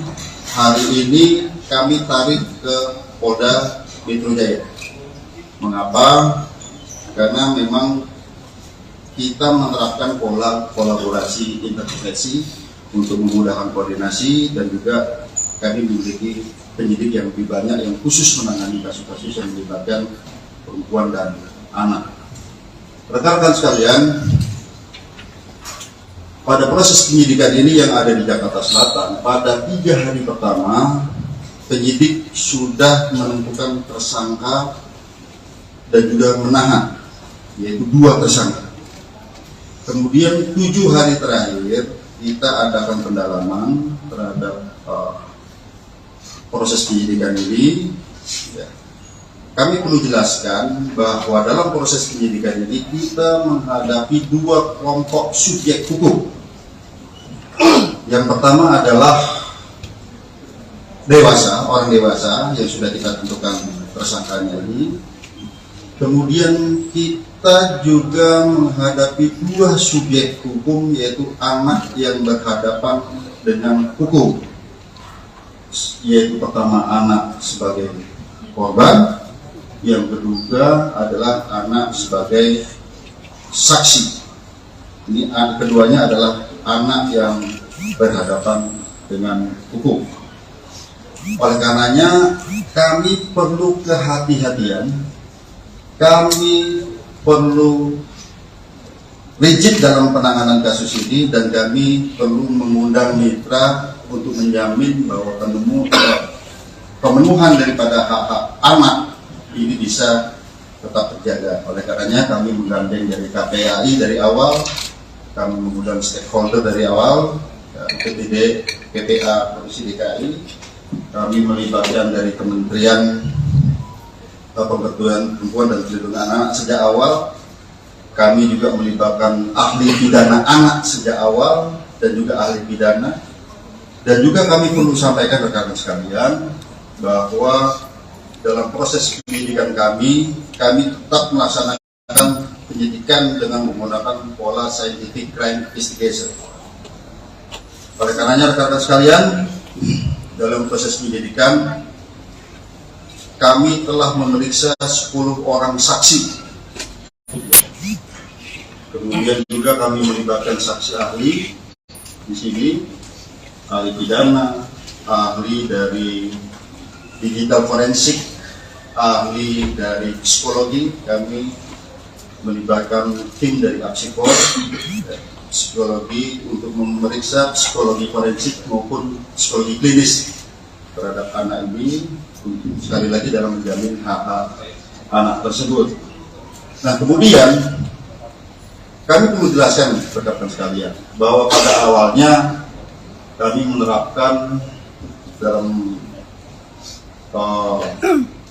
konstruksi pasal adalah pasal 76C junto pasal 80 Undang-Undang PPA junto 351 penganiayaan. Ya. Biasa di sini yang awal. Namun kami perlu menjelaskan bahwa penyidikan kami ini ada bersifat berkesinambungan. Kami artikan menganalogikan seperti ini. Misalnya kita sekarang sakit panas, tapi panasnya karena apa? Kami perlu ada pemeriksaan lanjutan. Apakah ini tipes? Apakah ini demam berdarah? Seperti itu. Dan kami awalnya adalah penganiayaan biasa di sini ditentukan dengan undang-undang PPA tadi. Setelah kami adakan pemeriksaan, kami dilibatkan digital forensik, kami menemukan fakta-fakta baru, bukti chat WA, video yang ada di HP. Kemudian perlu kami sampaikan, kami juga menemukan CCTV di seputaran TKP, sehingga kami bisa melihat peranan dari masing-masing orang yang ada di TKP tersebut. Dan kami berkomitmen di sini siapapun yang bersalah harus dihukum. Ya tentu saja apabila itu pun anak, secara formil ini diatur dalam Undang-Undang Peradilan Anak, secara material ini diatur dalam Undang-Undang Perlindungan Anak.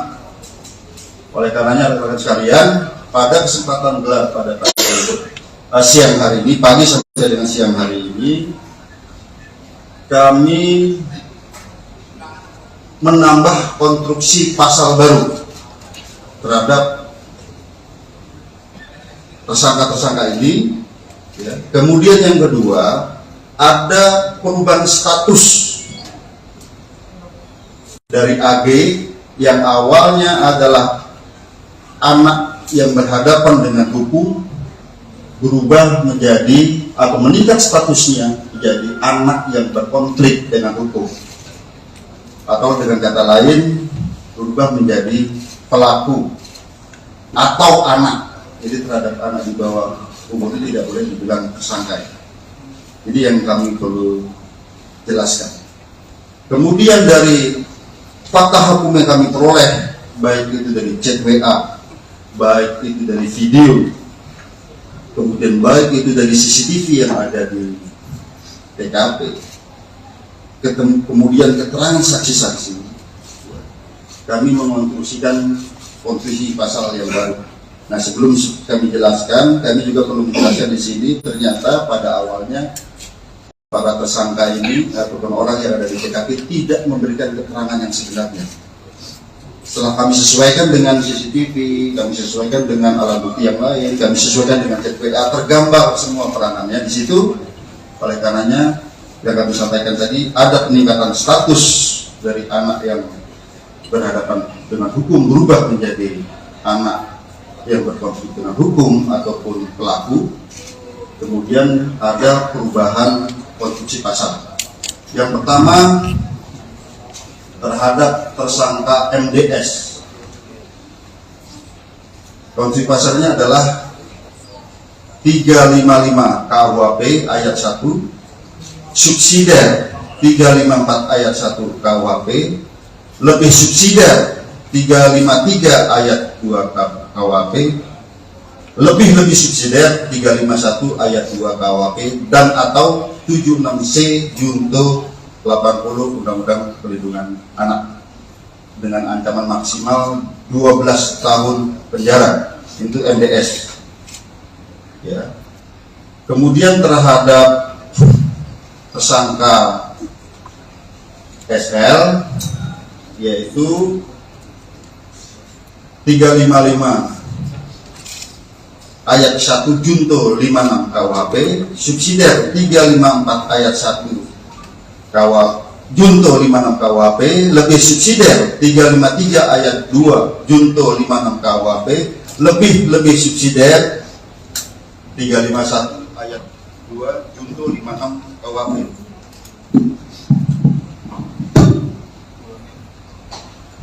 Ulangin bang.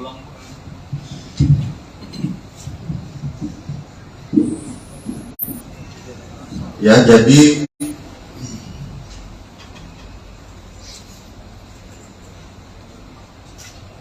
saya ulangi ya, untuk tersangka SL itu 355 KUHP 355 ayat 1 KUHP junto 56 KUHP, subsidiar 354 ayat 1 junto 56 KUHP, lebih subsidiar 353 ayat 2 junto 56 KUHP, lebih subsidiar 351 ayat 2 junto 56 KUHP, dan atau 76C junto 80 Undang-Undang Perlindungan Anak. Ya. Kemudian terhadap anak AG, kami selalu sebut anak AG, ya, ini anak yang berkonflik dengan hukum.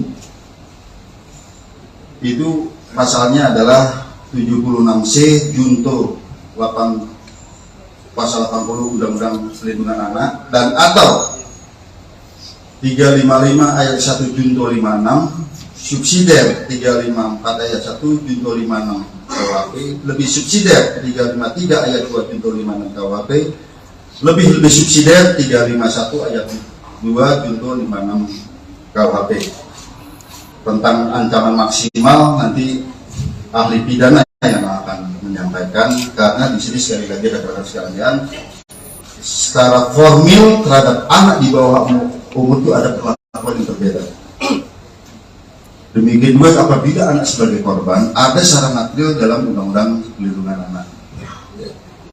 Kemudian rekan-rekan sekalian, kami melihat di sini bahwa dari bukti digital bahwa ini ada perencanaan sejak awal. Ya, pada saat mulai menelpon SL, kemudian bertemu SL, kemudian pada saat di dalam mobil bertiga ada mensrea ya di sana. Kemudian pada saat terjadinya penganiayaan yang ini sangat-sangat memprihatinkan, kita lihat ya, sangat-sangat sadis di sini, itu ada 3 kali tendangan ke arah kepala. Kemudian ada 2 kali menginjak tengkuk, dan juga ada 1 kali pukulan ke arah kepala, ini yang ke arah yang sangat-sangat vital di kepala. Di sana di antaranya ada kata-kata free kick, ya, free kick waktu ditendang ke kepala seperti tendangan penalti, ya, ataupun tendangan bebas. Kemudian juga ada kata-kata, gua nggak takut kalau anak orang lain, anak orang mati. Bagi penyidik di sini dan juga kami koordinasikan konsultasi dengan saksi ahli, ini bisa merupakan suatu mens rea, niat jahat dan juga aktus serius wujud perbuatan. Jadi rangkaian perbuatan, korban sudah tidak berdaya, 2 kali ditendang sudah tidak berdaya, masih diadakan penganiayaan lebih lanjut ke arah kepala. Oleh karenanya rekan-rekan sekalian, sekali lagi hari ini kami melaksanakan gelar perkara secara komprehensif, ya, di mana yang pertama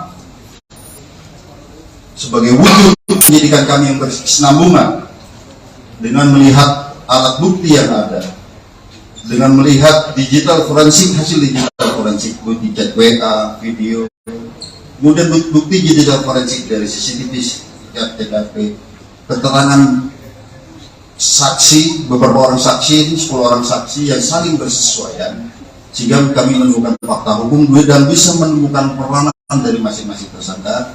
Maka hari ini kami menambah konstruksi pasal sebagaimana yang kami sebutkan tadi. Yang kedua, terjadi peningkatan status terhadap AG yang tadinya adalah anak yang berhadapan dengan hukum, berubah menjadi anak yang berkonflik dengan hukum ataupun anak. Jadi kalau di undang-undang peliharaan tidak boleh disebut tersangka.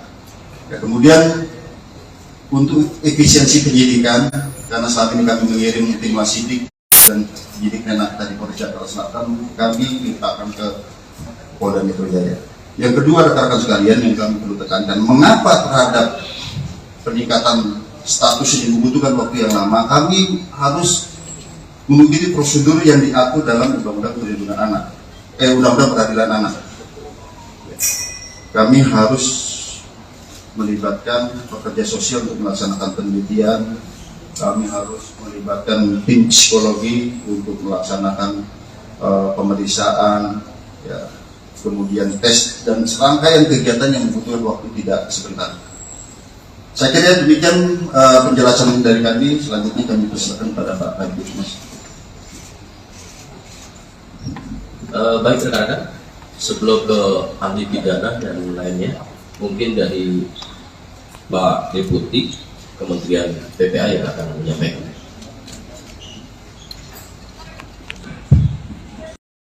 Peraturan perundang-undangan yang ada untuk menghindari hal-hal yang tidak kita harapkan. Lalu kemudian yang kedua, tentu mengambil langkah tentang jika dibutuhkan ikut dalam proses penyelesaian administrasi perkara. Jadi kalau ada dokumen-dokumen, ada kebutuhan lain yang perlu dilengkapi, perlu ahli, perlu petugas-petugas tertentu, tentu kami ingin memastikan itu bisa dilaksanakan. Termasuk yang tugas yang selanjutnya itu terkait dengan rehabilitasi dan reintegrasi. Rehabilitasi tentu berkaitan dengan rehabilitasi fisik selama korban ada di rumah sakit, termasuk juga mengingatkan tentang hak-hak korban gitu ya. Lalu kemudian hak-hak anak yang berhadapan dengan hukum itu selama proses pemulihan, selama proses pengobatan itu juga perlu dilakukan, termasuk nanti pasca penyelesaian kasus ini. Lalu kemudian yang ketiga tentu ingin memastikan juga langkah yang keempat, yaitu soal reintegrasi sosial. Kita tidak mengharapkan misalnya yang sudah diputuskan tadi oleh penyidik lalu kemudian berdampak kepada pengabaian hak. Misalnya dalam proses ini jangan sampai misalnya anak yang sudah dinaikkan statusnya lalu kemudian tidak punya hak untuk dipenuhi hak pendidikannya, hak yang lainnya dan segala macam. Ini yang kami terus kawal sejak awal dan sudah berkoordinasi dengan KPAI polisian sejak dari Jakarta Selatan. Jadi ini hari ini kita sudah mendengar dan kami terima kasih atas kerja keras dari pihak kepolisian, dan tentu kami akan terus melakukan koordinasi dalam penanganan kasus. Terima kasih.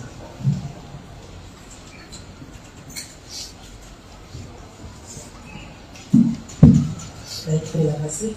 Assalamualaikum warahmatullahi wabarakatuh. Selamat sore, Pak Dir serta jajaran Bapak Ibu dari Kementerian Lembaga, rekan-rekan awak media. Rasa duka dan empati tentu kami sampaikan kepada korban sampai saat ini dalam pengawasan kami yang disampaikan medis dan keluarga baru sampai bisa respon dan itu pun secara medis.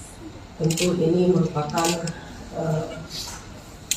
kekerasan yang sangat serius dan KPAI mengutuk tindakan kekerasan yang dilakukan karena ini sangat mencederai martabat, terutama hak dasar asasi manusia.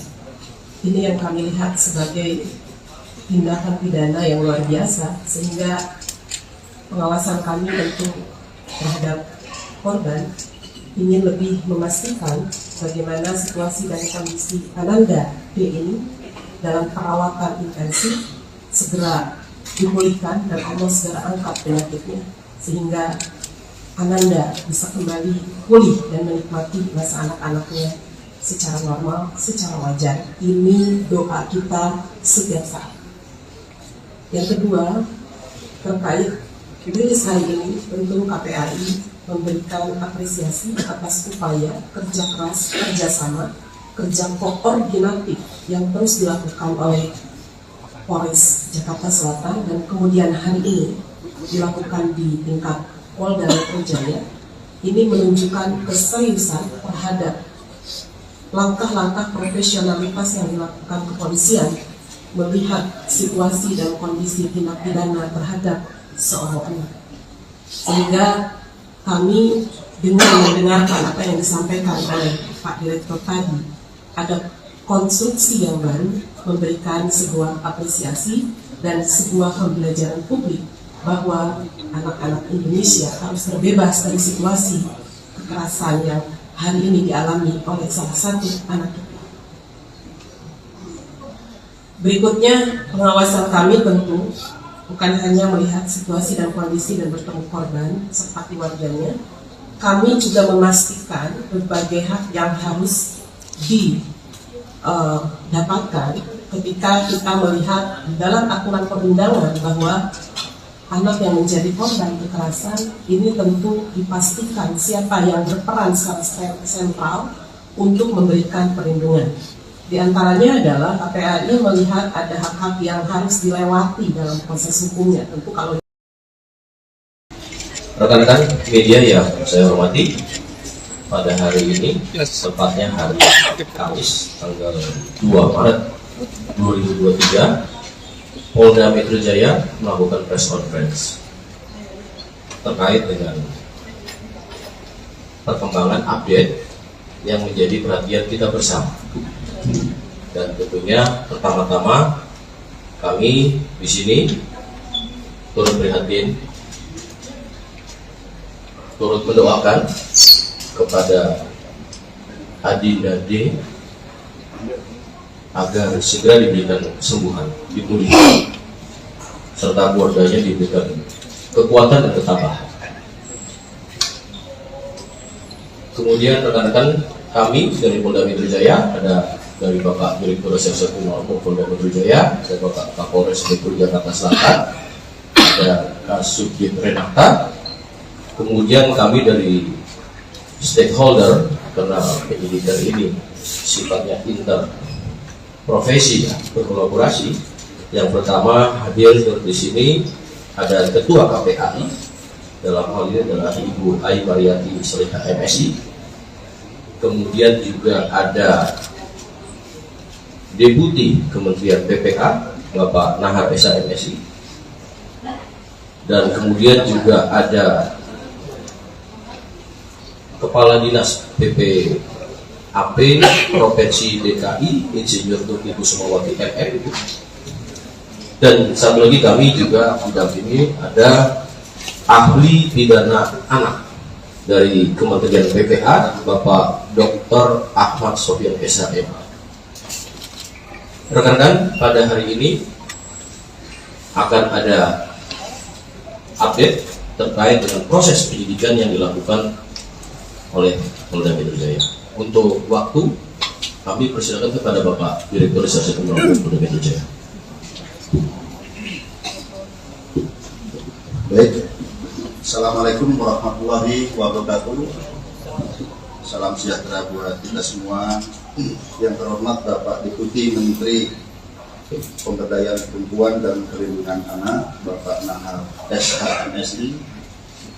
Yang kami hormati Ibu Kepala Dinas PPAPP Provinsi DKI, Insinyur Tuti Kusuma Wati MM.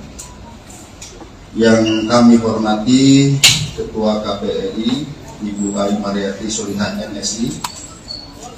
Kemudian yang saya hormati ahli pidana anak dari Kementerian Pemberdayaan Perempuan dan Perlindungan Anak Indonesia, Bapak Dr. Ahmad Sofyan SHMA.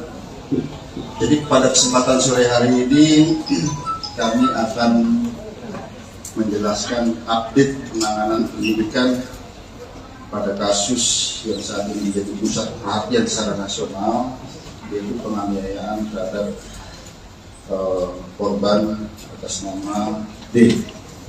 Rekan-rekan sekalian, yang pertama kami perlu jelaskan bahwa kasus ini terjadi pada tanggal 20 Februari 2023, kemudian ditangani oleh Polsek Pesanggerahan, dan pada saat itu sudah ditetapkan tersangka dan ditahan.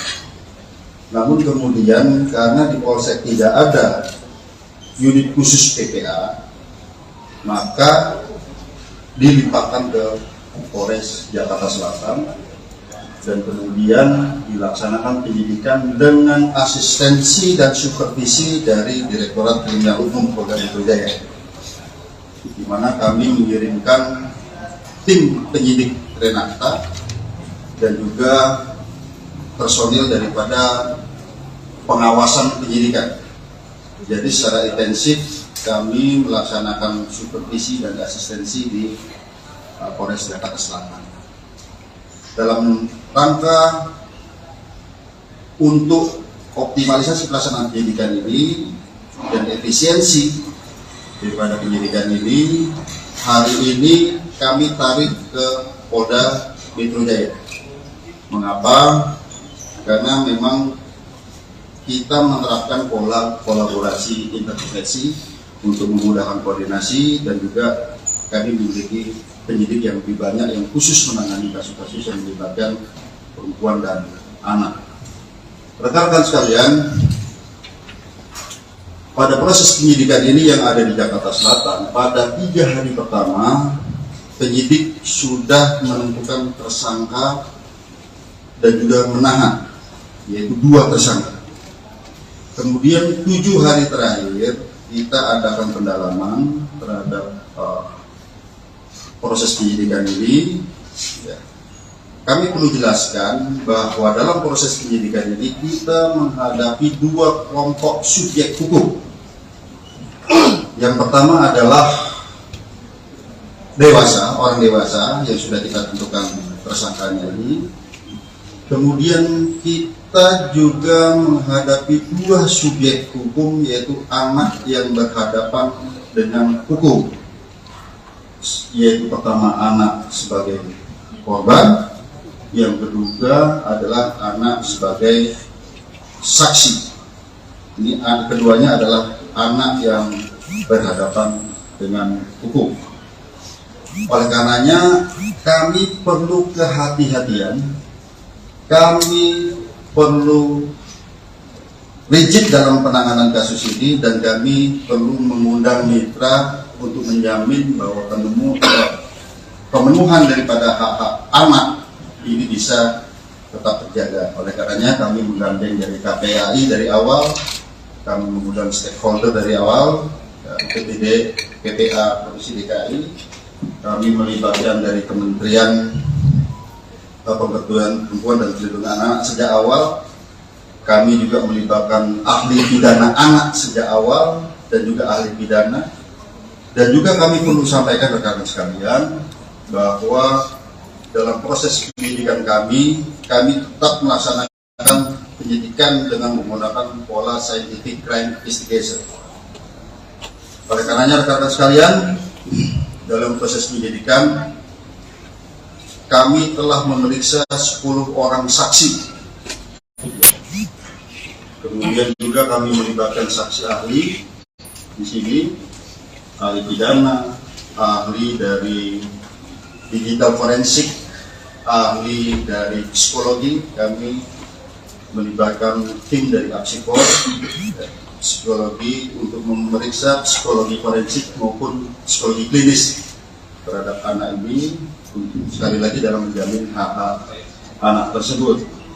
Nah, kemudian kami perlu jelaskan rekan-rekan sekalian bahwa pada awalnya kami menerapkan dalam konstruksi pasal adalah pasal 76C junto pasal 80 Undang-Undang PPA junto 351 penganiayaan. Ya. Biasa di sini yang awal.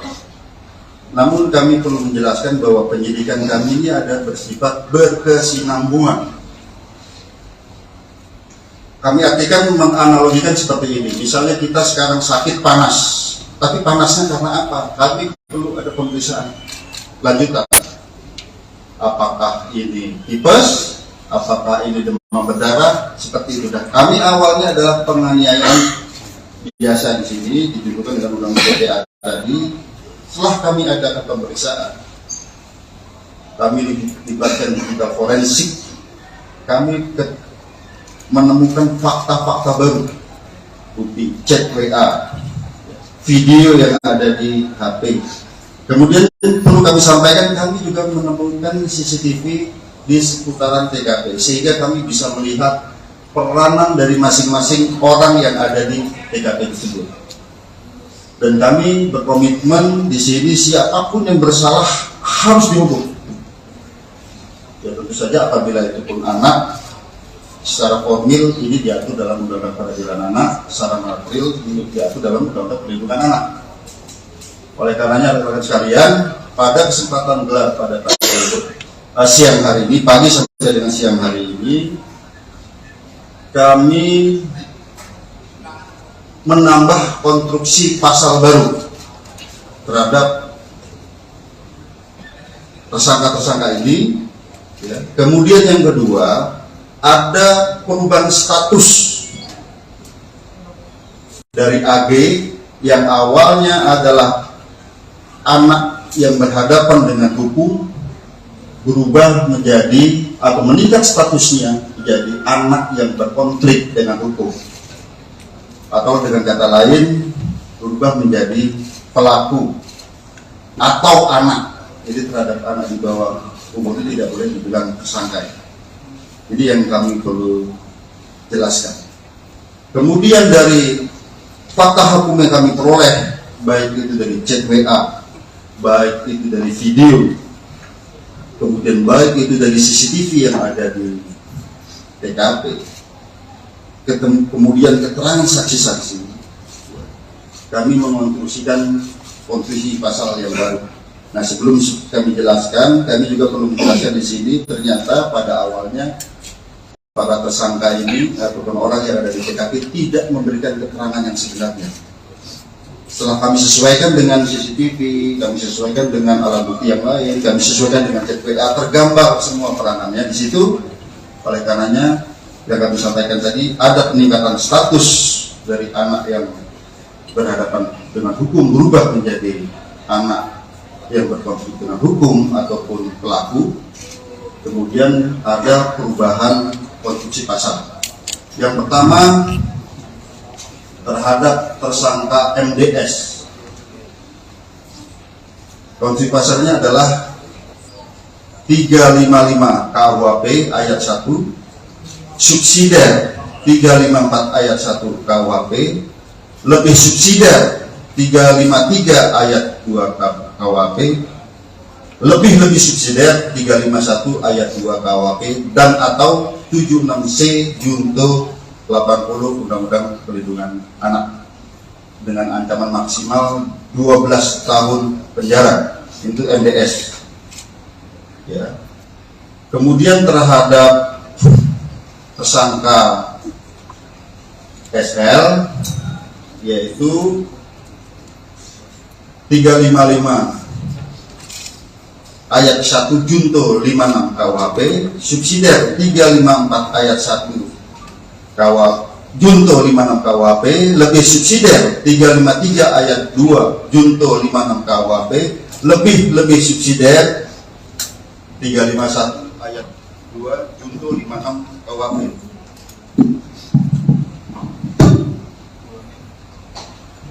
Ulangin bang.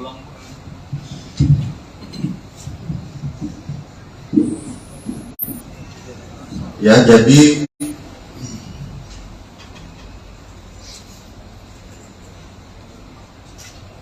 saya ulangi ya, untuk tersangka SL itu 355 KUHP 355 ayat 1 KUHP junto 56 KUHP, subsidiar 354 ayat 1 junto 56 KUHP, lebih subsidiar 353 ayat 2 junto 56 KUHP, lebih subsidiar 351 ayat 2 junto 56 KUHP dan atau 76C junto 80 Undang-Undang Perlindungan Anak. Ya. Kemudian terhadap anak AG, kami harus sebut anak AG, ya, ini anak yang berkonflik dengan hukum. Itu pasalnya adalah 76C junto 8 pasal 80 Undang-Undang Perlindungan Anak dan atau 355 ayat 1 junto 56, subsidiar 354 ayat 1 junto 56 KUHP, lebih subsidiar 353 ayat 2 junto 56 KUHP, lebih subsidiar 351 ayat 2 junto 56 KUHP. Tentang ancaman maksimal nanti ahli pidana yang akan menyampaikan, karena di sini sekali lagi rekan-rekan sekalian, secara formil terhadap anak di bawah umur itu ada perlakuan yang berbeda. Demikian juga apabila anak sebagai korban ada secara material dalam Undang-Undang Perlindungan Anak. Kemudian rekan-rekan sekalian, kami melihat di sini bahwa dari bukti digital bahwa ini ada perencanaan sejak awal. Ya, pada saat mulai menelpon SL, kemudian bertemu SL, kemudian pada saat di dalam mobil bertiga ada mensrea di sana. Kemudian pada saat terjadinya penganiayaan yang ini sangat-sangat memprihatinkan, kita lihat ya, sangat-sangat sadis di sini. Itu ada 3 kali tendangan ke arah kepala. Kemudian ada 2 kali menginjak tengkuk dan juga ada 1 kali pukulan ke arah kepala. Ini yang ke arah yang sangat-sangat vital di kepala. Di sana di antaranya ada kata-kata free kick. Ya. Free kick baru ditendang ke kepala seperti tendangan penalti. Ya. Ataupun tendangan bebas. Kemudian juga ada kata-kata, gua nggak takut kalau anak orang lain, anak orang mati. Bagi penyidik di sini dan juga kami koordinasikan konsultasi dengan saksi ahli, ini bisa merupakan suatu mensrea, niat jahat dan juga aktus serius wujud perbuatan. Jadi rangkaian perbuatan, korban sudah tidak berdaya, 2 kali ditendang sudah tidak berdaya, masih diadakan penganiayaan lebih lanjut ke arah kepala. Oleh karenanya rekan-rekan sekalian, sekali lagi hari ini kami melaksanakan gelar perkara secara komprehensif, ya, di mana yang pertama sebagai wujud penyidikan kami yang berkesinambungan dengan melihat alat bukti yang ada, dengan melihat digital forensik, hasil digital forensik, bukti chat WA, video, kemudian bukti digital forensik dari CCTV, TKP, keterangan saksi, beberapa orang saksi, 10 orang saksi yang saling bersesuaian, sehingga kami menemukan fakta hukum dan bisa menemukan peranan dari masing-masing tersangka. Maka hari ini kami menambah konstruksi pasal sebagaimana yang kami sebutkan tadi. Yang kedua, terjadi peningkatan status terhadap AG yang tadinya adalah anak yang berhadapan dengan hukum, berubah menjadi anak yang berkonflik dengan hukum ataupun anak. Jadi kalau di undang-undang pelihara tidak boleh disebut tersangka. Ya, kemudian untuk efisiensi penyidikan, karena saat ini kami mengirim tim Wasidik dan penyidik Menak dari Polres Jakarta Selatan, kami limpahkan ke Polda Metro Jaya. Yang kedua, rekan-rekan sekalian, yang kami perlu tekankan, mengapa terhadap peningkatan status ini membutuhkan waktu yang lama? Kami harus mengikuti prosedur yang diatur dalam Undang-Undang Perlindungan Anak, Undang-Undang Peradilan Anak. Kami harus melibatkan pekerja sosial untuk melaksanakan penelitian. Kami harus melibatkan tim psikologi untuk melaksanakan pemeriksaan, ya, kemudian tes dan serangkaian kegiatan yang membutuhkan waktu tidak sebentar. Saya kira demikian penjelasan dari kami. Selanjutnya kami persilakan pada Pak Kabid Mas. Baik rekan-rekan, sebelum ke ahli pidana dan lainnya, mungkin dari Pak Deputi Kementerian PPA yang akan menyampaikan.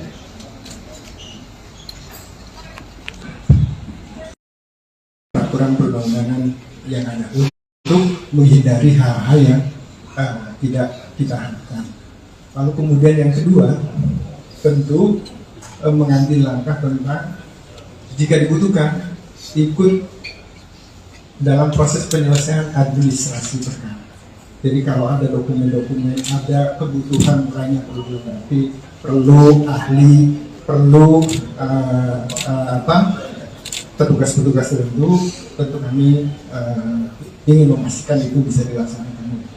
Termasuk yang tugas yang selanjutnya itu terkait dengan rehabilitasi dan reintegrasi. Rehabilitasi tentu berkaitan dengan rehabilitasi fisik selama korban ada di rumah sakit, termasuk juga mengingatkan tentang hak-hak korban gitu ya. Lalu kemudian hak-hak anak yang berhadapan dengan hukum itu selama proses pemulihan, selama proses pengobatan itu juga perlu dilakukan, termasuk nanti pasca penyelesaian kasus ini. Lalu kemudian yang ketiga tentu ingin memastikan juga langkah yang keempat yaitu soal reintegrasi sosial. Kita tidak mengharapkan misalnya yang sudah diputuskan tadi oleh penyidik lalu kemudian berdampak kepada pengabaian hak. Misalnya dalam proses ini jangan sampai misalnya anak yang sudah dinaikkan statusnya lalu kemudian tidak punya hak untuk dipenuhi hak pendidikan yang lainnya dan segala macam. Ini yang kami terus kawal sejak awal dan sudah berkoordinasi dengan KPAI polisian sejak dari Jakarta Selatan. Jadi ini hari ini kita sudah mendengar dan kami terima kasih atas kerja keras dari pihak kepolisian dan tentu kami akan terus melakukan koordinasi dalam penanganan kasus. Terima kasih.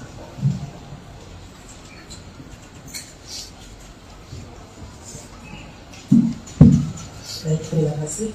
Assalamualaikum warahmatullahi wabarakatuh. Selamat sore, Pak Dir, serta jajaran Bapak Ibu dari Kementerian Lembaga, rekan-rekan awak media. Rasa duka dan empati tentu kami sampaikan kepada korban sampai saat ini dalam pengawasan kami yang disampaikan medis dan keluarga baru sampai bisa respon dan itu pun secara medis. Tentu ini merupakan kekerasan yang sangat serius dan KPAI mengutuk tindakan kekerasan yang dilakukan karena ini sangat mencederai martabat, terutama hak dasar asasi manusia.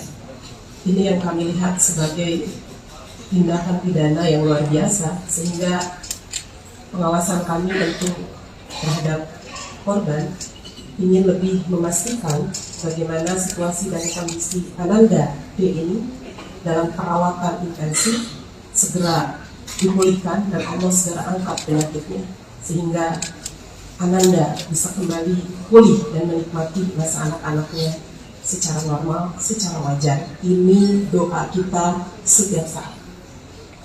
Yang kedua, terkait rilis hari ini, tentu KPAI memberikan apresiasi atas upaya kerja keras, kerjasama, kerja koordinatif yang terus dilakukan oleh Polres Jakarta Selatan dan kemudian hari ini dilakukan di tingkat Polda Metro Jaya.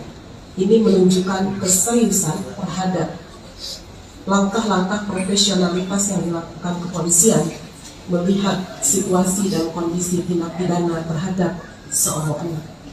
Sehingga kami dengan mendengarkan apa yang disampaikan oleh Pak Direktur tadi, ada konstruksi yang baru memberikan sebuah apresiasi dan sebuah pembelajaran publik bahwa anak-anak Indonesia harus terbebas dari situasi kekerasan yang hari ini dialami oleh salah satu anak kita.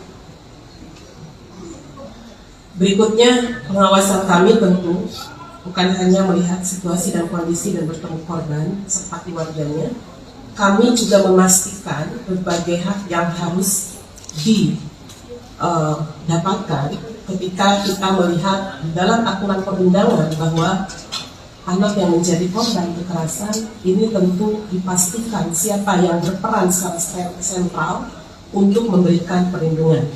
Di antaranya adalah KPAI melihat ada hak-hak yang harus dilewati dalam proses hukumnya. Tentu kalau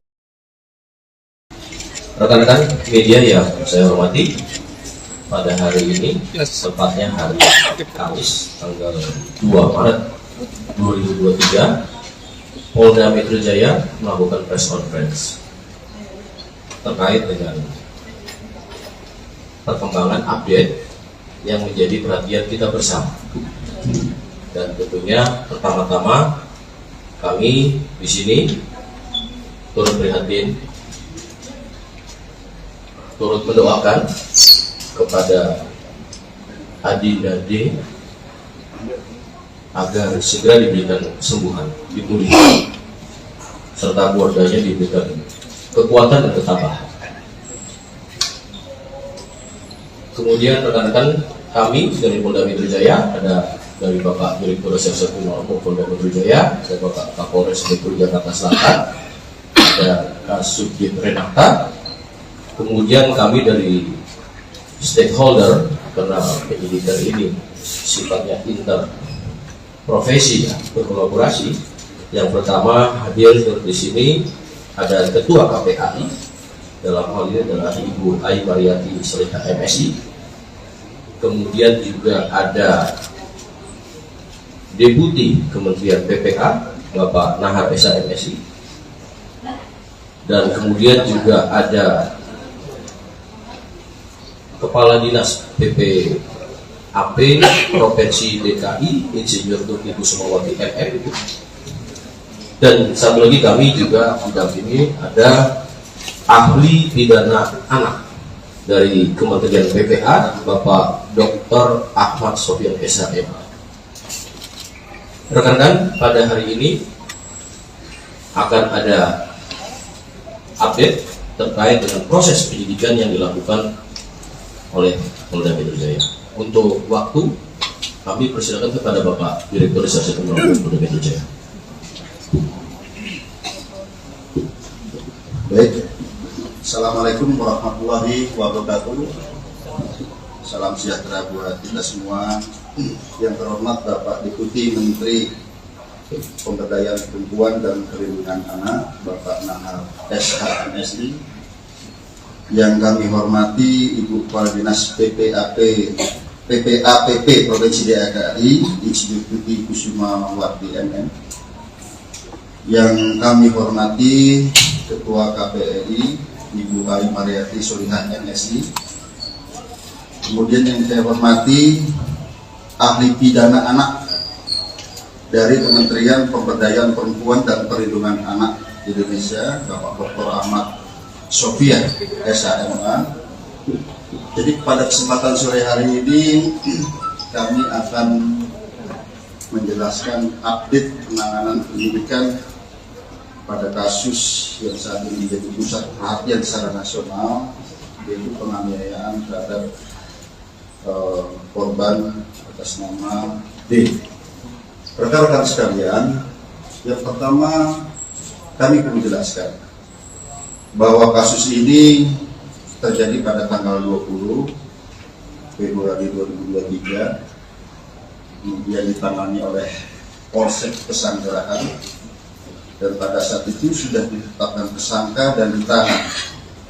Namun kemudian karena di Polsek tidak ada unit khusus PPA, maka dilimpahkan ke Polres Jakarta Selatan dan kemudian dilaksanakan penyidikan dengan asistensi dan supervisi dari Direktorat Kriminal Umum Polda Metro Jaya, di mana kami mengirimkan tim penyidik Renata dan juga personil daripada pengawasan penyidikan. Jadi secara intensif kami melaksanakan supervisi dan asistensi di Polres Jakarta Selatan dalam rangka untuk optimalisasi pelaksanaan penyidikan ini dan efisiensi daripada penyidikan ini.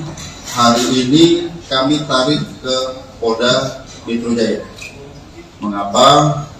Karena memang kita menerapkan pola kolaborasi intervensi untuk memudahkan koordinasi, dan juga kami memiliki penyidik yang lebih banyak yang khusus menangani kasus-kasus yang melibatkan perempuan dan anak. Rekan-rekan sekalian, pada proses penyidikan ini yang ada di Jakarta Selatan, pada 3 hari pertama penyidik sudah menentukan tersangka dan juga menahan, yaitu 2 tersangka. Kemudian 7 hari terakhir kita adakan pendalaman terhadap proses penyidikan ini.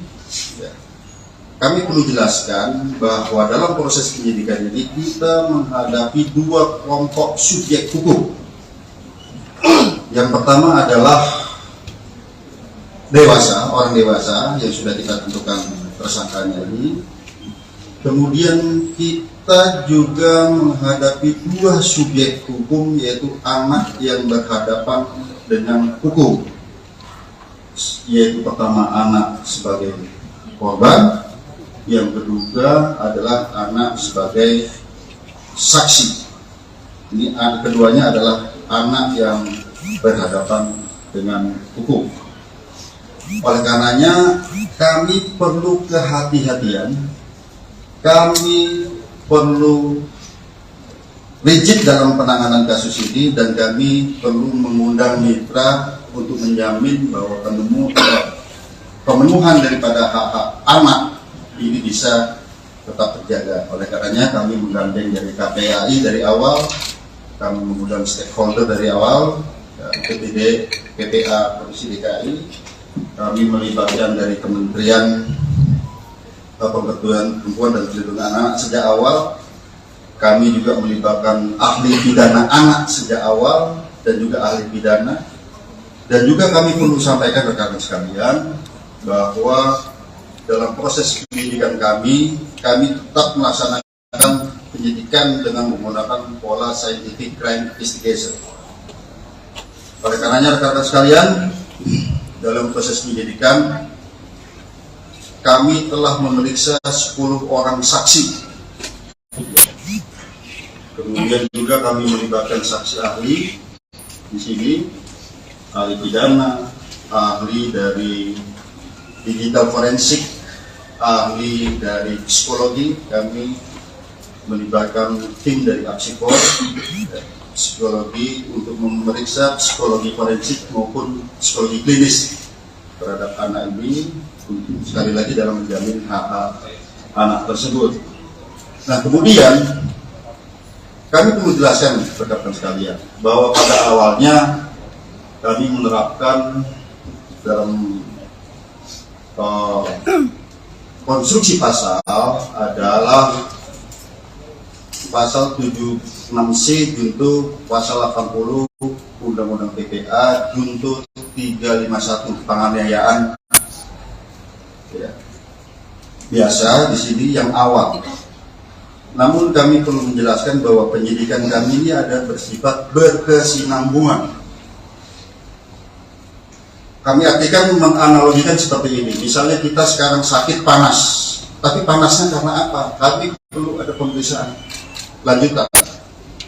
Apakah ini tipes? Apakah ini demam berdarah? Seperti itu. Dan kami awalnya adalah penganiayaan biasa di sini dituduhkan dengan undang-undang PPA tadi. Setelah kami adakan pemeriksaan, kami dilibatkan di bidang forensik, kami menemukan fakta-fakta baru, bukti chat WA, video yang ada di HP. Kemudian perlu kami sampaikan, kami juga menemukan CCTV di seputaran TKP, sehingga kami bisa melihat peranan dari masing-masing orang yang ada di TKP tersebut. Dan kami berkomitmen di sini siapapun yang bersalah harus dihukum.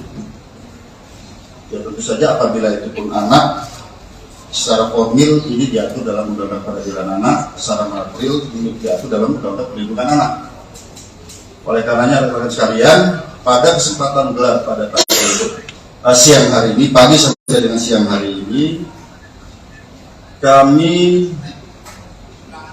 menambah konstruksi pasal baru terhadap tersangka-tersangka ini. Ya. Kemudian yang kedua, ada perubahan status dari AG yang awalnya adalah anak yang berhadapan dengan hukum, berubah menjadi atau meningkat statusnya menjadi anak yang berkonflik dengan hukum. Atau dengan kata lain berubah menjadi pelaku atau anak. Jadi terhadap anak di bawah umur itu tidak boleh dibilang tersangka. Jadi yang kami perlu jelaskan. Kemudian dari fakta hukum yang kami peroleh, baik itu dari chat WA, baik itu dari video, kemudian baik itu dari CCTV yang ada di TKP, kemudian keterangan saksi-saksi, kami mengonstruksikan konstruksi pasal yang baru. Nah, sebelum kami jelaskan, kami juga perlu menjelaskan di sini, ternyata pada awalnya para tersangka ini ataupun orang yang ada di TKP tidak memberikan keterangan yang sebenarnya. Setelah kami sesuaikan dengan CCTV, kami sesuaikan dengan alat bukti yang lain, kami sesuaikan dengan chat WA, tergambar semua peranannya di situ. Oleh karenanya, yang kami sampaikan tadi, ada peningkatan status dari anak yang berhadapan dengan hukum berubah menjadi anak yang berkonflik dengan hukum ataupun pelaku. Kemudian ada perubahan konstruksi pasal. Yang pertama terhadap tersangka MDS. Konstruksi pasalnya adalah 355 KUHP ayat 1, subsidiar 354 ayat 1 KUHP, lebih subsidiar 353 ayat 2 KUHP, lebih subsidiar 351 ayat 2 KUHP, dan atau 76C junto 80 Undang-Undang Perlindungan Anak dengan ancaman maksimal 12 tahun penjara. Itu MDS. Ya. Kemudian terhadap tersangka SL, yaitu 355 ayat 1 junto 56 KUHP, subsidiar 354 ayat 1 junto 56 KUHP, lebih subsidiar 353 ayat 2 junto 56 KUHP, lebih subsidiar 351 ayat 2 junto 56 KUHP.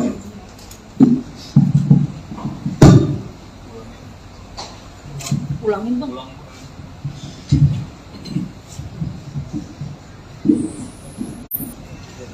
Ya, jadi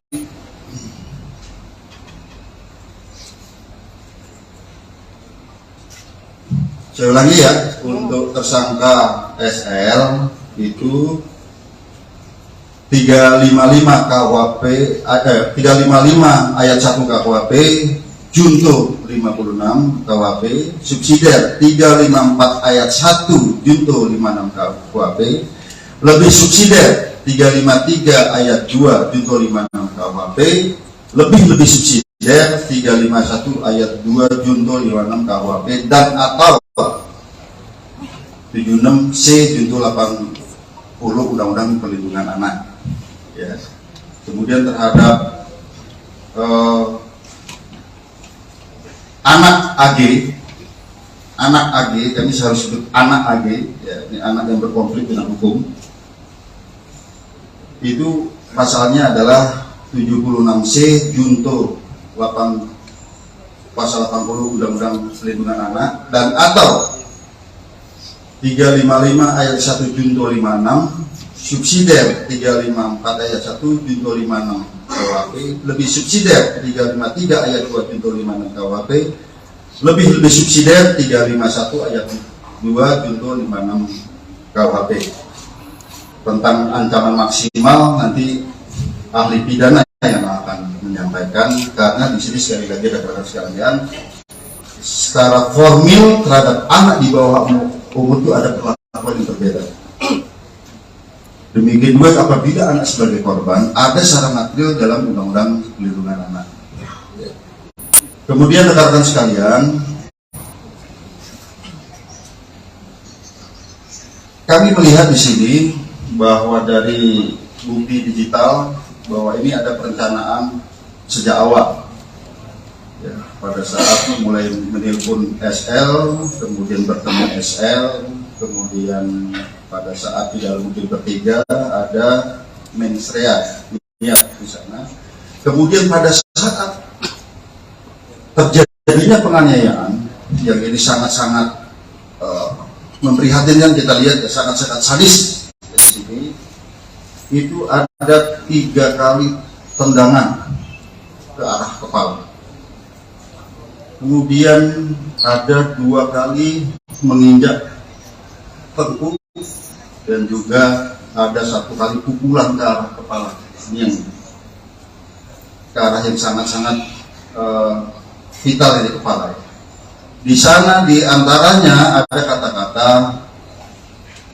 free kick, ya, free kick baru ditendang ke arah kepala seperti tendangan penalti, ya, ataupun tendangan bebas. Kemudian juga ada kata-kata, gua nggak takut kalau anak orang lain, atau anak orang mati. Bagi penyidik di sini, dan juga kami koordinasikan konsultasi dengan saksi ahli, ini bisa merupakan suatu mens rea, niat jahat, dan juga aktus serius wujud perbuatan. Ini rangkaian perbuatan, korban sudah tidak berdaya, 2 kali ditendang sudah tidak berdaya, masih diadakan penganiayaan lebih lanjut ke arah kepala. Oleh karenanya rekan-rekan sekalian, sekali lagi hari ini kami melaksanakan gelar perkara secara komprehensif, ya, di mana yang pertama sebagai wujud penyidikan kami yang berkesinambungan dengan melihat alat bukti yang ada, dengan melihat digital forensik, hasil digital forensik, bukti chat WA, video, kemudian bukti digital forensik dari CCTV, TKP, keterangan saksi, beberapa orang saksi, 10 orang saksi yang saling bersesuaian, sehingga kami menemukan fakta hukum dan bisa menemukan peranan dari masing-masing tersangka. Maka hari ini kami menambah konstruksi pasal sebagaimana yang kami sebutkan tadi.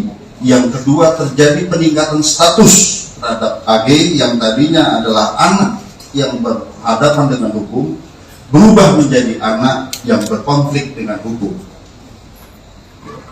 ataupun anak. Jadi kalau di Undang-Undang Pelindungan tidak boleh disebut tersangka. Ya, kemudian untuk efisiensi penyidikan, karena saat ini kami mengirim tim wasidik dan penyidik Menak dari Polres Jakarta Selatan kami limpahkan ke Polda Metro Jaya.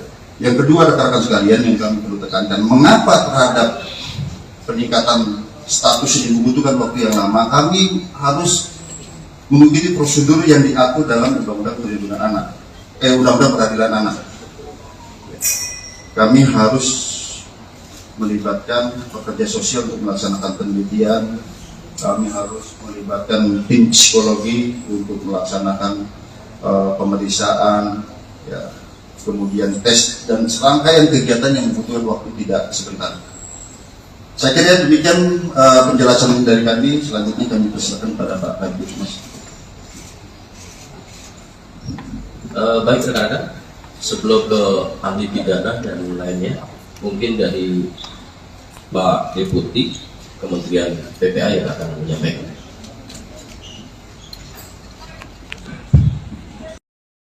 Peraturan perundang-undangan yang ada untuk menghindari hal-hal yang tidak kita harapkan.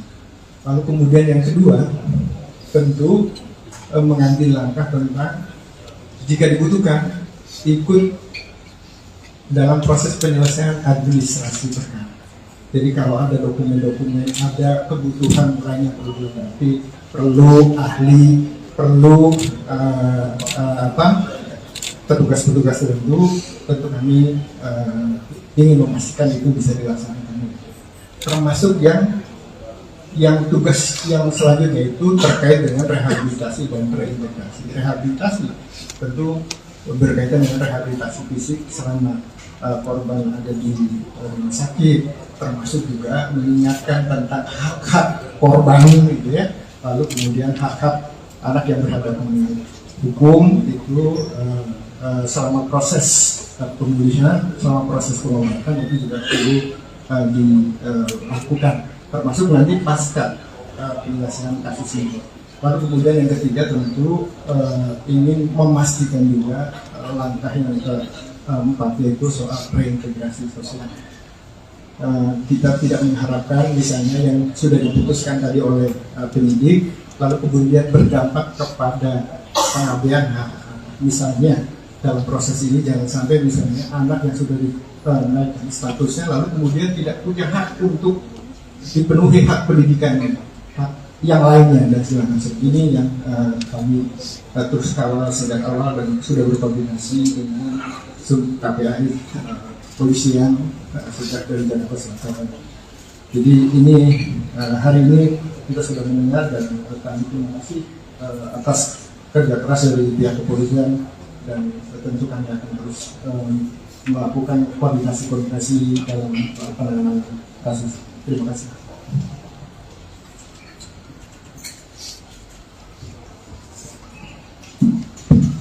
Baik, terima kasih. Assalamualaikum warahmatullahi wabarakatuh. Selamat sore, Pak Dir, serta jajaran Bapak Ibu dari Kementerian Lembaga, rekan-rekan awak media. Rasa duka dan empati tentu kami sampaikan kepada korban sampai saat ini dalam pengawasan kami yang disampaikan medis dan keluarga baru sampai bisa respon dan itu pun secara medis. Tentu ini merupakan kekerasan yang sangat serius dan KPAI mengutuk tindakan kekerasan yang dilakukan karena ini sangat mencederai martabat terutama hak dasar asasi manusia. Ini yang kami lihat sebagai tindakan pidana yang luar biasa sehingga pengawasan kami tentu terhadap korban ingin lebih memastikan bagaimana situasi dan kondisi Ananda D ini dalam perawatan intensif segera dipulihkan dan Allah segera angkat penyakitnya sehingga Ananda bisa kembali pulih dan menikmati masa anak-anaknya secara normal, secara wajar. Ini doa kita setiap saat.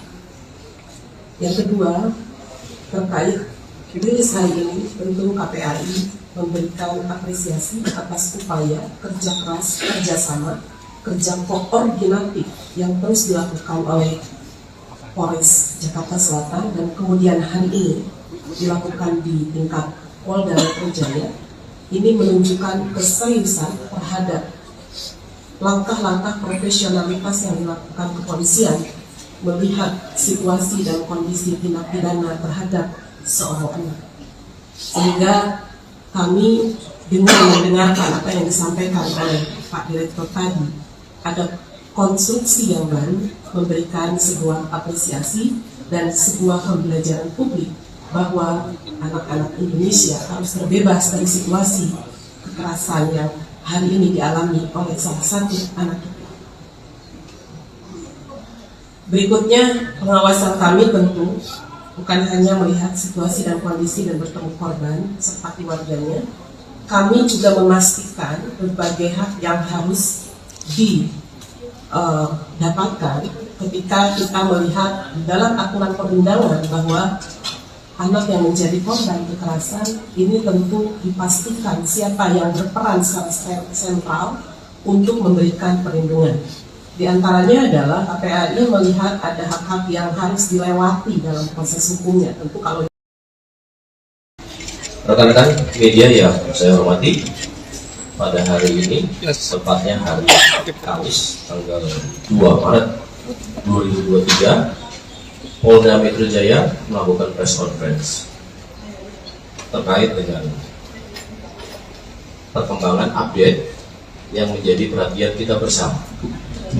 Dan tentunya pertama-tama kami di sini turut prihatin,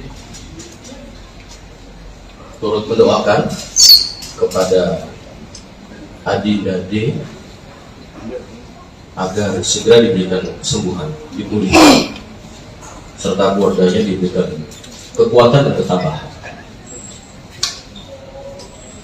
Kemudian rekan-rekan kami dari Polda Metro Jaya, ada dari Bapak Direktur Reserse Kriminal Umum Polda Metro Jaya, ada Bapak Kapolres Metro Jakarta Selatan, ada Kasubdit Renata. Kemudian kami dari stakeholder, karena penyidikan ini sifatnya interprofesi, ya, berkolaborasi.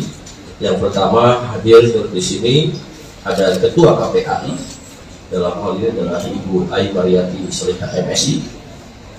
Kemudian juga ada Deputi Kementerian PPA Bapak Nahar Esa MSI, dan kemudian juga ada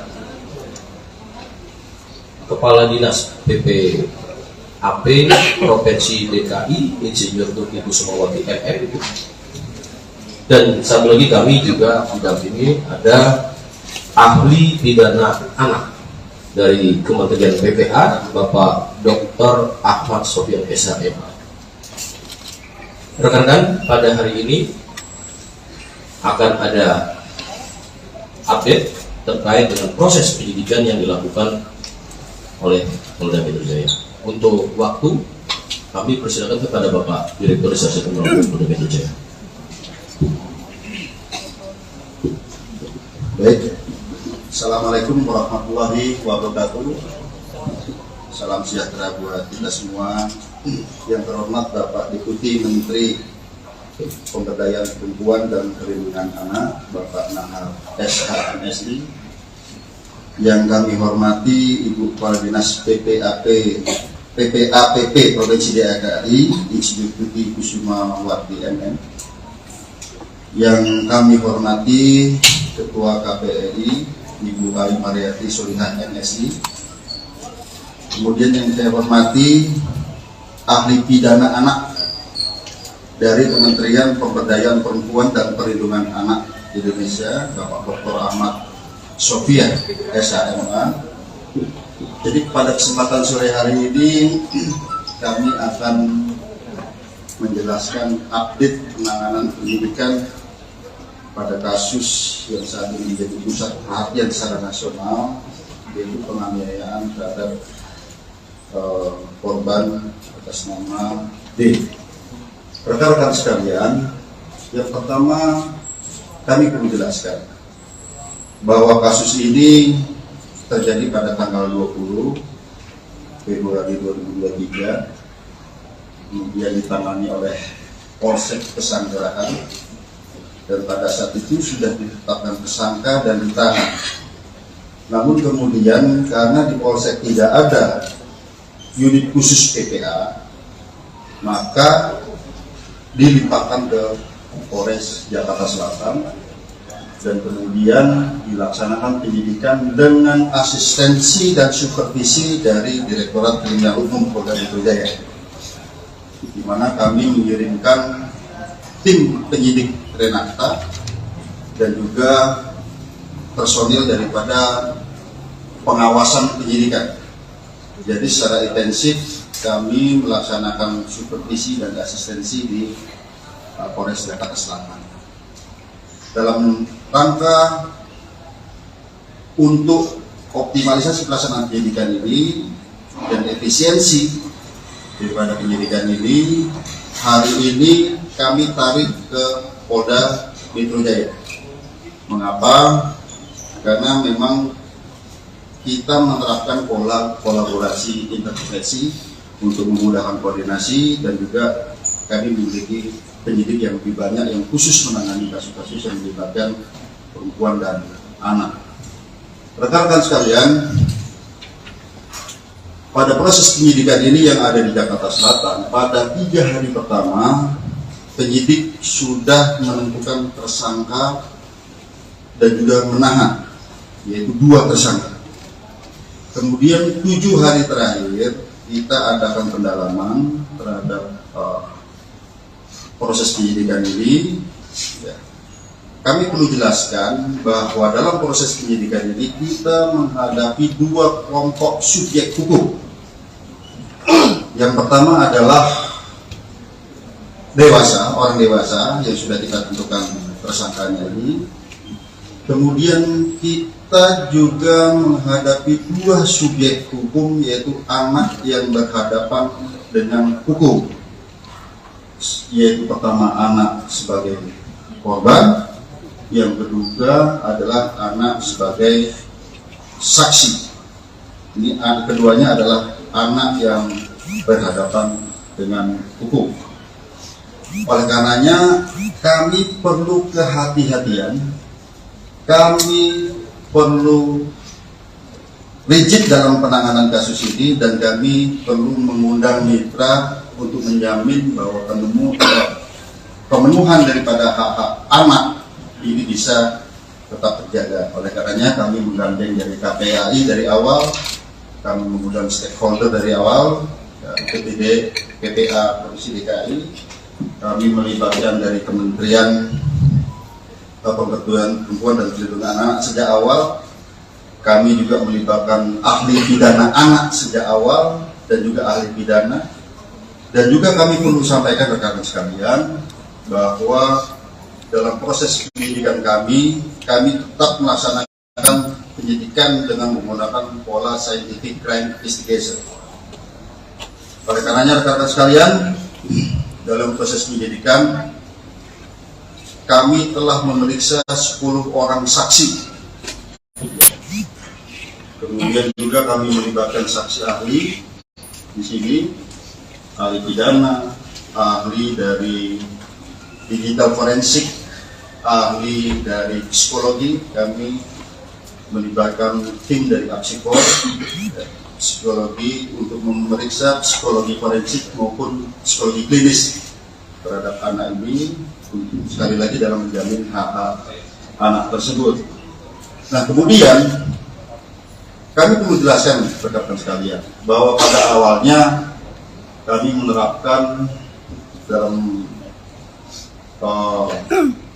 konstruksi pasal adalah pasal 76C junto pasal 80 Undang-Undang PPA junto 351 penganiayaan. Ya. Biasa di sini yang awal. Namun kami perlu menjelaskan bahwa penyidikan kami ini ada bersifat berkesinambungan. Kami artikan menganalogikan seperti ini. Misalnya kita sekarang sakit panas, tapi panasnya karena apa? Kami perlu ada pemeriksaan lanjutan. Apakah ini tipes? Apakah ini demam berdarah? Seperti itu. Dan kami awalnya adalah penganiayaan biasa di sini ditentukan dengan undang-undang PPA tadi. Setelah kami adakan pemeriksaan, kami dilibatkan digital forensik, kami menemukan fakta-fakta baru, bukti chat WA, video yang ada di HP.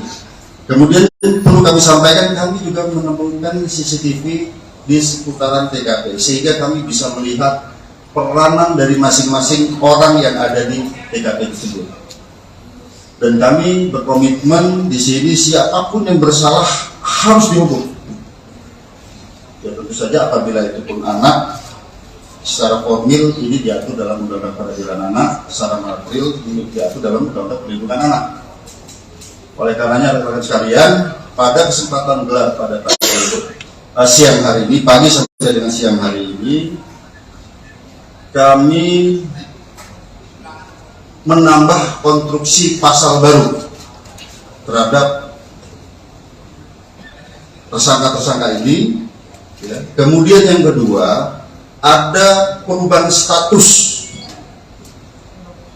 dari AG yang awalnya adalah anak yang berhadapan dengan hukum, berubah menjadi atau meningkat statusnya menjadi anak yang berkonflik dengan hukum, atau dengan kata lain berubah menjadi pelaku atau anak. Jadi terhadap anak di bawah umur itu tidak boleh dibilang tersangka.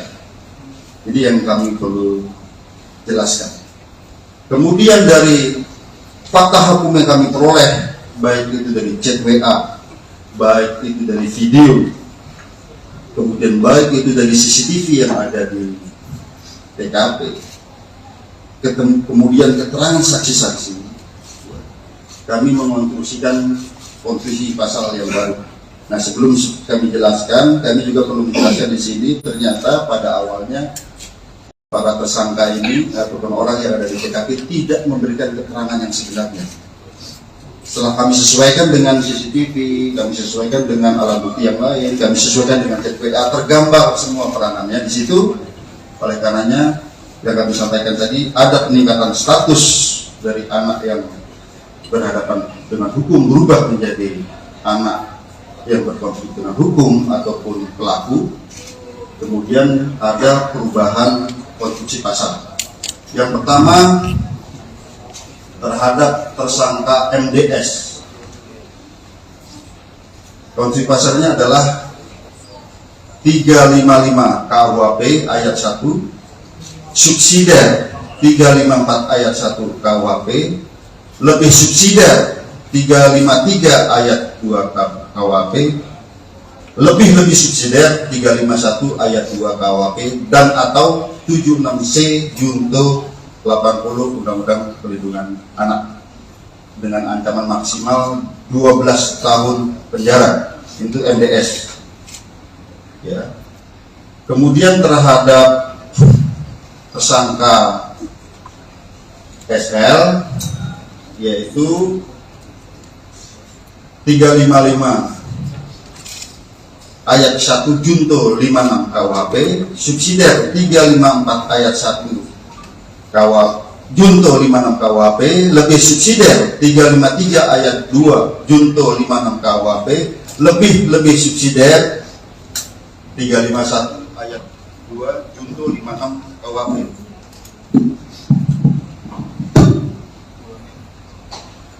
Ulangin bang.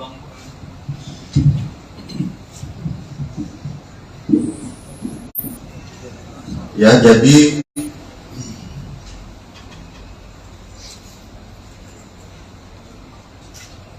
saya ulangi ya, untuk tersangka SL itu 355 KUHP 355 ayat 1 KUHP junto 56 KUHP, subsidiar 354 ayat 1 junto 56 KUHP, lebih subsidiar 353 ayat 2 junto 56 KUHP, lebih subsidiar 351 ayat 2 junto 56 KUHP, dan atau 76C junto 80 Undang-Undang Perlindungan Anak. Ya. Kemudian terhadap anak AG, kami harus sebut anak AG, ya, ini anak yang berkonflik dengan hukum. Itu pasalnya adalah 76C junto pasal 80 Undang-Undang Perlindungan Anak dan atau 355 ayat 1 Junto 56 subsidiar 354 ayat 1 Junto 56 KUHP lebih subsidiar 353 ayat 2 Junto 56 KUHP lebih subsidiar 351 ayat 2 Junto 56 KUHP tentang ancaman maksimal. Nanti ahli pidana yang akan menyampaikan, karena di sini sekali lagi rekan-rekan sekalian, secara formil terhadap anak di bawah umur itu ada perlakuan yang berbeda. Demikian juga apabila anak sebagai korban ada secara material dalam Undang-Undang Perlindungan Anak. Kemudian rekan-rekan sekalian, kami melihat di sini bahwa dari bukti digital bahwa ini ada perencanaan sejak awal. Ya, pada saat mulai menelpon SL, kemudian bertemu SL, kemudian pada saat di dalam mobil bertiga ada mensrea di sana. Kemudian pada saat terjadinya penganiayaan yang ini sangat-sangat memprihatinkan, kita lihat sangat-sangat sadis di sini, itu ada 3 kali tendangan ke arah kepala. Kemudian ada 2 kali menginjak tengkuk dan juga ada 1 kali pukulan ke arah kepala. Ini yang ke arah yang sangat-sangat vital di kepala. Di sana di antaranya ada kata-kata free kick. Ya, free kick baru ditendang ke arah kepala seperti tendangan penalti. Ya, ataupun tendangan bebas. Kemudian juga ada kata-kata, gua nggak takut kalau anak orang lain, atau anak orang mati. Bagi penyidik di sini dan juga kami koordinasikan konsultasi dengan saksi ahli, ini bisa merupakan suatu mens rea, niat jahat dan juga aktus serius wujud perbuatan. Ini rangkaian perbuatan, korban sudah tidak berdaya, 2 kali ditendang sudah tidak berdaya, masih diadakan penganiayaan lebih lanjut ke arah kepala. Oleh karenanya rekan-rekan sekalian, sekali lagi hari ini kami melaksanakan gelar perkara secara komprehensif, ya, di mana yang pertama sebagai wujud penyidikan kami yang berkesinambungan dengan melihat alat bukti yang ada, dengan melihat digital forensik, hasil digital forensik, bukti chat WA, video, kemudian bukti digital forensik dari CCTV, TKP, keterangan saksi, beberapa orang saksi, 10 orang saksi yang saling bersesuaian, sehingga kami menemukan fakta hukum dan bisa menemukan peranan dari masing-masing tersangka. Maka hari ini kami menambah konstruksi pasal sebagaimana yang kami sebutkan tadi. Yang kedua, terjadi peningkatan status terhadap AG yang tadinya adalah anak yang berhadapan dengan hukum, berubah menjadi anak yang berkonflik dengan hukum ataupun anak. Jadi kalau di Undang-Undang Pelindungan tidak boleh disebut tersangka. Ya, kemudian untuk efisiensi penyidikan, karena saat ini kami mengirim tim wasidik dan penyidik Menak dari Polres Jakarta Selatan, kami limpahkan ke Polda Metro Jaya. Yang kedua, rekan-rekan sekalian, yang kami perlu tekankan, mengapa terhadap peningkatan status ini membutuhkan waktu yang lama? Kami harus mengikuti prosedur yang diatur dalam Undang-Undang Perlindungan Anak, Undang-Undang Peradilan Anak. Kami harus melibatkan pekerja sosial untuk melaksanakan penelitian. Kami harus melibatkan tim psikologi untuk melaksanakan pemeriksaan, ya, kemudian tes dan serangkaian kegiatan yang membutuhkan waktu tidak sebentar. Saya kira demikian penjelasan dari kami. Selanjutnya kami persilakan pada Pak Kabid Mas. Baik rekan-rekan, sebelum ke ahli pidana dan lainnya, mungkin dari Mbak Deputi Kementerian PPA yang akan menyampaikan.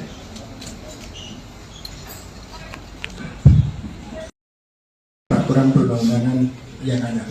untuk menghindari hal-hal yang tidak kita harapkan.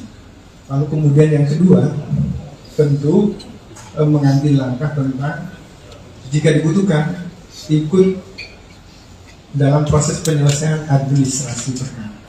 Jadi kalau ada dokumen-dokumen, ada kebutuhan lain yang perlu dilengkapi, perlu ahli, perlu petugas-petugas tertentu, tentu kami ingin memastikan itu bisa dilaksanakan. Termasuk yang tugas yang selanjutnya itu terkait dengan rehabilitasi dan reintegrasi. Rehabilitasi tentu berkaitan dengan rehabilitasi fisik selama korban ada di rumah sakit, termasuk juga mengingatkan tentang hak-hak korban gitu ya. Lalu kemudian hak-hak anak yang berhadapan dengan hukum itu selama proses pemulihan, selama proses pengobatan itu juga perlu dilakukan, termasuk nanti pasca penyelesaian kasus ini. Lalu kemudian yang ketiga tentu ingin memastikan juga langkah yang keempat yaitu soal reintegrasi sosial. Kita tidak mengharapkan misalnya yang sudah diputuskan tadi oleh penyidik lalu kemudian berdampak kepada pengabaian hak. Misalnya dalam proses ini jangan sampai misalnya anak yang sudah dinaikkan statusnya lalu kemudian tidak punya hak untuk dipenuhi hak pendidikannya, hak yang lainnya dan segala macam. Ini yang kami terus kawal sejak awal dan sudah berkoordinasi dengan KPAI polisian sejak dari Jakarta Selatan.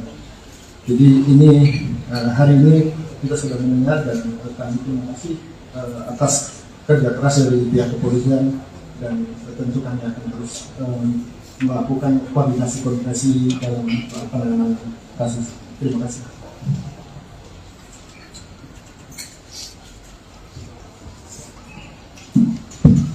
Baik, terima kasih. Assalamualaikum warahmatullahi wabarakatuh. Selamat sore Pak Dir serta jajaran Bapak Ibu dari Kementerian Lembaga, rekan-rekan awak media. Rasa duka dan empati tentu kami sampaikan kepada korban sampai saat ini dalam pengawasan kami yang disampaikan medis dan keluarga baru sampai bisa respon dan itu pun secara medis. Tentu ini merupakan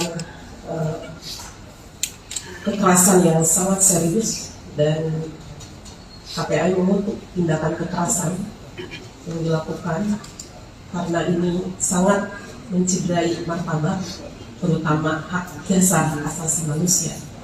Ini yang kami lihat sebagai tindakan pidana yang luar biasa sehingga pengawasan kami tentu terhadap korban ingin lebih memastikan bagaimana situasi dan kondisi Ananda D ini dalam perawatan intensif segera dipulihkan dan Allah segera angkat penyakitnya sehingga Ananda bisa kembali pulih dan menikmati masa anak-anaknya secara normal, secara wajar. Ini doa kita setiap saat. Yang kedua, terkait rilis hari ini, tentu KPAI memberikan apresiasi atas upaya kerja keras, kerjasama, kerja koordinatif yang terus dilakukan oleh Polres Jakarta Selatan dan kemudian hari ini dilakukan di tingkat Polda Metro Jaya. Ini menunjukkan keseriusan terhadap langkah-langkah profesionalitas yang dilakukan kepolisian melihat situasi dan kondisi tindak pidana terhadap seorang anak. Sehingga kami dengan mendengarkan apa yang disampaikan oleh Pak Direktur tadi, ada konstruksi yang baru memberikan sebuah apresiasi dan sebuah pembelajaran publik bahwa anak-anak Indonesia harus terbebas dari situasi kekerasan yang hari ini dialami oleh salah satu anak kita. Berikutnya, pengawasan kami tentu bukan hanya melihat situasi dan kondisi dan bertemu korban serta keluarganya, kami juga memastikan berbagai hak yang harus didapatkan ketika kita melihat dalam aturan perundangan bahwa anak yang menjadi korban kekerasan ini tentu dipastikan siapa yang berperan secara sentral untuk memberikan perlindungan. Di antaranya adalah KPAI melihat ada hak-hak yang harus dilewati dalam proses hukumnya. Tentu kalau rekan-rekan media yang saya hormati, pada hari ini, tepatnya hari Kamis, tanggal 2 Maret 2023, Polda Metro Jaya melakukan press conference terkait dengan perkembangan update yang menjadi perhatian kita bersama. Dan tentunya pertama-tama kami di sini turut prihatin, turut mendoakan kepada Adinda D agar segera diberikan kesembuhan, dipulihkan, serta keluarganya diberikan kekuatan dan ketabahan. Kemudian rekan-rekan kami dari Polda Metro Jaya, ada dari Bapak Direktur Reserse Kriminal Umum Polda Metro Jaya, ada Bapak Kapolres Metro Jakarta Selatan, ada Kasubdit Renata, kemudian kami dari stakeholder, karena penyidikan ini sifatnya interprofesi, ya, berkolaborasi. Yang pertama hadir di sini ada Ketua KPAI, dalam hal ini adalah Ibu Ai Mariati Soliha MSI. Kemudian juga ada Deputi Kementerian PPA Bapak Nahar Esa MSI, dan kemudian juga ada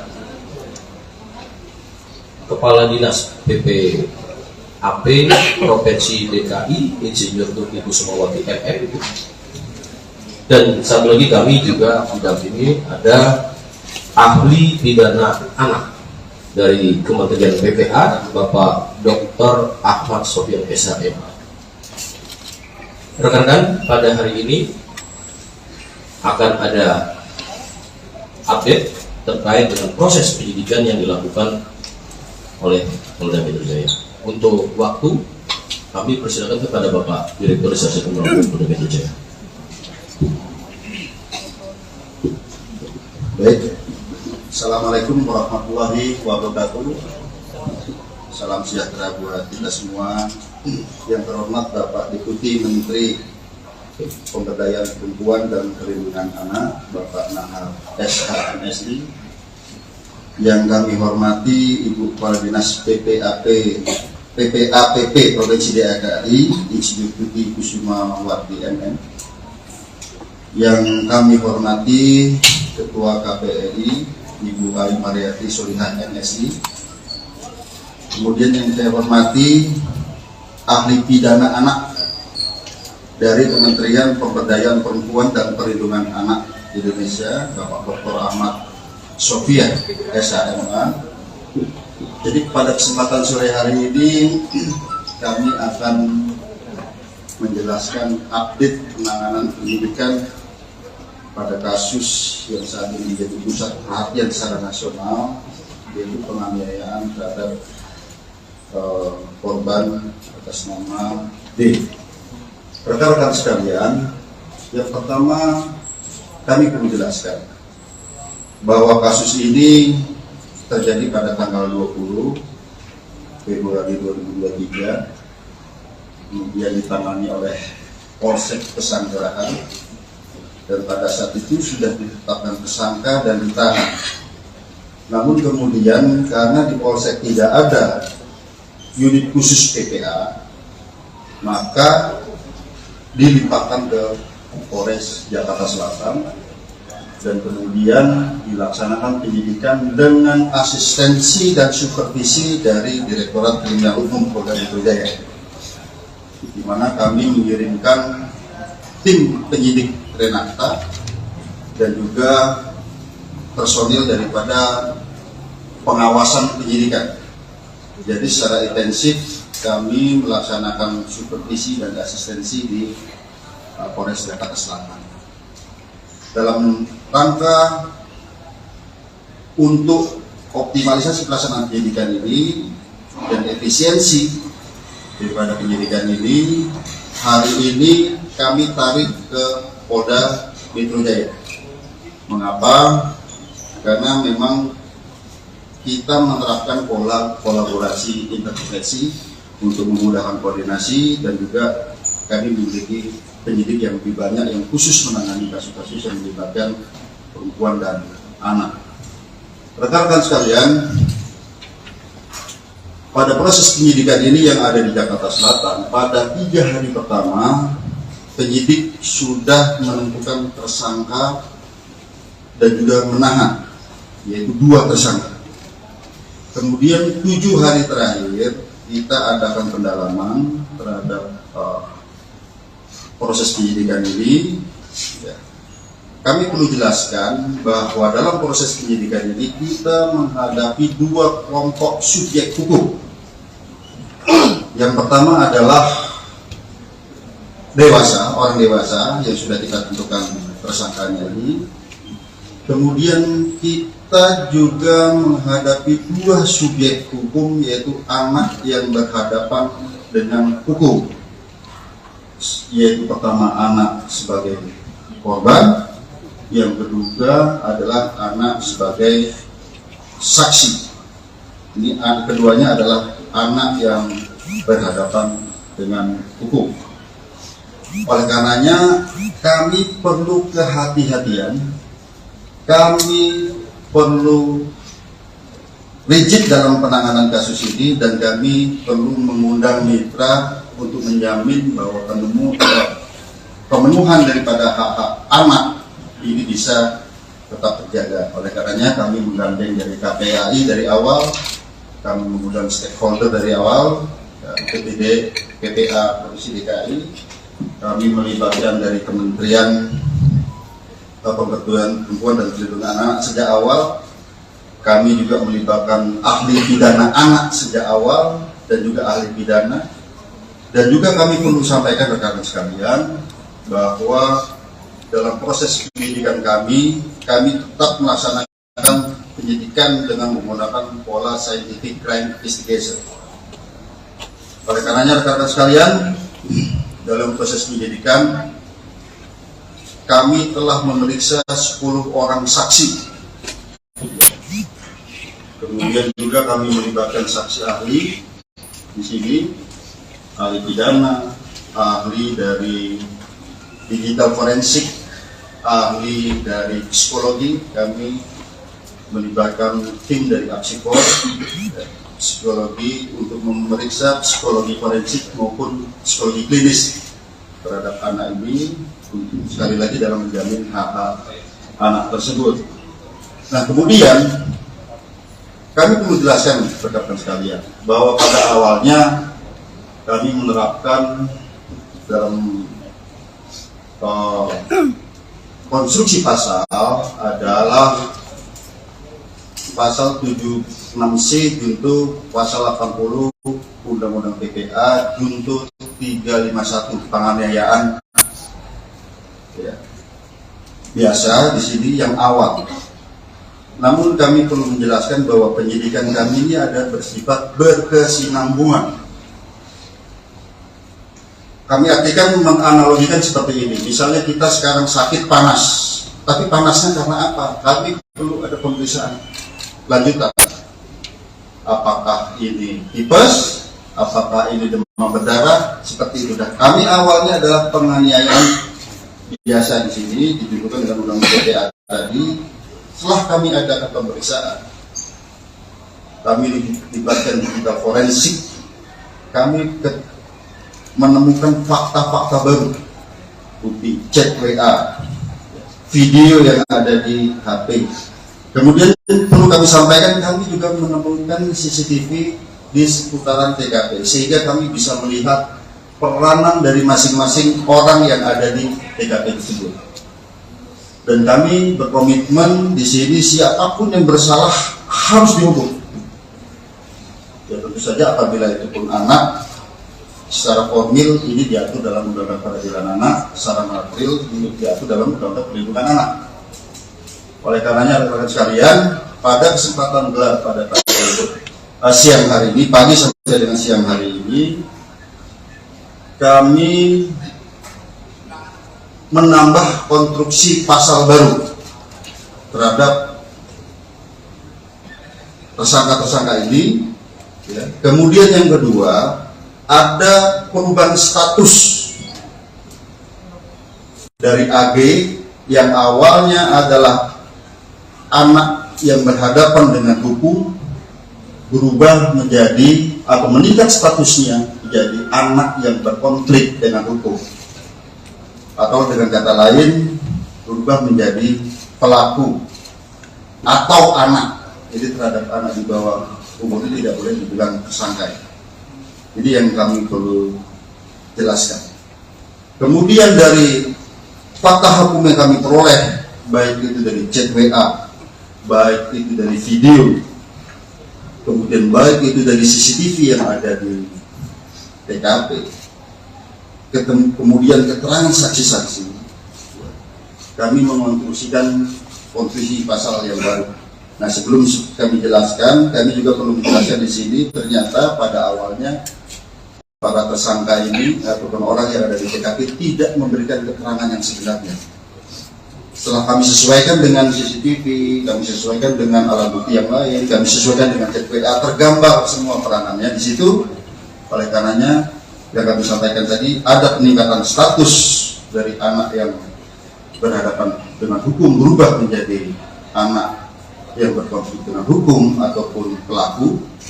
Kemudian ada perubahan konstruksi pasal. Yang pertama, terhadap tersangka MDS, konstruksi pasalnya adalah 355 KUHP ayat 1, subsidiar 354 ayat 1 KUHP, lebih subsidiar 353 ayat 2 KUHP, lebih subsidiar 351 ayat 2 KUHP, dan atau 76C junto 80 Undang-Undang Perlindungan Anak dengan ancaman maksimal 12 tahun penjara. Itu MDS. Ya. Kemudian terhadap tersangka SL, yaitu 355 ayat 1 junto 56 KUHP, subsidiar 354 ayat 1 junto 56 KUHP, lebih subsidiar 353 ayat 2 junto 56 KUHP, lebih subsidiar 351 ayat 2 junto 56 KUHP.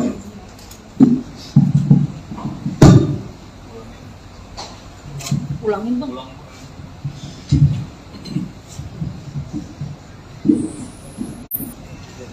Ya, jadi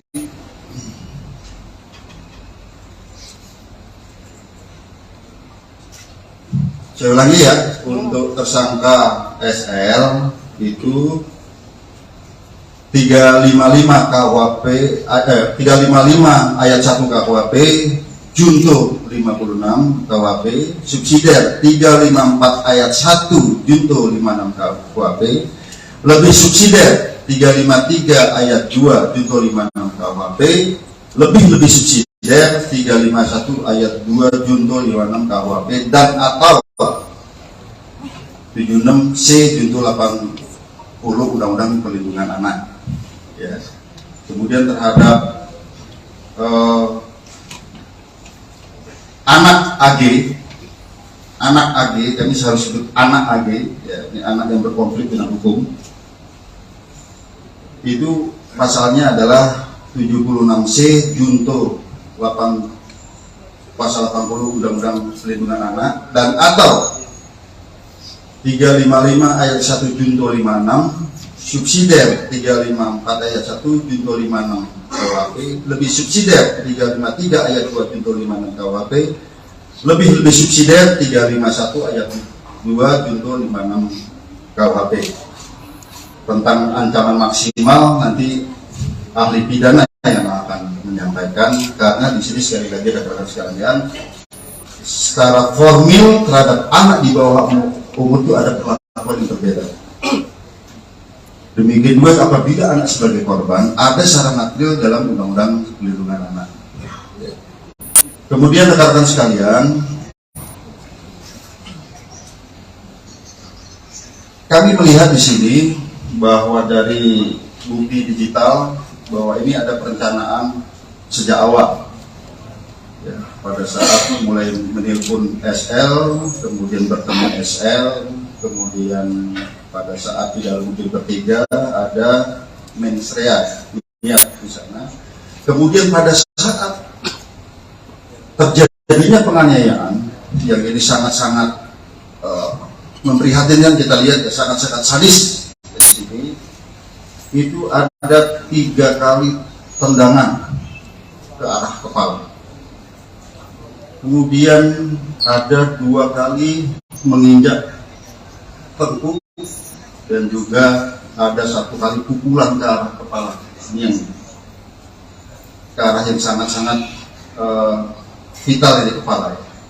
Di sana di antaranya ada kata-kata free kick, ya, free kick baru ditendang ke arah kepala seperti tendangan penalti, ya, ataupun tendangan bebas. Kemudian juga ada kata-kata, gua nggak takut kalau anak orang lain, anak orang mati. Bagi penyidik di sini dan juga kami koordinasikan konsultasi dengan saksi ahli, ini bisa merupakan suatu mens rea, niat jahat dan juga aktus serius wujud perbuatan. Ini rangkaian perbuatan, korban sudah tidak berdaya, 2 kali ditendang sudah tidak berdaya, masih diadakan penganiayaan lebih lanjut ke arah kepala. Oleh karenanya rekan-rekan sekalian, sekali lagi hari ini kami melaksanakan gelar perkara secara komprehensif, ya, di mana yang pertama sebagai wujud penyidikan kami yang berkesinambungan dengan melihat alat bukti yang ada, dengan melihat digital forensik, hasil digital forensik, bukti chat WA, video, kemudian bukti digital forensik dari CCTV, TKP, keterangan saksi, beberapa orang saksi, 10 orang saksi yang saling bersesuaian, sehingga kami menemukan fakta hukum dan bisa menemukan peranan dari masing-masing tersangka. Maka hari ini kami menambah konstruksi pasal sebagaimana yang kami sebutkan tadi. Yang kedua, terjadi peningkatan status terhadap AG yang tadinya adalah anak yang berhadapan dengan hukum, berubah menjadi anak yang berkonflik dengan hukum ataupun anak. Jadi kalau di undang-undang tidak boleh disebut tersangka. Ya, kemudian untuk efisiensi penyidikan, karena saat ini kami mengirim tim wasidik dan penyidik Menak dari Polres Jakarta Selatan, kami limpahkan ke Polda Metro Jaya. Yang kedua, rekan-rekan sekalian, yang kami perlu tekankan, mengapa terhadap peningkatan status ini membutuhkan waktu yang lama? Kami harus mengikuti prosedur yang diatur dalam Undang-Undang Perlindungan Anak, Undang-Undang Peradilan Anak. Kami harus melibatkan pekerja sosial untuk melaksanakan penelitian. Kami harus melibatkan tim psikologi untuk melaksanakan pemeriksaan, ya, kemudian tes dan serangkaian kegiatan yang membutuhkan waktu tidak sebentar. Saya kira demikian penjelasan dari kami. Selanjutnya kami persilakan pada Pak Kabid. Baik rekan-rekan, sebelum ke ahli pidana dan lainnya, mungkin dari Pak Deputi Kementerian PPA yang akan menyampaikan.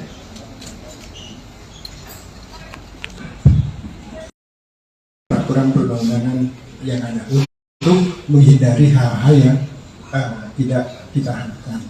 Lalu kemudian yang kedua, tentu mengambil langkah tentang jika dibutuhkan ikut dalam proses penyelesaian administrasi perkara. Jadi kalau ada dokumen-dokumen, ada kebutuhan lainnya perlu dilengkapi, perlu ahli, perlu petugas-petugas tertentu, tentu kami ingin memastikan itu bisa dilaksanakan. Termasuk yang tugas yang selanjutnya itu terkait dengan rehabilitasi dan reintegrasi. Rehabilitasi tentu berkaitan dengan rehabilitasi fisik selama korban ada di rumah sakit, termasuk juga mengingatkan tentang hak-hak korban gitu ya, lalu kemudian hak-hak anak yang berhadapan dengan hukum itu selama proses pemulihan, selama proses pengobatan itu juga perlu dilakukan, termasuk nanti pasca penyelesaian kasus ini. Lalu kemudian yang ketiga tentu ingin memastikan juga langkah yang keempat, yaitu soal reintegrasi sosial. Kita tidak mengharapkan misalnya yang sudah diputuskan tadi oleh penyidik lalu kemudian berdampak kepada pengabdian hak. Misalnya dalam proses ini jangan sampai misalnya anak yang sudah dinaikkan statusnya lalu kemudian tidak punya hak untuk dipenuhi hak pendidikannya, hak yang lainnya dan segala macam. Ini yang kami terus kawal sejak awal dan sudah berkoordinasi dengan KPAI polisian sejak dari Jakarta Selatan.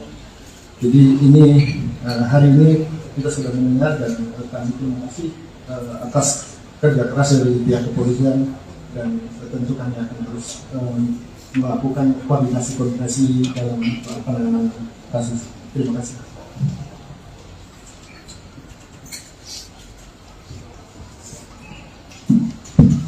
Baik, terima kasih.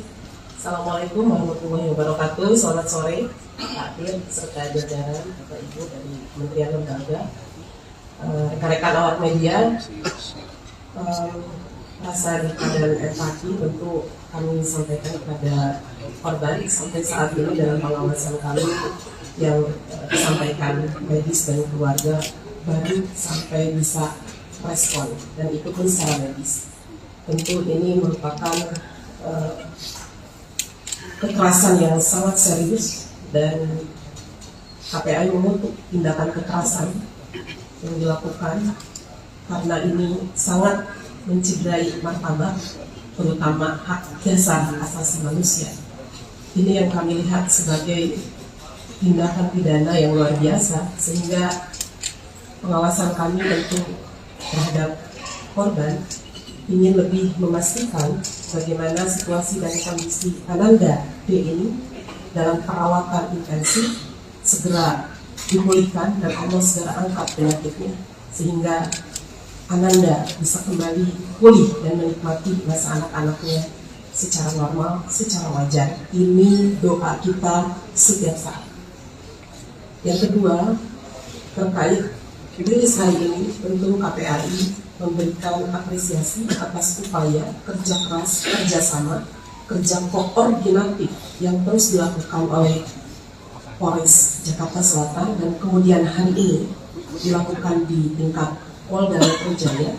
Ini menunjukkan keseriusan terhadap langkah-langkah profesionalitas yang dilakukan kepolisian melihat situasi dan kondisi tindak pidana terhadap seorang anak. Sehingga kami dengan mendengarkan apa yang disampaikan oleh Pak Direktur tadi, ada konstruksi yang baru memberikan sebuah apresiasi dan sebuah pembelajaran publik bahwa anak-anak Indonesia harus terbebas dari situasi kekerasan yang hari ini dialami oleh salah satu anak kita.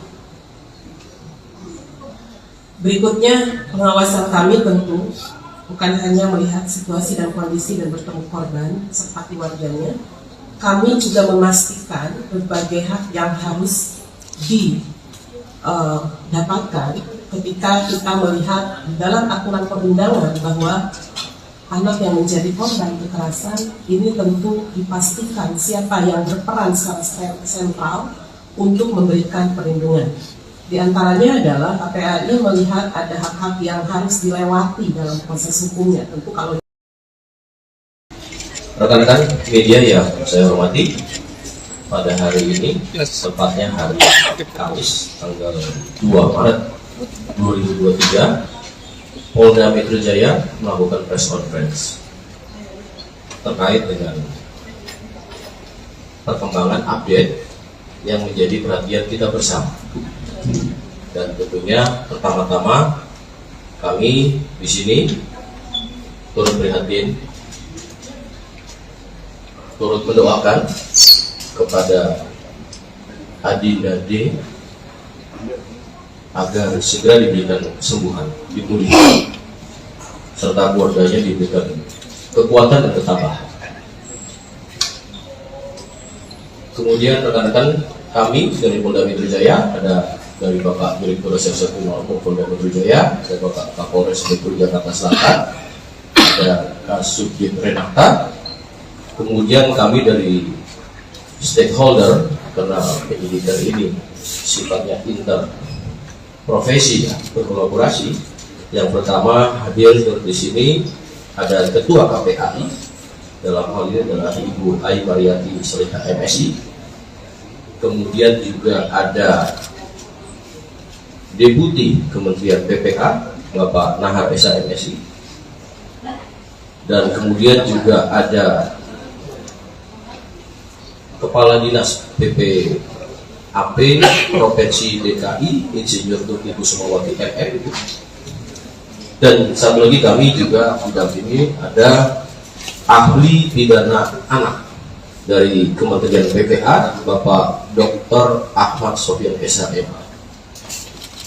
Rekan-rekan, pada hari ini akan ada update terkait dengan proses penyidikan yang dilakukan oleh Polda Metro Jaya. Untuk waktu, kami persilakan kepada Bapak Direktur Reserse Kriminal Polda Metro Jaya. Baik, Assalamualaikum warahmatullahi wabarakatuh. Salam sejahtera buat kita semua. Yang terhormat Bapak Deputi Menteri Pemberdayaan Perempuan dan Perlindungan Anak, Bapak Nahar SH MSI. Yang kami hormati Ibu Kepala Dinas PPAPP Provinsi DKI Insinyur Tuti Kusumawati MM. Yang kami hormati Ketua KPRI Ibu Ai Mariati Solihah MSI. Kemudian yang saya hormati ahli pidana anak dari Kementerian Pemberdayaan Perempuan dan Perlindungan Anak Indonesia, Bapak Dr. Ahmad Sofyan SHMA. Jadi pada kesempatan sore hari ini kami akan menjelaskan update penanganan penyidikan pada kasus yang saat ini menjadi pusat perhatian secara nasional, yaitu penganiayaan terhadap korban atas nama D.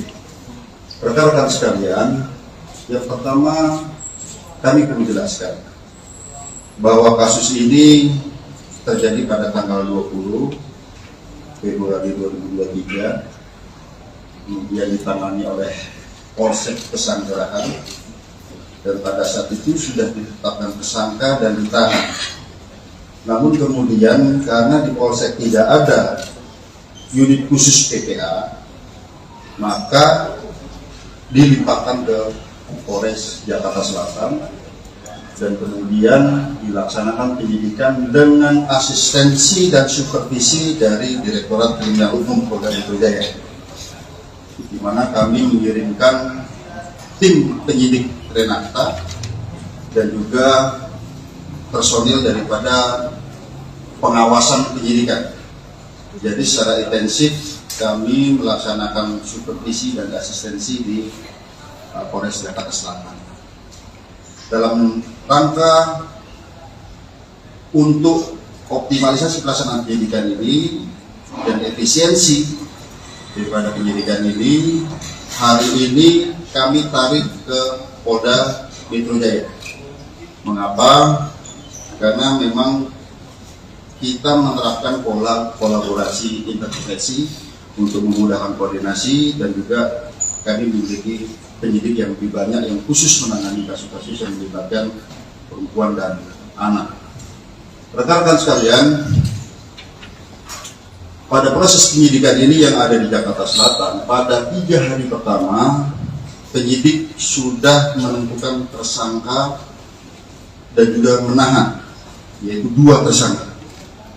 Kemudian 7 hari terakhir kita adakan pendalaman terhadap proses penyidikan ini. Ya. Kami perlu jelaskan bahwa dalam proses penyidikan ini kita menghadapi 2 kelompok subjek hukum. Yang pertama adalah orang dewasa yang sudah kita tentukan tersangkanya ini.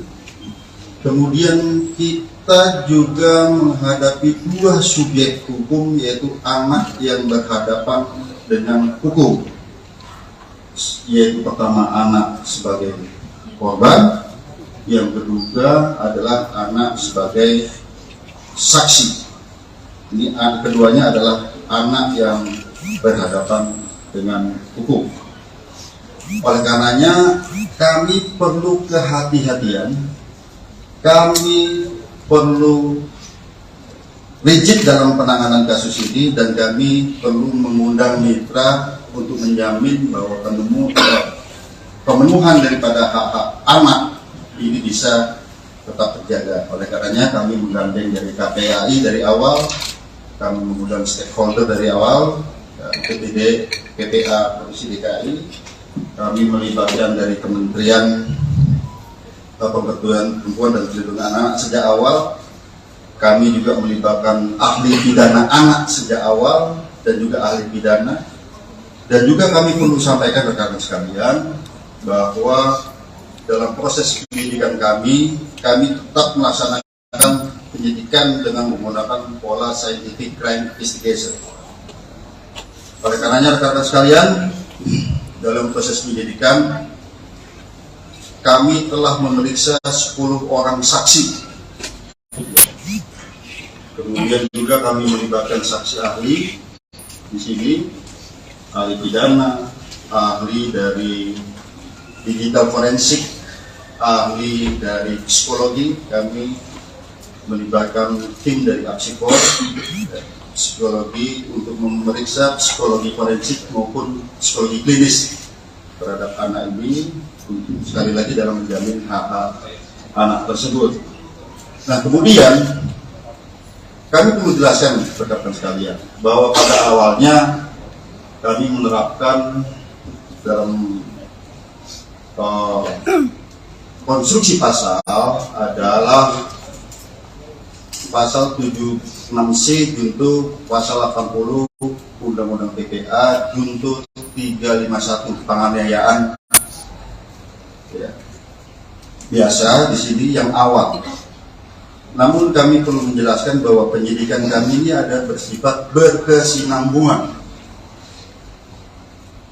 Kami artikan menganalogikan seperti ini. Misalnya kita sekarang sakit panas, tapi panasnya karena apa? Kami perlu ada pemeriksaan lanjutan. Apakah ini tipes? Apakah ini demam berdarah? Seperti itu. Dan kami awalnya adalah penganiayaan biasa di sini ditentukan dengan undang-undang PPA tadi. Setelah kami adakan pemeriksaan, kami dilibatkan digital forensik, kami menemukan fakta-fakta baru, bukti chat WA, video yang ada di HP. Kemudian perlu kami sampaikan, kami juga menemukan CCTV di seputaran TKP, sehingga kami bisa melihat peranan dari masing-masing orang yang ada di TKP tersebut. Dan kami berkomitmen di sini siapapun yang bersalah harus dihukum. Ya tentu saja apabila itu pun anak, secara formil ini diatur dalam Undang-Undang Peradilan Anak, secara material ini diatur dalam Undang-Undang Perlindungan Anak. Oleh karenanya rekan-rekan sekalian, pada kesempatan gelar pada siang hari ini, pagi sampai dengan siang hari ini, kami menambah konstruksi pasal baru terhadap tersangka-tersangka ini. Ya. Kemudian yang kedua, ada perubahan status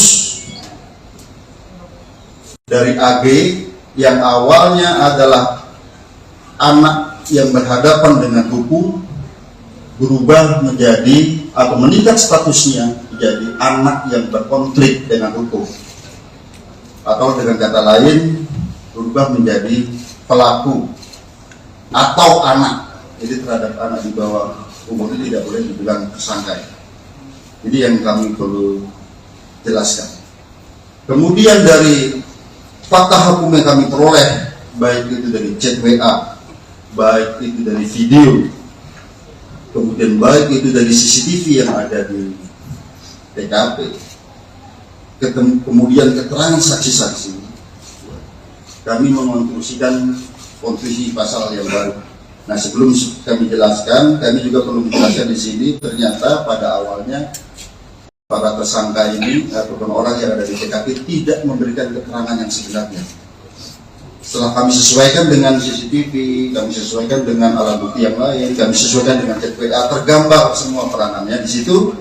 Oleh karenanya, yang kami sampaikan tadi, ada peningkatan status dari anak yang berhadapan dengan hukum berubah menjadi anak yang berkonflik dengan hukum ataupun pelaku.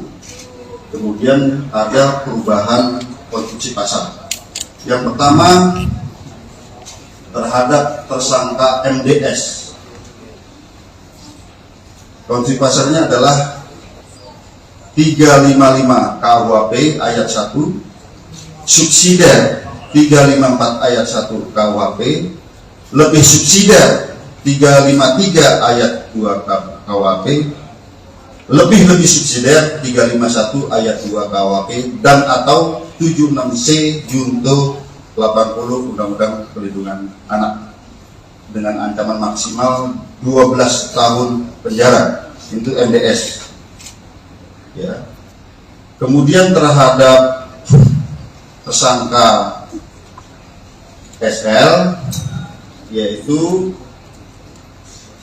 355 ayat 1 junto 56 KUHP, subsidiar 354 ayat 1 junto 56 KUHP, lebih subsidiar 353 ayat 2 junto 56 KUHP, lebih subsidiar 351 ayat 2 junto 56 KUHP.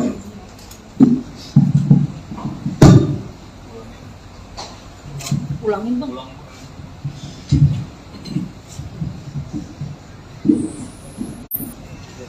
Ya, jadi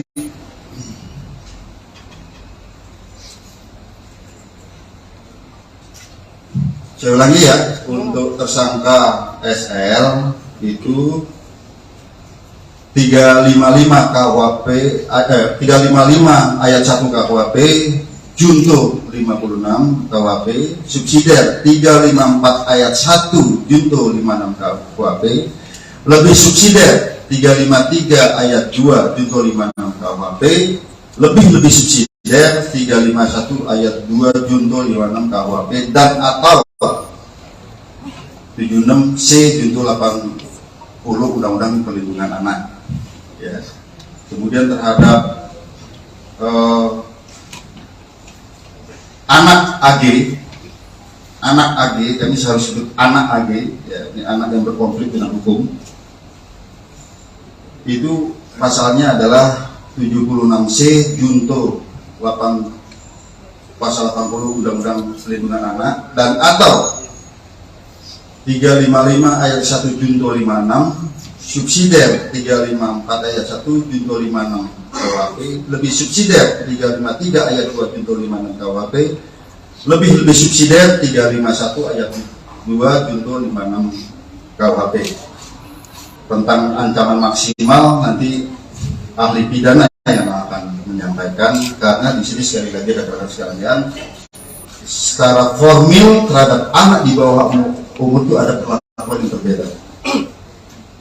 Demikian juga apabila anak sebagai korban, ada secara material dalam Undang-Undang Perlindungan Anak. Kemudian rekan-rekan sekalian, kami melihat di sini bahwa dari bukti digital bahwa ini ada perencanaan sejak awal. Ya, pada saat mulai menelpon SL, kemudian bertemu SL, kemudian pada saat di dalam mobil bertiga ada mensrea ya di sana. Kemudian pada saat terjadinya penganiayaan yang ini sangat-sangat memprihatinkan, kita lihat ya, sangat-sangat sadis di sini, itu ada 3 kali tendangan ke arah kepala. Kemudian ada 2 kali menginjak tengkuk, dan juga ada 1 kali pukulan ke arah kepala. Ini yang ke arah yang sangat-sangat vital di kepala. Di sana di antaranya ada kata-kata free kick, ya, free kick baru ditendang ke kepala seperti tendangan penalti. ya, ataupun tendangan bebas. Kemudian juga ada kata-kata, gua nggak takut kalau anak orang lain, anak orang mati. Bagi penyidik di sini dan juga kami koordinasikan konsultasi dengan saksi ahli, ini bisa merupakan suatu mens rea, niat jahat dan juga aktus serius wujud perbuatan. Jadi rangkaian perbuatan, korban sudah tidak berdaya, 2 kali ditendang sudah tidak berdaya, masih diadakan penganiayaan lebih lanjut ke arah kepala. Oleh karenanya rekan-rekan sekalian, sekali lagi hari ini kami melaksanakan gelar perkara secara komprehensif, ya, di mana yang pertama sebagai wujud penyidikan kami yang berkesinambungan dengan melihat alat bukti yang ada, dengan melihat digital forensik, hasil digital forensik, bukti chat WA, video, kemudian bukti digital forensik dari CCTV, TKP, keterangan saksi, beberapa orang saksi, 10 orang saksi yang saling bersesuaian, sehingga kami menemukan fakta hukum dan bisa menemukan peranan dari masing-masing tersangka. Maka hari ini kami menambah konstruksi pasal sebagaimana yang kami sebutkan tadi.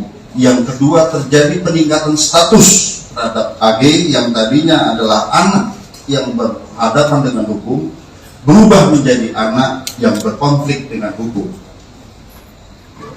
ataupun anak. Jadi kalau di undang-undang peliharaan tidak boleh disebut tersangka.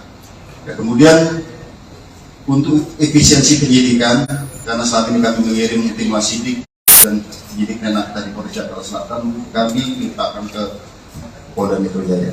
Yang kedua, rekan-rekan sekalian, yang kami perlu tekankan, mengapa terhadap peningkatan status ini membutuhkan waktu yang lama? Kami harus mengikuti prosedur yang diatur dalam Undang-Undang Perlindungan Anak, Undang-Undang Peradilan Anak. Kami harus melibatkan pekerja sosial untuk melaksanakan penelitian. Kami harus melibatkan tim psikologi untuk melaksanakan pemeriksaan, ya, kemudian tes dan serangkaian kegiatan yang membutuhkan waktu tidak sebentar.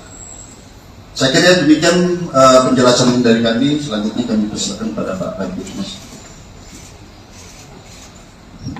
Baik rekan-rekan, sebelum ke ahli pidana dan lainnya, mungkin dari Pak Deputi Kementerian PPA yang akan menyampaikan.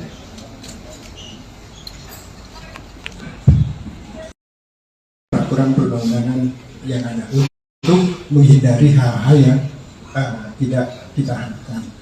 Lalu kemudian yang kedua, tentu mengambil langkah tentang jika dibutuhkan ikut dalam proses penyelesaian administrasi perkara. Jadi kalau ada dokumen-dokumen, ada kebutuhan lain yang perlu dilengkapi, perlu ahli, perlu petugas-petugas tertentu, tentu kami ingin memastikan itu bisa dilaksanakan. Termasuk yang tugas yang selanjutnya itu terkait dengan rehabilitasi dan reintegrasi. Rehabilitasi tentu berkaitan dengan rehabilitasi fisik selama korban ada di rumah sakit, termasuk juga mengingatkan tentang hak-hak korban gitu ya. Lalu kemudian hak-hak anak yang berhadapan dengan hukum itu selama proses pemulihan, selama proses pengobatan itu juga perlu dilakukan, termasuk nanti pasca penyelesaian kasus ini. Lalu kemudian yang ketiga tentu ingin memastikan juga langkah yang keempat, yaitu soal reintegrasi sosial. Kita tidak mengharapkan misalnya yang sudah diputuskan tadi oleh penyidik lalu kemudian berdampak kepada pengabaian hak. Misalnya dalam proses ini jangan sampai misalnya anak yang sudah dinaikkan statusnya lalu kemudian tidak punya hak untuk dipenuhi hak pendidikannya, hak yang lainnya dan segala macam. Ini yang kami terus kawal sejak awal dan sudah berkoordinasi dengan KPAI polisian sejak dari Jakarta Selatan. Jadi ini hari ini kita sudah mendengar dan kami terima kasih atas kerja keras dari pihak kepolisian dan tentu kami akan terus melakukan koordinasi dalam penanganan kasus. Terima kasih.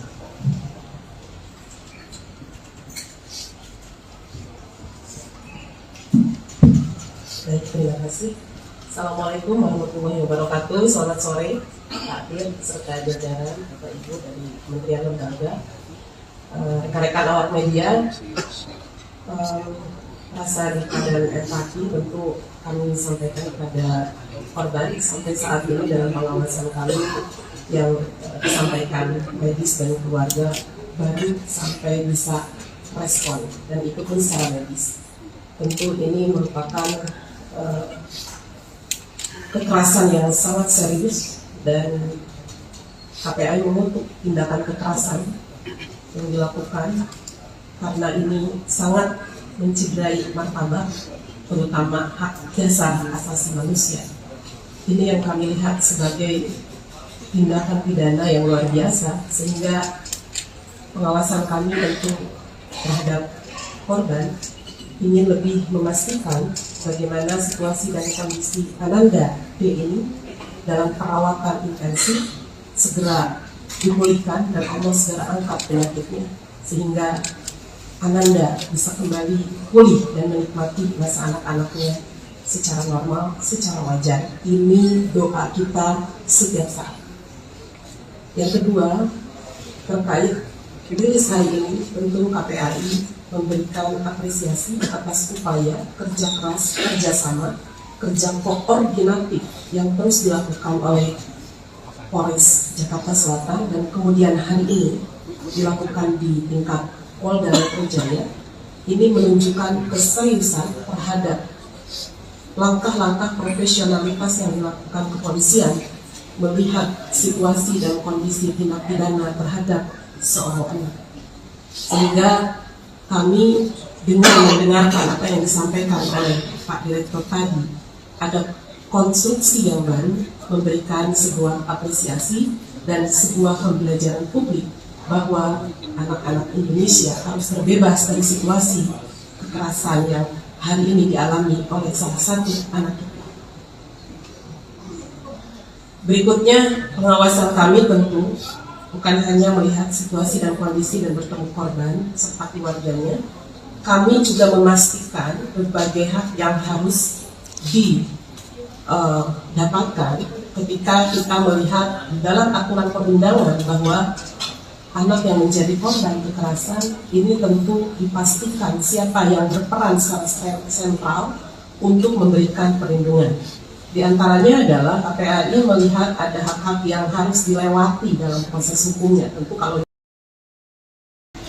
rekan-rekan media yang saya hormati, pada hari ini, tepatnya hari Kamis, tanggal 2 Maret 2023, Polda Metro Jaya melakukan press conference terkait dengan perkembangan update yang menjadi perhatian kita bersama. Dan tentunya pertama-tama kami di sini turut prihatin, turut mendoakan kepada Adinda D agar segera diberikan kesembuhan, dipulihkan, serta keluarganya diberikan kekuatan dan ketabahan. Kemudian rekan-rekan kami dari Polda Metro Jaya, ada dari Bapak Direktur Reserse Kriminal Polda Metro Jaya, ada Bapak Kapolres Metro Jakarta Selatan, ada Kasubdit Renata, kemudian kami dari stakeholder, karena penyidikan ini sifatnya interprofesi, berkolaborasi. Yang pertama hadir di sini ada Ketua KPAI, dalam hal ini adalah Ibu Ai Mariati Seliha MSI. Kemudian juga ada Deputi Kementerian PPA Bapak Nahar Esa MSI, dan kemudian juga ada Kepala Dinas PPAP Provinsi DKI Insinyur Tuti Kusumawati MM. Dan satu lagi kami juga didampingi ada ahli pidana anak dari Kementerian PPA Bapak Dr. Ahmad Sofyan SHM. Rekan-rekan, pada hari ini akan ada update terkait dengan proses penyidikan yang dilakukan oleh Polda Metro Jaya. Untuk waktu, kami persilakan kepada Bapak Direktur Reserse Kriminal Polda Metro Jaya. Baik, Assalamualaikum warahmatullahi wabarakatuh. Salam sejahtera buat kita semua. Yang terhormat Bapak Deputi Menteri Pemberdayaan Perempuan dan Perlindungan Anak, Bapak Nahar SH-MSI. Yang kami hormati Ibu Kepala Dinas PPAPP Provinsi DKI, Insinyur Tuti Kusuma Wardi MM. Yang kami hormati Ketua KPRI Ibu Ayu Mariati Solihah MSI. Kemudian yang saya hormati ahli pidana anak dari Kementerian Pemberdayaan Perempuan dan Perlindungan Anak Indonesia, Bapak Dr. Ahmad Sofia SHMA. Jadi pada kesempatan sore hari ini kami akan menjelaskan update penanganan penyidikan pada kasus yang saat ini menjadi pusat perhatian secara nasional, yaitu penganiayaan terhadap korban atas nama D. Rekan-rekan sekalian, yang pertama kami perlu jelaskan bahwa kasus ini terjadi pada tanggal 20 Februari 2023, kemudian ditangani oleh Polsek Pesanggerahan, dan pada saat itu sudah ditetapkan tersangka dan ditahan.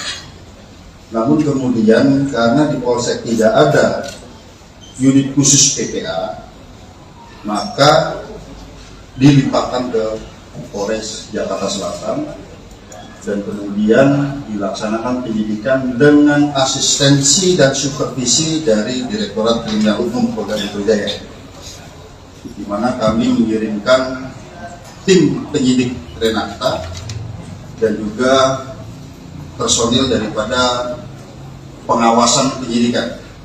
Jadi secara intensif kami melaksanakan supervisi dan asistensi di Polres Jakarta Selatan dalam rangka untuk optimalisasi pelaksanaan penyidikan ini dan efisiensi daripada penyidikan ini. Hari ini kami tarik ke Polda Metro Jaya. Mengapa? Karena memang kita menerapkan pola kolaborasi intervensi untuk memudahkan koordinasi, dan juga kami memiliki penyidik yang lebih banyak yang khusus menangani kasus-kasus yang melibatkan perempuan dan anak. Rekan-rekan sekalian, pada proses penyidikan ini yang ada di Jakarta Selatan, pada 3 hari pertama penyidik sudah menentukan tersangka dan juga menahan, yaitu 2 tersangka. Kemudian 7 hari terakhir kita adakan pendalaman terhadap proses penyidikan ini. Ya. Kami perlu jelaskan bahwa dalam proses penyidikan ini kita menghadapi 2 kelompok subjek hukum. Yang pertama adalah dewasa, orang dewasa yang sudah kita tentukan tersangkanya ini. Kemudian kita juga menghadapi 2 subjek hukum, yaitu anak yang berhadapan dengan hukum, yaitu pertama anak sebagai korban, yang kedua adalah anak sebagai saksi. Ini keduanya adalah anak yang berhadapan dengan hukum. Oleh karenanya kami perlu kehati-hatian, kami perlu rigid dalam penanganan kasus ini, dan kami perlu mengundang mitra untuk menjamin bahwa pemenuhan daripada hak-hak anak ini bisa tetap terjaga. Oleh karenanya kami menggandeng dari KPAI dari awal, kami mengundang stakeholder dari awal, PPD, PPA Provinsi DKI, kami melibatkan dari Kementerian Pemberdayaan Perempuan dan Perlindungan Anak sejak awal. Kami juga melibatkan ahli pidana anak sejak awal dan juga ahli pidana. Dan juga kami perlu sampaikan rekan-rekan sekalian bahwa dalam proses penyidikan kami tetap melaksanakan penyidikan dengan menggunakan pola scientific crime investigation. Oleh karenanya rekan-rekan sekalian, dalam proses penyidikan kami telah memeriksa 10 orang saksi. Kemudian juga kami melibatkan saksi ahli di sini, ahli pidana, ahli dari digital forensik, ahli dari psikologi. Kami melibatkan tim dari Apsikor, psikologi untuk memeriksa psikologi forensik maupun psikologi klinis terhadap anak ini, sekali lagi dalam menjamin hak-hak anak tersebut. Nah, kemudian kami perlu jelaskan rekan-rekan sekalian bahwa pada awalnya kami menerapkan dalam konstruksi pasal adalah pasal 76C junto pasal 80 Undang-Undang PPA junto 351 penganiayaan. Ya. Biasa di sini yang awal. Namun kami perlu menjelaskan bahwa penyidikan kami ini ada bersifat berkesinambungan. Kami artikan menganalogikan seperti ini. Misalnya kita sekarang sakit panas, tapi panasnya karena apa? Kami perlu ada pemeriksaan lanjutan. Apakah ini tipes?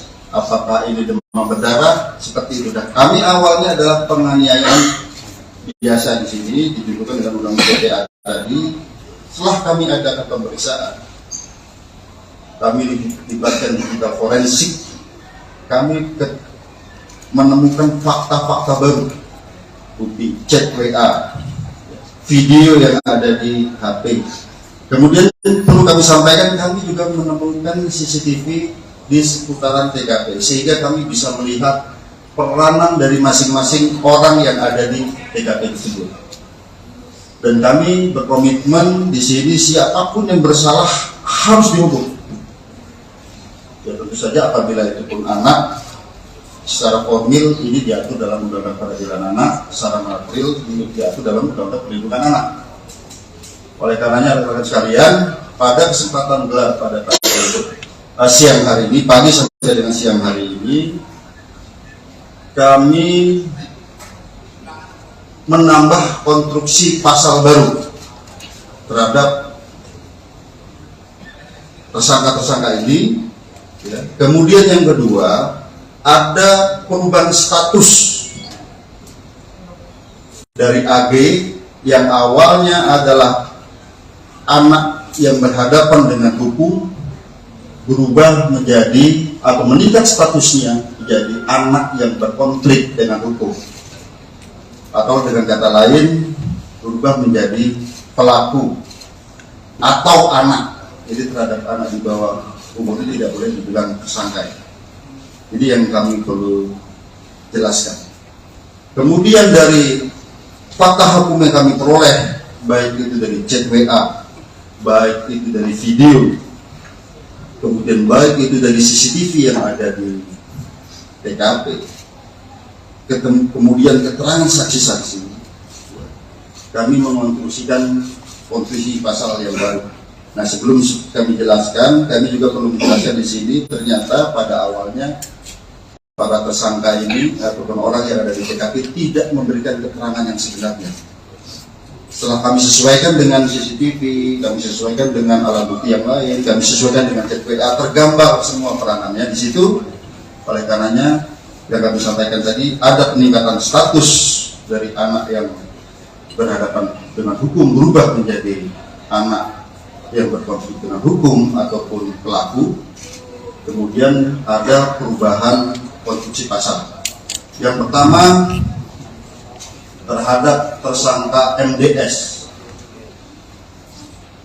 Konstruksi pasalnya adalah 355 KUHP ayat 1, subsidiar 354 ayat 1 KUHP, lebih subsidiar 353 ayat 2 KUHP, lebih-lebih subsidiar 351 ayat 2 KUHP dan atau 76C junto 80 Undang-Undang Perlindungan Anak dengan ancaman maksimal 12 tahun penjara, itu MDS.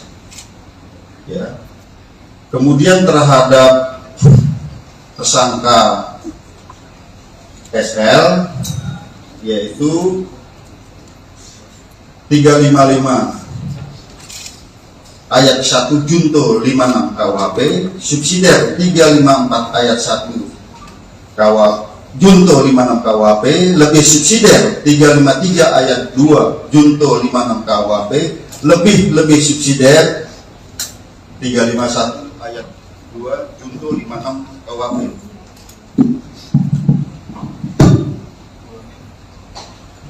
Ulangin bang.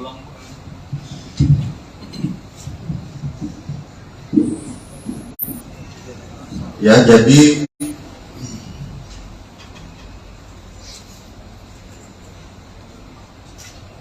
saya ulangi ya, untuk tersangka SL itu 355 KUHP 355 ayat 1 KUHP junto 56 KUHP, subsidiar 354 ayat 1 junto 56 KUHP, lebih subsidiar 353 ayat 2 junto 56 KUHP, lebih subsidiar 351 ayat 2 junto 56 KUHP dan atau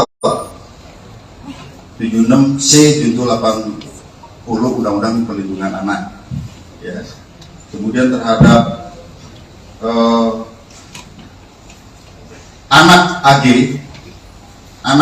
kami harus sebut anak AG, ya, ini anak yang berkonflik dengan hukum. Itu pasalnya adalah 76C junto 8 pasal 80 Undang-Undang Perlindungan Anak dan atau 355 ayat 1 junto 56, subsidiar 354 ayat 1 junto 56 KUHP, lebih subsidiar 353 ayat 2 junto 56 KUHP, lebih subsidiar 351 ayat 2 junto 56 KUHP. Tentang ancaman maksimal nanti ahli pidana yang akan menyampaikan, karena di sini sekali lagi rekan-rekan sekalian, secara formil terhadap anak di bawah umur itu ada perlakuan yang berbeda. Demikian juga apabila anak sebagai korban ada secara material dalam Undang-Undang Perlindungan Anak. Kemudian rekan-rekan sekalian, kami melihat di sini bahwa dari bukti digital bahwa ini ada perencanaan sejak awal. Ya, pada saat mulai menelpon SL, kemudian bertemu SL, kemudian pada saat di dalam mobil bertiga ada mensrea di sana. Kemudian pada saat terjadinya penganiayaan yang ini sangat-sangat memprihatinkan, kita lihat ya, sangat-sangat sadis. Di sini itu ada 3 kali tendangan ke arah kepala. Kemudian ada 2 kali menginjak tengkuk dan juga ada 1 kali pukulan ke arah kepala. Ini yang ke arah yang sangat-sangat vital di kepala. Di sana di antaranya ada kata-kata free kick. Ya. Free kick baru ditendang ke kepala seperti tendangan penalti. Ya.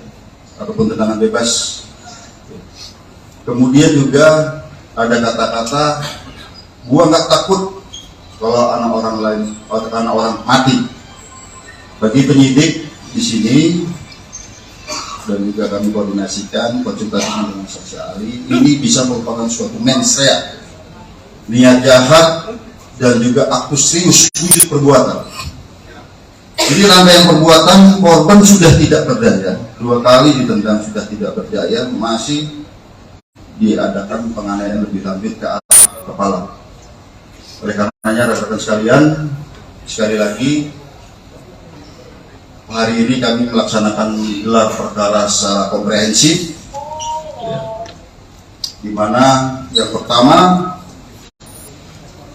sebagai wujud penyidikan kami yang berkesinambungan dengan melihat alat bukti yang ada, dengan melihat digital forensik, hasil digital forensik, bukti chat WA, video, kemudian bukti digital forensik dari CCTV, TKP, keterangan saksi, beberapa orang saksi, 10 orang saksi yang saling bersesuaian, sehingga kami menemukan fakta hukum dan bisa menemukan peranan dari masing-masing tersangka.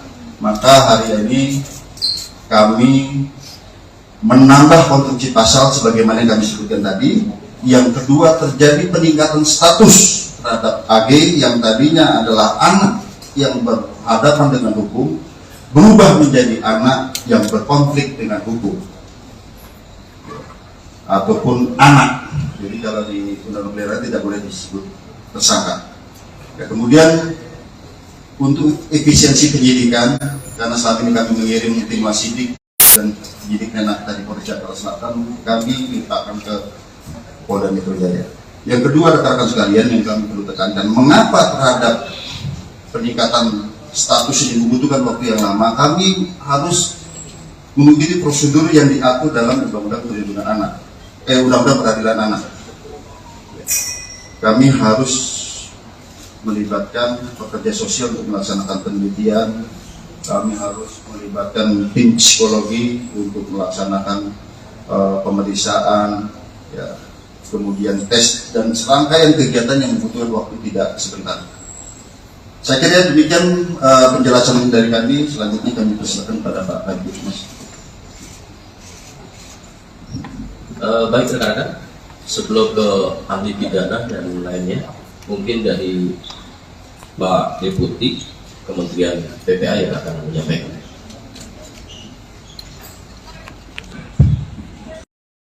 Peraturan perundang-undangan yang ada untuk menghindari hal-hal yang tidak kita harapkan. Lalu kemudian yang kedua, tentu mengambil langkah tentang jika dibutuhkan ikut dalam proses penyelesaian administrasi perkara. Jadi kalau ada dokumen-dokumen, ada kebutuhan lain yang perlu dilengkapi, perlu ahli, perlu petugas-petugas tertentu, tentu kami ingin memastikan itu bisa dilaksanakan.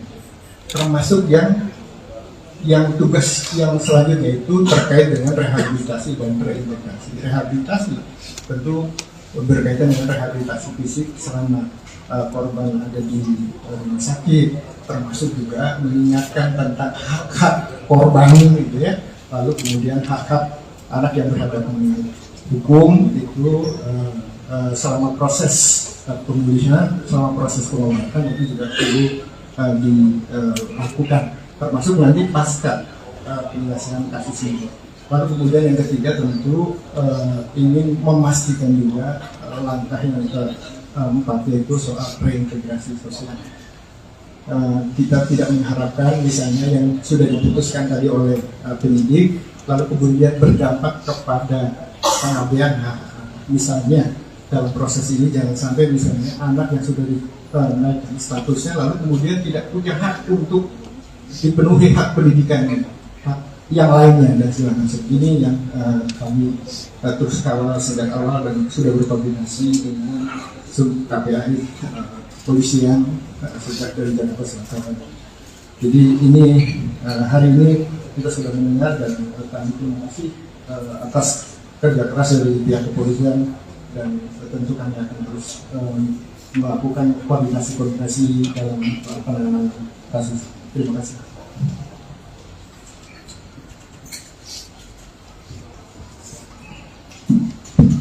Baik, terima kasih. Assalamualaikum warahmatullahi wabarakatuh. Selamat sore, Pak Dir, serta jajaran Bapak Ibu dari Kementerian Lembaga, rekan-rekan awak media. Rasa duka dan empati tentu kami sampaikan kepada korban sampai saat ini dalam pengawasan kami yang disampaikan medis dan keluarga baru sampai bisa respon dan itu pun secara medis. Tentu ini merupakan kekerasan yang sangat serius dan KPAI mengutuk tindakan kekerasan yang dilakukan karena ini sangat mencederai martabat, terutama hak dasar asasi manusia.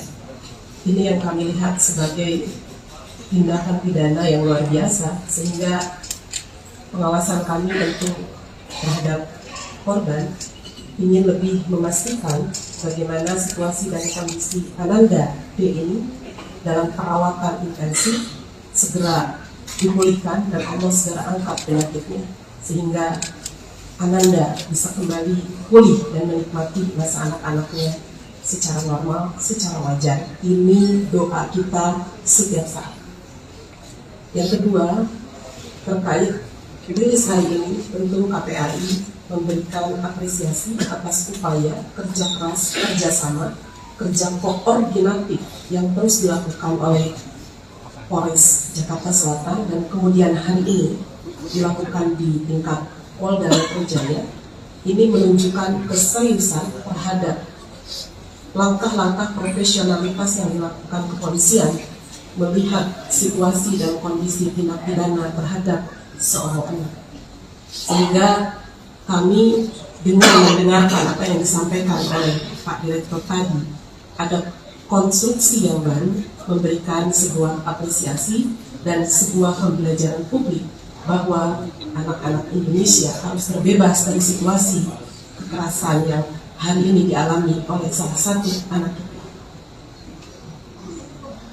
Berikutnya, pengawasan kami tentu bukan hanya melihat situasi dan kondisi dan bertemu korban serta keluarganya, kami juga memastikan berbagai hak yang harus didapatkan ketika kita melihat di dalam aturan perundangan bahwa anak yang menjadi korban kekerasan ini tentu dipastikan siapa yang berperan secara sentral untuk memberikan perlindungan.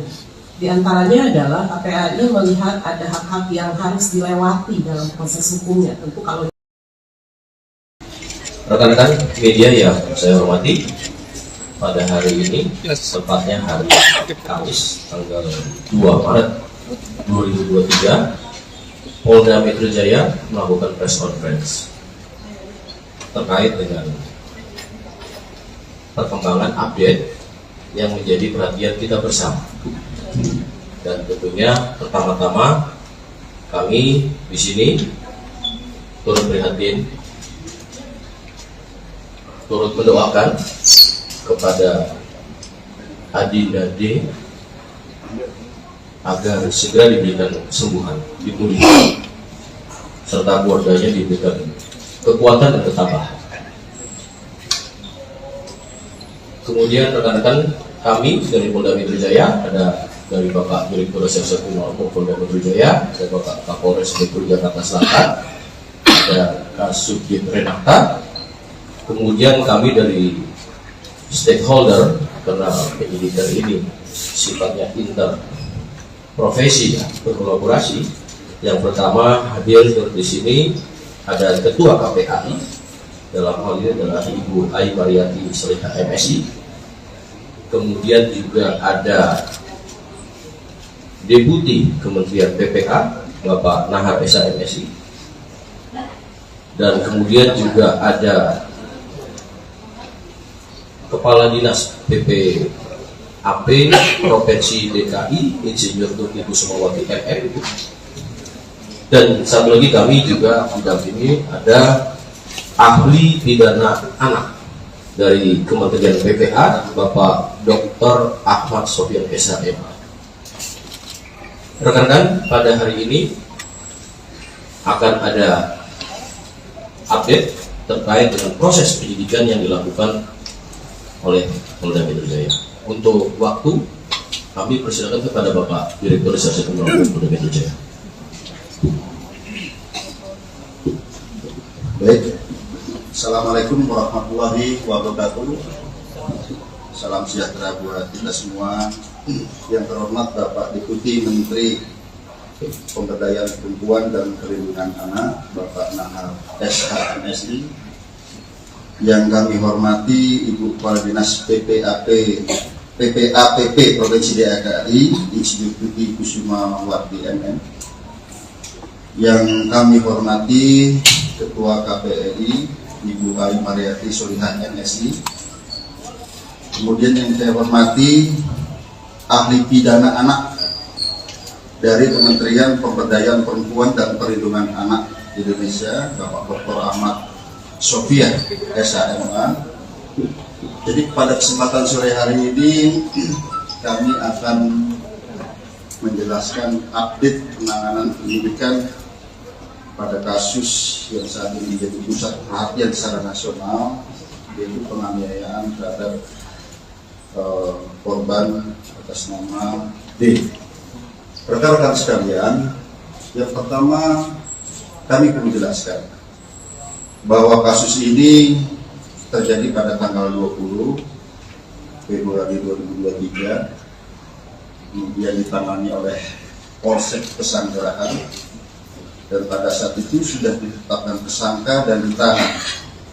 Namun kemudian karena di Polsek tidak ada unit khusus PPA, maka dilimpahkan ke Polres Jakarta Selatan dan kemudian dilaksanakan penyidikan dengan asistensi dan supervisi dari Direktorat Kriminal Umum Polda Metro Jaya, di mana kami mengirimkan tim penyidik Renata dan juga personil daripada pengawasan penyidikan. Jadi secara intensif kami melaksanakan supervisi dan asistensi di Polres Jakarta Selatan dalam rangka untuk optimalisasi pelaksanaan penyidikan ini dan efisiensi daripada penyidikan ini. Hari ini kami tarik ke Polda Metro Jaya. Mengapa? Karena memang kita menerapkan pola kolaborasi intervensi untuk memudahkan koordinasi, dan juga kami memiliki penyidik yang lebih banyak yang khusus menangani kasus-kasus yang melibatkan perempuan dan anak. Rekan-rekan sekalian,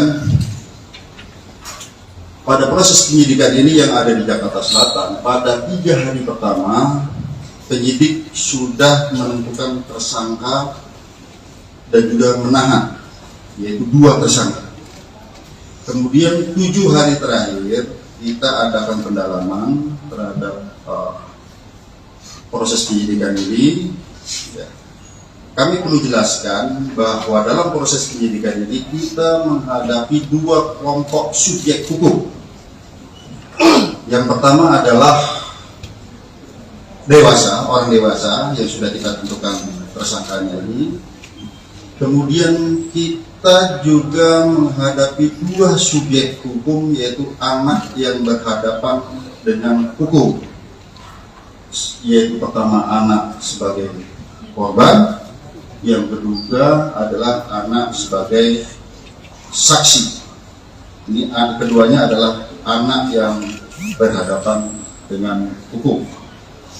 Oleh karenanya kami perlu kehati-hatian, kami perlu rigid dalam penanganan kasus ini, dan kami perlu mengundang mitra untuk menjamin bahwa pemenuhan daripada hak-hak anak ini bisa tetap terjaga. Oleh karenanya kami menggandeng dari KPAI dari awal, kami mengundang stakeholder dari awal, PPD, PPA Provinsi DKI, kami melibatkan dari Kementerian Pemberdayaan Perempuan dan Perlindungan Anak sejak awal.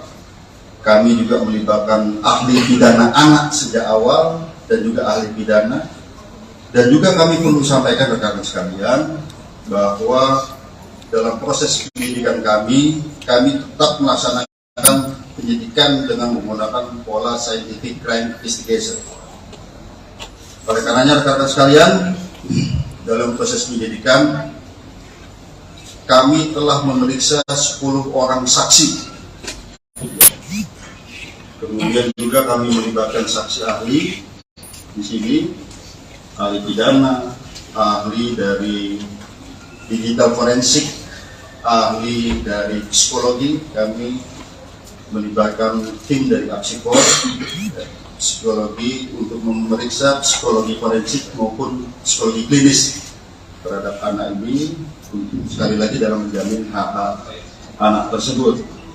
Nah, kemudian kami perlu jelaskan rekan-rekan sekalian bahwa pada awalnya kami menerapkan dalam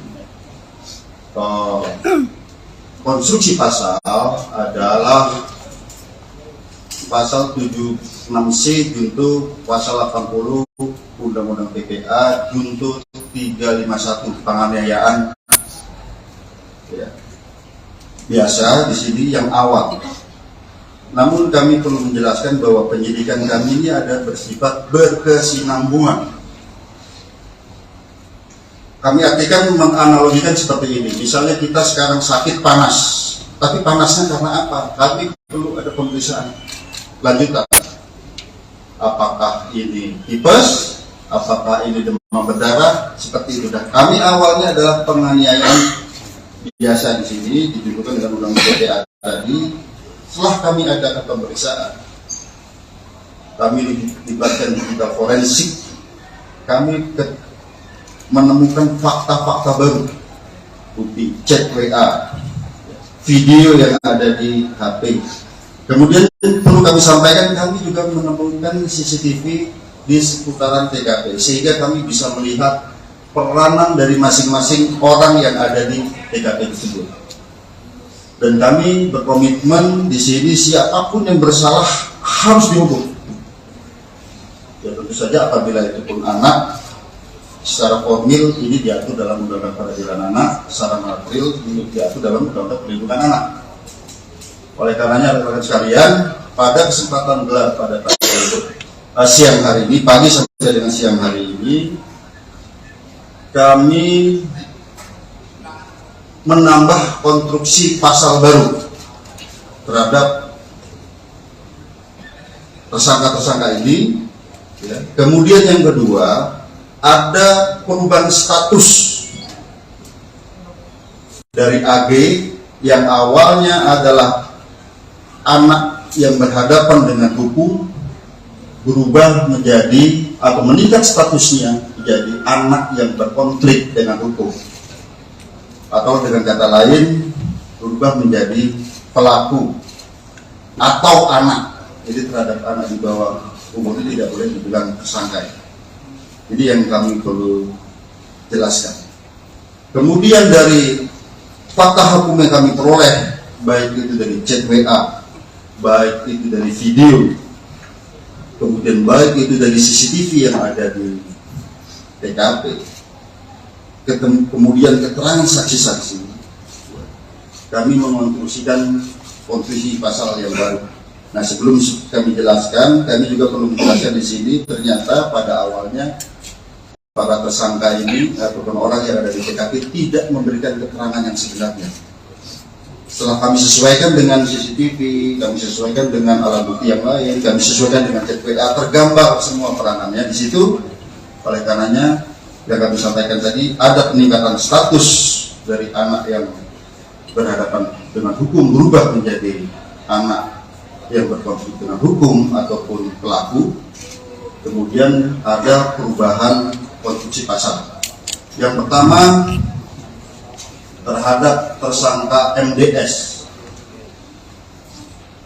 Konstruksi pasalnya adalah 355 KUHP ayat 1, subsidiar 354 ayat 1 KUHP, lebih subsidiar 353 ayat 2 KUHP, lebih subsidiar 351 ayat 2 KUHP, dan atau 76C junto 80 Undang-Undang Perlindungan Anak dengan ancaman maksimal 12 tahun penjara. Itu MDS.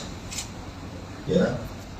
Kemudian terhadap tersangka SL, yaitu 355 ayat 1 junto 56 KUHP, subsidiar 354 ayat 1 junto 56 KUHP, lebih subsidiar 353 ayat 2 junto 56 KUHP, lebih subsidiar 351 ayat 2 junto 56 KUHP.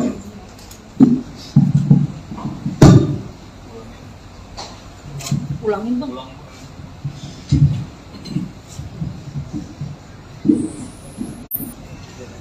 Ya, jadi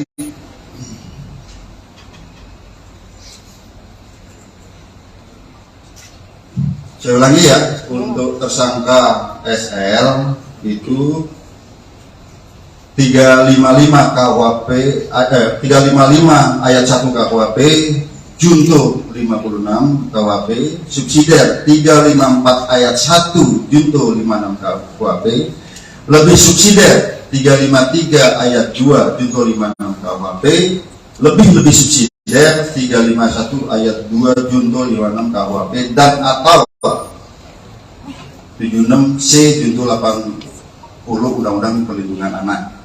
Ya. Kemudian terhadap anak AG, kami harus sebut anak AG, ya, ini anak yang berkonflik dengan hukum. Itu pasalnya adalah 76C junto 8 pasal 80 Undang-Undang Perlindungan Anak, dan atau 355 ayat 1 junto 56 subsidiar 354 ayat 1 junto 56 KUHP, lebih subsidiar 353 ayat 2 junto 56 KUHP, lebih subsidiar 351 ayat 2 junto 56 KUHP. Tentang ancaman maksimal nanti ahli pidana yang akan menyampaikan, karena di sini sekali lagi rekan-rekan sekalian, secara formil terhadap anak di bawah umur itu ada perlakuan yang berbeda. Demikian juga apabila anak sebagai korban ada secara material dalam Undang-Undang Perlindungan Anak. Kemudian rekan-rekan sekalian, kami melihat di sini bahwa dari bukti digital bahwa ini ada perencanaan sejak awal. Ya, pada saat mulai menelpon SL, kemudian bertemu SL, kemudian pada saat di dalam mobil bertiga ada mensrea ya di sana. Kemudian pada saat terjadinya penganiayaan yang ini sangat-sangat memprihatinkan, kita lihat ya, sangat-sangat sadis di sini. Itu ada 3 kali tendangan ke arah kepala. Kemudian ada 2 kali menginjak tengkuk, dan juga ada 1 kali pukulan ke arah kepala. Ini yang ke arah yang sangat-sangat vital di kepala. Di sana di antaranya ada kata-kata free kick. Ya. Free kick waktu ditendang ke arah kepala seperti tendangan penalti. Ya. Ataupun tendangan bebas. Kemudian juga ada kata-kata gua nggak takut kalau anak orang lain, anak orang mati. Bagi penyidik di sini dan juga kami koordinasikan konsultasi dengan saksi ahli, ini bisa merupakan suatu mensrea, niat jahat dan juga aktus serius wujud perbuatan. Jadi rangkaian perbuatan, korban sudah tidak berdaya, 2 kali ditendang sudah tidak berdaya, masih diadakan penganiayaan lebih lanjut ke arah kepala. Oleh karenanya rekan-rekan sekalian, sekali lagi hari ini kami melaksanakan gelar perkara secara komprehensif, ya, di mana yang pertama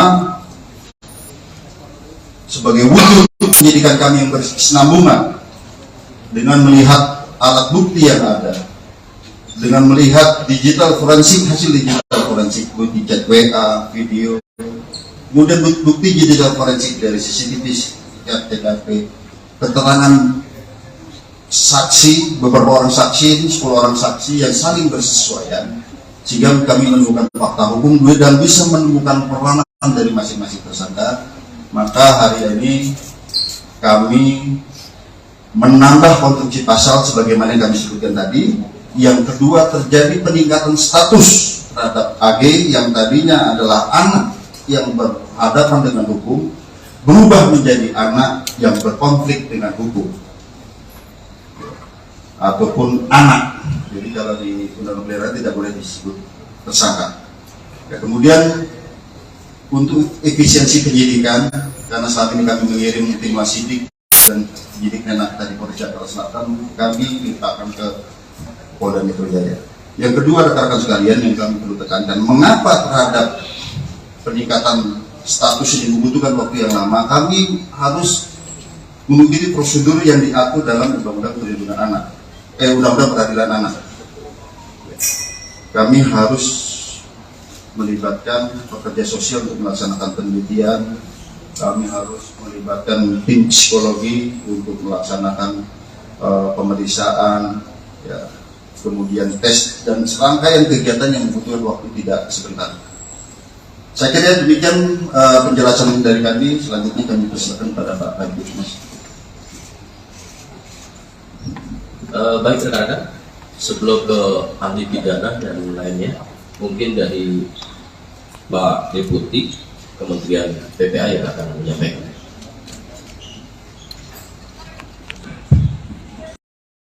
Peraturan perundang-undangan yang ada untuk menghindari hal-hal yang tidak kita harapkan. Lalu kemudian yang kedua, tentu mengambil langkah tentang jika dibutuhkan ikut dalam proses penyelesaian administrasi perkara. Jadi kalau ada dokumen-dokumen, ada kebutuhan lainnya perlu dilengkapi, perlu ahli, perlu petugas-petugas tertentu, tentu kami ingin memastikan itu bisa dilaksanakan. Termasuk yang tugas yang selanjutnya itu terkait dengan rehabilitasi dan reintegrasi. Rehabilitasi tentu berkaitan dengan rehabilitasi fisik selama korban ada di rumah sakit, termasuk juga mengingatkan tentang hak-hak korban gitu ya. Lalu kemudian hak-hak anak yang berhadapan dengan hukum itu selama proses pemulihan, selama proses pengobatan itu juga perlu dilakukan, termasuk nanti pasca penyelesaian kasus ini. Lalu kemudian yang ketiga tentu ingin memastikan juga langkah yang keempat yaitu soal reintegrasi sosial. Kita tidak mengharapkan misalnya yang sudah diputuskan tadi oleh penyidik lalu kemudian berdampak kepada pengabaian hak. Misalnya dalam proses ini jangan sampai misalnya anak yang sudah dinaikkan statusnya lalu kemudian tidak punya hak untuk dipenuhi hak pendidikan yang lainnya dan segala macam. Ini yang kami terus kawal sejak awal dan sudah berkoordinasi dengan KPAI polisian sejak dari Jakarta Selatan. Jadi ini hari ini kita sudah mendengar dan kami terima kasih atas kerja keras dari pihak kepolisian dan tentu kami akan terus melakukan koordinasi dalam penanganan kasus. Terima kasih.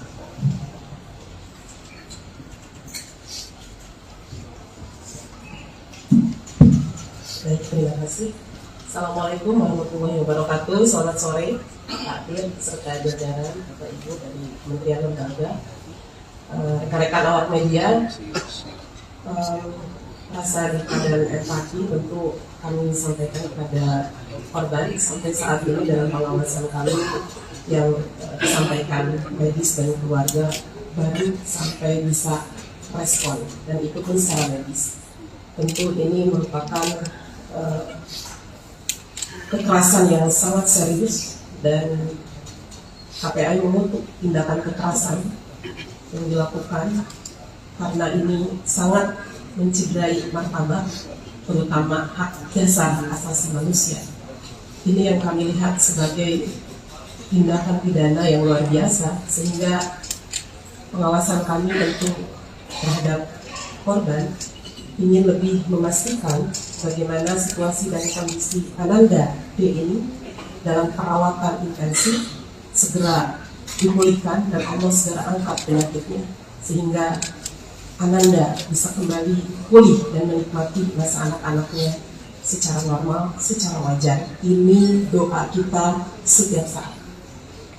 Yang kedua, terkait rilis hari ini, tentu KPAI memberikan apresiasi atas upaya kerja keras, kerjasama, kerja koordinatif yang terus dilakukan oleh Polres Jakarta Selatan dan kemudian hari ini dilakukan di tingkat Polda Metro Jaya.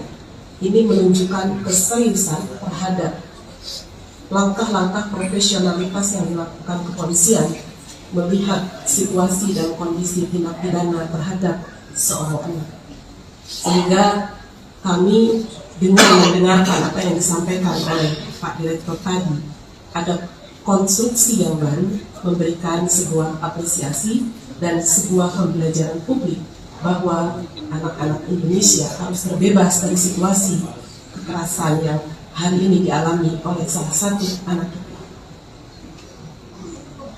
Berikutnya, pengawasan kami tentu bukan hanya melihat situasi dan kondisi dan bertemu korban serta keluarganya, kami juga memastikan berbagai hak yang harus didapatkan ketika kita melihat dalam aturan perundangan bahwa anak yang menjadi korban kekerasan ini tentu dipastikan siapa yang berperan secara sentral untuk memberikan perlindungan. Di antaranya adalah KPAI melihat ada hak-hak yang harus dilewati dalam proses hukumnya. Tentu kalau rekan-rekan media yang saya hormati, pada hari ini, tepatnya hari Kamis, tanggal 2 Maret 2023, Polda Metro Jaya melakukan press conference terkait dengan perkembangan update yang menjadi perhatian kita bersama. Dan tentunya pertama-tama kami di sini turut prihatin, turut mendoakan kepada Adinda D agar segera diberikan kesembuhan, dipulihkan, serta keluarganya diberikan kekuatan dan ketabahan. Kemudian rekan-rekan kami dari Polda Metro Jaya, ada dari Bapak Direktur Reserse Kriminal Polda Metro Jaya, ada Bapak Kapolres Metro Jakarta Selatan, ada Kasubdit Renata. Kemudian kami dari stakeholder, karena penyidikan ini sifatnya interprofesi, berkolaborasi. Yang pertama hadir di sini ada Ketua KPAI, dalam hal ini adalah Ibu Ai Mariati Soliha MSI. Kemudian juga ada Deputi Kementerian PPA Bapak Nahar Esa MSI, dan kemudian juga ada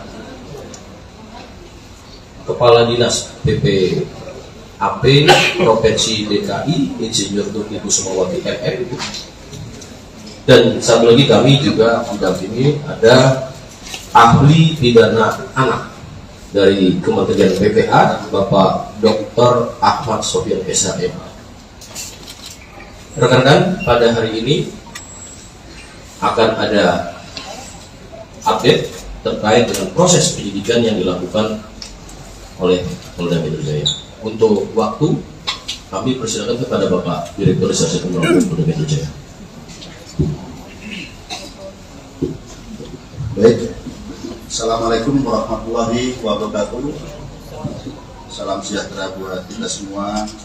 Yang terhormat Bapak Deputi Menteri Pemberdayaan Perempuan dan Perlindungan Anak, Bapak Nahar SHMSI.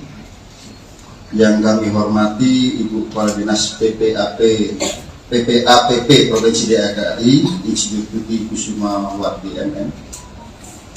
Yang kami hormati Ketua KPAI Ibu Ai Mariati Soliha MSI.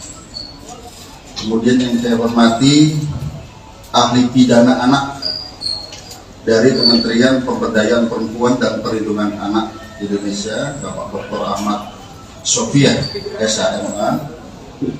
Jadi pada kesempatan sore hari ini kami akan menjelaskan update penanganan penyidikan pada kasus yang saat ini menjadi pusat perhatian secara nasional, yaitu penganiayaan terhadap korban atas nama D. Rekan-rekan sekalian, yang pertama kami perlu jelaskan bahwa kasus ini terjadi pada tanggal 20 Februari 2023, kemudian ditangani oleh Polsek Pesanggerahan, dan pada saat itu sudah ditetapkan tersangka dan ditahan.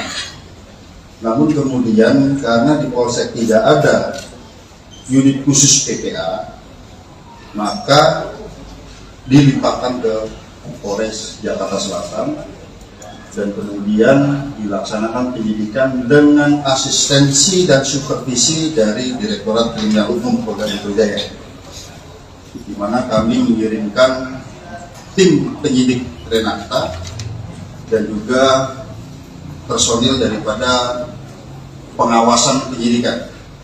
Jadi secara intensif kami melaksanakan supervisi dan asistensi di Polres Jakarta Selatan dalam rangka untuk optimalisasi pelaksanaan penyidikan ini dan efisiensi daripada penyidikan ini. Hari ini kami tarik ke Polda Metro Jaya. Mengapa? Karena memang kita menerapkan pola kolaborasi intervensi untuk memudahkan koordinasi, dan juga kami memiliki penyidik yang lebih banyak yang khusus menangani kasus-kasus yang melibatkan perempuan dan anak. Rekan-rekan sekalian, pada proses penyidikan ini yang ada di Jakarta Selatan, pada 3 hari pertama penyidik sudah menentukan tersangka dan juga menahan, yaitu 2 tersangka. Kemudian 7 hari terakhir kita adakan pendalaman terhadap proses penyidikan ini. Kami perlu jelaskan bahwa dalam proses penyidikan ini kita menghadapi 2 kelompok subjek hukum. Yang pertama adalah dewasa, orang dewasa yang sudah kita tentukan tersangkanya ini. Kemudian kita juga menghadapi 2 subjek hukum, yaitu anak yang berhadapan dengan hukum. Yaitu pertama anak sebagai korban, yang kedua adalah anak sebagai saksi. Ini keduanya adalah anak yang berhadapan dengan hukum. Oleh karenanya kami perlu kehati-hatian, kami perlu rigid dalam penanganan kasus ini, dan kami perlu mengundang mitra untuk menjamin bahwa pemenuhan daripada hak-hak anak ini bisa tetap terjaga. Oleh karenanya kami menggandeng dari KPAI dari awal, kami mengundang stakeholder dari awal, PPD, PPA Provinsi DKI, kami melibatkan dari Kementerian Pemberdayaan Perempuan dan Perlindungan Anak sejak awal.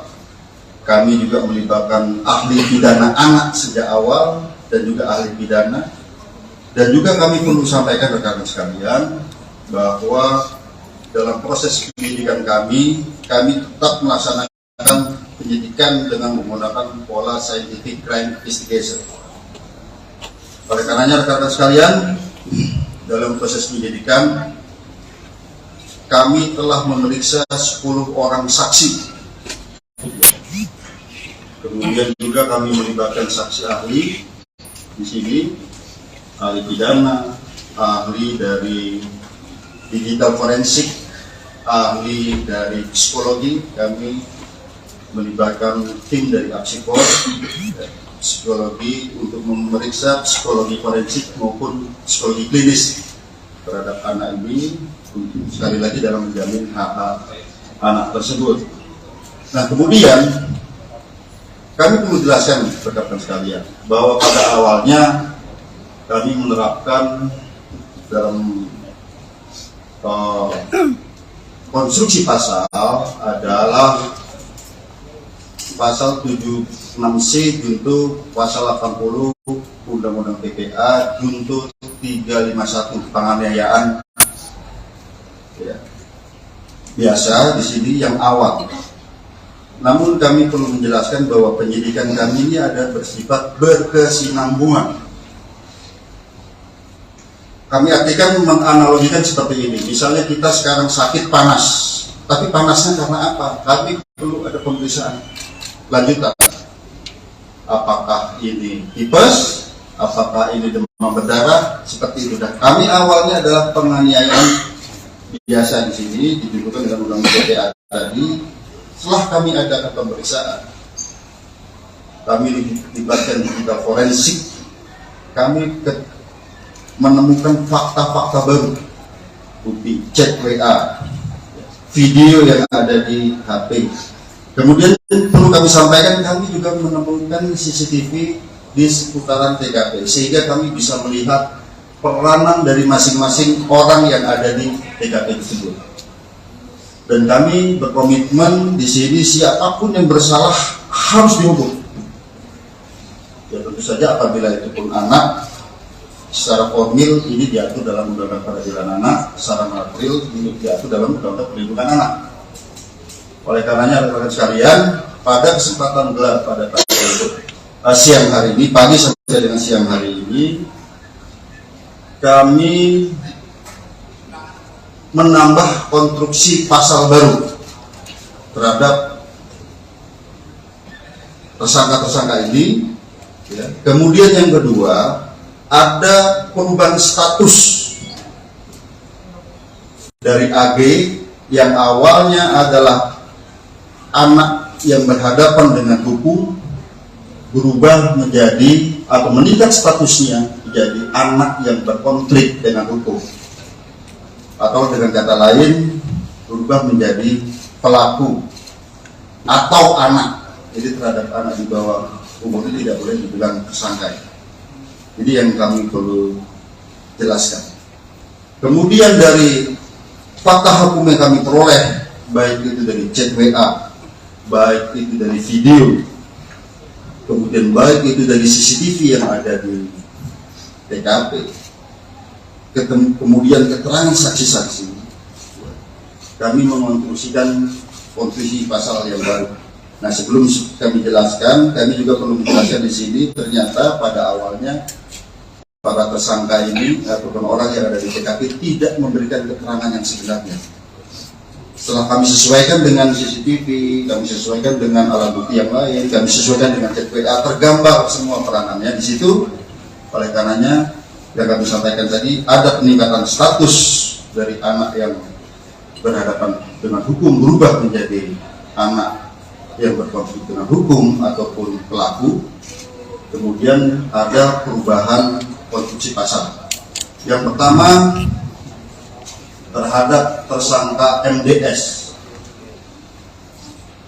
konstruksi pasalnya adalah 355 KUHP ayat 1, subsidiar 354 ayat 1 KUHP, lebih subsidiar 353 ayat 2 KUHP, lebih subsidiar 351 ayat 2 KUHP, dan atau 76C junto 80 Undang-Undang Perlindungan Anak dengan ancaman maksimal 12 tahun penjara. Itu MDS. Ya. Kemudian terhadap tersangka SL, yaitu 355 ayat 1 junto 56 KUHP, subsidiar 354 ayat 1 junto 56 KUHP, lebih subsidiar 353 ayat 2 junto 56 KUHP, lebih subsidiar 351 ayat 2 junto 56 KUHP.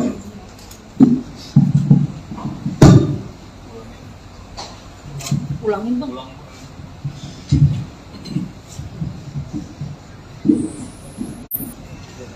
Ya, jadi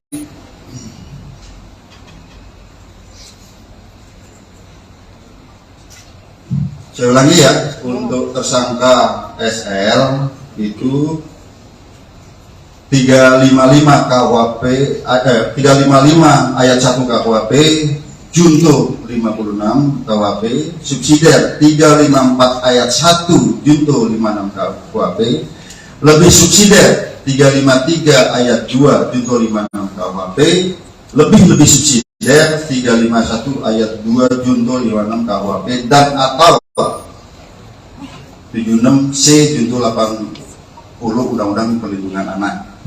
Ya. Kemudian terhadap anak AG, kami harus sebut anak AG, ya, ini anak yang berkonflik dengan hukum.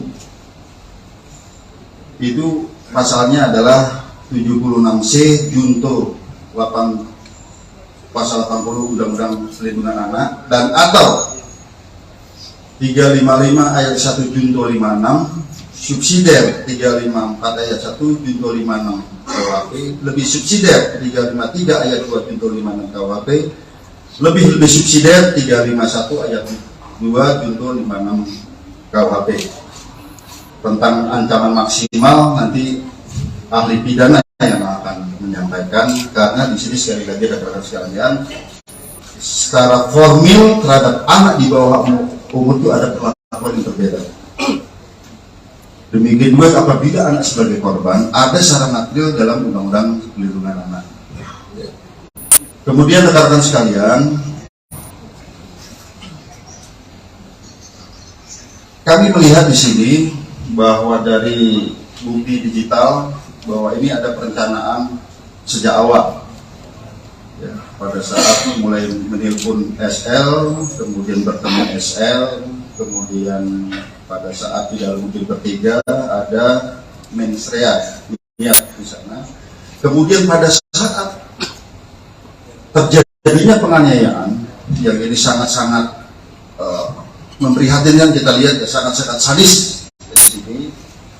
Itu ada 3 kali tendangan ke arah kepala. Kemudian ada 2 kali menginjak tengkuk dan juga ada 1 kali pukulan ke arah kepala. Ini yang ke arah yang sangat-sangat vital di kepala. Di sana di antaranya ada kata-kata free kick. Free kick waktu ditendang ke kepala seperti tendangan penalti, ya, ataupun tendangan bebas. Kemudian juga ada kata-kata, gua nggak takut kalau anak orang lain, anak orang mati. Bagi penyidik di sini dan juga kami koordinasikan konsultasi dengan saksi ahli, ini bisa merupakan suatu mensrea, niat jahat dan juga aktus serius wujud perbuatan. Ini rangkaian perbuatan, korban sudah tidak berdaya, 2 kali ditendang sudah tidak berdaya, masih diadakan penganiayaan lebih lanjut ke arah kepala. Oleh karenanya rekan-rekan sekalian, sekali lagi hari ini kami melaksanakan gelar perkara secara komprehensif, ya, di mana yang pertama sebagai wujud penyidikan kami yang berkesinambungan dengan melihat alat bukti yang ada, dengan melihat digital forensik, hasil digital forensik, bukti chat WA, video, kemudian bukti digital forensik dari CCTV, TKP, keterangan saksi, beberapa orang saksi, 10 orang saksi yang saling bersesuaian, sehingga kami menemukan fakta hukum dan bisa menemukan peranan dari masing-masing tersangka. Maka hari ini kami menambah konstruksi pasal sebagaimana yang kami sebutkan tadi. Yang kedua, terjadi peningkatan status terhadap AG yang tadinya adalah anak yang berhadapan dengan hukum, berubah menjadi anak yang berkonflik dengan hukum ataupun anak. Jadi kalau di Undang-Undang tidak boleh disebut tersangka. Ya, kemudian untuk efisiensi penyidikan, karena saat ini kami mengirim tim wasidik dan penyidik Menak dari Polres Jakarta Selatan, kami limpahkan ke Polda Metro Jaya. Yang kedua, rekan-rekan sekalian, yang kami perlu tekankan, mengapa terhadap peningkatan status ini membutuhkan waktu yang lama? Kami harus mengikuti prosedur yang diatur dalam Undang-Undang Perlindungan Anak, Undang-Undang Peradilan Anak. Kami harus melibatkan pekerja sosial untuk melaksanakan penelitian. Kami harus melibatkan tim psikologi untuk melaksanakan pemeriksaan, ya, kemudian tes dan serangkaian kegiatan yang membutuhkan waktu tidak sebentar. Saya kira demikian penjelasan dari kami. Selanjutnya kami persilakan pada Pak Kabid Mas. Baik rekan-rekan, sebelum ke ahli pidana dan lainnya, mungkin dari Pak Deputi Kementerian PPA yang akan menyampaikan.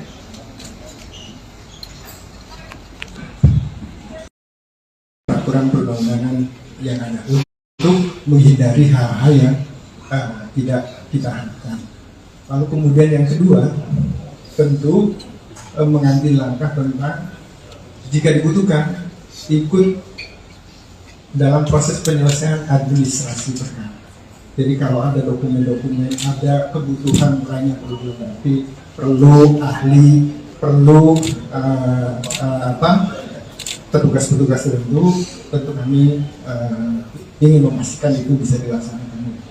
Termasuk yang tugas yang selanjutnya itu terkait dengan rehabilitasi dan reintegrasi. Rehabilitasi tentu berkaitan dengan rehabilitasi fisik selama korban ada di rumah sakit, termasuk juga mengingatkan tentang hak-hak korban gitu ya. Lalu kemudian hak-hak anak yang berhadapan dengan hukum itu selama proses pemulihan, selama proses pengobatan itu juga perlu dilakukan, termasuk nanti pasca penyelesaian kasus ini. Lalu kemudian yang ketiga tentu ingin memastikan juga langkah yang keempat yaitu soal reintegrasi sosial. Kita tidak mengharapkan misalnya yang sudah diputuskan tadi oleh penyidik lalu kemudian berdampak kepada pengabaian hak. Misalnya dalam proses ini jangan sampai misalnya anak yang sudah dinaikkan statusnya lalu kemudian tidak punya hak untuk dipenuhi hak pendidikan yang lainnya dan segala macam. Ini yang kami terus kawal sejak awal dan sudah berkoordinasi dengan KPAI polisian sejak dari Jakarta Selatan. Jadi ini hari ini kita sudah mendengar dan kami terima kasih atas kerja keras dari pihak kepolisian dan tentu kami akan terus melakukan koordinasi dalam penanganan kasus. Terima kasih.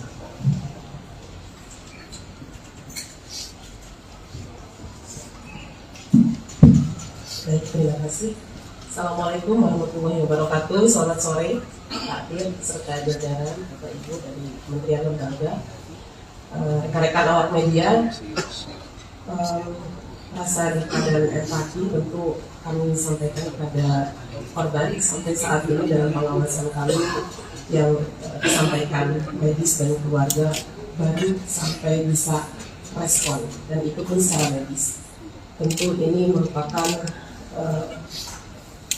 kekerasan yang sangat serius dan KPAI mengutuk tindakan kekerasan yang dilakukan karena ini sangat mencederai martabat terutama hak dasar asasi manusia. Ini yang kami lihat sebagai tindakan pidana yang luar biasa sehingga pengawasan kami tentu terhadap korban ingin lebih memastikan bagaimana situasi dan kondisi Ananda D ini dalam perawatan intensif segera dipulihkan dan Allah segera angkat penyakitnya sehingga Ananda bisa kembali pulih dan menikmati masa anak-anaknya secara normal, secara wajar. Ini doa kita setiap saat. Yang kedua, terkait rilis hari ini, tentu KPAI memberikan apresiasi atas upaya kerja keras, kerjasama, kerja koordinatif yang terus dilakukan oleh Polres Jakarta Selatan dan kemudian hari ini dilakukan di tingkat Polda Metro Jaya.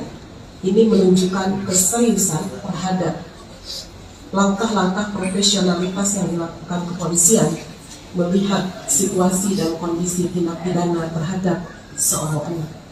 Sehingga kami dengan mendengarkan apa yang disampaikan oleh Pak Direktur tadi, ada konstruksi yang baru memberikan sebuah apresiasi dan sebuah pembelajaran publik bahwa anak-anak Indonesia harus terbebas dari situasi kekerasan yang hari ini dialami oleh salah satu anak kita.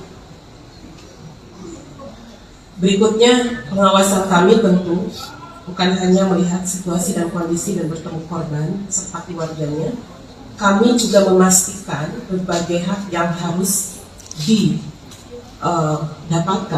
ketika kita melihat dalam aturan perundangan bahwa anak yang menjadi korban kekerasan ini tentu dipastikan siapa yang berperan secara sentral untuk memberikan perlindungan. Di antaranya adalah KPAI melihat ada hak-hak yang harus dilewati dalam proses hukumnya. Tentu kalau rekan-rekan media yang saya hormati, pada hari ini, tepatnya hari Kamis, tanggal 2 Maret 2023, Polda Metro Jaya melakukan press conference terkait dengan perkembangan update yang menjadi perhatian kita bersama. Dan tentunya pertama-tama kami di sini turut prihatin, turut mendoakan kepada Adinda D agar segera diberikan kesembuhan, dipulihkan, serta keluarganya diberikan kekuatan dan ketabahan. Kemudian rekan-rekan kami dari Polda Metro Jaya, ada dari Bapak Direktur Reserse Kriminal Umum Polda Metro Jaya, ada Bapak Kapolres Metro Jakarta Selatan, ada Kasubdit Renata, kemudian kami dari stakeholder, karena penyidikan ini sifatnya interprofesi, ya, berkolaborasi. Yang pertama hadir di sini ada Ketua KPAI, dalam hal ini adalah Ibu Ai Mariati Soliha MSI. Kemudian juga ada Deputi Kementerian PPA Bapak Nahar Esa MSI, dan kemudian juga ada Kepala Dinas PPAP Provinsi DKI Insinyur Tuti Kusumawati MM, dan satu lagi kami juga didampingi ada ahli pidana anak dari Kementerian PPA Bapak Dr. Ahmad Sofyan Esa MA. Rekan-rekan, pada hari ini akan ada update terkait dengan proses penyidikan yang dilakukan oleh Polda Metro Jaya. Untuk waktu, kami persilakan kepada Bapak Direktur Reserse Kriminal Umum Polda Metro Jaya. Baik, Assalamualaikum warahmatullahi wabarakatuh. Salam sejahtera buat kita semua. Yang terhormat Bapak Deputi Menteri Pemberdayaan Perempuan dan Perlindungan Anak, Bapak Nahar SH MSI. Yang kami hormati Ibu Kepala Dinas PPAPP Provinsi DKI Insinyur Tuti Kusumawati MM. Yang kami hormati Ketua KPAI Ibu Ai Mariati Soliha MSI. Kemudian yang saya hormati ahli pidana anak dari Kementerian Pemberdayaan Perempuan dan Perlindungan Anak Indonesia, Bapak Dr. Ahmad Sofyan SHMA. Jadi pada kesempatan sore hari ini kami akan menjelaskan update penanganan penyidikan pada kasus yang saat ini menjadi pusat perhatian secara nasional, yaitu penganiayaan terhadap korban atas nama D. Rekan-rekan sekalian, yang pertama kami perlu jelaskan bahwa kasus ini terjadi pada tanggal 20 Februari 2023, kemudian ditangani oleh Polsek Pesanggerahan, dan pada saat itu sudah ditetapkan tersangka dan ditahan. Namun kemudian karena di Polsek tidak ada unit khusus PPA, maka dilimpahkan ke Polres Jakarta Selatan dan kemudian dilaksanakan penyidikan dengan asistensi dan supervisi dari Direktorat Kriminal Umum Polda Metro Jaya, di mana kami mengirimkan tim penyidik Renata dan juga personil daripada pengawasan penyidikan. Jadi secara intensif kami melaksanakan supervisi dan asistensi di Polres Jakarta Selatan dalam rangka untuk optimalisasi pelaksanaan penyidikan ini dan efisiensi daripada penyidikan ini. Hari ini kami tarik ke Polda Metro Jaya. Mengapa? Karena memang kita menerapkan pola kolaborasi interprofesi untuk memudahkan koordinasi, dan juga kami memiliki penyidik yang lebih banyak yang khusus menangani kasus-kasus yang melibatkan perempuan dan anak. Rekan-rekan sekalian, pada proses penyidikan ini yang ada di Jakarta Selatan, pada 3 hari pertama, penyidik sudah menentukan tersangka dan juga menahan, yaitu 2 tersangka. Kemudian 7 hari terakhir, kita adakan pendalaman terhadap proses penyidikan ini. Ya. Kami perlu jelaskan bahwa dalam proses penyidikan ini kita menghadapi 2 kelompok subjek hukum. Yang pertama adalah orang dewasa yang sudah kita tentukan tersangkanya ini. Kemudian kita juga menghadapi 2 subjek hukum, yaitu anak yang berhadapan dengan hukum. Yaitu pertama anak sebagai korban, yang kedua adalah anak sebagai saksi. Ini keduanya adalah anak yang berhadapan dengan hukum. Oleh karenanya kami perlu kehati-hatian, kami perlu rigid dalam penanganan kasus ini, dan kami perlu mengundang mitra untuk menjamin bahwa pemenuhan daripada hak-hak anak ini bisa tetap terjaga. Oleh karenanya kami menggandeng dari KPAI dari awal, kami mengundang stakeholder dari awal, PPD, PPA Provinsi DKI, kami melibatkan dari Kementerian Pemberdayaan Perempuan dan Perlindungan Anak sejak awal. Kami juga melibatkan ahli pidana anak sejak awal dan juga ahli pidana.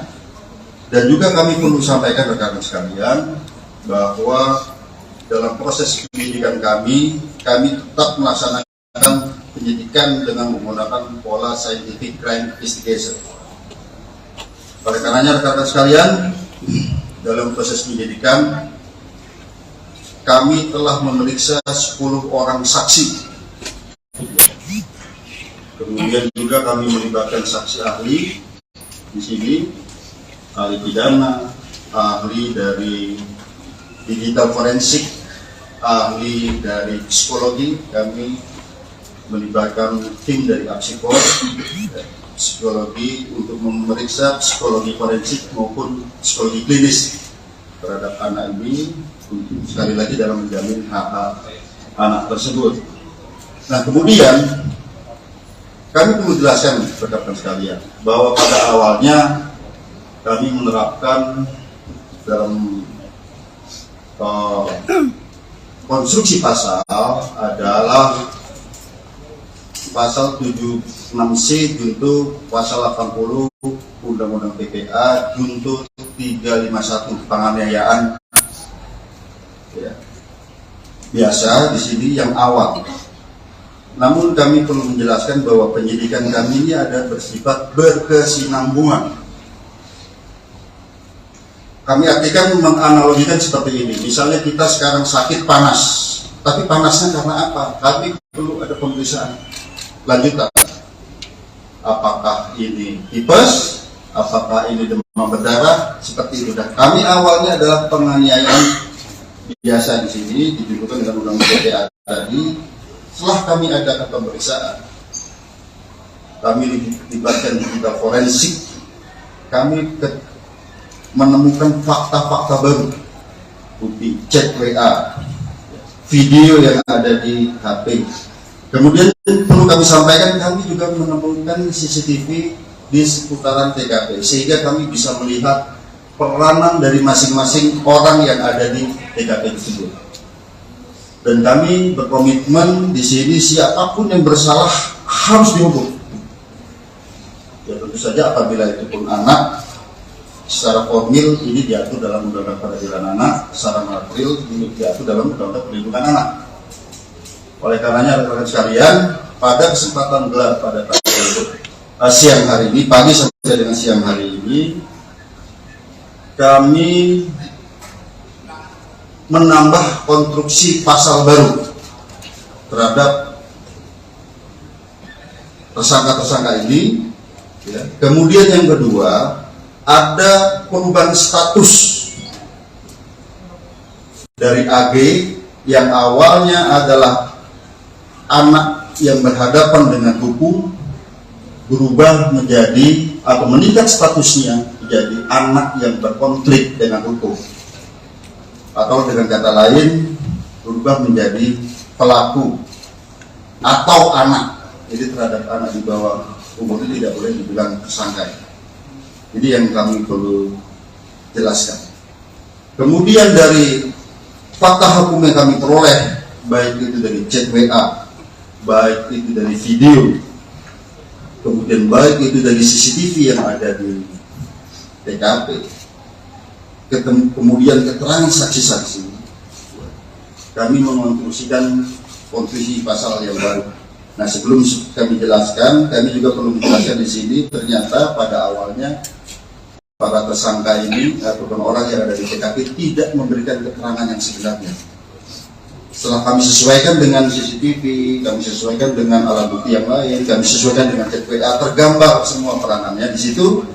Oleh karenanya, yang kami sampaikan tadi, ada peningkatan status dari anak yang berhadapan dengan hukum berubah menjadi anak yang berkonflik dengan hukum ataupun pelaku. Kemudian ada perubahan konstruksi pasal. Yang pertama terhadap tersangka MDS. Konstruksi pasalnya adalah 355 KUHP ayat 1, subsidiar 354 ayat 1 KUHP, lebih subsidiar 353 ayat 2 KUHP, lebih subsidiar 351 ayat 2 KUHP, dan atau 76C junto 80 Undang-Undang Perlindungan Anak dengan ancaman maksimal 12 tahun penjara. Itu MDS. Ya. Kemudian terhadap tersangka SL, yaitu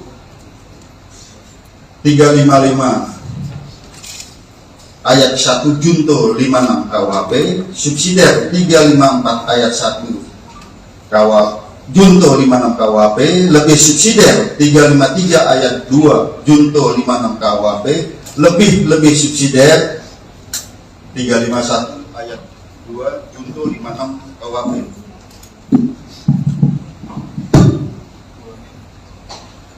Ulangin bang.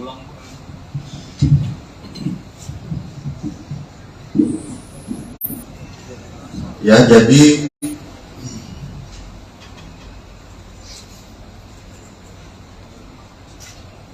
saya ulangi ya, untuk tersangka SL itu 355 KUHP 355 ayat 1 KUHP junto 56 KUHP, subsidiar 354 ayat 1 junto 56 KUHP, lebih subsidiar 353 ayat 2 junto 56 KUHP, lebih subsidiar 351 ayat 2 junto 56 KUHP, dan atau 76C junto 80 Undang-Undang Perlindungan Anak. Ya. Kemudian terhadap anak AG, kami harus sebut anak AG, ya, ini anak yang berkonflik dengan hukum. Itu pasalnya adalah 76C junto 8 pasal 80 Undang-Undang Perlindungan Anak, dan atau 355 ayat 1 junto 56, subsidiar 354 ayat 1 junto 56 KUHP, lebih subsidiar 353 ayat 2 junto 56 KUHP, lebih subsidiar 351 ayat 2 junto 56 KUHP. Tentang ancaman maksimal nanti ahli pidana yang akan menyampaikan, karena di sini sekali lagi rekan-rekan sekalian, secara formil terhadap anak di bawah umur itu ada perlakuan yang berbeda. Demikian juga apabila anak sebagai korban, ada secara material dalam Undang-Undang Perlindungan Anak. Kemudian rekan-rekan sekalian, kami melihat di sini bahwa dari bukti digital bahwa ini ada perencanaan sejak awal. Ya, pada saat mulai menelpon SL, kemudian bertemu SL, kemudian pada saat di dalam mobil bertiga ada mensrea di sana. Kemudian pada saat terjadinya penganiayaan yang ini sangat-sangat memprihatinkan, kita lihat ya, sangat-sangat sadis di sini. Itu ada 3 kali tendangan ke arah kepala.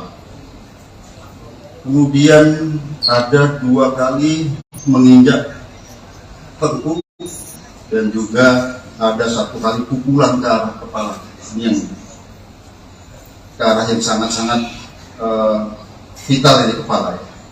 Di sana di antaranya ada kata-kata free kick, ya, free kick baru ditendang ke arah kepala seperti tendangan penalti, ya, ataupun tendangan bebas.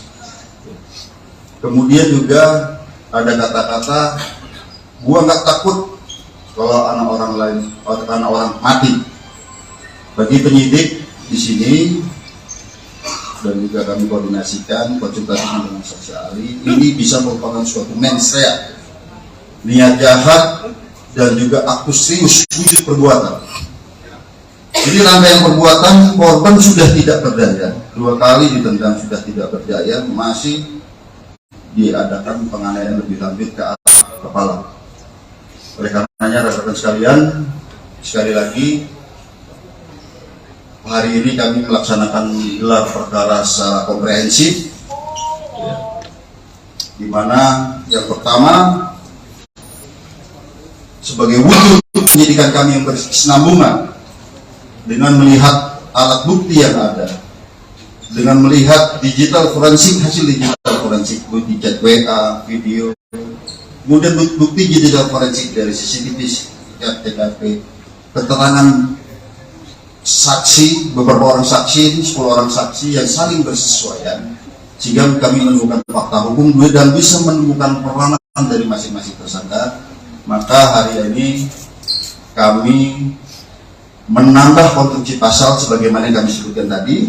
Yang kedua, terjadi peningkatan status terhadap AG yang tadinya adalah anak yang berhadapan dengan hukum, berubah menjadi anak yang berkonflik dengan hukum ataupun anak. Jadi kalau di undang-undang peliharaan tidak boleh disebut tersangka. Ya, kemudian untuk efisiensi penyidikan, karena saat ini kami mengirim tim Wasidik dan penyidik Menak dari Polres Jakarta Selatan, kami limpahkan ke Polda Metro Jaya. Yang kedua, rekan-rekan sekalian, yang kami perlu tekankan, mengapa terhadap peningkatan status ini membutuhkan waktu yang lama? Kami harus mengikuti prosedur yang diatur dalam Undang-Undang Perlindungan Anak, Undang-Undang Peradilan Anak. Kami harus melibatkan pekerja sosial untuk melaksanakan penelitian.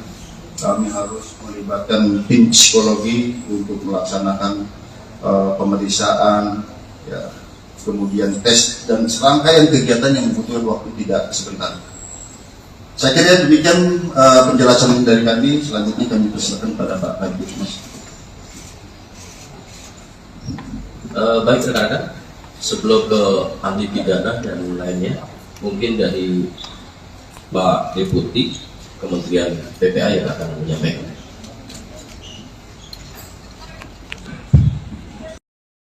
Peraturan perundang-undangan yang ada untuk menghindari hal-hal yang tidak kita harapkan. Lalu kemudian yang kedua, tentu mengambil langkah tentang jika dibutuhkan ikut dalam proses penyelesaian administrasi perkara. Jadi kalau ada dokumen-dokumen, ada kebutuhan lain yang perlu dilengkapi, perlu ahli, perlu petugas-petugas tertentu, tentu kami ingin memastikan itu bisa dilaksanakan. Termasuk yang tugas yang selanjutnya itu terkait dengan rehabilitasi dan reintegrasi. Rehabilitasi tentu berkaitan dengan rehabilitasi fisik selama korban ada di rumah sakit, termasuk juga mengingatkan tentang hak-hak korban gitu ya, lalu kemudian hak-hak anak yang berhadapan dengan hukum itu selama proses pemulihan, selama proses pengobatan itu juga perlu dilakukan, termasuk nanti pasca penyelesaian kasus ini. Lalu kemudian yang ketiga tentu ingin memastikan juga langkah yang keempat yaitu soal reintegrasi sosial. Kita tidak mengharapkan misalnya yang sudah diputuskan tadi oleh penyidik lalu kemudian berdampak kepada pengabaian hak. Misalnya dalam proses ini jangan sampai misalnya anak yang sudah dinaikkan statusnya lalu kemudian tidak punya hak untuk dipenuhi hak pendidikan yang lainnya dan segala macam. Ini yang kami terus kawal sejak awal dan sudah berkoordinasi dengan KPAI polisian sejak dari Jakarta Selatan. Jadi ini hari ini kita sudah mendengar dan kami terima kasih atas kerja keras dari pihak kepolisian dan tentu kami akan terus melakukan koordinasi dalam penanganan kasus. Terima kasih.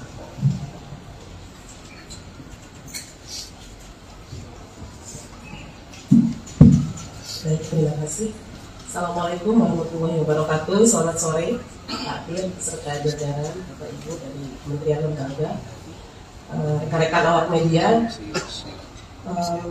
Rasa duka dan empati tentu kami sampaikan kepada korban sampai saat ini dalam pengawasan kami yang disampaikan medis dan keluarga baru sampai bisa respon dan itu pun secara medis. Tentu ini merupakan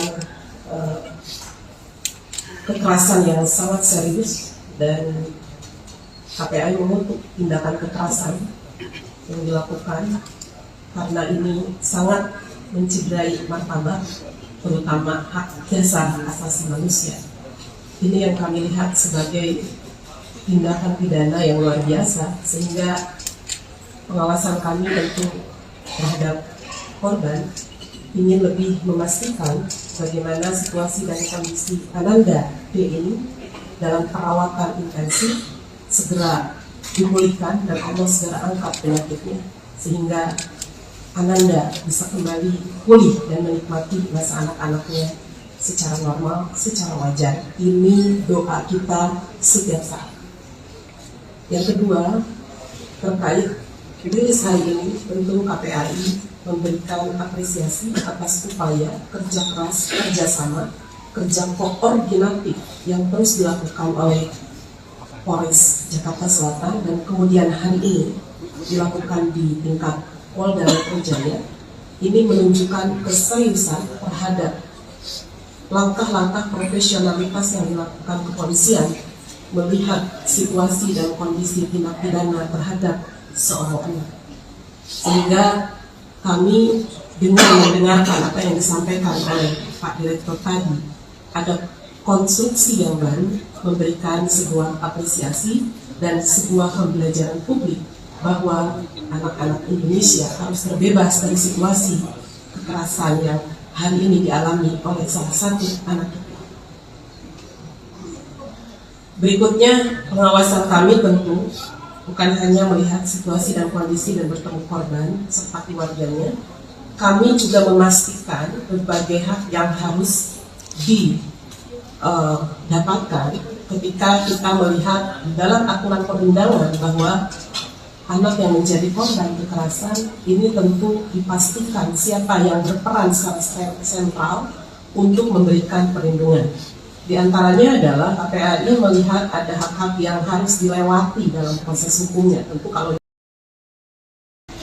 rekan-rekan media yang saya hormati, pada hari ini, tepatnya hari Kamis, tanggal 2 Maret 2023, Polda Metro Jaya melakukan press conference terkait dengan perkembangan update yang menjadi perhatian kita bersama. Dan tentunya pertama-tama kami di sini turut prihatin, turut mendoakan kepada Adinda D agar segera diberikan kesembuhan, dipulihkan, serta keluarganya diberikan kekuatan dan ketabahan. Kemudian rekan-rekan kami dari Polda Metro Jaya, ada dari Bapak Direktur Reserse Kriminal Polda Metro Jaya, ada Bapak Kapolres Metro Jakarta Selatan, ada Kasubdit Renata, kemudian kami dari stakeholder, karena penyidikan ini sifatnya interprofesi, ya, berkolaborasi. Yang pertama hadir di sini ada Ketua KPAI, dalam hal ini adalah Ibu Ai Mariati Solihah MSI. Kemudian juga ada Deputi Kementerian PPA Bapak Nahar Esa MSI, dan kemudian juga ada Kepala Dinas PPAP Provinsi DKI Insinyur Tuti Kusumawati MM, dan satu lagi kami juga didampingi ada ahli pidana anak dari Kementerian PPA Bapak Dr. Ahmad Sofyan SHM. Rekan-rekan, pada hari ini akan ada update terkait dengan proses penyidikan yang dilakukan oleh Polda Metro Jaya. Untuk waktu, kami persilakan kepada Bapak Direktur Reserse Kriminal Polda Metro Jaya. Baik, Assalamualaikum warahmatullahi wabarakatuh. Salam sejahtera buat kita semua. Yang terhormat Bapak Deputi Menteri Pemberdayaan Perempuan dan Perlindungan Anak Bapak Nahar SHMSI. Yang kami hormati Ibu Kepala Dinas PPAPP Provinsi DKI Insinyur Tuti Kusumawati MM. Yang kami hormati Ketua KPAI Ibu Ai Mariati Solihah MSI. Kemudian yang saya hormati ahli pidana anak dari Kementerian Pemberdayaan Perempuan dan Perlindungan Anak Indonesia Bapak Dr. Ahmad Sofyan SHMA. Jadi pada kesempatan sore hari ini kami akan menjelaskan update penanganan penyidikan pada kasus yang saat ini menjadi pusat perhatian secara nasional, yaitu penganiayaan terhadap korban atas nama D. Rekan-rekan sekalian, yang pertama kami perlu jelaskan bahwa kasus ini terjadi pada tanggal 20 Februari 2023, kemudian ditangani oleh Polsek Pesanggerahan, dan pada saat itu sudah ditetapkan tersangka dan ditahan.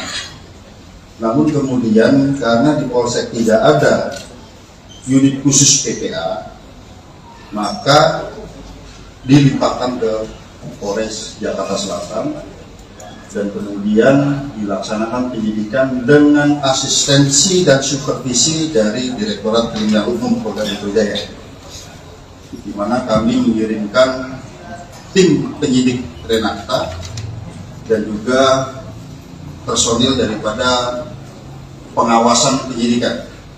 Jadi secara intensif kami melaksanakan supervisi dan asistensi di Polres Jakarta Selatan dalam rangka untuk optimalisasi pelaksanaan penyidikan ini dan efisiensi daripada penyidikan ini.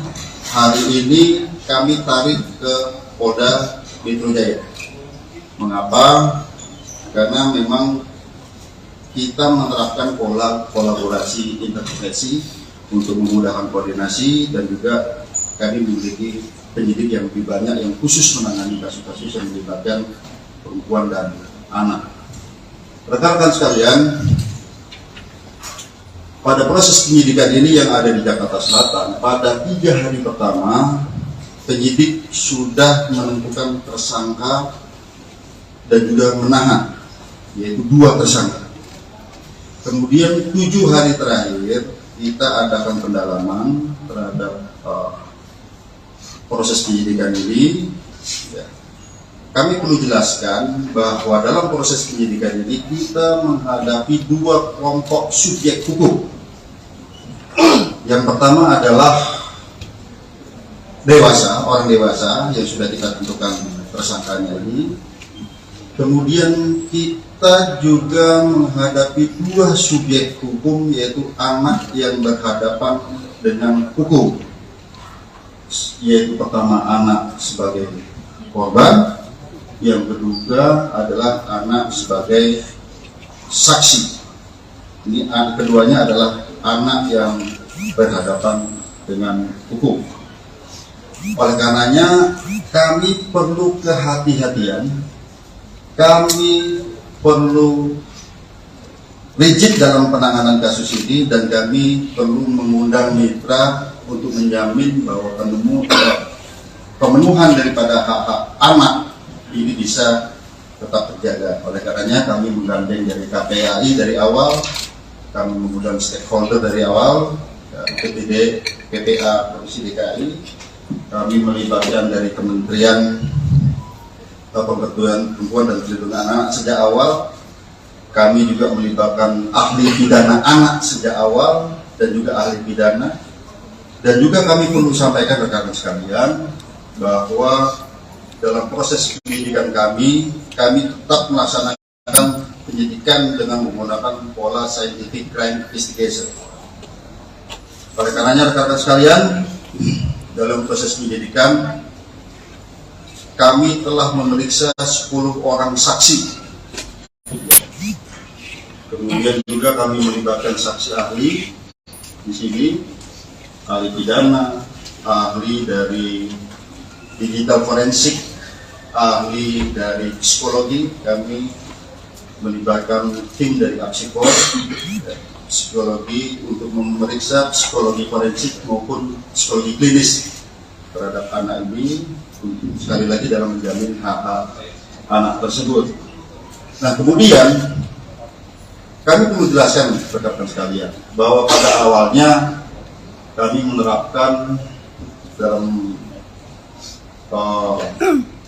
konstruksi pasal adalah pasal 76C junto pasal 80 Undang-Undang PPA junto 351 penganiayaan. Ya. Biasa di sini yang awal. Namun kami perlu menjelaskan bahwa penyidikan kami ini ada bersifat berkesinambungan. Kami artikan menganalogikan seperti ini. Misalnya kita sekarang sakit panas, tapi panasnya karena apa? Kami perlu ada pemeriksaan lanjutan. Apakah ini tipes? Apakah ini demam berdarah? Seperti itu. Dan kami awalnya adalah penganiayaan biasa di sini dijudulkan dengan undang-undang PPA tadi. Setelah kami adakan pemeriksaan, kami dilibatkan digital forensik, kami menemukan fakta-fakta baru, bukti chat WA, video yang ada di HP. Kemudian perlu kami sampaikan, kami juga menemukan CCTV di seputaran TKP, sehingga kami bisa melihat peranan dari masing-masing orang yang ada di TKP tersebut. Dan kami berkomitmen di sini siapapun yang bersalah harus dihukum. Ya tentu saja apabila itu pun anak, secara formil ini diatur dalam Undang-Undang Peradilan Anak, secara material ini diatur dalam Undang-Undang Perlindungan Anak. Oleh karenanya rekan-rekan sekalian, pada kesempatan gelar pada siang hari ini, pagi sampai dengan siang hari ini, kami menambah konstruksi pasal baru terhadap tersangka-tersangka ini. Ya. Kemudian yang kedua, ada perubahan status dari AG yang awalnya adalah anak yang berhadapan dengan hukum, berubah menjadi atau meningkat statusnya menjadi anak yang berkonflik dengan hukum, atau dengan kata lain berubah menjadi pelaku atau anak. Jadi terhadap anak di bawah umur itu tidak boleh dibilang tersangka. Jadi yang kami perlu jelaskan. Kemudian dari fakta hukum yang kami peroleh, baik itu dari chat WA, baik itu dari video, kemudian baik itu dari CCTV yang ada di TKP, kemudian keterangan saksi-saksi, kami mengonstruksikan konstruksi pasal yang baru. Nah, sebelum kami jelaskan, kami juga perlu menjelaskan di sini, ternyata pada awalnya para tersangka ini ataupun orang yang ada di TKP tidak memberikan keterangan yang sebenarnya. Setelah kami sesuaikan dengan CCTV, kami sesuaikan dengan alat bukti yang lain, kami sesuaikan dengan chat WA, tergambar semua peranannya di situ.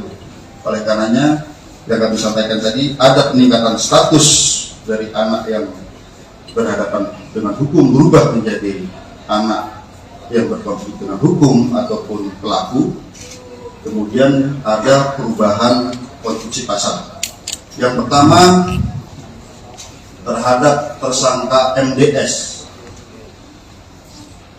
Konstruksi pasalnya adalah 355 KUHP ayat 1, subsidiar 354 ayat 1 KUHP, lebih subsidiar 353 ayat 2 KUHP, lebih subsidiar 351 ayat 2 KUHP, dan atau 76C junto 80 Undang-Undang Perlindungan Anak dengan ancaman maksimal 12 tahun penjara. Itu MDS.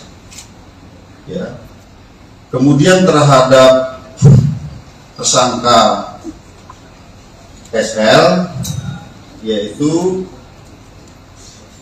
355 ayat 1 junto 56 KUHP, subsidiar 354 ayat 1 junto 56 KUHP, lebih subsidiar 353 ayat 2 junto 56 KUHP, lebih subsidiar 351 ayat 2 junto 56 KUHP.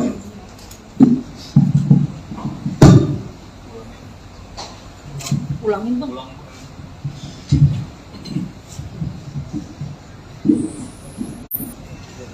Ya, jadi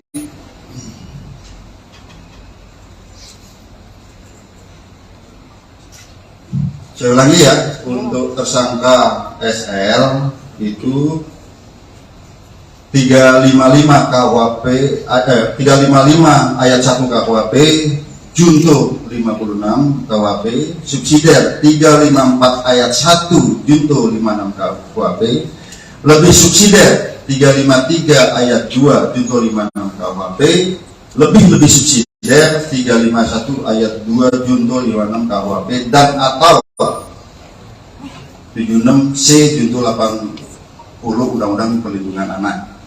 Ya. Kemudian terhadap anak AG,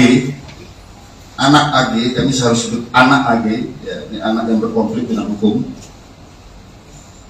Itu pasalnya adalah 76C junto 8 pasal 80 Undang-Undang Perlindungan Anak, dan atau 355 ayat 1 junto 56, subsidiar 354 ayat 1 junto 56 KUHP, lebih subsidiar 353 ayat 2 junto 56 KUHP, lebih subsidiar 351 ayat 2 junto 56 KUHP.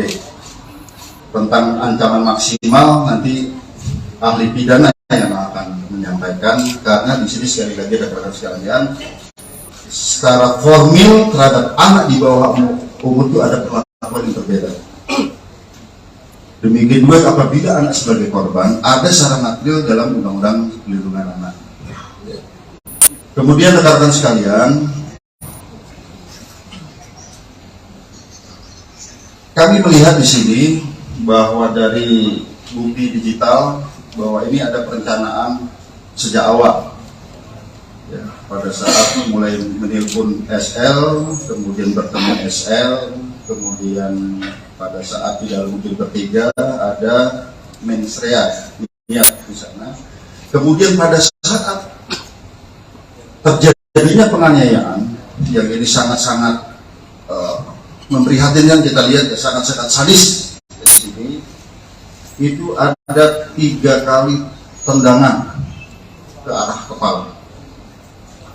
Kemudian ada 2 kali menginjak tengkuk, dan juga ada 1 kali pukulan ke arah kepala.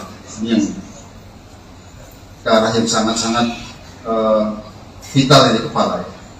Di sana di antaranya ada kata-kata free kick, ya.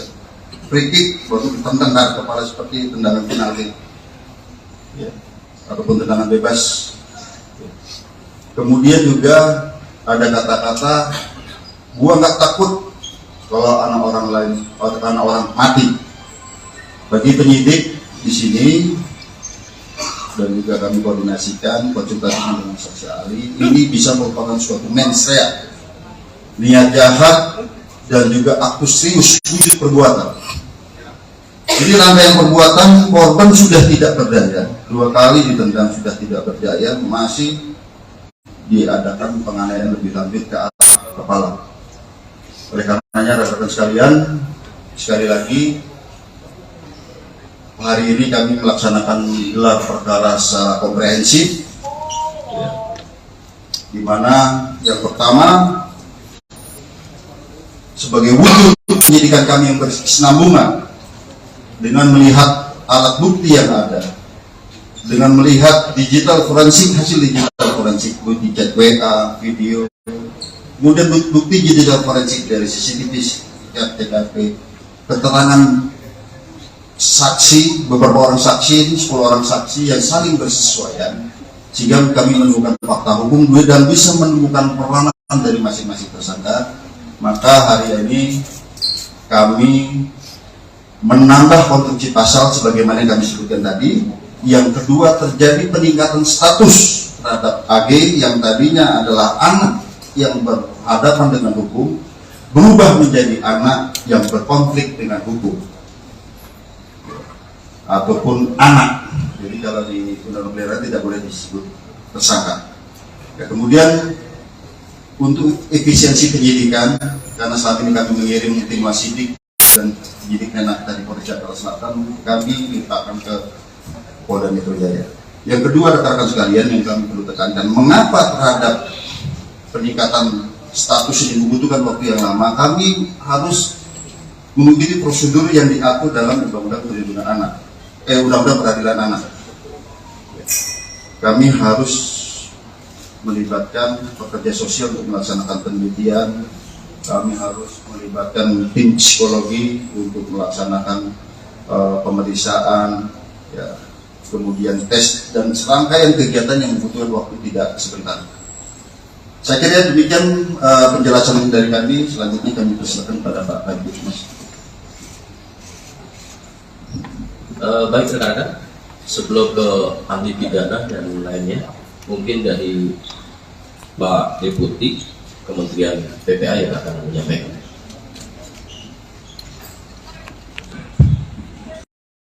Peraturan perundang-undangan yang ada untuk menghindari hal-hal yang tidak kita harapkan. Lalu kemudian yang kedua, tentu mengambil langkah tentang jika dibutuhkan ikut dalam proses penyelesaian administrasi perkara. Jadi kalau ada dokumen-dokumen, ada kebutuhan lain yang perlu dilengkapi, perlu ahli, perlu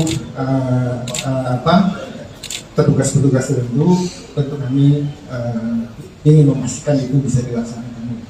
Termasuk yang tugas yang selanjutnya itu terkait dengan rehabilitasi dan reintegrasi. Rehabilitasi tentu berkaitan dengan rehabilitasi fisik selama korban ada di rumah sakit, termasuk juga mengingatkan tentang hak-hak korban gitu ya.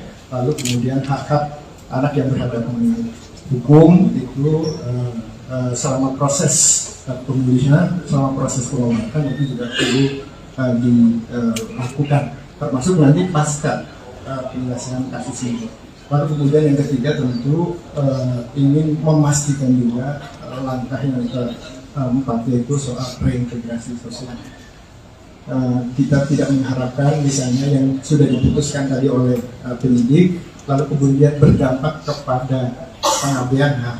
Misalnya dalam proses ini jangan sampai misalnya anak yang sudah dinaikkan statusnya lalu kemudian tidak punya hak untuk dipenuhi hak pendidikannya, hak yang lainnya dan segala macam. Ini yang kami terus kawal sejak awal dan sudah berkoordinasi dengan KPAI polisian sejak dari Jakarta Selatan.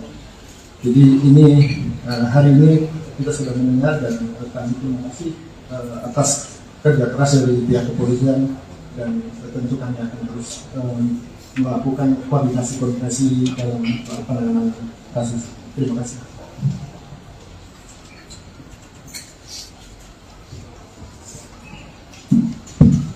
Baik, terima kasih.